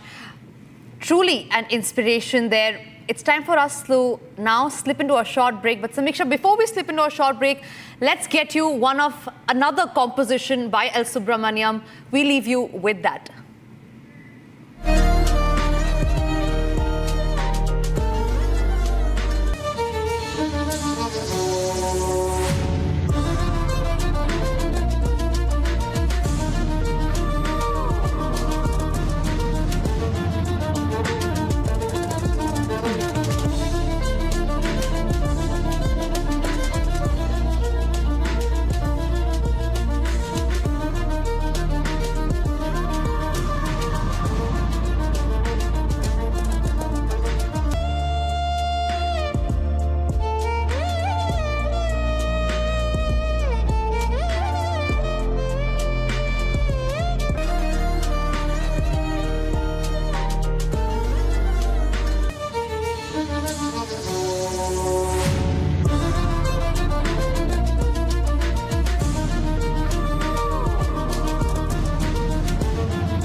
Mega Galaxy Unpacked 2025, where we're about to put to test how great is S25 quite literally and is a game changer for gamers.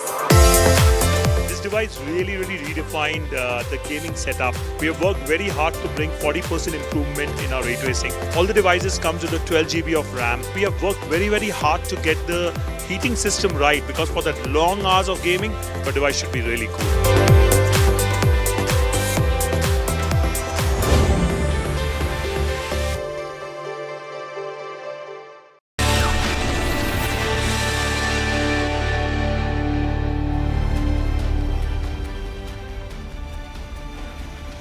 Thank you for staying with Republic. Up next, we bring you a change maker who has featured as one of the 75th womanpreneurs of India by Atal Innovation Mission Niti Aayog in October 2022. Sonal Shukla, who is an environmentalist and the co-founder of Econoscious, has been instrumental in driving a mission to collect and upcycle post-consumer plastic waste into utility and decor products.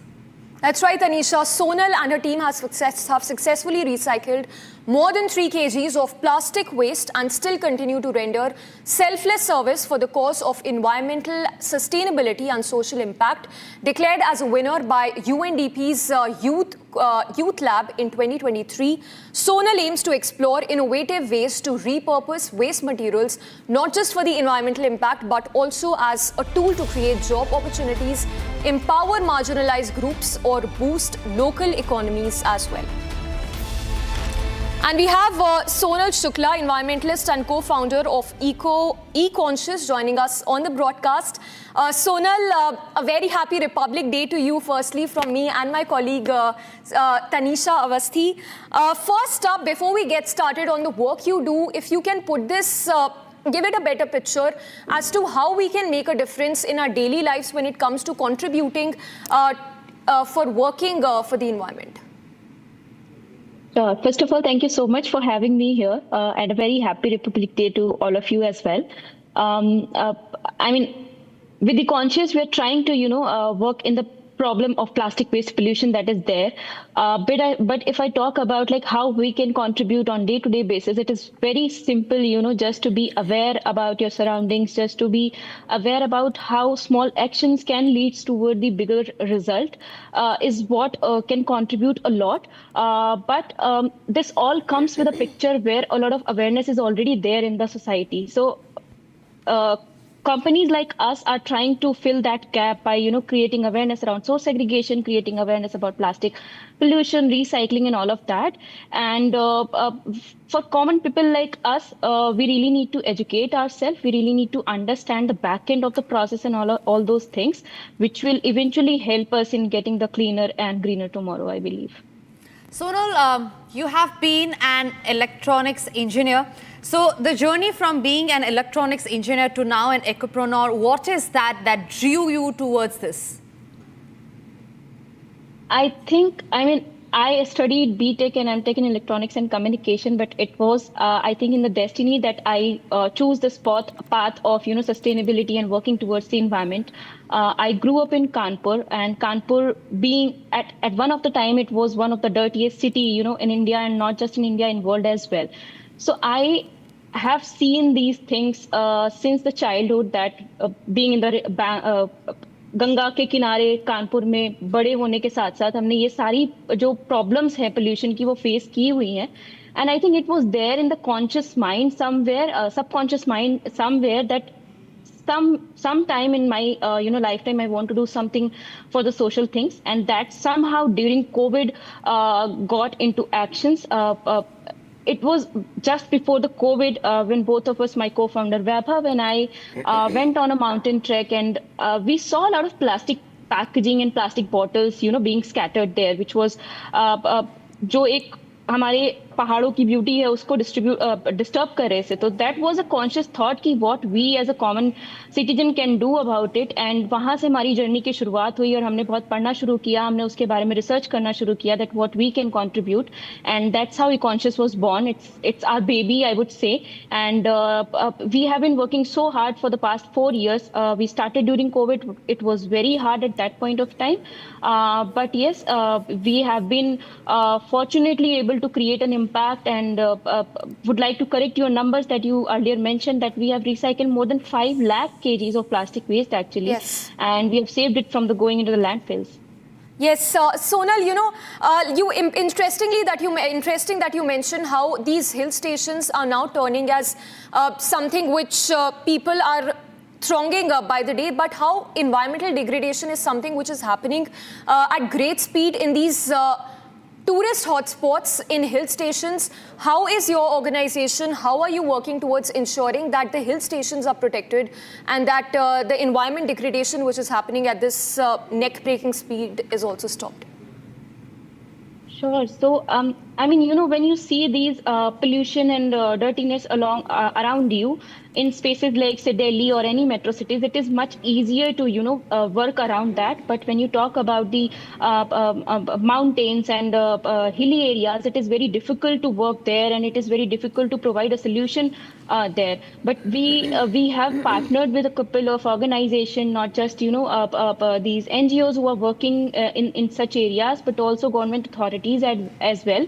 And we are trying to provide a solution around that by creating awareness, like what people like us who are going to such hilly areas can contribute, how they can just restrict themselves by keeping their waste to them and throwing at a right place and not just do the littering. So all those small actions can contribute, but yes, this is contributing towards the bigger problem, which is like degradation of our environment. So we need to partner with organizations who are doing something in that right direction, and we need to educate ourselves, I would say that again as well. Right, Sonal, you have been featured on Mann Ki Baat by the Prime Minister. Also, you have been recognized as one of the 75 womanpreneurs of India by Atal Innovation Mission and Niti Aayog. The journey, I'm sure, must have been quite inspirational. Please share some anecdotes from that. Definitely. The day when we got featured on Mann Ki Baat is one of the highest point of our journey so far, because आपके देश के प्रधानमंत्री आपका नाम, आपकी company का नाम लेते हैं, तो इससे बड़ा रिकॉग्निशन आई फील नहीं हो सकता है. And it has also helped us in getting that credibility which we were looking for quite some time, because when a personality like him is taking the name, it adds a lot of value behind what the work you have been doing, so that helped us in getting a lot of good opportunities as well post that recognition. And apart from that, the journey since the beginning has been very difficult, because waste management as sector is very unorganized, and if you're trying to do something good for the society, so many times it is perceived as it would be something to your benefit. But as a pure intent, I would like to say that along with the good that we are trying to do for the society, it is also a proper ecosystem behind the whole sector itself, and it involves like bad elements as well. So it has been very challenging, and I'm very thankful to the Prime Minister sir to recognize the small entities like us who are doing such ground level work, and to give us that sort of recognition. Yes, Sonal, on that note, we will have to wrap this up, but a big thank you from Republic as well for working and doing your bit in protecting the environment. Thank you so much. Thank you so much for having me.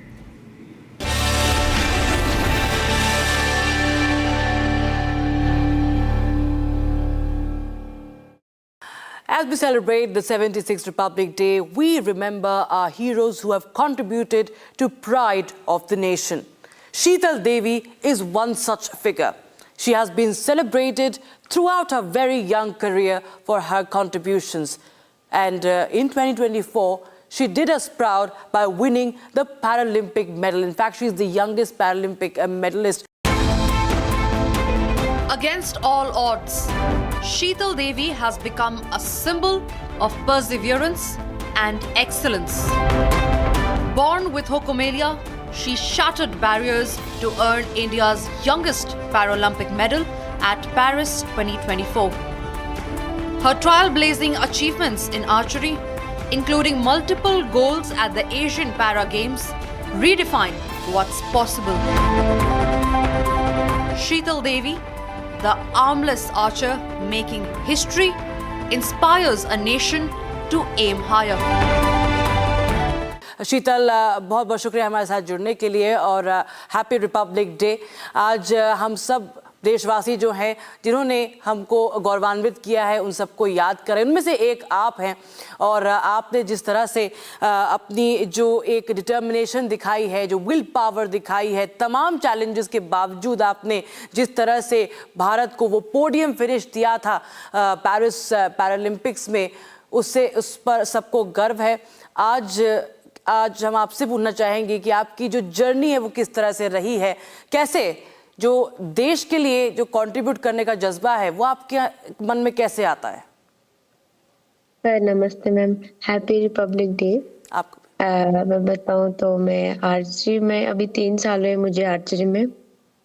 जब से मैं archery में आई हूँ मेरी life पूरी बदल चुकी। Means archery ने मेरी लाइफ बदल दी पूरी। तो बहुत अच्छा भी लग रहा है मुझे कि पहले कैसी थी मैं, अब कैसी हूँ। मैं पहले कोई जानता नहीं था, अब मुझे जानने वाले हैं सब। मैं भी किसी को देख के बाहर आई थी, आज मुझे देख के कोई बाहर आ रहा है तो बहुत ही अच्छा लग रहा है मुझे। जी, और जिस तरह से हमने देखा कि आपने इतना कुछ हासिल कर लिया है इतने कम उम्र में। इनफैक्ट अगर हम आपके अचीवमेंट्स की बात करें तो ना सिर्फ bronze medal at the Paris Paralympics but also Asian para games में भी आपने जिस तरह से गोल्ड जीता और फिर वर्ल्ड आर्चरी पैरा चैम्पियनशिप में भी आपने सिल्वर जीता। आपका ये सफ़र कैसे शुरू हुआ, जो कि आपकी जो कंडीशन रही थी पैदाइशी, आपको ये एक प्रॉब्लम रही है जिसको कहते हैं फोकोमेलिया। फोकोमेलिया के बारे में बताइए, because you are the only active archer in the world who is without arms. कैसे आपने ये सोचा, क्योंकि आर्म्स की सबसे ज़्यादा ज़रूरत होती है आर्चरी की जब बात आती है, और तीर कमानी में अगर हाथ ना हो, आपके बाजू ना हो, ये अपने जहन में कैसे आया कि मैं आर्चरी करने वाली हूँ? इसके बारे में ज़रा बताइए। देखो, जब मैं पैदा हुई थी तो मेरे दोनों हाथ नहीं थे, बट मुझे कभी किसी ने अलग होने का एहसास नहीं दिलाया, वो फैमिली हो या दोस्त, टीचर, स्कूल, मतलब किसी ने भी मुझे अलग होने का एहसास नहीं दिलाया। मेरे दोनों हाथ नहीं तो मैं कुछ नहीं कर सकती। तो बताऊं आर्चरी की बात, तो आर्चरी में मैंने आर्चरी को नहीं चुना, बल्कि आर्चरी ने ही मुझे चुना। मैं सिर्फ देखने गई थी वहां पे, तो मुझे वहां देख के ऐसा लग रहा था कि मैं नहीं कर सकती हूँ, क्योंकि दोनों बाजू मेरी नहीं है। वहां तो सब बच्चे, उनके दोनों हाथ थे, वो कर रहे थे। बट फिर सर ने बोला कि तुम कोशिश करो, हो जाएगा। तो मैंने कोशिश की। कहते हैं कोशिश करने वालों की कभी हार नहीं होती। तो मैंने कोशिश की और मैंने किया अपने पैरों के साथ। मैं बचपन से ही अपने पैरों से ही काम करती थी, लिखना पढ़ना। तो आर्चरी भी मैंने पैर से स्टार्ट की। तो पहले बहुत ही मुश्किलें आती थी, बट जब मैंने थोड़ा थोड़ा करके सीखा, मेहनत की, तो बाद में सब आसान होने लगा। बिल्कुल, और आप इसको आसान लगने देती हैं, you make it look so easy, but I know that there is lot of struggles behind it. बहुत कुछ जो है आपकी एक जर्नी रही है, काफ़ी संघर्ष भी रहा है, और किस तरह से इस तरह से बहुत आसान नहीं होता है कि सब लोगों को कॉन्फिडेंस नहीं आता है हर इंसान पे। आप पर कभी ऐसा आपको लगा, कभी भी ऐसा जहन में आया कि जो मैं कर रही हूँ क्या मैं इसमें आगे जा पाऊँगी? कोशिश जैसे आपने कहा आप करती रही, लेकिन कभी भी जहन में आया कि ये मैं क्या मैं छोड़ दूँ, कभी क्विट करने का ऐसा जहन में ख्याल आया आपके? नहीं, जब से मैंने आर्चरी में आई थी मुझे ये जहन नहीं आया कि मैं छोड़ दूंगी। मैंने मेहनत की, मीन्स मैं सोच रही थी कि मैं मेडल जीतूं। कैसे जीतूं वो नहीं पता था मुझे, बस मुझे मेडल जीतना था। तो जब से मैं अपने घर से आई थी तो मैं ये सोच रही थी मैं तब तक घर नहीं जाऊंगी जब तक मैं एक मेडल ना जीतूंगी। तो मेरे दिमाग में यही चल रहा था, मैं जब तक मेडल नहीं जीतूंगी तब तक मैं अपने घर नहीं जाऊंगी वापस। और आपके घर वालों का रिस्पांस, फैमिली वालों का रिस्पांस, जो कि जब एक लड़की जब स्पोर्ट्स में जाती है, हमारे देश में आज भी ये हालत है, आपके जैसे आइकॉन्स उभर के आ रहे हैं, वो तो बहुत अच्छी बात है, बहुत एनकरेज करती तमाम महिलाओं को, तमाम लड़कियों को, यंग लड़कियों को। लेकिन क्या कभी आपने फेस किया सोसाइटी की तरफ से, कभी आपको ऐसा लगा कि कहीं ना कहीं लोग आपको कम आंक रहे हैं या बोल रहे हैं कि ये सब करने की क्या ज़रूरत है? नहीं, कि मैं क्या बताऊं इसमें, बट ऐसे जब मैं आई थी तो किसी ने कुछ बोला नहीं था। फैमिली का भी बहुत अच्छा सपोर्ट था मेरा, और वो कहते थे तुम करो, होगा नहीं होगा वो भगवान जाने, बट तुम करो, अपनी पूरी कोशिश करो। मेरे दोस्तों का साथ भी बहुत अच्छा रहा, बहुत प्यार रहा उनका भी। इन सबका ही मुझे बहुत प्यार रहा है, तो ऐसा मुझे कभी लगा ही नहीं कि मैं नहीं करूं या कुछ और, तो ऐसा कभी कुछ हुआ ही नहीं फील मुझे। क्योंकि आप चैंपियन रह चुकी हैं और आपने पोडियम फिनिश भी किया है अभी हाल ही में, सब लोग जानना चाहते हैं कि आप किस तरह से प्रिपेयर करती हैं, मेंटली कैसे प्रिपेयर करती हैं, अपने गेम के लिए कितना प्रिपेयर करते हैं, कितना टाइम गुजारती हैं ट्रेनिंग में?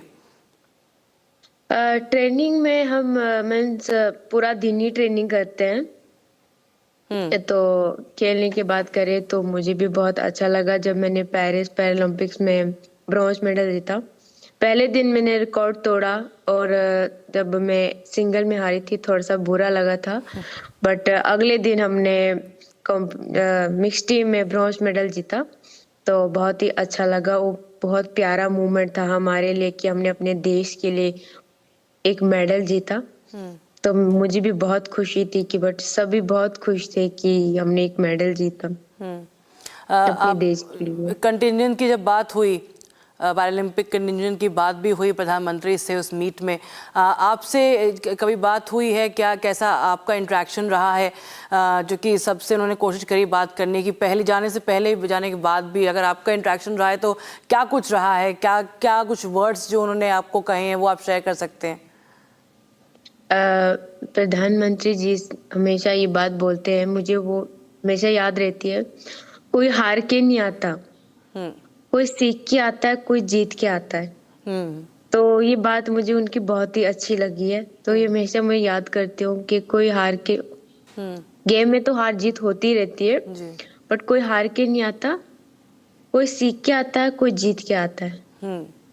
आज पैरालंपिक्स की बात करें, भारत ने तो रिकॉर्ड तौर पर प्रदर्शन किया है इस बार। अगर आप पैरालंपिक्स की बात करें पिछले साल के, क्या कुछ लगता है कि यहाँ पर और भी इससे प्रोत्साहन मिलेगा, और भी ज़्यादा जो कि यंगस्टर्स हैं इस कंट्री में, कि पैरालंपिक्स में जो है और भी आगे जाएं? आपको लगता है कि नए नए साधन जो है बनते जा रहे हैं, और भी ज़्यादा फैसिलिटीज़ जो हैं, इंफ्रास्ट्रक्चर जो है वो कहीं ना कहीं बढ़ रहा है पैरालंपिक्स के लिए? बिल्कुल आगे जा सकते हैं, तो मेहनत करनी पड़ेगी। अपनी मेहनत पे डिपेंड है, जो ज्यादा मेहनत करे वो ज्यादा आगे जाएगा, जो कम मेहनत करेगा वो कम आगे जाएगा। तो मैं तो यही सबसे कहूंगी कि मेहनत करें और ज्यादा से ज्यादा अपने देश के लिए मेडल जीते। आप जब पैरालंपिक्स से आई तो उसके बाद किस तरह से मेडल लेके जब आई तो काफ़ी मीडिया टेंशन रहा, हमने भी आपसे बात की थी, इंटरव्यू किया, और तमाम तरह के लोग आपके साथ सेल्फी, मैंने देखा था किस तरह से जब कंटिजेंट आया था और हम लोग साई सेंटर में सब लोग थे, सब लोगों को आपके साथ फोटोग्राफ क्लिक करवानी होती है, सब लोगों का मन था कि एक बार आपसे बात कर लें, लाइन लग जाती है, इतना मीडिया टेंशन। कैसा लगता है वो ज़िंदगी पहले जब आप खाली तैयारी करती थी और आज जब आप एक पैरालंपिक मेडलिस्ट हैं, अर्जुन अवार्डी भी हैं? जब ये बताऊं बात, तो जब मैंने एशियन गेम्स में मेडल जीता था तब से मीन्स मेरे को अच्छा लगने, पहले मेरे को बहुत बोरिंग लगता था, मीन्स गुस्सा आता था, तो उसके बाद सब बोलने लगे कि ऐसा होता है जब मेडल जीतते हैं, तो ऐसा सब होता है, मीडिया आती है, फोटो खींचने के लिए आते हैं। तो तब से मुझे मीन्स अच्छा लगने लगा फिर कि हमने मेडल जीता है तो इसकी खुशी सबको हो, तो हमें भी उसकी खुशी होती है। आदत पड़ गई आपको मतलब? हाँ जी। चलो ये तो अच्छी आदत है वैसे। लेकिन आज अगर हम बात करें देश में जिस तरह से स्पोर्टिंग आइकॉन्स को सेलिब्रेट किया जा रहा है, पैरालंपिक्स की हमने बात करी, लेकिन आज गणतंत्र दिवस के मौके पर, रिपब्लिक डे पर हम लोग सेलिब्रेट कर रहे हैं तमाम उन लोगों को जिन्होंने कंट्रीब्यूट किया है भारत के प्रोग्रेस में, भारत के प्राइड में, भारत के को गौरव हासिल करने में। स्पोर्ट्स का आपको लगता है कितना इसमें योगदान है, खासकर महिलाएं जो स्पोर्ट्स का रुख करती हैं और भारत के लिए मेडल्स लाती हैं, जीत कर लाती हैं, टाइटल्स जीतती हैं? महिलाएं तो बहुत ही आगे जाती है। मीन्स मुझे तो बहुत ही अच्छा लग रहा है जब कोई लड़की मेडल जीतती है, तो बहुत ही खुशी होती है मुझे कि देखो लोग हमेशा लड़कियों को बाहर जाने देते नहीं है, अपनी फैमिली भी ज़्यादा बाहर जाने नहीं देती है, बट तो जो भी फैमिली बाहर जाने देती है, मेडल जीतती है, तो बहुत ही खुशी होती है, सबको ही बहुत खुशी होती है। गांव ज़्यादा से ज़्यादा गांव में ही किसी को बाहर जाने नहीं देते कि बाहर ये है, बाहर वो है, बहुत ताने मारते हैं। तो जब वही मेडल जीतते हैं तो वही जो लोग ताने मारते हैं वही लोग सलूट भी मारते हैं। जी बिल्कुल, और जवाब तो ज़रूर सबको मिलता ही है जब आप हमारी जो महिलाएं हैं इस तरह से प्रदर्शन करके आती हैं। और अगर आप हमें ये बताएं कि किस तरह से हमने एक कहीं ना कहीं स्टीरियोटाइप्स भी ब्रेक किए हैं भारतीय महिलाओं ने पूरे वर्ल्ड स्टेज पर जिस तरह से वो परफॉर्म करती आई हैं, लेकिन आपका अब अगला एम क्या है? आप ऑफ कोर्स निशाना लगाती हैं तीरंदाजी में, लेकिन आपका भी नेक्स्ट करियर गोल क्या है, नेक्स्ट टूर्नामेंट क्या है आपका नेक्स्ट प्लान ऑफ एक्शन? मेरा गोल यही है कि मैं टेबल में पार्टिसिपेशन करूं, वहां पे मेडल जीतूं मैं, तो मेरा गोल यही है। और दूसरे ओलंपिक के लिए मैं वहां पे अपने देश के लिए गोल्ड मेडल जीतूं। तो दर्शकों बता देते हैं कि एबल माने जब जो लोगों के कोई नॉर्मल है, जी जिनके आर्म्स हैं, जैसे शीतल के आर्म्स नहीं है लेकिन जिनके साथ आर्म्स है उनके साथ वो कम्पीट करना चाहती हैं। ये जो जज्बा है शीतल का व्यूअर्स, वो जो इट्स कम्प्लीटली एक्स्ट्रॉर्डनरी। लेकिन इसको आप किस तरह से मतलब आप कैसे ये करेंगी? क्या कुछ तैयारियां आप कर रही हैं इसके लिए? क्योंकि बहुत इंटरेस्टिंग होगा देखना। इसके लिए मीन्स पूरा दिन ही प्रैक्टिस कर रहे हैं, तो बाकी कुछ नहीं। मैं चाहती हूँ कि मैं ज्यादा से ज्यादा एबल में खेलूं, मेरी हिम्मत बढ़े, और मुझे बहुत ही अच्छा लगता है जब मैं मेडल जीतती हूँ एबल में।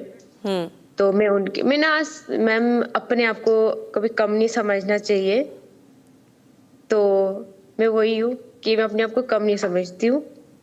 मीन्स उनके साथ खेलना है मुझे। सब कहते हैं ना कि पैरा होते हैं, बट मैं अपने आप को पैरा नहीं समझती हूँ। जो एबल में खेल सकता है वो पैरा कभी नहीं होता है। वो मैं हूँ। मेरे को एबल में खेलना है, एबल में मेडल जीतना है, एबल में मुझे चैंपियन बनना है। ये सुनकर बहुत अच्छा लगा, और आप इतने जिस कॉन्फिडेंस से आप ये कह रही हैं मुझे लगता है कि बहुत मोटिवेशनल है, और हम सब बेसब्री से इंतज़ार कर रहे हैं कि आपको हम एक्चुअली एबल में खेलते देखें और एबल में जीतते हुए भी देखें। Before I let you go, इस इंटरव्यू को हम रैप अप करने से पहले एक सवाल आपसे, इनफैक्ट हम जिस चाहेंगे कि एक मैसेज जो आप देना चाहती हैं तमाम उन युवाओं को, महिलाओं को, पुरुषों को, युवाओं को जो देश के लिए किस तरह से आप मोटिवेट करना चाहती हैं, देश को कैसे कंट्रीब्यूट करना चाहिए, एक छोटा सा संदेश देश के लिए। मैं सभी को यही मैसेज देना चाहती हूँ कि जो गेम में आई है वो गेम में आई खेले, और जो गेम में है वो ज़्यादा से ज़्यादा मेहनत करें, अपने देश के लिए मेडल जीते। और किसी में कोई कमी नहीं होती, बस मेहनत की ज़रूरत होती है।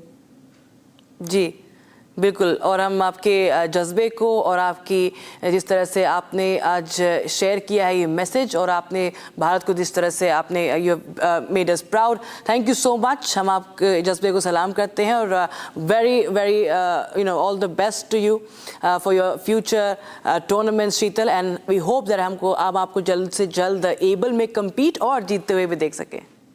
Thank you ma'am. Thank you so much.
All right, the celebrations continue across the country. Now we'll cut across live to visuals coming in from the Atari Wagah border, along the border with Pakistan, where the beating the retreat ceremony is underway. And of course, as colourful and as electrifying the atmosphere is always, or at the border, we're witnessing the ceremony right now underway. There are, of course, always the folk dances that are lined up, and show of strength by our forces, by the BSF, that is on display.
आप लोग नीचे वाला जल्दी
show of unity at the border. The beating retreat ceremony has now concluded at the Attari-Wagah border. With that, the celebrations have wrapped up at the Attari-Wagah border. The BSF, the first line of defense of the country, concluding the beating retreat ceremony. We'll be right back with more visuals and getting you more stories from across the country as India celebrates its 76th Republic Day. Stay tuned, don't go anywhere.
That moment during the customary Republic Day parade at Kolkata's Red Road, the MULES or state-of-the-art ground robots of the Indian Army were seen matching steps with the marching contingent. The indigenously designed mules have been programmed to carry out a range of tasks for the forces, including the reconnaissance, the perimeter security and bomb disposal.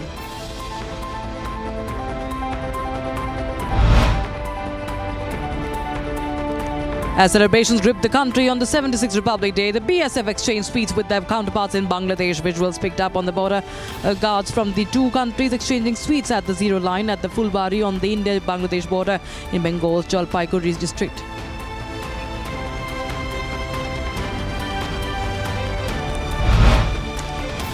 An ensemble marching contingent from Indonesia, comprising a 190-member band from the Indonesian Military Academy, caught the eye of everybody at the Republic Day parade down the Kartavya Path. Visiting Indonesian President Prabowo Subianto rose to acknowledge the salute from the ensemble contingent, which also featured 152 personnel from all wings of the Indonesian Armed Forces.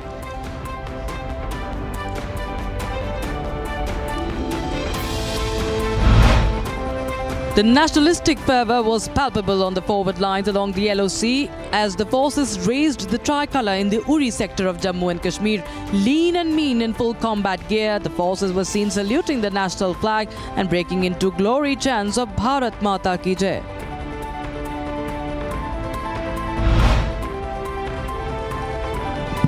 Union Minister and BJP National President JP Nadda distributed sweets to security personnel on the occasion of 76th Republic Day. Visuals picked up Nadda smiling and greeting visitors at the Republic Day parade after handing out sweets to security personnel.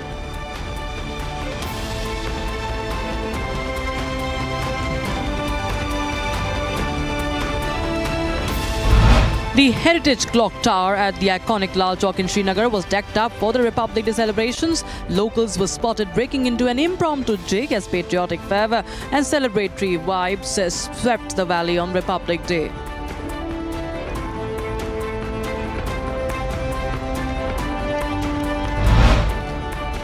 With chests pumped with national pride and hands going up in salute, locals marked the 76th Republic Day in the previous Maoist hotbed of Tumalpar in the Sukma district of Chhattisgarh. Visuals captured locals standing in salute as the tricolour went up in former stronghold of Red Terror.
Film industry be the safest place to work in. I have always taken pride in saying that the kind of industry, the background I come from, I feel it's a family and I feel the safest there. Yes, we have issues. We have to face them. We have to understand them. We need to find solution to the problem. But I think bickering is something which is not acceptable.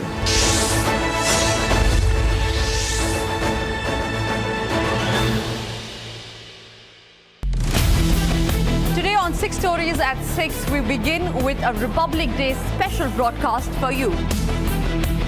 Not just that, we will also get you an exclusive with Padma awardee Chandrakant Samrupa. And finally, we will tell you about how, even after 10 days, the Saif Ali Khan stabbing story is an unsolved mystery, with Mumbai police doing a wild goose chase. All that and much more on 6 Stories at 6 with me, Tanisha Awasthi.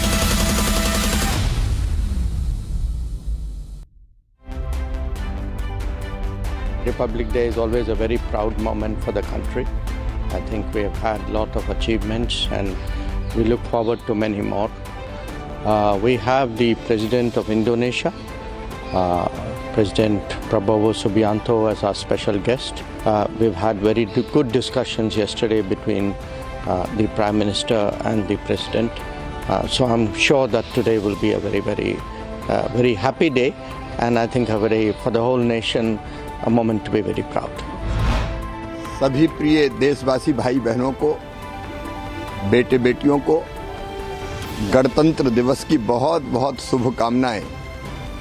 Bharat लोकतंत्र की जननी है। आज दुनिया का सबसे बड़ा लोकतंत्र है भारत, और सफलतापूर्वक प्रधानमंत्री श्रीमान नरेंद्र मोदी जी के नेतृत्व में देश लगातार जनता के समर्पण और परिश्रम के कारण आगे बढ़ रहा है। आज का प्रजासत्ताक दिन 76वां, ये हमारे देश के ही नहीं तो दुनिया के इतिहास का एक महत्वपूर्ण क्षण है। हम वर्ल्ड की सबसे बड़ी डेमोक्रेसी तो है, पर सही में मदर ऑफ डेमोक्रेसी है। और लोकतांत्रिक पद्धति से आत्मनिर्भर भारत बनाना, $5 ट्रिलियन की इकोनॉमी बनना, विश्वगुरु बनना एक प्रकार से प्रधानमंत्री जी ने दिया हुआ एक मिशन है। देशवासियों को बहुत बहुत शुभकामना, बधाई। एक लंबी लड़ाई आजादी की लड़ने के बाद हमारे लाखों लोगों ने आजादी के लिए कुर्बानी दी, बलिदान दिया। अनगिनत जिनके नाम भी नहीं है, उन्होंने देश के लिए सर्वोच्च न्यौछावर कर इस आजादी को दिलाया है। आजादी के बाद हमारे मनीषियों ने देश में एक ऐसा लोकतंत्र दिया जो दुनिया के लिए मार्गदर्शक है।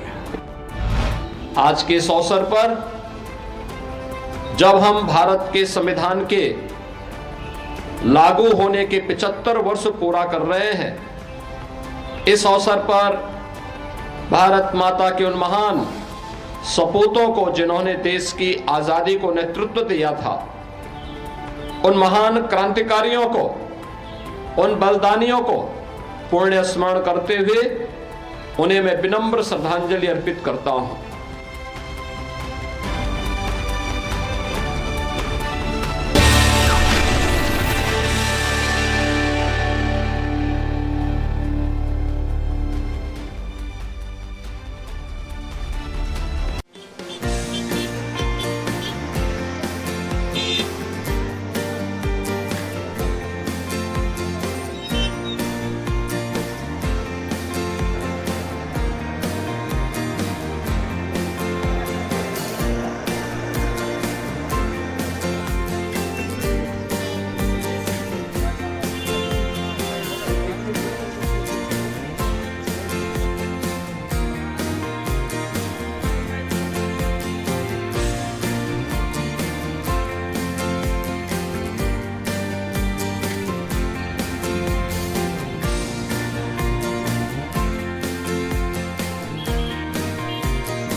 Six Stories at 6, we begin with a Republic Day special broadcast for you. Not just that, we will also get you an exclusive with Padma awardee Chandrakant Samrupa. And finally, we will tell you about how, even after 10 days, the Saif Ali Khan stabbing story is an unsolved mystery, with Mumbai police doing a wild goose chase. All that and much more on 6 Stories at 6 with me, Tanisha Awasthi.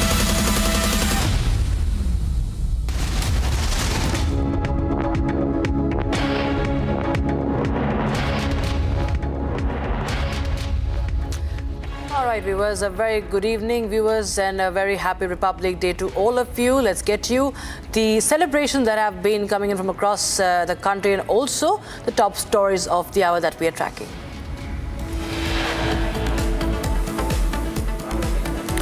Pralay rolls down. The Kartavya Path as first try services tableau showcases India's joint defence preparedness during the Republic Day parade. India celebrates its 76th Republic Day. Prime Minister Modi pays tribute at the National War Memorial.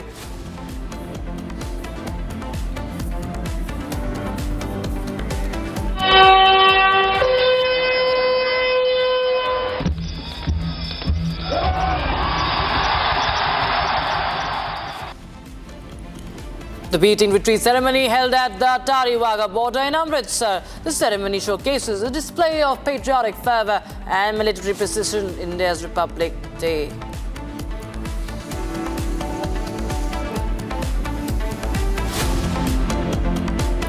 Saif Ali Khan steps out of home with Kareena Kapoor Khan for the first time after the knife attack. Heavy security covers him. In a big setback to the unionist government in Bangladesh, Donald Trump-led Republican government has stopped aid to Dhaka.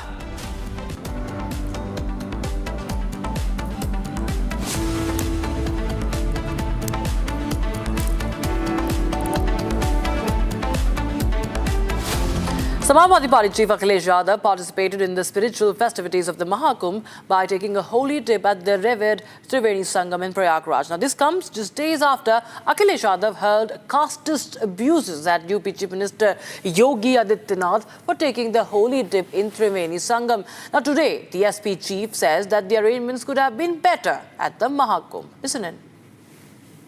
यहाँ ये कुंभ जिस स्थान पर संगम है, 3 नदियां मिलती हैं, गंगा, यमुना, सरस्वती। हमारी यही कामना है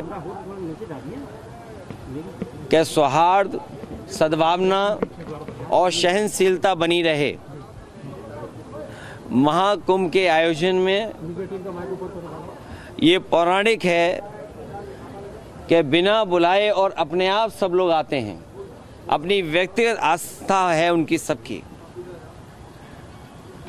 आज हमें भी मौका मिला है। मैं आज महाकुंभ में स्नान कर के जा रहा हूं। मैंने 11 डुबकी लगाई हैं। जहां ये कुंभ जिस स्थान पर संगम है, 3 नदियां मिलती हैं, गंगा, यमुना, सरस्वती। हमारी यही कामना है कि सौहार्द, सद्भावना और सहनशीलता बनी रहे। महाकुंभ के आयोजन में ये पौराणिक है कि बिना बुलाए और अपने आप सब लोग आते हैं।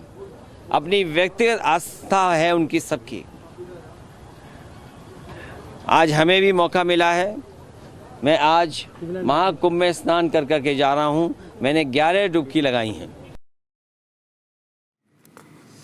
And now we shift our focus to the other top story that we're tracking. It's a big setback coming in for UNIS government in Bangladesh. Now, Donald Trump-led Republican government has stopped its aid to Dhaka. The suspension comes as part of a broader review of foreign aid allocation, with a cable from the U.S. State Department revealing a comprehensive stop work order issued on Friday. The order affects all existing foreign assistance, with only specific exceptions made for military financing to Israel and Egypt. So that's, of course, that has been long time pending. What we have seen, viewers, Trump has stopped aid to Dhaka, has stopped all the funding to Dhaka. In fact, my colleague Arth Agarwal is joining us live on the broadcast from the newsroom. Arth, well, everybody, especially New Delhi, has had its eyes on Donald Trump 2.0, and Trump was the first person amongst the top leaders of the world to, in fact, raise his voice against the atrocities under UNIS government in Bangladesh. And right after he assumes office, he cuts down the aid. He halts the aid to Bangladesh. More details, please. Well, Rakshita, it is clear that there are clear differences between the former Biden administration and the current Trump administration with regard to its Bangladesh policy. Yunus was often seen as a lackey or an American pawn, specifically the Democrats in the United States. He has often been pictured with Barack Obama. He has often been pictured with Hillary Clinton. There are meetings. In fact, Alex Soros, George Soros' son, also met Muhammad Yunus, and in that particular post, which Alex Soros posted on his Twitter, he said that Yunus and Soros have been good friends. So many differences, glaring differences coming out. It's clearly visible that the Trump administration has started its crackdown against the Muhammad Yunus regime and against what is happening. Maybe this decision of the Trump administration might have been prompted by the anti-India activities going on in Bangladesh, which we will tell you more about at 7 p.m. tonight on our episode of This Is Exclusive. And, there are continuously the violence against Hindus is also rising. This also might have been a possible reason behind why the United States came to this decision. So we are currently looking at the possible reasons why the United States came to this decision. But right now, as of now, the clear difference when it comes to foreign policy between the Trump administration and the former Biden administration is clear to us. Back to the studio, Rakshita. Absolutely right. Thanks so much, Arth, for joining us. With those just coming in, viewers, we'll keep a track of that story in our prime time show as well. Now we shift our focus to the Republic Day celebrations. India celebrating its 76th Republic Day. From Jammu and Kashmir to Assam and Kochi, the entire nation is celebrating this occasion, and Prime Minister Modi also congratulated the countrymen on this day. Here are reports that have been filed in from our reporters across the length and breadth of the country. Take a look.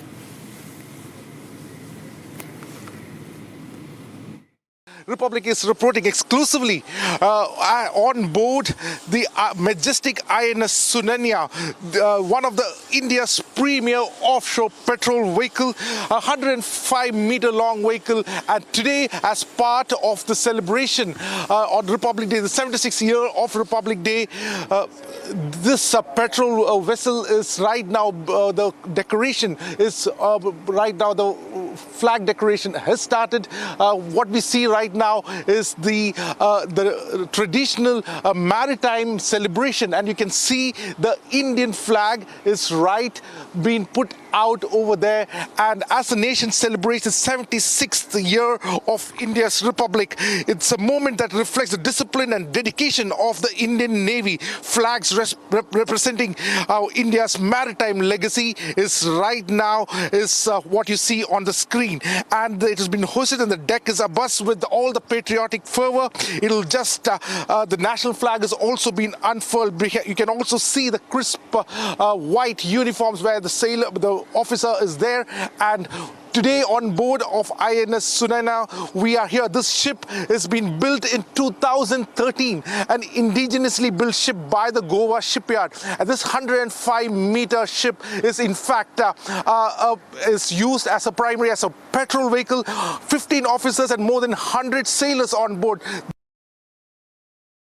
India is celebrating 76th Republic Day, and we are here in the North Kashmir's Baramulla. I'll request my Vijay to take you through these visuals. This is the weapon and other artillery display event that is organized by the Indian Army in North Kashmir's Baramulla.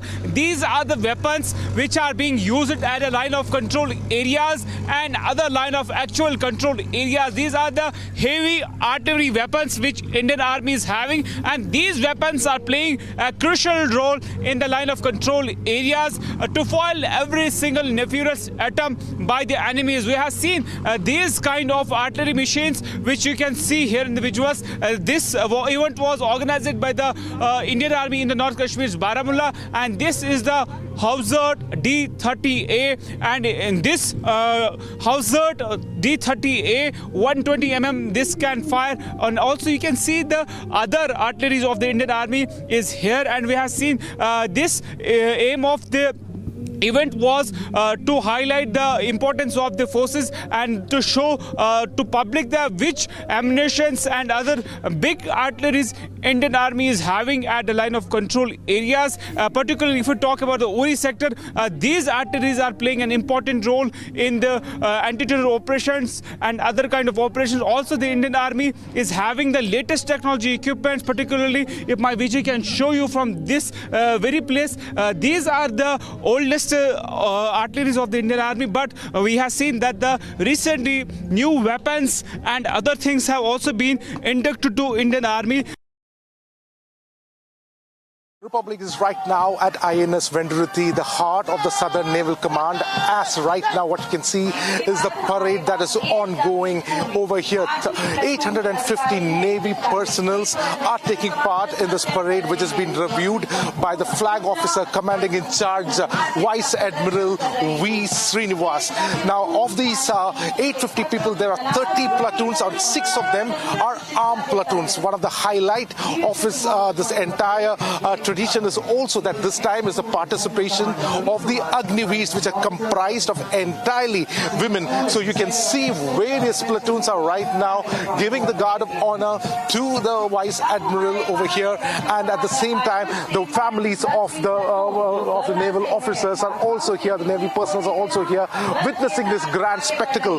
In the background you can see the glorious ships and the Cochin shipyard, where some of the biggest ships for the Indian Navy and for the defense forces have been made, while the men in white give their due respect to the commander in charge.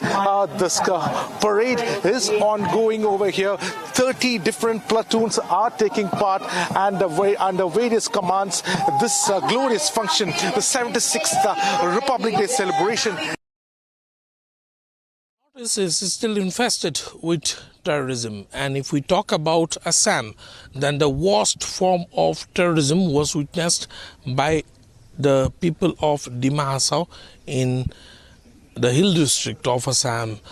Right now we are with the 32 Assam Rifles at Haflong. This is the first posting of the 32 Assam Rifles in Haflong, but yes, this is also the very battalion which have witnessed complete wiping out of tribal insurgency from the hill district of Dima Hasao. What keeps our forces motivated?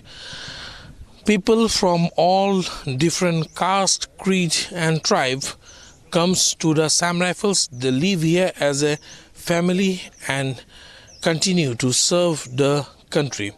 What is the motivational force behind?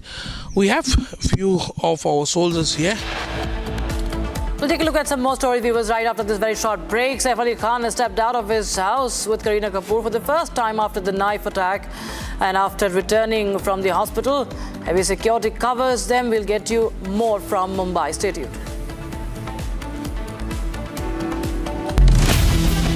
Today on 6 Stories at 6, we begin with a Republic Day special broadcast for you.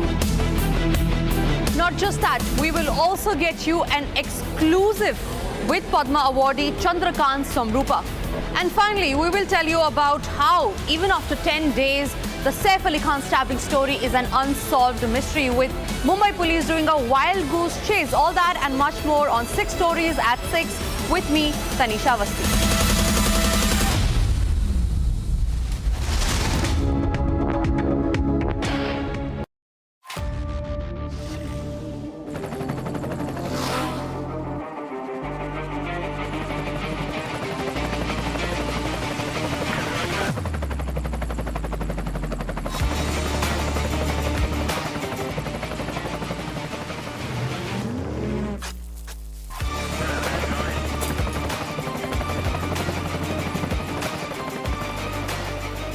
Director, the taste of success.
Dr. Saif Ali Khan? That's $1 million question, and tonight on This Is Exclusive, we bring to you another twist in the case.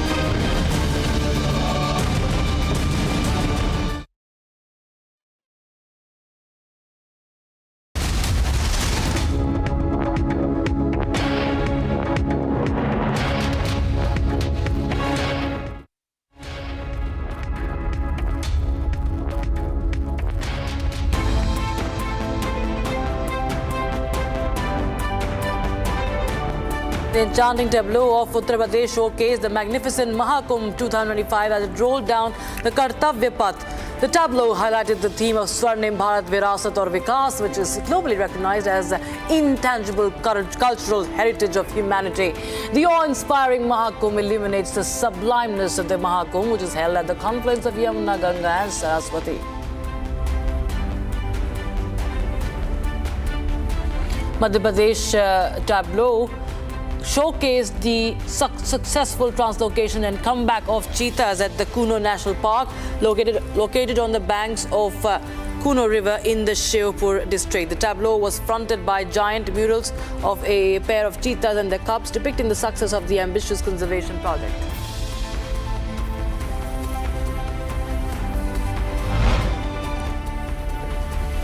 Uttarakhand tableau themed cultural heritage and adventure sports, showcasing the state's rich culture, natural beauty and adventure tourism. At the forefront, a woman in traditional attire represented Aipar art, symbolizing the religious significance in the state of Uttarakhand.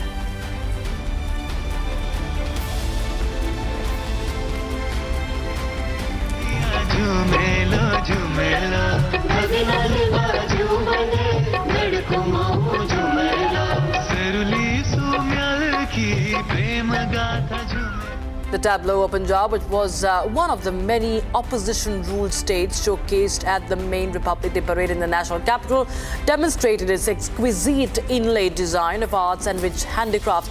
The tableau also featured intricate portrayal of inlaid designs, beginning with a beautifully adorned pair of bullocks, which symbolizes the state's agrarian heritage.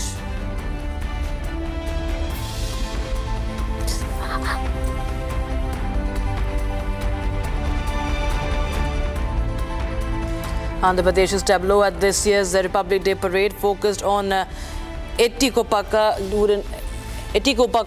wooden toys, which represents a 400-year-old craft tradition celebrated for its eco-friendly, smooth and toxin-free toys. These toys often depict mythological figures and animals inspired by ancient civilizations like Mohenjo-daro and Harappa.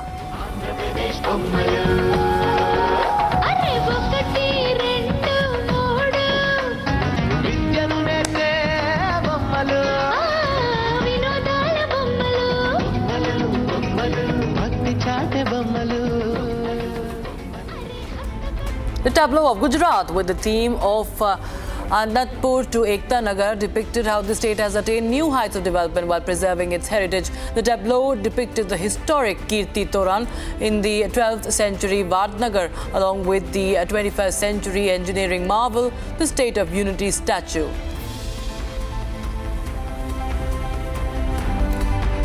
Journey.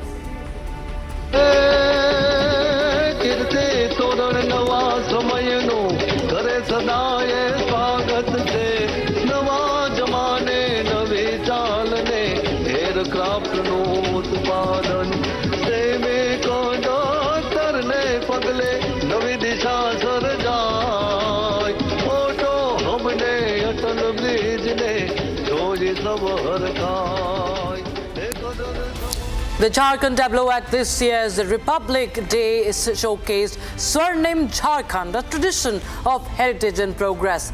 The tableau also paid tribute to late industrial titan Ratan Tata and the Tata Group's significant contribution to industry and nation building.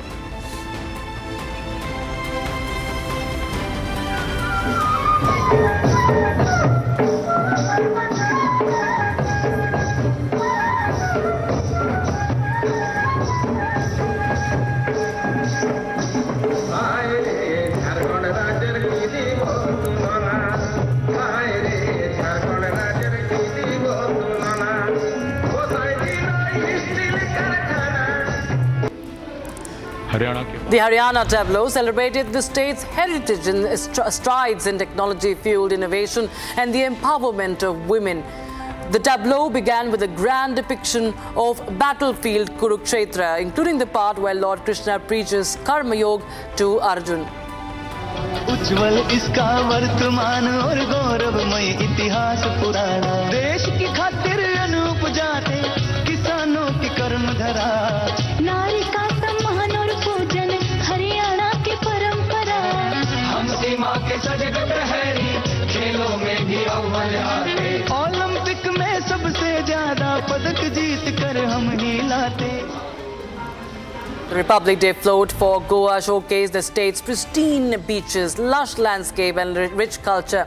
The tableau also highlighted the festival of Diwaj, which is marked by lighting earthen lamps that symbolize purity and ancestral bonds.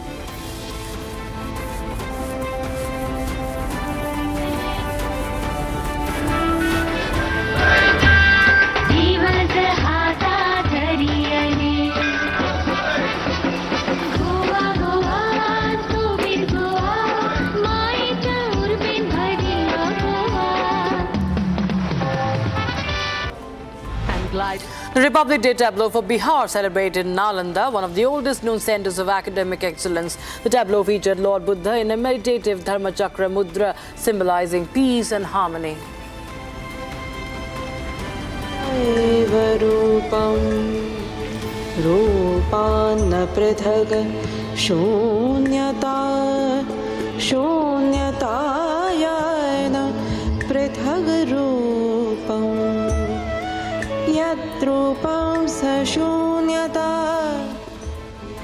स्वर्णिम भारत, विरासत और विकास.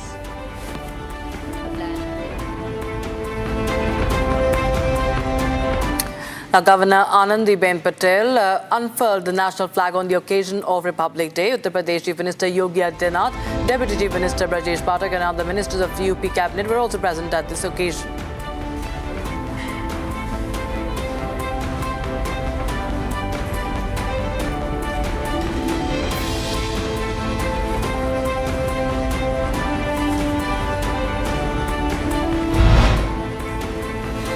On the occasion of all its 76th Republic Day, Deputy Chief Minister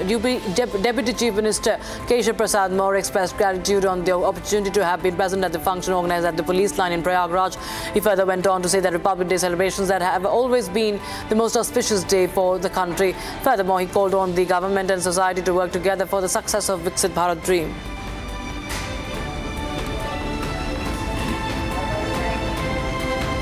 इस बार का गणतंत्र दिवस समारोह देश के लिए तो सदैव यह सबसे शुभ दिन होता है, लेकिन प्रयागराज के लिए हम लोग गणतंत्र दिवस भी मना रहे हैं. महाकुंभ 2025 भी यहाँ पर संपन्न हो रहा है और लोगों में ज़बरदस्त उत्साह है. सबको यही आह्वान, अपील, शुभकामनाएं देते हुए करूँगा कि हमें विकसित राष्ट्र बनाना है, विकसित प्रदेश बनाना है, हमें भारत को विश्व गुरु बनाना है. The Central Reserve Police Force brass band, consisting of 51 male and 49 female musicians from various parts of all the country, played the tune of Desh Ke Hum Hai Rakshak during the Republic Day parade at the Kartavya Path in Delhi.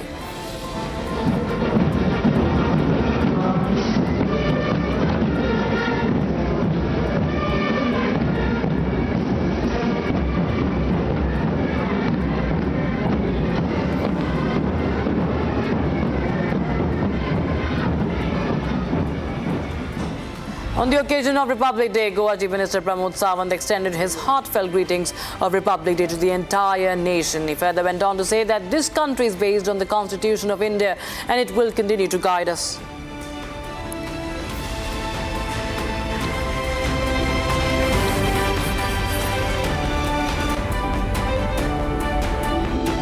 मैं पूरे देशवासियों को बहुत बहुत शुभकामनाएं देता हूं. ये देश कॉन्स्टिट्यूशन के ऊपर चलता है और ये कॉन्स्टिट्यूशन जब तक चांद सूरज रहेगा तब तक ये कॉन्स्टिट्यूशन रहेगा. अपने आज प्रजासत्ताक दिन की फिर एक बार बहुत बहुत शुभकामनाएं. All right, we sit into a short break, but we'll get you the latest coming in. Trump 2.0, next step of action. He cuts aid, he halts the aid to Dhaka. We'll get you more. 6 stories at 6 with my colleague Tanisha Avasti. Stay tuned, don't go anywhere.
חברה שלך עשתה.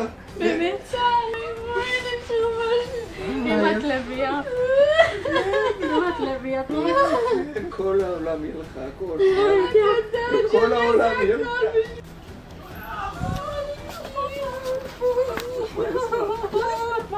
אמן, אמן, אמן, את חזרת. את חזרת, כביסה שאני חכה לך. וואלה, איתנו.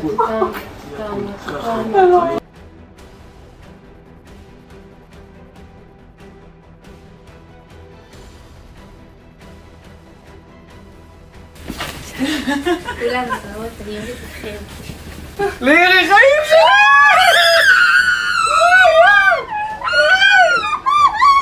אנחנו יודעים.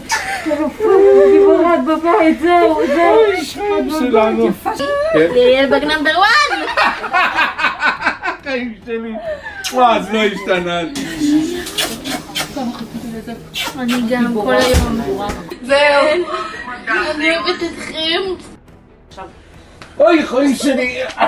אני אוהבת אתכם, כל אזרחי מדינת ישראל שתמכו במשפחות שלנו ועטפו אותם, ולכל חיילי צה"ל שעשו הכל בשבילנו.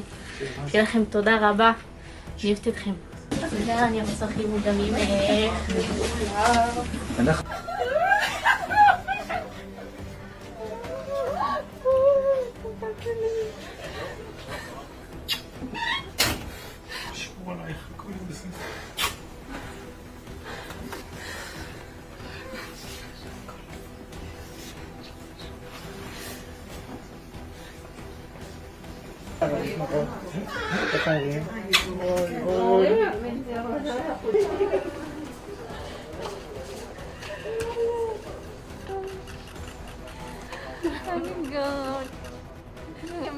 תראו, בגובה שלך, זה לא צ'ום, זה ענק.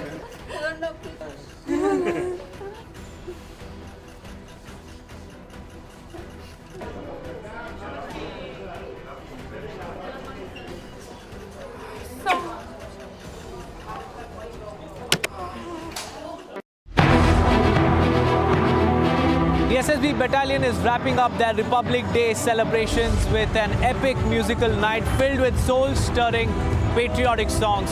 With the help of Samsung Galaxy S25 Ultra's nightography, let's give you a peek into this musical night by the SSB battalion.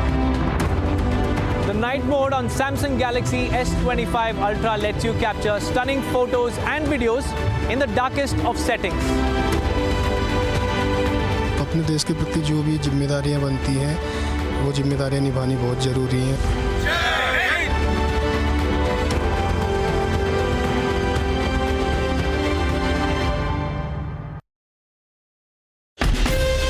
From Asia's largest news headquarters, setting the agenda for Bharat.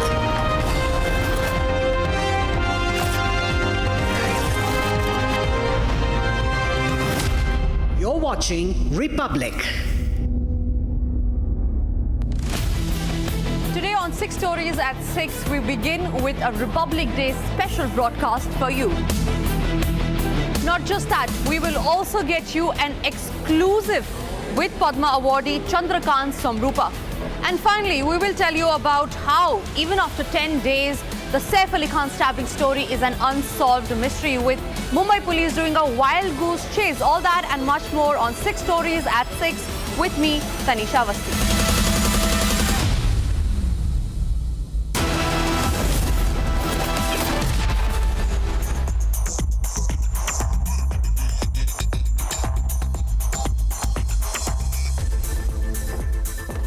Welcome, you're watching 6 Stories at 6. I am Tanisha Avasthi, wishing you all a very, very happy 76th Republic Day. Keeping nation first as the prime focus on this edition, we will first get you the stories of those unsung heroes. And then we will get you the news that has made it to the headlines. Now, Republic went on board INS Sunena, where we will tell you about the celebrations that went there, and soon after that we will tell you about the second story that we are tracking, and this one is about the historic moment in Thrall, where tricolour in Thrall has been unfurled for the first time since 1950, following which we will get you a special report with Assam Rifles.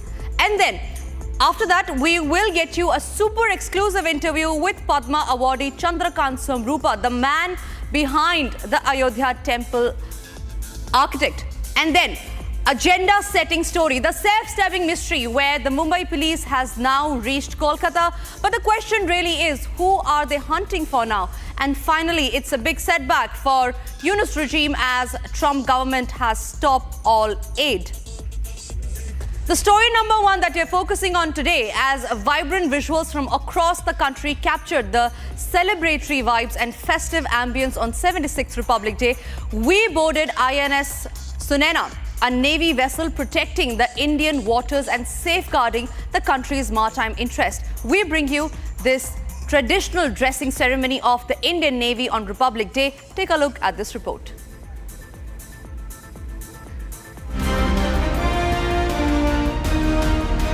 धरती, आकाश, सब ओर उत्साह के रंग, ऊंचाइयों को छूते हुए संविधान के 75 वर्ष पूरे होने की भावना. As festive colors lit up the far corners of the country on 76th Republic Day, we boarded a prided naval asset safeguarding India's maritime interests.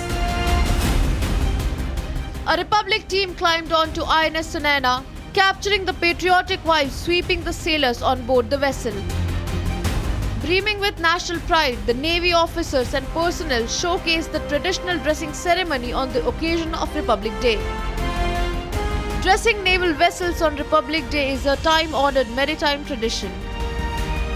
As the nation celebrates the 76th year of India's Republic, it's a moment that reflects the discipline and dedication of the Indian Navy.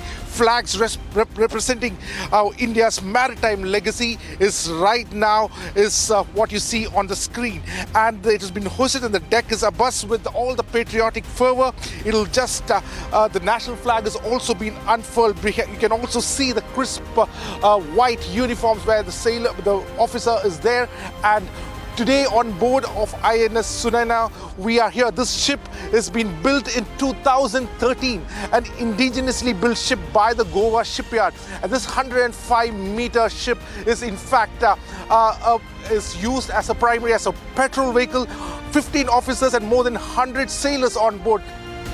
The tricolour along with flags depicting the insignia of the Indian Navy are strung in a long rope called the dressing line before being hoisted. The customary drill embodies the spirit of celebration and national pride on the occasion of Republic Day. Jaguars in arrow formation led by Group Captain Akash Chechi. While the ceremony spans no more than a minute, it stands to a proud tradition passed down the decades. Now this glorious tradition, the maritime tradition of dressing up of the ship is what you see over here, and this is celebrated only during very few occasions, especially during the Republic Day, during the Independence Day, during the Coast Guard Day, and also during the Navy Day. And this celebration is a unique celebration of the Defence Forces. The dressing ceremony is also held on other occasions of national importance and to honor the President, who is the Commander-in-Chief of the Armed Forces. Navy vessels are also dressed up in honor of visiting world leaders. Built in the Goa shipyard and commissioned under the Southern Naval Command, INS Sunana is designed to meet the maritime surveillance and patrolling missions of the Indian Navy. Sunana is indigenously designed and built by the Goa Shipyard Limited, and she was commissioned on 15 October 2013. The ship is the frontline warship of the Southern Naval Command and has been deployed for all mission-based deployment, offshore patrolling, the training for sailors and officers from the friendly foreign countries, and also we have undertaken joint EEZ, that is the Special Economic Zone Surveillance of friendly foreign countries whenever called for. One of the many naval assets that the nation takes pride in, INS Sunana sails through rough seas, standing as a determined defender of the Indian waters. Now, amid tightened security across Jammu and Kashmir, the valley was high on josh and patriotic fervour. However, Tral caught everyone's attention by scripting history. For the first time since 1950, the tricolour was hoisted in Tral Chowk. Here's a detailed report on that. Amid the crisp winter air and majestic snow-capped mountains, keeping the patriotic fervour high, Jammu and Kashmir celebrated the 76th Republic Day. From bustling streets of Jammu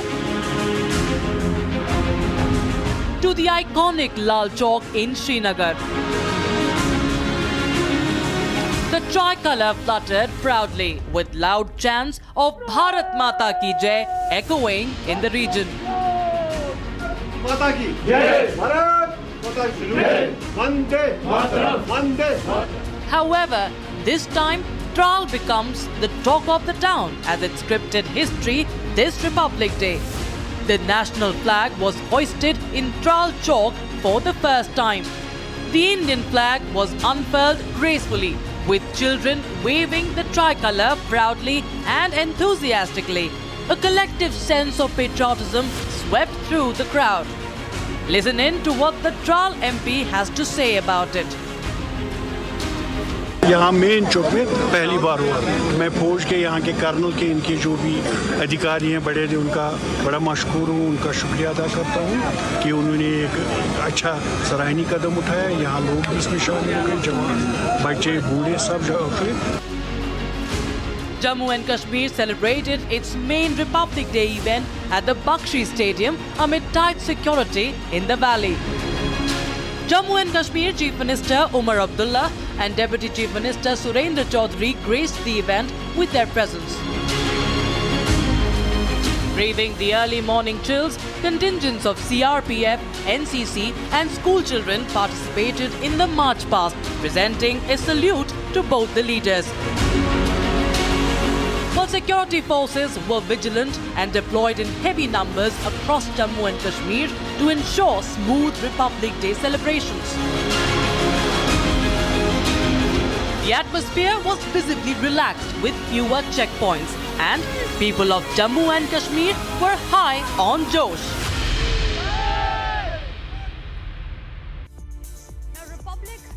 To Guwahati to celebrate Republic Day with 32 Assam Rifles. Apart from the national capital, Assam Rifles celebrated Republic Day at various other places as well. Now, 189 years of valor and dedication. Assam Rifles is one of the oldest paramilitary forces.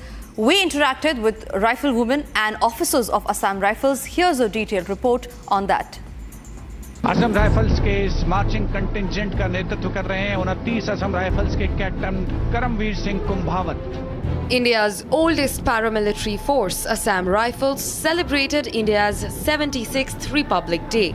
Contingent of gallant soldiers, led by Captain Karanveer Singh, marched down the Kartavya Path. इस बल को पूर्वोत्तर के प्रहरी के नाम से जाना जाता है। Their resonant war cry, Durga Mata Ki Jai, echoed through the venue, symbolizing their valor and dedication. In addition to their presence in the national capital, the Assam Rifles organized Republic Day celebrations in various regions. These events featured flag hoisting ceremony, cultural performances, and community engagement activities.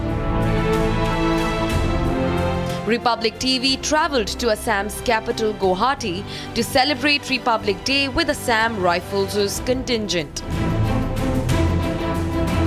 This is the first posting of the 32 Assam Rifles in Haflong, but yes, this is also the very battalion which have witnessed complete wiping out of tribal insurgency from the hill district of Dimahasau. What keeps our forces motivated?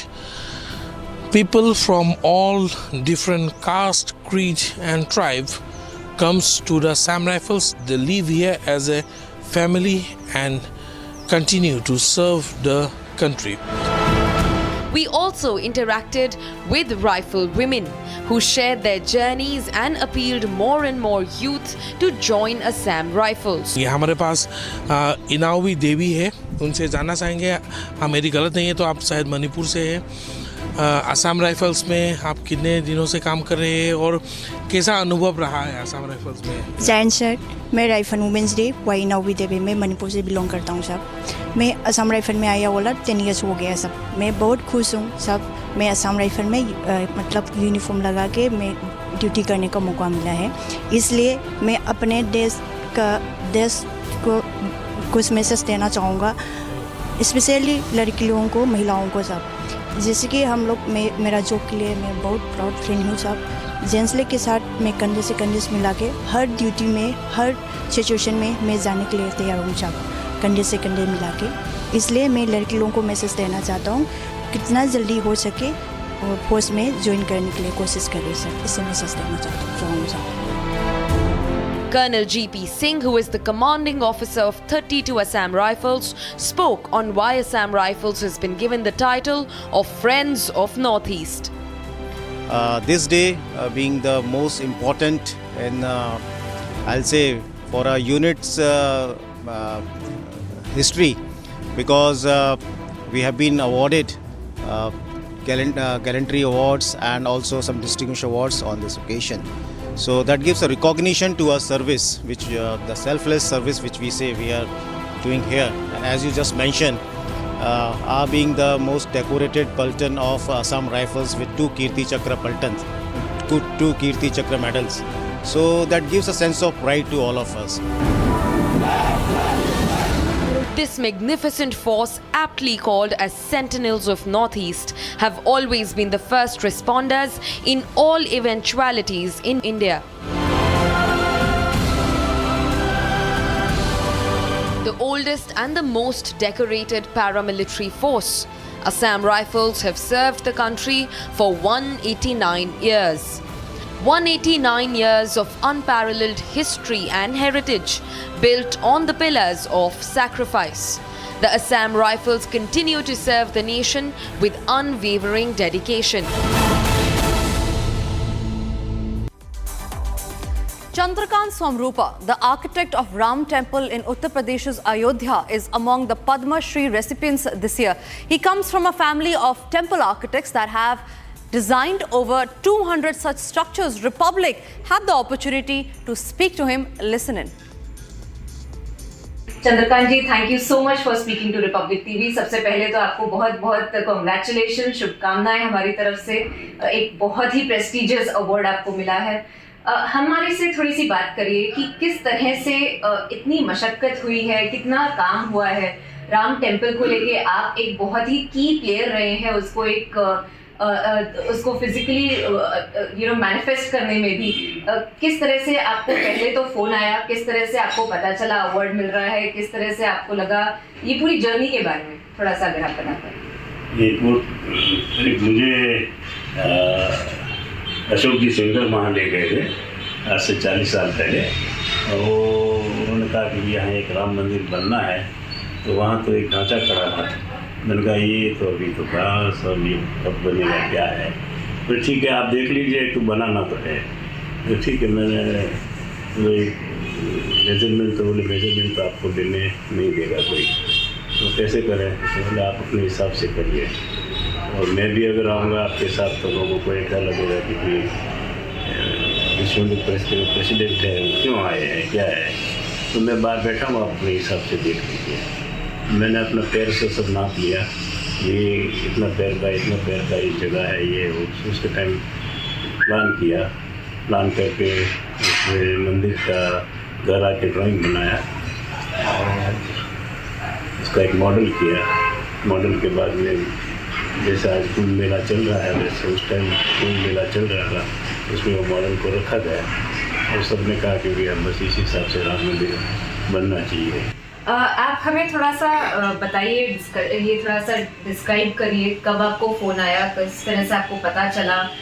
Padma awardees में मतलब कई सारे नाम हैं, कई सारे जो dignitaries हैं जिन्होंने एक्चुअली कुछ आइकॉनिक किया है, योरसेल्फ इंक्लूडेड। तो किस तरह से आपको वो पता चला, किस तरह से आपको मतलब ये महसूस भी हुआ होगा कि कितना बड़ा एक ये अचीवमेंट भी है। कि मुझे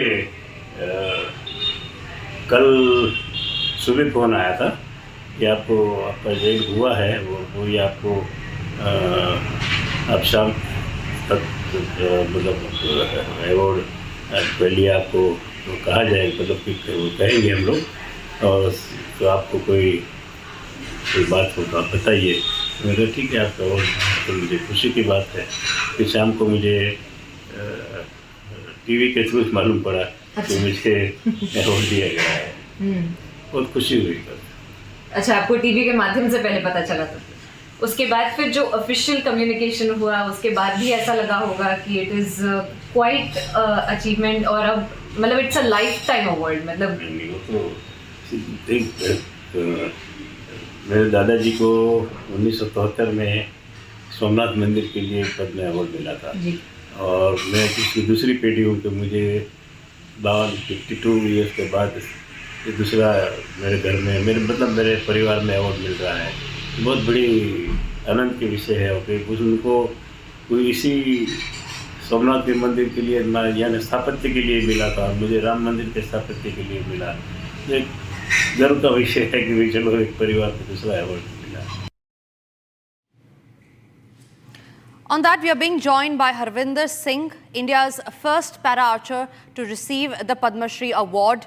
He was born in Katihal in Haryana. Thank you very much, Harvinder, for speaking to Republic. I'm sure the feeling must have been extremely elated. You must be feeling extremely elated after receiving that news. What I want to know from you is that how did you receive the news that you have been conferred the Padma Shri Award, and what was running in your mind at that point in time? जी कल मुझे दोपहर को ministry से phone आया था, तो वहाँ से उन्होंने मुझे जानकारी दी कि आपको भारत सरकार द्वारा पद्मश्री अवार्ड दिया जाएगा। तो उन्होंने मुझे बधाई दी, तो तब बहुत खुशी हुई ये खबर सुन के, और फिर मैंने मेरे कोचेज़ और फैमिली में ये चीज़ बताई, शेयर की। लेकिन मुझे इस चीज़ का वेट था कि ऑफिशियल अनाउंसमेंट हो जाए। तो शाम को मुझे भी न्यूज़ के माध्यम से पता चला, मुझे एक जैसे मीडिया से फ़ोन आने लगे तो कि आपको पद्मश्री अवार्ड मिल रहा है। मैंने कहा कि नहीं, अभी कन्फर्म नहीं। तब उन्होंने मुझे कहा कि नहीं, कन्फर्म हो चुका है, आपकी अनाउंसमेंट हो चुकी है। तो सच में उस टाइम काफ़ी खुशी हो रही थी। मतलब मैं मेरे कोचेज़ के साथ था, तो खुशी का ठिकाना नहीं था कि पद्मश्री अवार्ड मुझे दिया जा रहा है। जी हरविंदर जी, आपका क्या मैसेज रहेगा उन लोगों के लिए जो पैरा आर्चर हैं और जो इस फील्ड में आना चाहते हैं, कुछ नाम कमाना चाहते हैं? आपका मैसेज क्या रहेगा उन लोगों के लिए on the occasion of the 76th Republic day?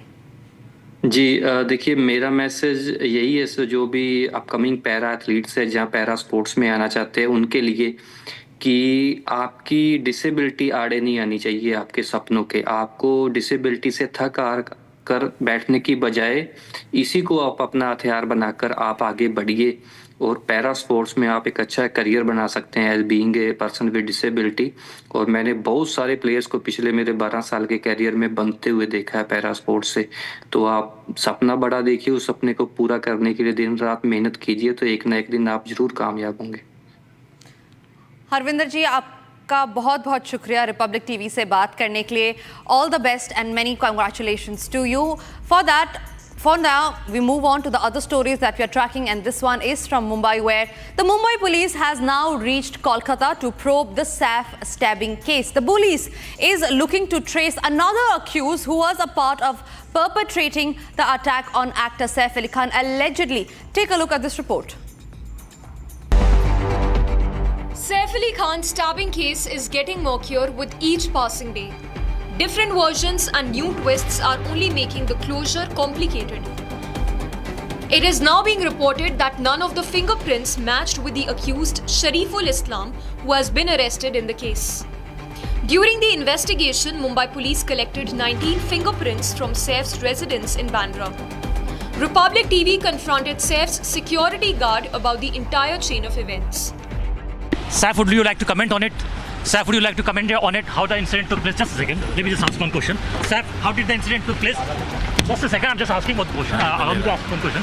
You are the part of the security team. अच्छा मुझे बताइए, आप सैफ की सिक्योरिटी का हिस्सा है। उस दिन जब घटना हुई तो आप क्या कर रहे थे उस वक्त? जिस वक्त घटना हुई आप क्या कर रहे थे उस वक्त? जिस वक्त ये घटना हुई आप क्या कर रहे थे उस वक्त? आप सैफ की सिक्योरिटी टीम का हिस्सा है। The investigation has also revealed that the accused Shariful Islam attempted to steal from actor Shah Rukh Khan's residence but failed. The latest developments have not only cast doubts on the police investigation but also deepened the mystery as to who is Saif's attacker and the man in the CCTV. The police probe has now gone beyond Mumbai. A team of cops has reached Kolkata and is now on a hunt for Kuku Moni Jahangir Sheikh regarding the SIM card. The probe is picking up pace in the stabbing incident, but the case is getting murkier with a lot of big questions that remain unanswered. The question is, where is the investigation heading with discrepancies galore? I'm being joined by my colleague Akhil, who's reporting live from outside Saif Ali Khan's Bandra residence. Akhil, in the CCTV visual that Republic had access, there's only one attacker that has been seen coming down. There were no traces of other attacker, and now the Mumbai police says that there could be more than one attacker involved in the case, one who they have already arrested. What are they actually hunting for now when the CCTV clearly shows that there's just one attacker involved in the case?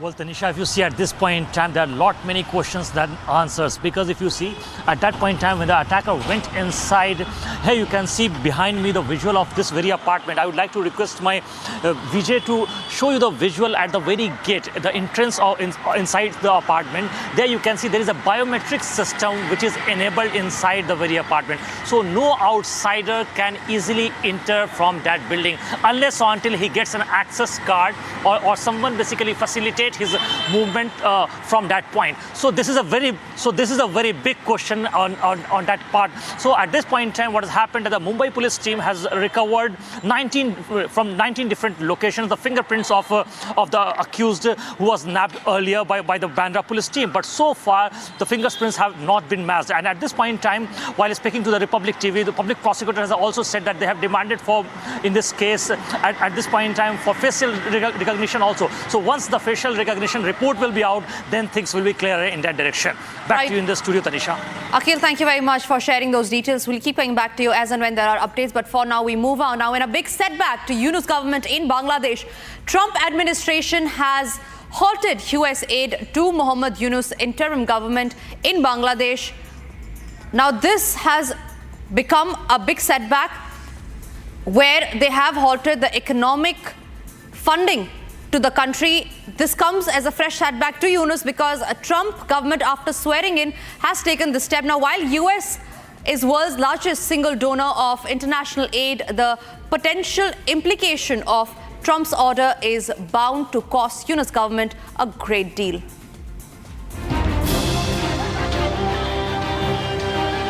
atrocities, extremism, radicalism. Words synonymous with Yunus-led regime in Bangladesh.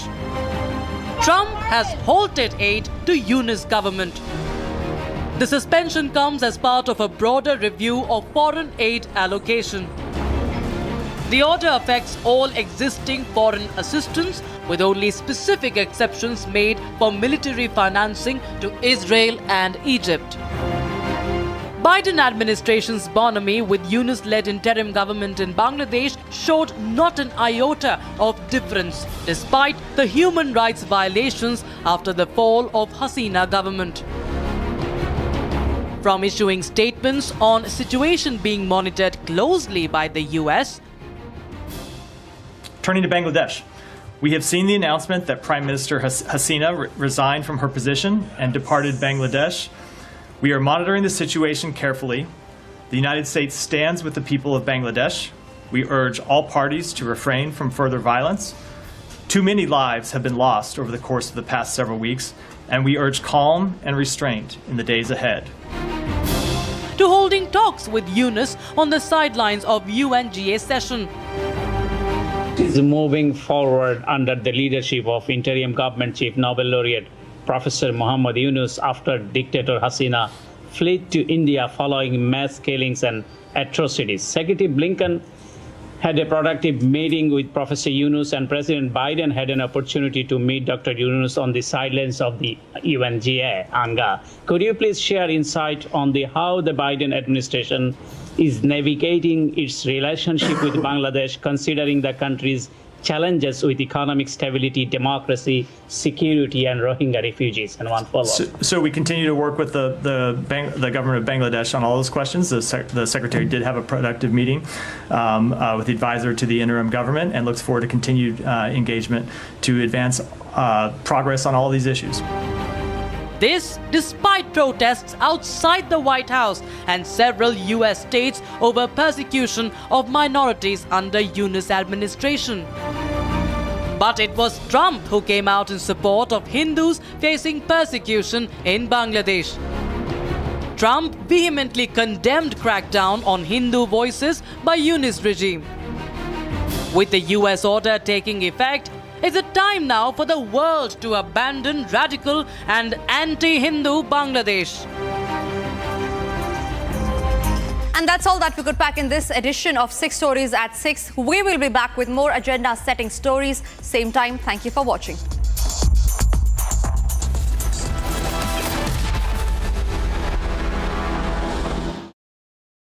इसको घर पे लगाओगे तो शादी का तो पता नहीं, पर घर पक्का नहीं टूटेगा। रुंगटा नहीं तो घर स्ट्रॉन्ग नहीं। रुंगटा स्टील TMT बार एकदम solid.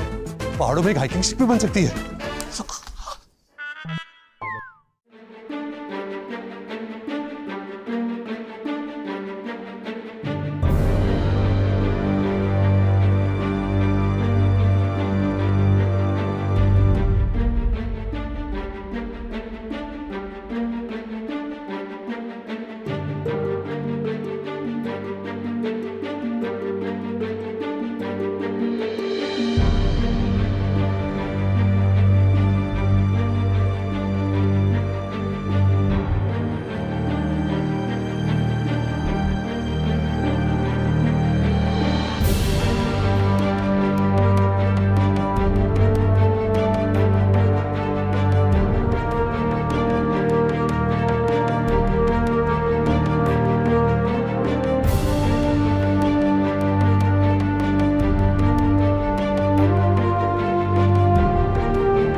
SSB Battalion is wrapping up their Republic Day celebrations with an epic musical night filled with soul-stirring patriotic songs.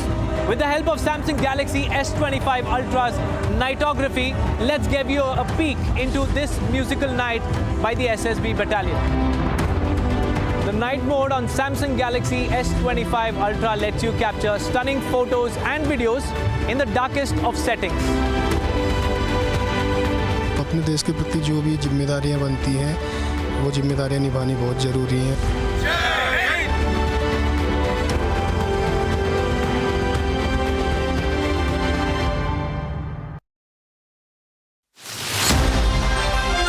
Viewers, it's 5 a.m. and I'm at the Republic Media Network headquarters, and this is the stunning Samsung Galaxy S25 Ultra. Today we will give you an exclusive look from inside the SSB's 25th Battalion on Republic Day. This is a special shoot that we are doing on the Samsung Galaxy S25 Ultra. Without wasting any time, let's get going.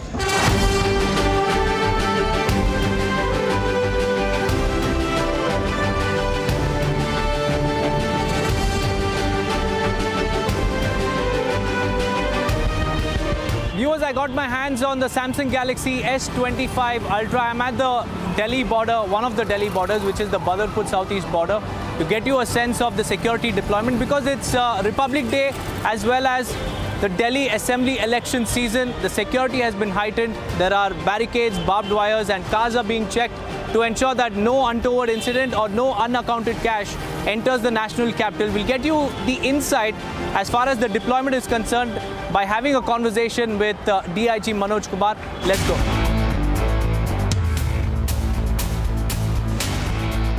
Joining me is DIG Manoj Kumar to give us more insights about the deployment across the national capital. Sir, the elections are around the corner. So what are the arrangements that are being made by the SSB? We have already deployed 27 odd companies that have been pulled from all over the deployment across India, and they are spread over in various districts of Delhi. Here in Badarpur we have around about 7-8 companies. One company normally consists of 90 personnel, and that way 27 companies are deployed across the city, and we are doing law and order duties, Naka duties, area domination with the Delhi police. We have come here on the request of Delhi police and on the instructions of the Election Commission of India, so that we give a pre-fair elections, what has the mandate given to SSB by the Election Commission of India. Usually when you find wads of cash in cars, and when you stop them and when you seize the cash, what is the procedure that follows? Normally when we get such type of cases, we normally hand over the thing to the local police, and then the process carries on. Sir, also today is Republic Day as well. So what are the arrangements that have been made in the national capital around the Kartavya Path and also in very key sensitive areas? SSB has deployed 10 companies for Republic Day duties, which are mainly into the ADAM arrangements and frisking duties. And these troops are deployed all along the Kartavya Path and on vital installations, so that no untoward incident takes place on this day. Well, there you heard it. That was DIG Manoj Kumar giving us the insights into the SSB deployment and telling us that they are completely prepared to ensure that this democratic process is not hindered by anti-social elements and is also very smooth.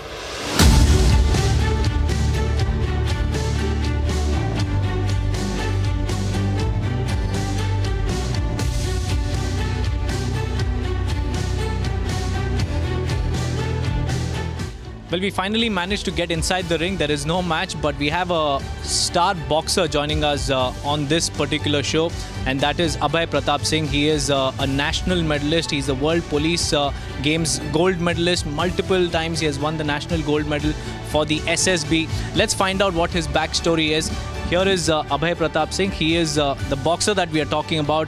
Several knockout blows, but right now he is pulling them back to hold a special talk with us. So let's find out more about him.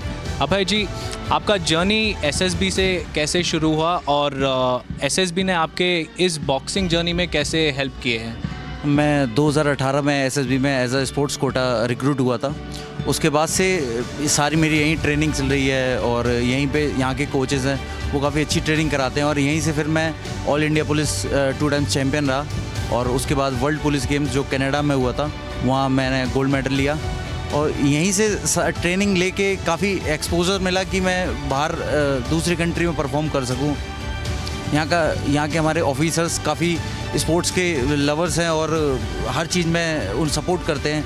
कोई भी चीज़ हो आपको हर एक चीज़ में guide करते हैं। वो ऐसा कोचेज़ भी बहुत शानदार हैं यहाँ के, जो हमें हर एक चीज़ में हमेशा गाइड करते हैं। अच्छी अपनी पर्सनल लाइफ हो उसमें भी और प्रोफेशनल लाइफ में तो बिल्कुल ही करते हैं।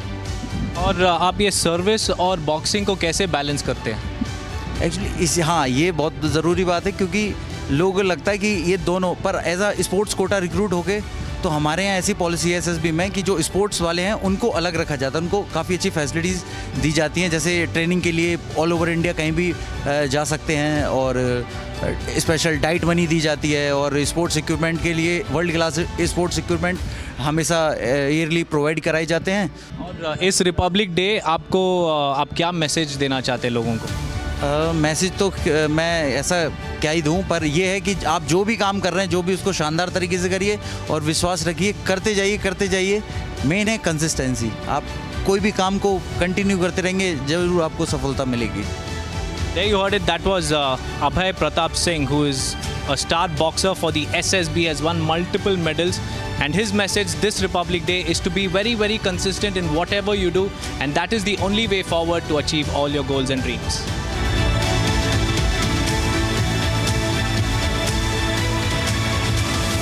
This Republic Day, I've also been joined by Ravi Panchal, a South Asian gold medalist twice, and he has also represented India in the World Games as well. And now he's again practicing and also getting ready for another intense round of World Championship.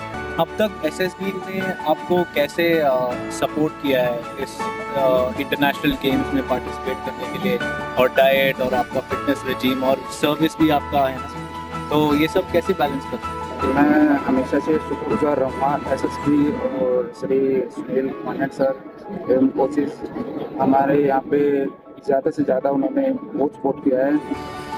Well, that was the celebrity boxer Ravi Panchal. He is preparing for the World Championship. Here's wishing him a very best of luck on this Republic Day, and he believes that consistency and trying your level best in whatever you do is the key to success. Well, viewers, this Republic Day, there are a lot of boxing stars in the SSB. We spoke to two of them, Abhay Pratap Singh, Ravi Panchal. Now let's speak to some of the women boxers here. And she is Shashikala, who's practicing intensely, packing all those hard punches into the bags. Shashikala ji, happy Republic Day to you, firstly. This is Shashikala. She has represented India in the World Championships 5 times. She has also appeared in one of them. She's a national medalist. And she's aiming for a much higher goal this time around. Shashikala ji, इस Republic day पे आप क्या message देना चाहते हैं लोगों को? सबसे पहले तो मैं सारे देशवासियों को हैप्पी रिपब्लिक डे बोलूँगी, और मैं सबसे यही कहना चाहूँगी कि एज अ प्लेयर कि मतलब हमें अपने देश के लिए और बहुत सारे मेडल लेके आने हैं। और देश के विमेन को आप कैसे मोटिवेट करना चाहते हैं, उनको क्या मैसेज देना चाहते हैं? क्योंकि बॉक्सिंग एक ऐसा गेम है जो लोग ये सोच नहीं पाए कि लड़की भी खेल सकती है। बॉक्सिंग बहुत कम लोग खेलते हैं क्योंकि बहुत ज़्यादा रिस्ट्रिक्शन होते हैं, फिर वुमेन्स को नहीं वो करते कि खेलना चाहिए। और आपका मैसेज क्या है, आखिरी मैसेज इस रिपब्लिक डे में आप क्या बोलना चाहते हैं? कि ज़्यादा से ज़्यादा हम अपने मतलब देश को रिप्रेजेंट करें और बहुत सारे मेडल लेके आए इसमें।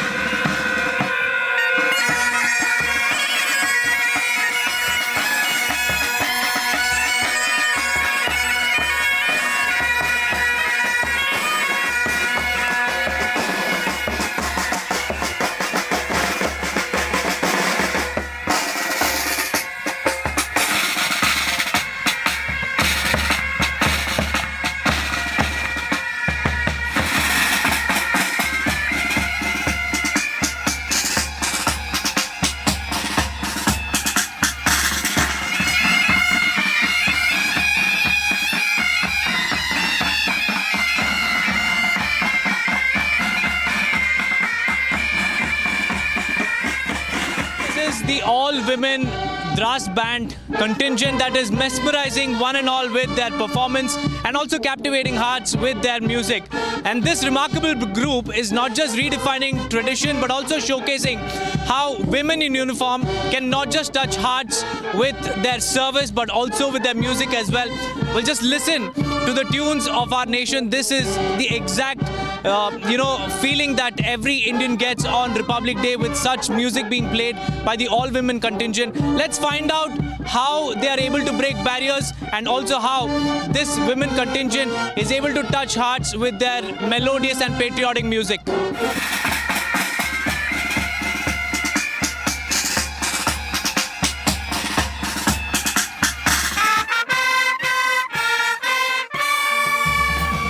Joining me is the band master of the all-women Dras band contingent, Gayatri Sharma. Let's find out the music and also the magic behind the melodious tune that they just composed on Republic Day.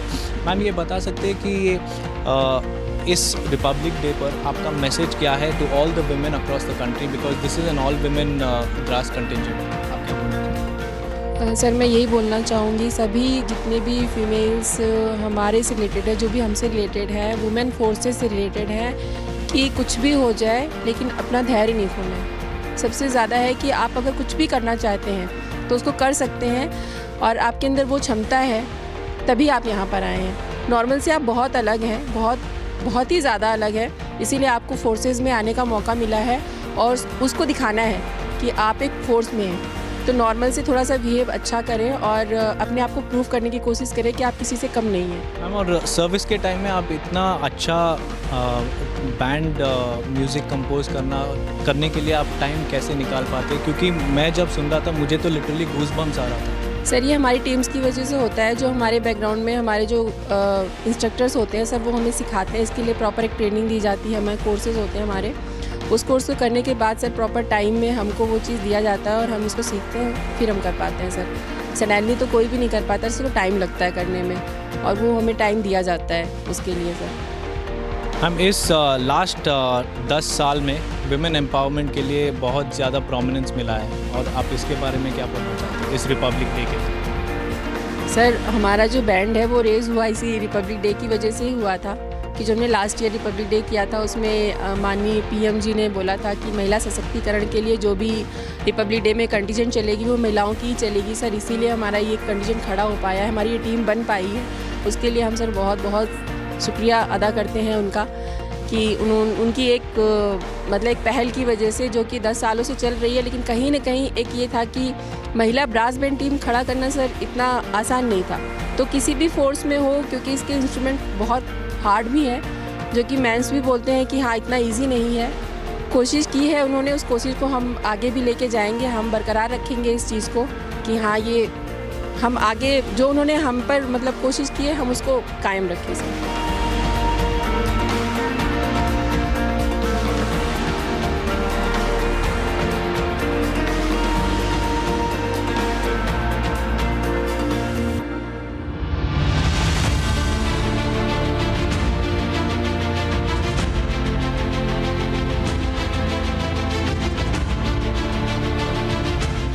Viewers, this is the patrolling team of the SSB, which is stationed at the Indo-Nepal border as well as the Indo-Bhutan border.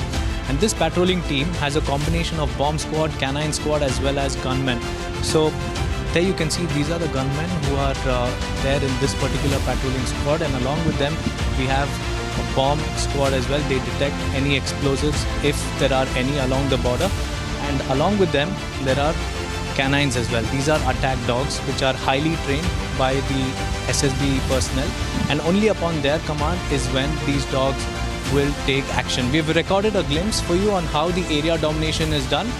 Here's a look at it.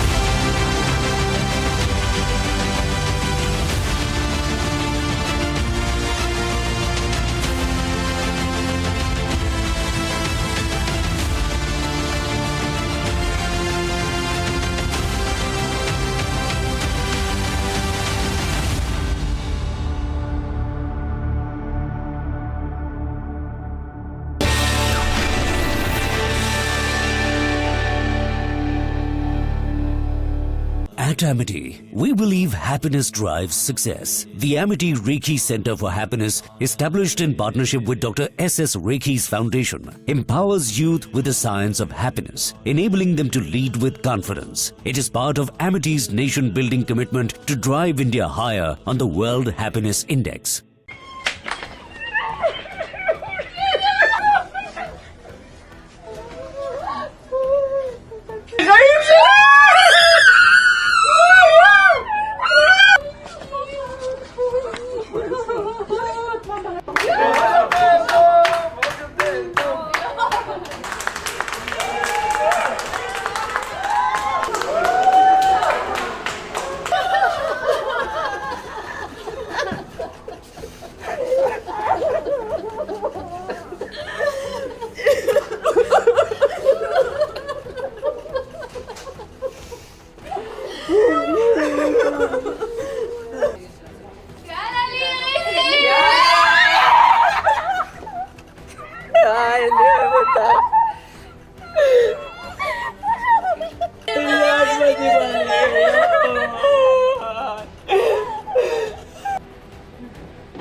חברה שלך חסתה. באמת צער, אמא כלבייה. אמא כלבייה. כל העולם יהיה לך, הכל. כל העולם יהיה לך.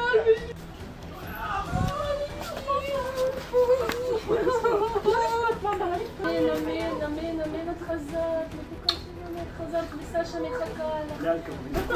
וואלה, קטנו.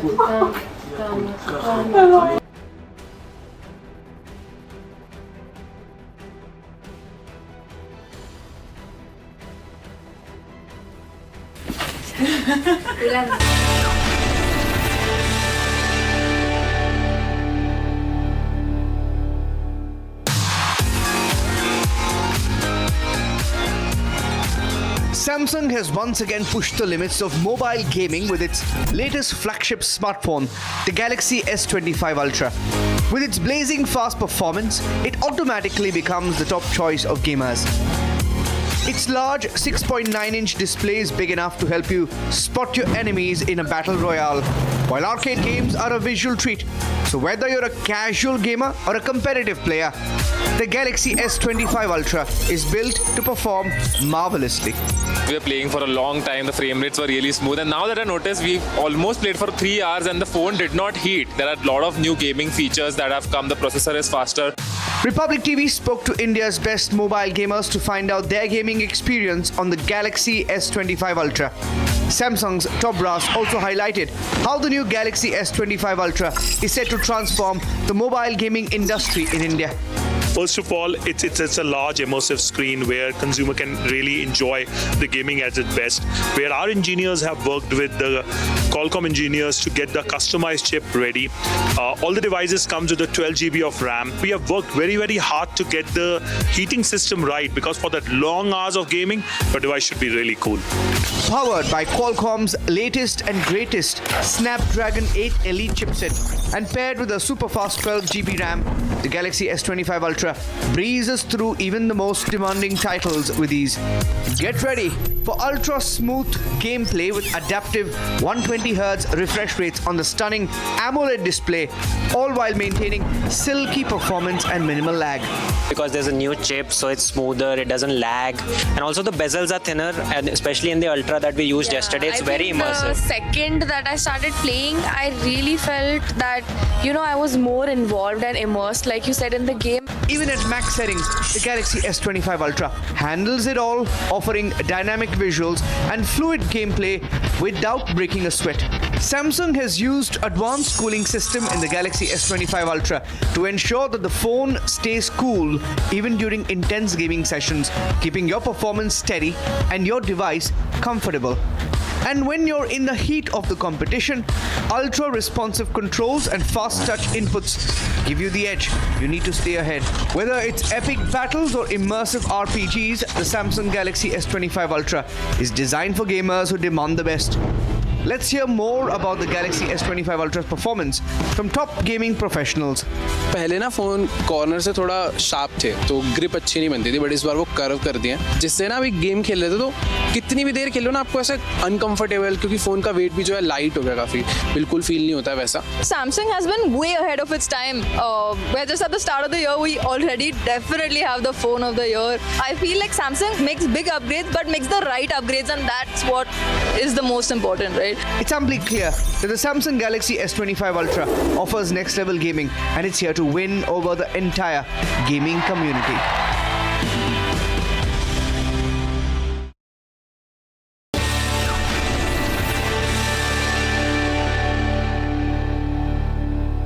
इसको घर पे लगाओगे तो शादी का तो पता नहीं, पर घर पक्का नहीं टूटेगा. रूंगटा नहीं तो घर स्ट्रॉन्ग नहीं. रूंगटा स्टील TMT बार एकदम सॉलिड. पहाड़ों में एक हाइकिंग स्टिक भी बन सकती है.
प्रधानमंत्री द्वारा अमर जवानों को श्रद्धांजलि के पश्चात समारोह प्रारंभ होता है।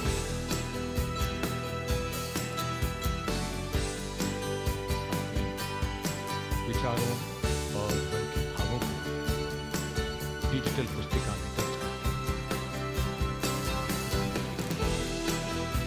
बाद बहुत आते हैं वो, और हमेशा याद रहेगा उनका परिणाम।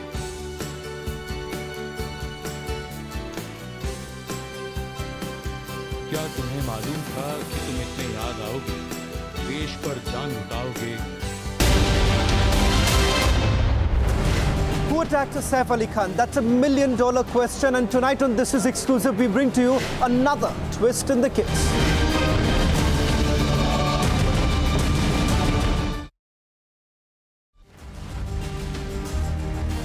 At Amity, we believe happiness drives success. The Amity Reiki Center for Happiness, established in partnership with Dr. S.S. Reiki's Foundation, empowers youth with the science of happiness, enabling them to lead with confidence. It is part of Amity's nation-building commitment to drive India higher on the World Happiness Index.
Actor Saif Ali Khan? That's $1 million question, and tonight on This Is Exclusive, we bring to you another twist in the case.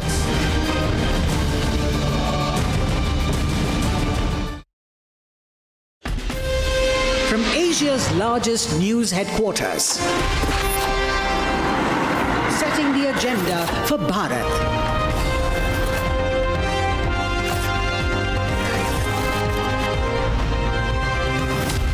You're watching Republic.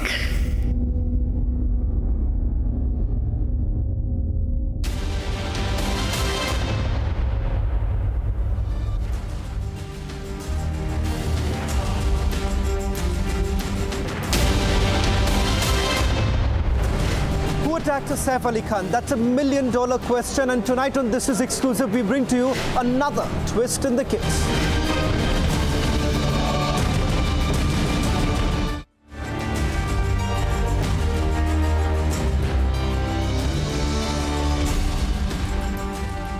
Hello and welcome. Wishing all the viewers of This Is Exclusive a very happy Republic Day. Ladies and gentlemen, this Sunday, we're continuing with our relentless coverage on this never-ending Saif saga. The mystery still continues. If you're wondering who exactly is the attacker, we still do not know. The police wants us to believe that they have actually nabbed the real attacker. They say that they have evidence to that effect. But over the last few days, we have put up several questions before the Mumbai police as to why their theory doesn't really add up. Tonight, on This Is Exclusive, we are once again putting across details of what we essentially believe are the missing clues right now. And this is the reason why we are putting the spotlight once again on that very story. But up first, let's take you through the headlines we're tracking at this hour.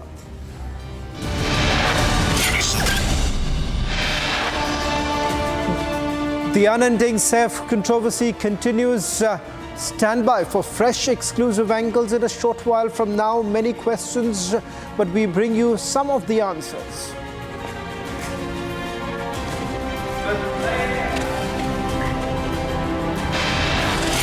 Mumbai police team reaches Kolkata as Saif attack accused reportedly stayed there. Mumbai police team to verify their own information. Trump 2.0 crackdown begins against a desperate Yunus caretaker government. United States aid for international development suspends all work in Bangladesh. Now, what's prompted the decision taken by President Trump? Is there a Pakistan, Bangladesh, China nexus in the works? Stay with us as we put out details of that exclusive scoop. The 1,000 crore rupees Taurus Ponzi scheme, which duped over 10,000 investors, foreign involvement, glaring fraud. We tell you more on This Is Exclusive.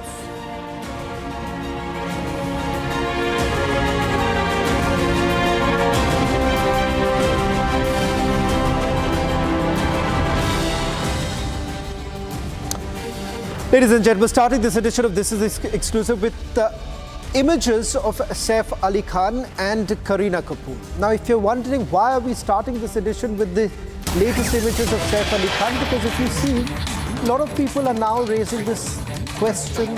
Some say it's also a concern about this miraculous recovery of Saif Ali Khan, and that is the reason why they say that if a man who has sustained 6 stab injuries, and they're very deep injuries that we are talking about, then perhaps the recovery at this rapid rate may not have been possible. Now, that's, again, what many believe, that this could only be possible if there is some sort of a miraculous recovery to begin with because of the surgery that was done by the Leelavati Hospital. What you see right now on your screen, these are the latest images that have been accessed by Republic TV as we now take forward our investigation and we put out more questions that have come up of the investigation that has been carried out by the Mumbai police. Now, this what you see, ladies and gentlemen, if you just slow down a little bit and see this image of Saif Ali Khan, there is only one scar mark that you see right now on his neck. Now, that's the only visual that you see of Saif Ali Khan sustaining that injury, walking straight into his house. This comes days after the recovery or days after the surgery that was done on the actor. That's what you see on your screen. Ladies and gentlemen, while we stay with these images, I want these images right now to stay. These images will stay as I take our viewers through some of the details that we are getting in. Tonight, what is it that we are going to tell you, ladies and gentlemen, that once again raises concerns. This is about the fingerprints of the alleged accused. Now, Mumbai police essentially has taken the fingerprints that were available at Saif's residence. This was to basically see who were the people who were present when the alleged incident actually took place. There were staffers who were present. Kareena Kapoor was also present. Saif Ali Khan's children were also present. And of course, then you have the alleged attacker. It turns out that multiple footprints were taken. In fact, fingerprints of over 200 fingerprints were collected from Saif Ali Khan's residence. It turns out that the state CID has actually prepared a report. The CID report basically indicates, and by way of sources we can say, that the fingerprints of the alleged accused does not really match with the fingerprints that have been taken from Saif Ali Khan's house. Now, the Mumbai police, let me just tell you, hasn't put out any official response as yet with regards to whether at all the fingerprints have matched. There were initial reports indicating that they have actually matched it. Again, there is a change that has come into their version. In fact, we are being told that some changes are being made. If we can also quickly go across to Sandeep and getting us more details of it while we stay with those breaking news now coming in. Sandeep, tell us, what more do you know about the CID report that has been prepared? How exactly did the CID really come into the picture to begin with? Because this is a case that was being probed by the Bandra police station, so much so the crime branch too hasn't been given this entire case. So how does the CID really come into the picture? See, as far as the fingerprints are concerned, remember initially when Mumbai police had started investigation, the forensic teams reached out at the residence of Saif Ali Khan. At that very point in time, around 19 fingerprints were collected by the forensic team of Mumbai police. And not only that, earlier it was in fact claimed by Mumbai police that they have got the fingerprints of the accused, and following which the search was in fact carried out. Now these fingerprints were in fact sent to the state CID of Pune to investigate and find out whether there were any kind of initials or the match that has been found or not. Remember, after the arrest of the accused, the whole fingerprints of the accused was taken. Those samples with the fingerprints that were in fact collected at the residence of Saif Ali Khan, that were in fact sent to the state CID there in Pune to prepare a report. Now, after the fingerprints were in fact installed in the system that state CID has to identify and to verify whether the fingerprints are same or not, the CID report mentions that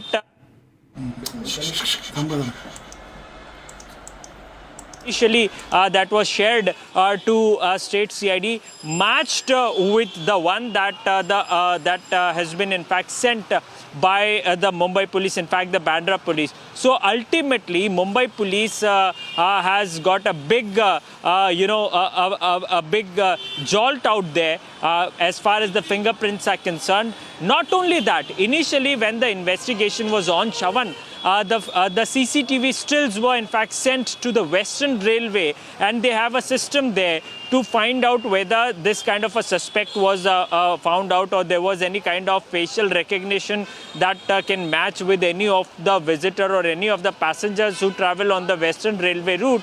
Initially, when that was also done, the Western Railway also did not give any kind of match that was given by the Bandra police to the Western Railway. So it is not just a jolt from state CID, but also the facial recognition test that was ran by Western Railway itself on the day when this whole incident happened. None of the suspects were in fact matching with the CCTV still that was in fact given by Mumbai police to Western Railway. So multiple lapses and multiple loopholes can be witnessed right now. The question remains same, whether the arrested person or the arrested individual who is under the custody of Bandra police is the same guy who had attacked Saif Ali Khan, or there is a different story to it.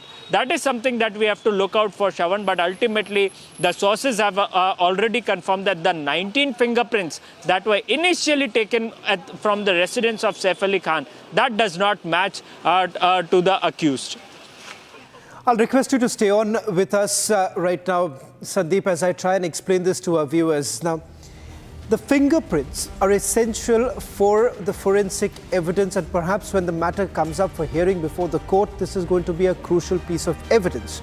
Now, if we are to go by the state CID report, then this fingerprint that has been collected from Saif's residence does not match with that of the arrested accused. So who exactly is this person? Is he the person who attacked Saif Ali Khan? Or does the Mumbai police really have another report which hasn't been disclosed as yet? The Mumbai police perhaps would be in a better position to answer, because, ladies and gentlemen, as we know, so far there's been no response from the Mumbai police with regards to what's the current status of the fingerprints and whether at all there is any match or not. Now, the other big suspense that basically that has emerged right now is that of whether at all there is another person who is actually involved. You've heard what my colleague Sandeep had to say a short while back, where he is basically indicating that the Mumbai police is now trying to look into the details or perhaps go granular with that CCTV footage that we showed you all these days. This was from the 6th floor of the same very building, where we are given to understand the alleged accused had entered the building and thereafter left around 2:33 in the morning. Now that's the latest now coming in. Shifting focus to this very story itself, where there is another big question that has basically emerged. That is, what were the male staffers really doing when the actor was allegedly stabbed? If at all the male staffers were present, why is it that they were not there to protect Saif Ali Khan? In fact, it turns out that apart from Jay's nanny, there were other people who were actually present. So now let's take you through the other big breaking news coming in with regards to the security guards of that very building. Whether at all there was any link with the alleged accused, that's not known, because the Mumbai police says that it's not an insider's job to begin with. First, let's listen in to what Saif's security guard had to say when my colleague Akil confronted him. Saif के घर के security guard हैं, जिस वक्त दुर्घटना हुई आप क्या कर रहे थे? नहीं, मैं नहीं। आप सैफ के घर के सिक्योरिटी गार्ड हैं, रात में आप क्या कर रहे थे जिस वक्त दुर्घटना हुई? अरे मैं नहीं हूँ सर, में क्या? आप ये बताएंगे आप उस वक्त क्या कर रहे थे जिस वक्त दुर्घटना घटी है? क्या कर रहे थे आप? क्या कर रहे थे जिस वक्त दुर्घटना घटी? आपसे शक्ल क्यों छुपा रहे हैं? अगर आप सच बता दें, अगर आप नहीं हैं तो जिस वक्त दुर्घटना घटी है आप क्या कर रहे थे? जिस वक्त दुर्घटना घटी है आप क्या कर रहे थे? क्यों सो रहे थे आप उस वक्त जिस वक्त दुर्घटना घटी? क्या आपको पता है वो जो अटैकर सैफ के घर में घुसा था, क्या आप उसको जानते हैं? नहीं सर, मैंने जो अटैकर सैफ के घर में घुसा था, क्या आप उसको जानते हैं? नहीं जानता सर, सॉरी। हाँ, तो आप क्या कर रहे थे उस वक्त? सो रहे थे आप क्या? अरे मैं सवाल पूछ रहा हूँ आपसे, सवाल का जवाब दिए, सीधा सवाल कर रहा हूँ आपसे। आप क्यों? मैं आपसे एक सीधा सवाल कर रहा हूँ कि जिस वक्त घटना घटी उस वक्त क्या कर रहे थे आप? सो रहे थे? बाकी सारी सिक्योरिटी कहाँ थी? बाकी सारे गार्ड्स कहाँ थे? अरे कोई नहीं सर भाई। सैफ के सारे गार्ड्स कहाँ थे? अरे सॉरी सर। आप भी गार्ड हैं उस सोसाइटी के अंदर, सदगुरु शरण के अंदर। उस वक्त जब वक्त दुर्घटना घटी आप क्या कर रहे थे? सिंपल सा सीधा सा सवाल है, उस वक्त आप क्या सो रहे थे क्या? पूरी सिक्योरिटी कहाँ थी? कितने बजे वो आई? आपने पुलिस को कॉल क्यों नहीं किया? क्या आपने पुलिस को कॉल किया जब दुर्घटना घटी तकरीबन 2:30 बजे के आसपास? उस वक्त आप क्या कर रहे थे? आप बताएंगे उस वक्त क्या कर रहे थे आप? पुलिस को आपने कॉल क्यों नहीं किया? एम्बुलेंस को कॉल क्यों नहीं किया? इतना बड़ा हादसा होता है घर के अंदर। सिंपल सा सीधा सा सवाल है कि आप उस घर में सिक्योरिटी गार्ड हैं और उस वक्त आप क्या कर रहे थे? सो रहे थे? ड्यूटी पे क्या कर रहे थे आप? रिपब्लिक के सवालों का सीधा जवाब दीजिए कि उस वक्त आप क्या कर रहे थे? फिर आप सैफ के घर के अंदर दाखिल हो रहे हैं, फिर सैफ के अंदर घर के अंदर दाखिल हो रहे हैं, उस वक्त आप क्या कर रहे थे? सिंपल सा सीधा सा सवाल है। सिक्योरिटी गार्ड आपसे मैं सीधा सवाल कर रहा हूँ, उस वक्त आप क्या कर रहे थे? अभी बताइए उस वक्त क्या कर रहे थे जिस वक्त ये दुर्घटना घटी?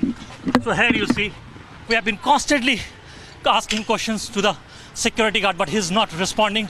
And this was a security guard who was deployed at that point in time when that incident took place.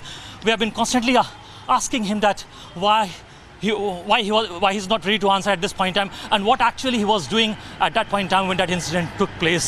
But at this point in time, he's not ready to respond to any question. But here you can see behind me the visuals of Sadhguru Sharan apartment, which is the residence of Saif Ali Khan. So that employee, that security guard, works inside the very building, but he's not ready to give any response or take any call at this point in time that what actually that person was doing and what the entire security paraphernalia of Saif Ali Khan was doing at that point in time when that incident took place around 2:30 a.m. With video journalist Nanda Akil for Republic TV. Saif के घर के security guard हैं, जिस वक्त दुर्घटना हुई आप क्या कर रहे थे? नहीं, मैं नहीं। आप सैफ के घर के सिक्योरिटी गार्ड हैं, रात में आप क्या कर रहे थे जिस वक्त दुर्घटना हुई? अरे मैं नहीं हूँ सर, में क्या? आप ये बताएंगे आप उस वक्त क्या कर रहे थे जिस वक्त दुर्घटना घटी है? क्या कर रहे थे आप? क्या कर रहे थे जिस वक्त दुर्घटना घटी? आपसे शक्ल क्यों छुपा रहे हैं? अगर आप सच बता दें, अगर आप नहीं हैं तो जिस वक्त दुर्घटना घटी है आप क्या कर रहे थे? जिस वक्त दुर्घटना घटी है आप क्या कर रहे थे? क्यों सो रहे थे आप उस वक्त जिस वक्त दुर्घटना घटी? क्या आपको पता है वो जो अटैकर सैफ के घर में घुसा था, क्या आप उसको जानते हैं? नहीं सर, मैंने जो अटैकर सैफ के घर में घुसा था, क्या आप उसको जानते हैं? नहीं जानता सर, सॉरी। हाँ, तो आप क्या कर रहे थे उस वक्त? सो रहे थे आप क्या? अरे मैं सवाल पूछ रहा हूँ आपसे, सवाल का जवाब दिए, सीधा सवाल कर रहा हूँ आपसे। आप क्यों? मैं आपसे एक सीधा सवाल कर रहा हूँ कि जिस वक्त घटना घटी उस वक्त क्या कर रहे थे आप? सो रहे थे? बाकी सारी सिक्योरिटी कहाँ थी? बाकी सारे गार्ड्स कहाँ थे? अरे कोई नहीं सर भाई। सैफ के सारे गार्ड्स कहाँ थे? अरे सॉरी सर। आप भी गार्ड हैं उस सोसाइटी के अंदर, सदगुरु शरण के अंदर। उस वक्त जब वक्त दुर्घटना घटी आप क्या कर रहे थे? सिंपल सा सीधा सा सवाल है, उस वक्त आप क्या सो रहे थे क्या? पूरी सिक्योरिटी कहाँ थी? कितने बजे वो आई? आपने पुलिस को कॉल क्यों नहीं किया? क्या आपने पुलिस को कॉल किया जब दुर्घटना घटी तकरीबन 2:30 बजे के आसपास? उस वक्त आप क्या कर रहे थे? आप बताएंगे उस वक्त क्या कर रहे थे आप? पुलिस को आपने कॉल क्यों नहीं किया? एम्बुलेंस को कॉल क्यों नहीं किया? इतना बड़ा हादसा होता है घर के अंदर। सिंपल सा सीधा सा सवाल है कि आप उस घर में सिक्योरिटी गार्ड हैं और उस वक्त आप क्या कर रहे थे? सो रहे थे? ड्यूटी पे क्या कर रहे थे आप? रिपब्लिक के सवालों का सीधा जवाब दीजिए कि उस वक्त आप क्या कर रहे थे? फिर आप सैफ के घर के अंदर दाखिल हो रहे हैं, फिर सैफ के अंदर घर के अंदर दाखिल हो रहे हैं, उस वक्त आप क्या कर रहे थे? सिंपल सा सीधा सा सवाल है। सिक्योरिटी गार्ड आपसे मैं सीधा सवाल कर रहा हूँ, उस वक्त आप क्या कर रहे थे? आप ही बताइए उस वक्त क्या कर रहे थे जिस वक्त ये दुर्घटना घटी? So here you see, we have been constantly asking questions to the security guard, but he's not responding. And this was a security guard who was deployed at that point in time when that incident took place. We have been constantly asking him that why he's not ready to answer at this point in time, and what actually he was doing at that point in time when that incident took place. But at this point in time, he's not ready to respond to any question. But here you can see behind me the visuals of Sadhguru Sharan apartment, which is the residence of Saif Ali Khan. So that employee, that security guard, works inside the very building, but he's not ready to give any response or take any call at this point in time that what actually that person was doing and what the entire security paraphernalia of Saif Ali Khan was doing at that point in time when that incident took place around 2:30 a.m. With video journalist Nanda Akil for Republic TV. Joining us from outside Saif Ali Khan's residence is my colleague Akil, who's been relentlessly following this story. Akil, the question that comes up right now is whether at all there was any insider help. If you go by the Mumbai police's version, then this was an attack that was carried out by Shariful all by himself, without any help of the security guards or all the staffers who were present at that point in time. What more details are you picking up? Well, Shawan, if you see at this point in time, Mumbai police is investigating that angle. But what if you see, I would like to request my Vijay to move the camera and show you the inside visual. There you will find a biometric system enabled inside the very apartment. Where you enter into the very building, there you will see a biometric system enabled over there. So whenever even Saif Ali Khan, when tries to enter there, what we have seen that security guard basically puts the access card over there. Then only Saif and Karina can or anyone else can come out from that very place. So each and every time when one person tries to enter, then that person have to put access card, then only one person gets inside. And we have been constantly monitoring for the last 7 to 8 days, and each and every time all the security guards, including